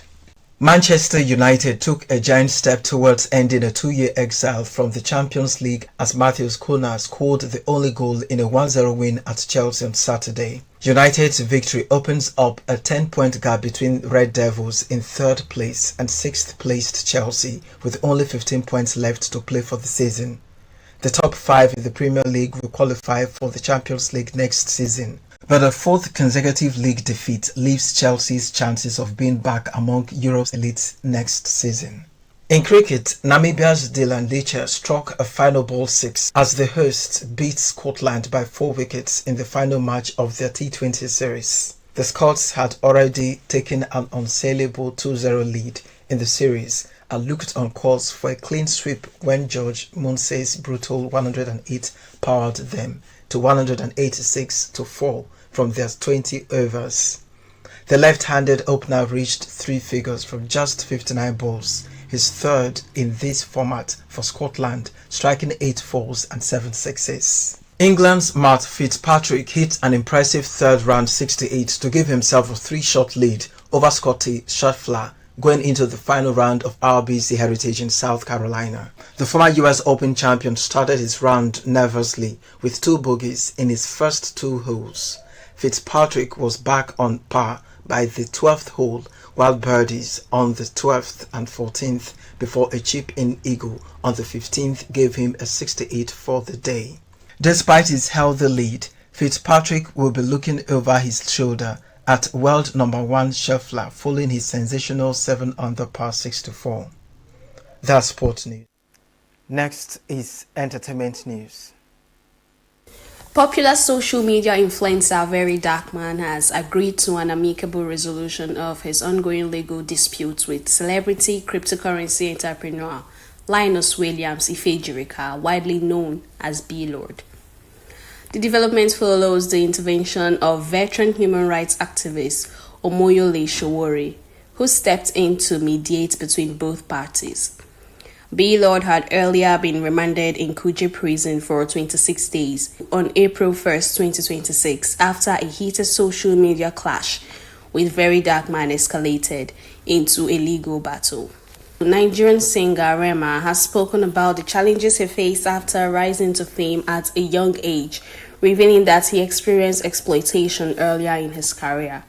The artist born Divine Ikubo gained widespread recognition in 2019 at age 19 after signing with Maven Records and releasing his debut EP.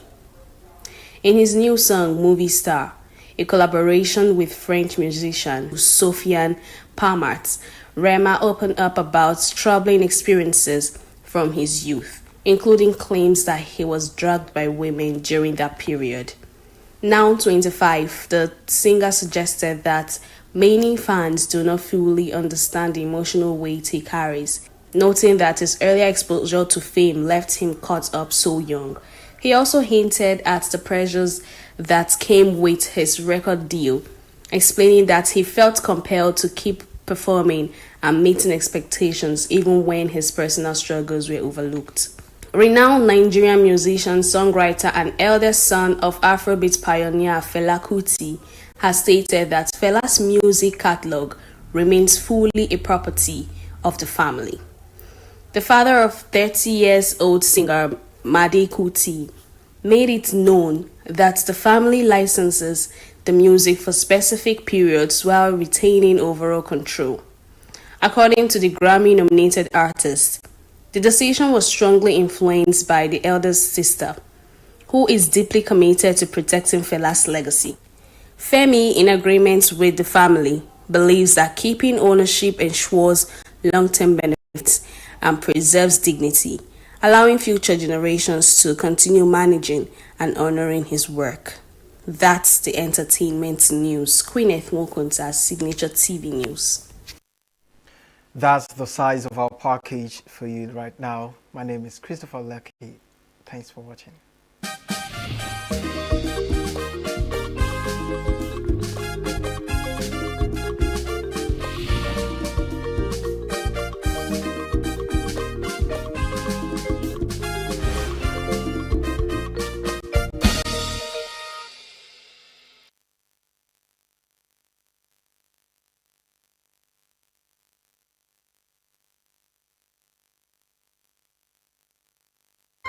The way we see the world shapes the way we change it.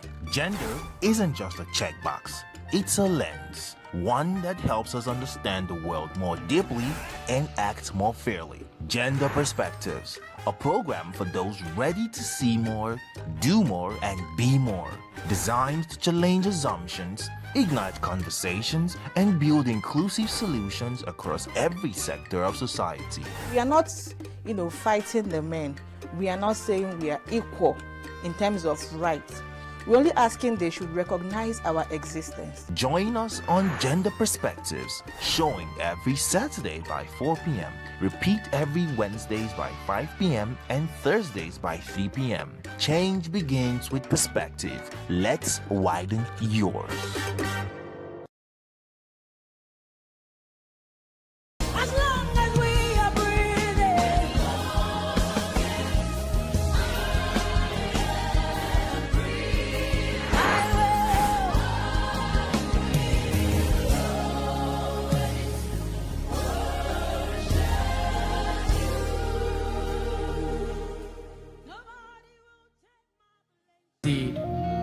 Father Lord, we thank you for this awesome moment.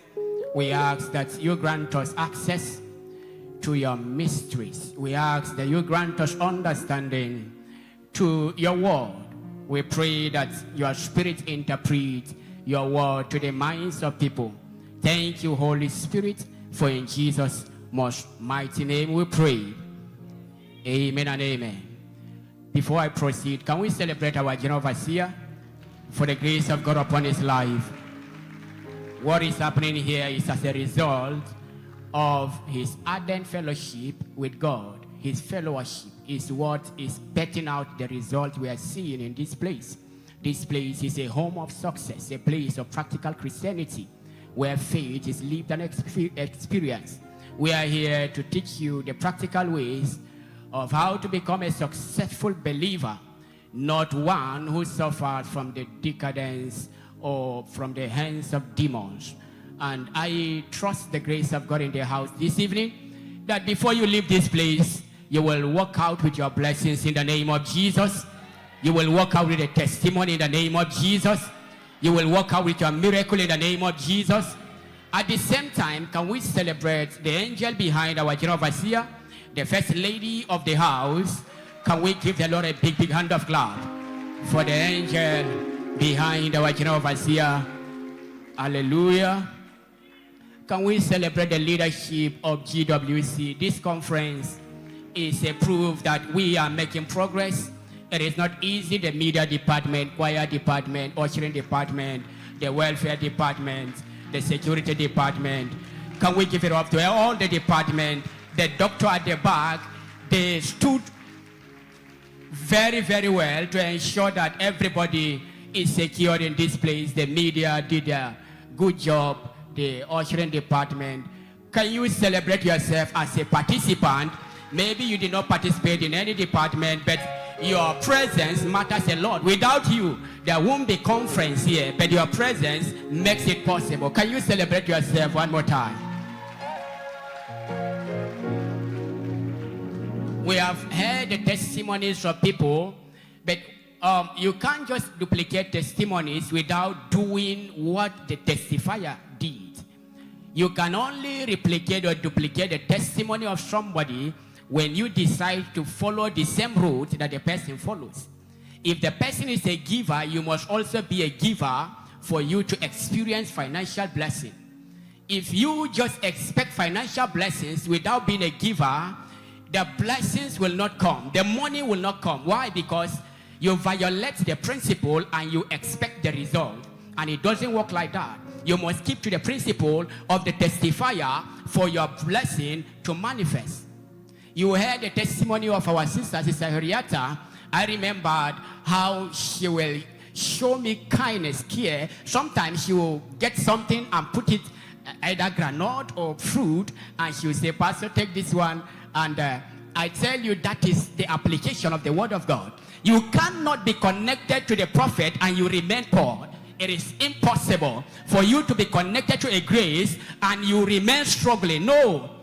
That is why many people are struggling, because they believe that prosperity will just come without engaging the principle that brings the prosperity. It is a principle. You cannot violate the principle and expect God to bless you. Hallelujah. Pastor Solomon passed a decree of financial blessings. I passed a decree of a miracle alert. It happens because the people key to it. They believe with all their heart that they know that this word belongs to them. And they key to it, and God bring it to pass. In this conference, there are some of my friends that came all the way from different places, and they were partakers of the grant. Why? Because they believe that they cannot come to serve in this fellowship and see return back the same way. And that is how God favored them. I pray for you. For those of you who have not received the grant, I decree in 7 days from now, the grace is still at work. I decree and declare, may God grant you favor in the name of Jesus. Before 7 days, the Lord God will grant you favor in the name of Jesus Christ. This sister that stood up, she just chatted me. She said, sir, I want to thank God for the conference. I want to thank God for the general overseer, that the Lord God will continue to bless him and will continue to prosper the ministry. He said, take this recharge card and recharge your phone. I just started my recharge business. I'm trusting God to give me more money for me to buy my machine. That is the testimonies we want to hear. We want to see the people who are desperate to prosper. People who took it upon themselves and said, I cannot be poor. No matter the forces of darkness, I refuse to be poor. I cannot be poor. And as you make that decree, is to engage the principle. I tell you, no force, no demon that can stop you from you to be blessed. I speak over 5 persons. In 3 days' time, the Lord God will connect you to your destiny helpers in the name of Jesus. Your destiny helper will locate you in the name of Jesus. I say it shall locate you in the name of Jesus. Thank you, Father. Media, give me 30 minutes. Time me 30 minutes. We have taken so much time, and I believe the Lord God will help us for us to leave here on time. I want to make a recap of our conference theme, Give Yourself and for Others Employment. Give yourself and for others employment. But my area of focus is you are wired for greatness. Wired for greatness. Every human being on earth has a potential, has a talent, has an ability to make progress, has the ability to succeed. There is something inside of you. There is an ability in you that can cause people to always bless your life, to cause people to always come to your business center, to patronize you. It is when you activate that ability, that is how you begin to see the manifestation of God's hand upon your life. One thing I want to let you to know or to understand is that when we came up with this caption, we were not trying to entice anybody. We are not trying to make a gain out of it. No. This caption came from the womb of the Spirit. God laid these burdens in the heart of our general overseer to ensure that lives were blessed. Lives were transformed. And I believe that nobody participated in this conference that did not receive a blessing, that will say, I did not benefit from this conference. So you cannot actually employ others if you did not employ yourself. You cannot employ others without employing yourself. How do you employ yourself? You employ yourself by learning a skill, and that is why this conference is put together. That is why the conference was organized. You employ yourself by learning a skill. You learn a skill by attending conferences, just like the one we did. You employ yourself by learning a skill. Through skill acquisition, you partner with somebody and you learn about how to repair generator. And when you become the master of that thing that you learned, you now have the ability, you have all what it takes for you to be able to employ others. If you don't learn anything that will bring money, you cannot employ others. You will employ others by learning a skill. When you hear about conference, you hear about seminars, you attend them. When you attend them, you get knowledge, you get understanding. If you are to go for skill acquisition, you have to pay money to learn hairdressing, to learn barbing. When you learn those things, you become the master of those things. You become self-employed. And when you become self-employed, you can then have the access or the ability to employ others. And I see billionaires rising in GWC. I see God raising great businessmen. Men that has an audience from other countries. Men that has partners from other countries. And I see the grace in the house. And you shall be the one in the name of Jesus Christ. Wired for greatness. Psalm 115, 115, and verse 16. The Bible said the heaven, even the heaven, are the Lord, but the earth had he given it to the children of men. I want to focus on wired for greatness. Greatness is not measured by size, it is measured by impact. How much impact you make determines the ability for you to be great. Great men don't run away from responsibilities. They embrace responsibility. If you want to be great, you must be ready to carry responsibility. You must be ready to attend to the need of people. You must be ready to impact lives. If you cannot impact lives, don't dream about coming great. Because greatness comes with tax. It comes with everything necessary for you to be able to succeed. How do you now make impact? Like I said, you make impact by carrying responsibility. Our general overseer is a man that has so much responsibility. He has so many lives that he attends to. That is why God has raised him to be great. If you want to rise, you must be ready to make impact. You must be ready to change lives. The lives you change determines the success or the greatness that you will attain or you will achieve. You cannot achieve anything great if you are not someone who loves carrying responsibilities. Jesus says, is there anyone among you who desire to be great? He must be a servant. So greatness also comes with service. You must be ready to serve others. If you cannot serve others, God cannot entrust you with a grace for you to be great. To be great comes with service. To be great comes with responsibility. The difference between the poor and the rich, it is their mindset. The mindset of a great man is always thinking about others. But the mindset of the poor man is how he can receive from the great, of how he can receive from the rich one.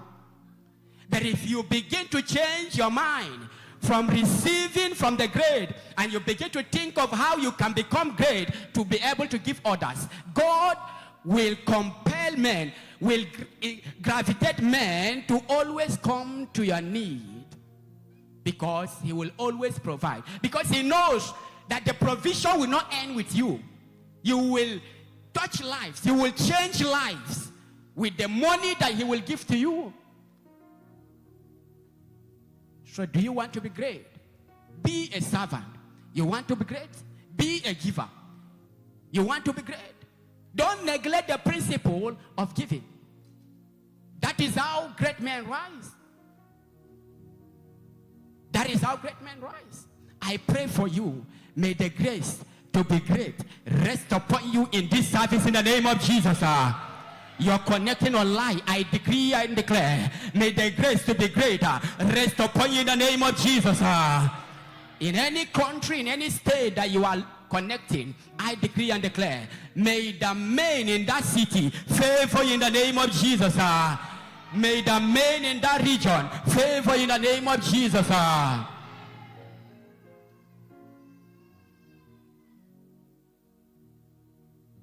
Greatness comes with giving value. That is the B part of you becoming great. Number one, you must be a responsibility carrier. Number two, that is the B part, you must be a value giver. You must be able to give value into the lives of people. If you can't give value, you cannot have money, because money answers to value. If there is anything that you have to do for you to get money, in fact, I did not see anything on this earth that you can get without paying money. And what brings money? It is the value. You either give value or you communicate value. What I'm doing now, I am communicating value. Person who produced this microphone, he gave out value. We cannot use this microphone without paying money. These speakers were purchased with money, and because we know the value of the speakers, that is why we pay for it. So to be great, you must be a valuable believer. Someone who go after value. And how do you get value? You get value by engaging yourself in listening to the messages that are preached from the altar of God. You get value by reading books. You get value by learning a skill. You get value by learning something that will always bring money into your hand. That is how value comes. Value and money, they are interchangeably. You cannot separate them. Anywhere you see value, there is money there. And anywhere you see money, there is value there. You cannot separate them. If you want to be great, just for those of you who have received empowerment, if you mistakenly place the money in a wrong thing that you intend to put the money into, the money will vanish. Why? Because you are not ready to reproduce. You are not ready to make value. In the book of Genesis 1:28, the Bible says, and God blessed mankind, and he said, multiply, replenish the earth, subdue it, have dominion. So every human being is created with greatness, with value inside of you. He's created with value. And the last point that I want to close with, as a believer that wants to be great, that wants to prosper, you must understand the principle of seed time and the harvest time. The seed time and the harvest time. Listen, there is nobody on earth who is commanding wealth without engaging this principle. Anybody you see that is great today, that is influential, that has money, that has wealth, is someone who have mastered the principle of seed time and the harvest time. Genesis 82 and verse 6. Can we look at it very quickly? Genesis 82 and verse 6.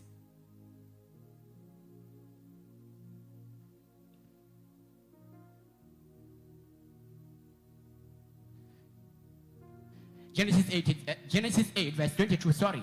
The Bible says, while the earth remained, seed time and the harvest, and cold and heat, and summer and winter, and day and night shall not cease. This is a law in the spirit. It is a law.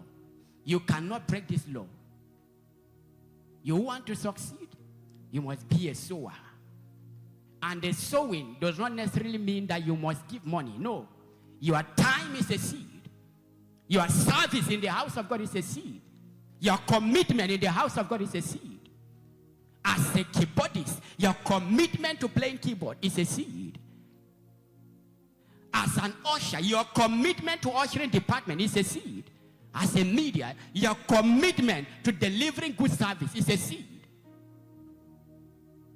And in case you did not fall into these currencies, then you can use the physical money and use it as a seed. That is how to rise. That is how to be great. Before I drop the mic, I want to let you know that any money that enters your hand, it is not for you alone. The part of God is in it. The part of the needy is in it. The part of the poor is in it. If you always dream of only yourself, God will always provide what will sustain you, but not what will impact lives. He will only provide that money that you need to buy rice to cook. He will always provide the money that you need to pay for a children's school fees. Because you don't think of others. As you don't think of others, God cannot think of you to be blessed and be a blessing to others. When it comes to service, there is always a need for you to key to it. I pray for you in this season. You shall not miss your time and season in the name of Jesus Christ. The Lord was talking to me about the seed time and the harvest time. I was asking him, I said, what is season? What is time? And hear what the Lord says.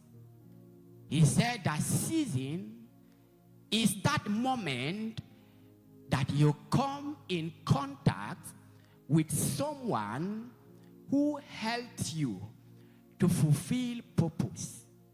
Season is that moment that you come in contact with someone who will help you or who help you to fulfill purpose. Every man on earth gets successful by connecting to somebody.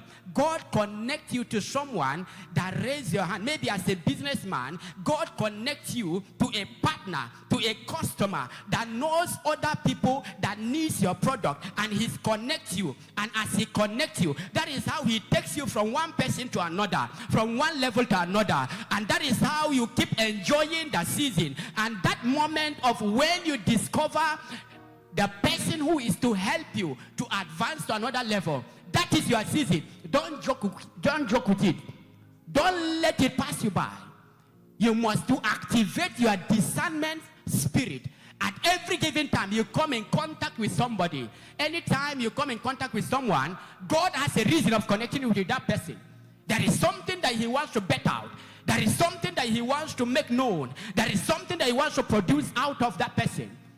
And if you are careful to understand why God connects you to certain men, you will never lose your season. And I said, what is time? He said, time is that moment that you have discovered the person. You have now known the reason of why you were connected to that person. That is your time. That is your time. Hold that person very tight. Don't misuse the responsibility. Don't misuse the relationship. Don't abuse the relationship that you get connected to somebody, because that is your time. And if you are not careful, you will miss that time and you will miss that season. And he said the reason why many people are still struggling in their pursuit of life, in achieving greatness, is because they don't have understanding of seed time and the harvest time. You are not in GWC for you to just be a member. You are here for God to activate something great in you. You are here for God to trigger you off. You are here for God to better out that greatness, that possibility, that ability that is inside of you. You are here for God to bring it out because the grace is already here. God has already worked with a man. Like he was telling us 30 years ago, he was not like this. But guess what happened? He was obedient to the word of God.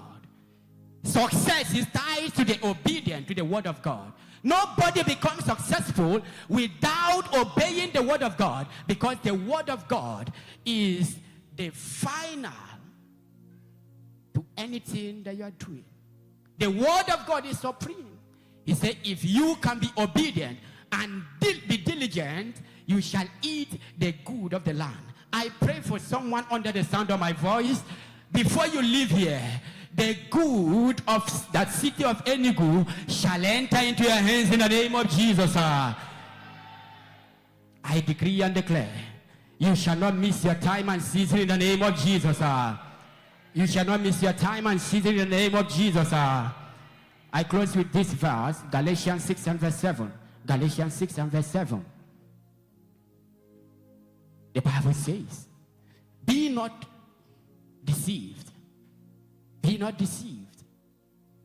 God is not mocked. For whatever a man sows, that he will also reap. The question there, what are you sowing? What are you sowing? Are you sowing goodness in the lives of people? Or you are always a quarrelsome type, one who likes to make trouble? What are you sowing? Are you sowing a seed of good or the seed of bad?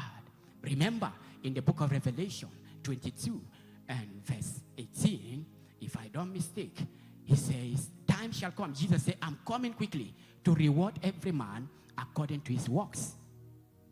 You will be rewarded to anything you are doing. What works are you doing? What kind of a seed are you sowing? When we call for offering, what seed do you used to give as an offering? What seed? For those of you who receive 100,000, you are to remember that there is something that you should do to ensure that you connect to the principle, to the covenant of prosperity.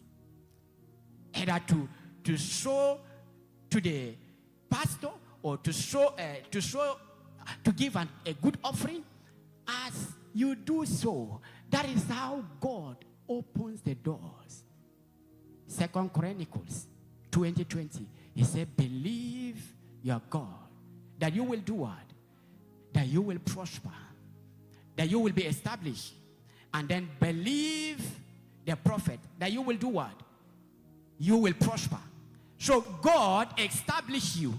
But if you want to prosper, you want to succeed, you must believe in your prophet. Because prosperity is tied to the prophet. It's tied to your pastor. He may not have the money, all the money in the world, but the blessing, the pronouncement he released over your life, that is how God will make it to happen. That is how God will make it to happen.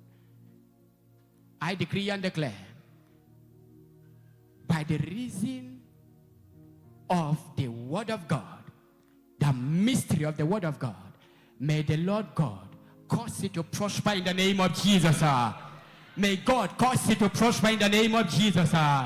Looking for a place to worship, grow, and experience the power of God's presence? Then join us at Gadi Braves Worship Center, located opposite Peaceland University, ENUGU Abakaliki Expressway, Onwabanike, ENUGU State. For prayers and counseling, please call +234 707 186 0394 or +234 703 772 8392. Stay connected with us online at Facebook Facebook, YouTube, and Instagram at God Briggs Worship Center. Watch and listen to R7 every Sunday on Afia Radio 99.1 FM and Signature TV, Metro Digital SLTV channel 265, and on YouTube. You can also support the work of God through your giving. Account name God Briggs Worship Center. Bank Zenith Bank Nigeria. Account number 131232958. God Briggs Worship Center. A place for practical Christianity.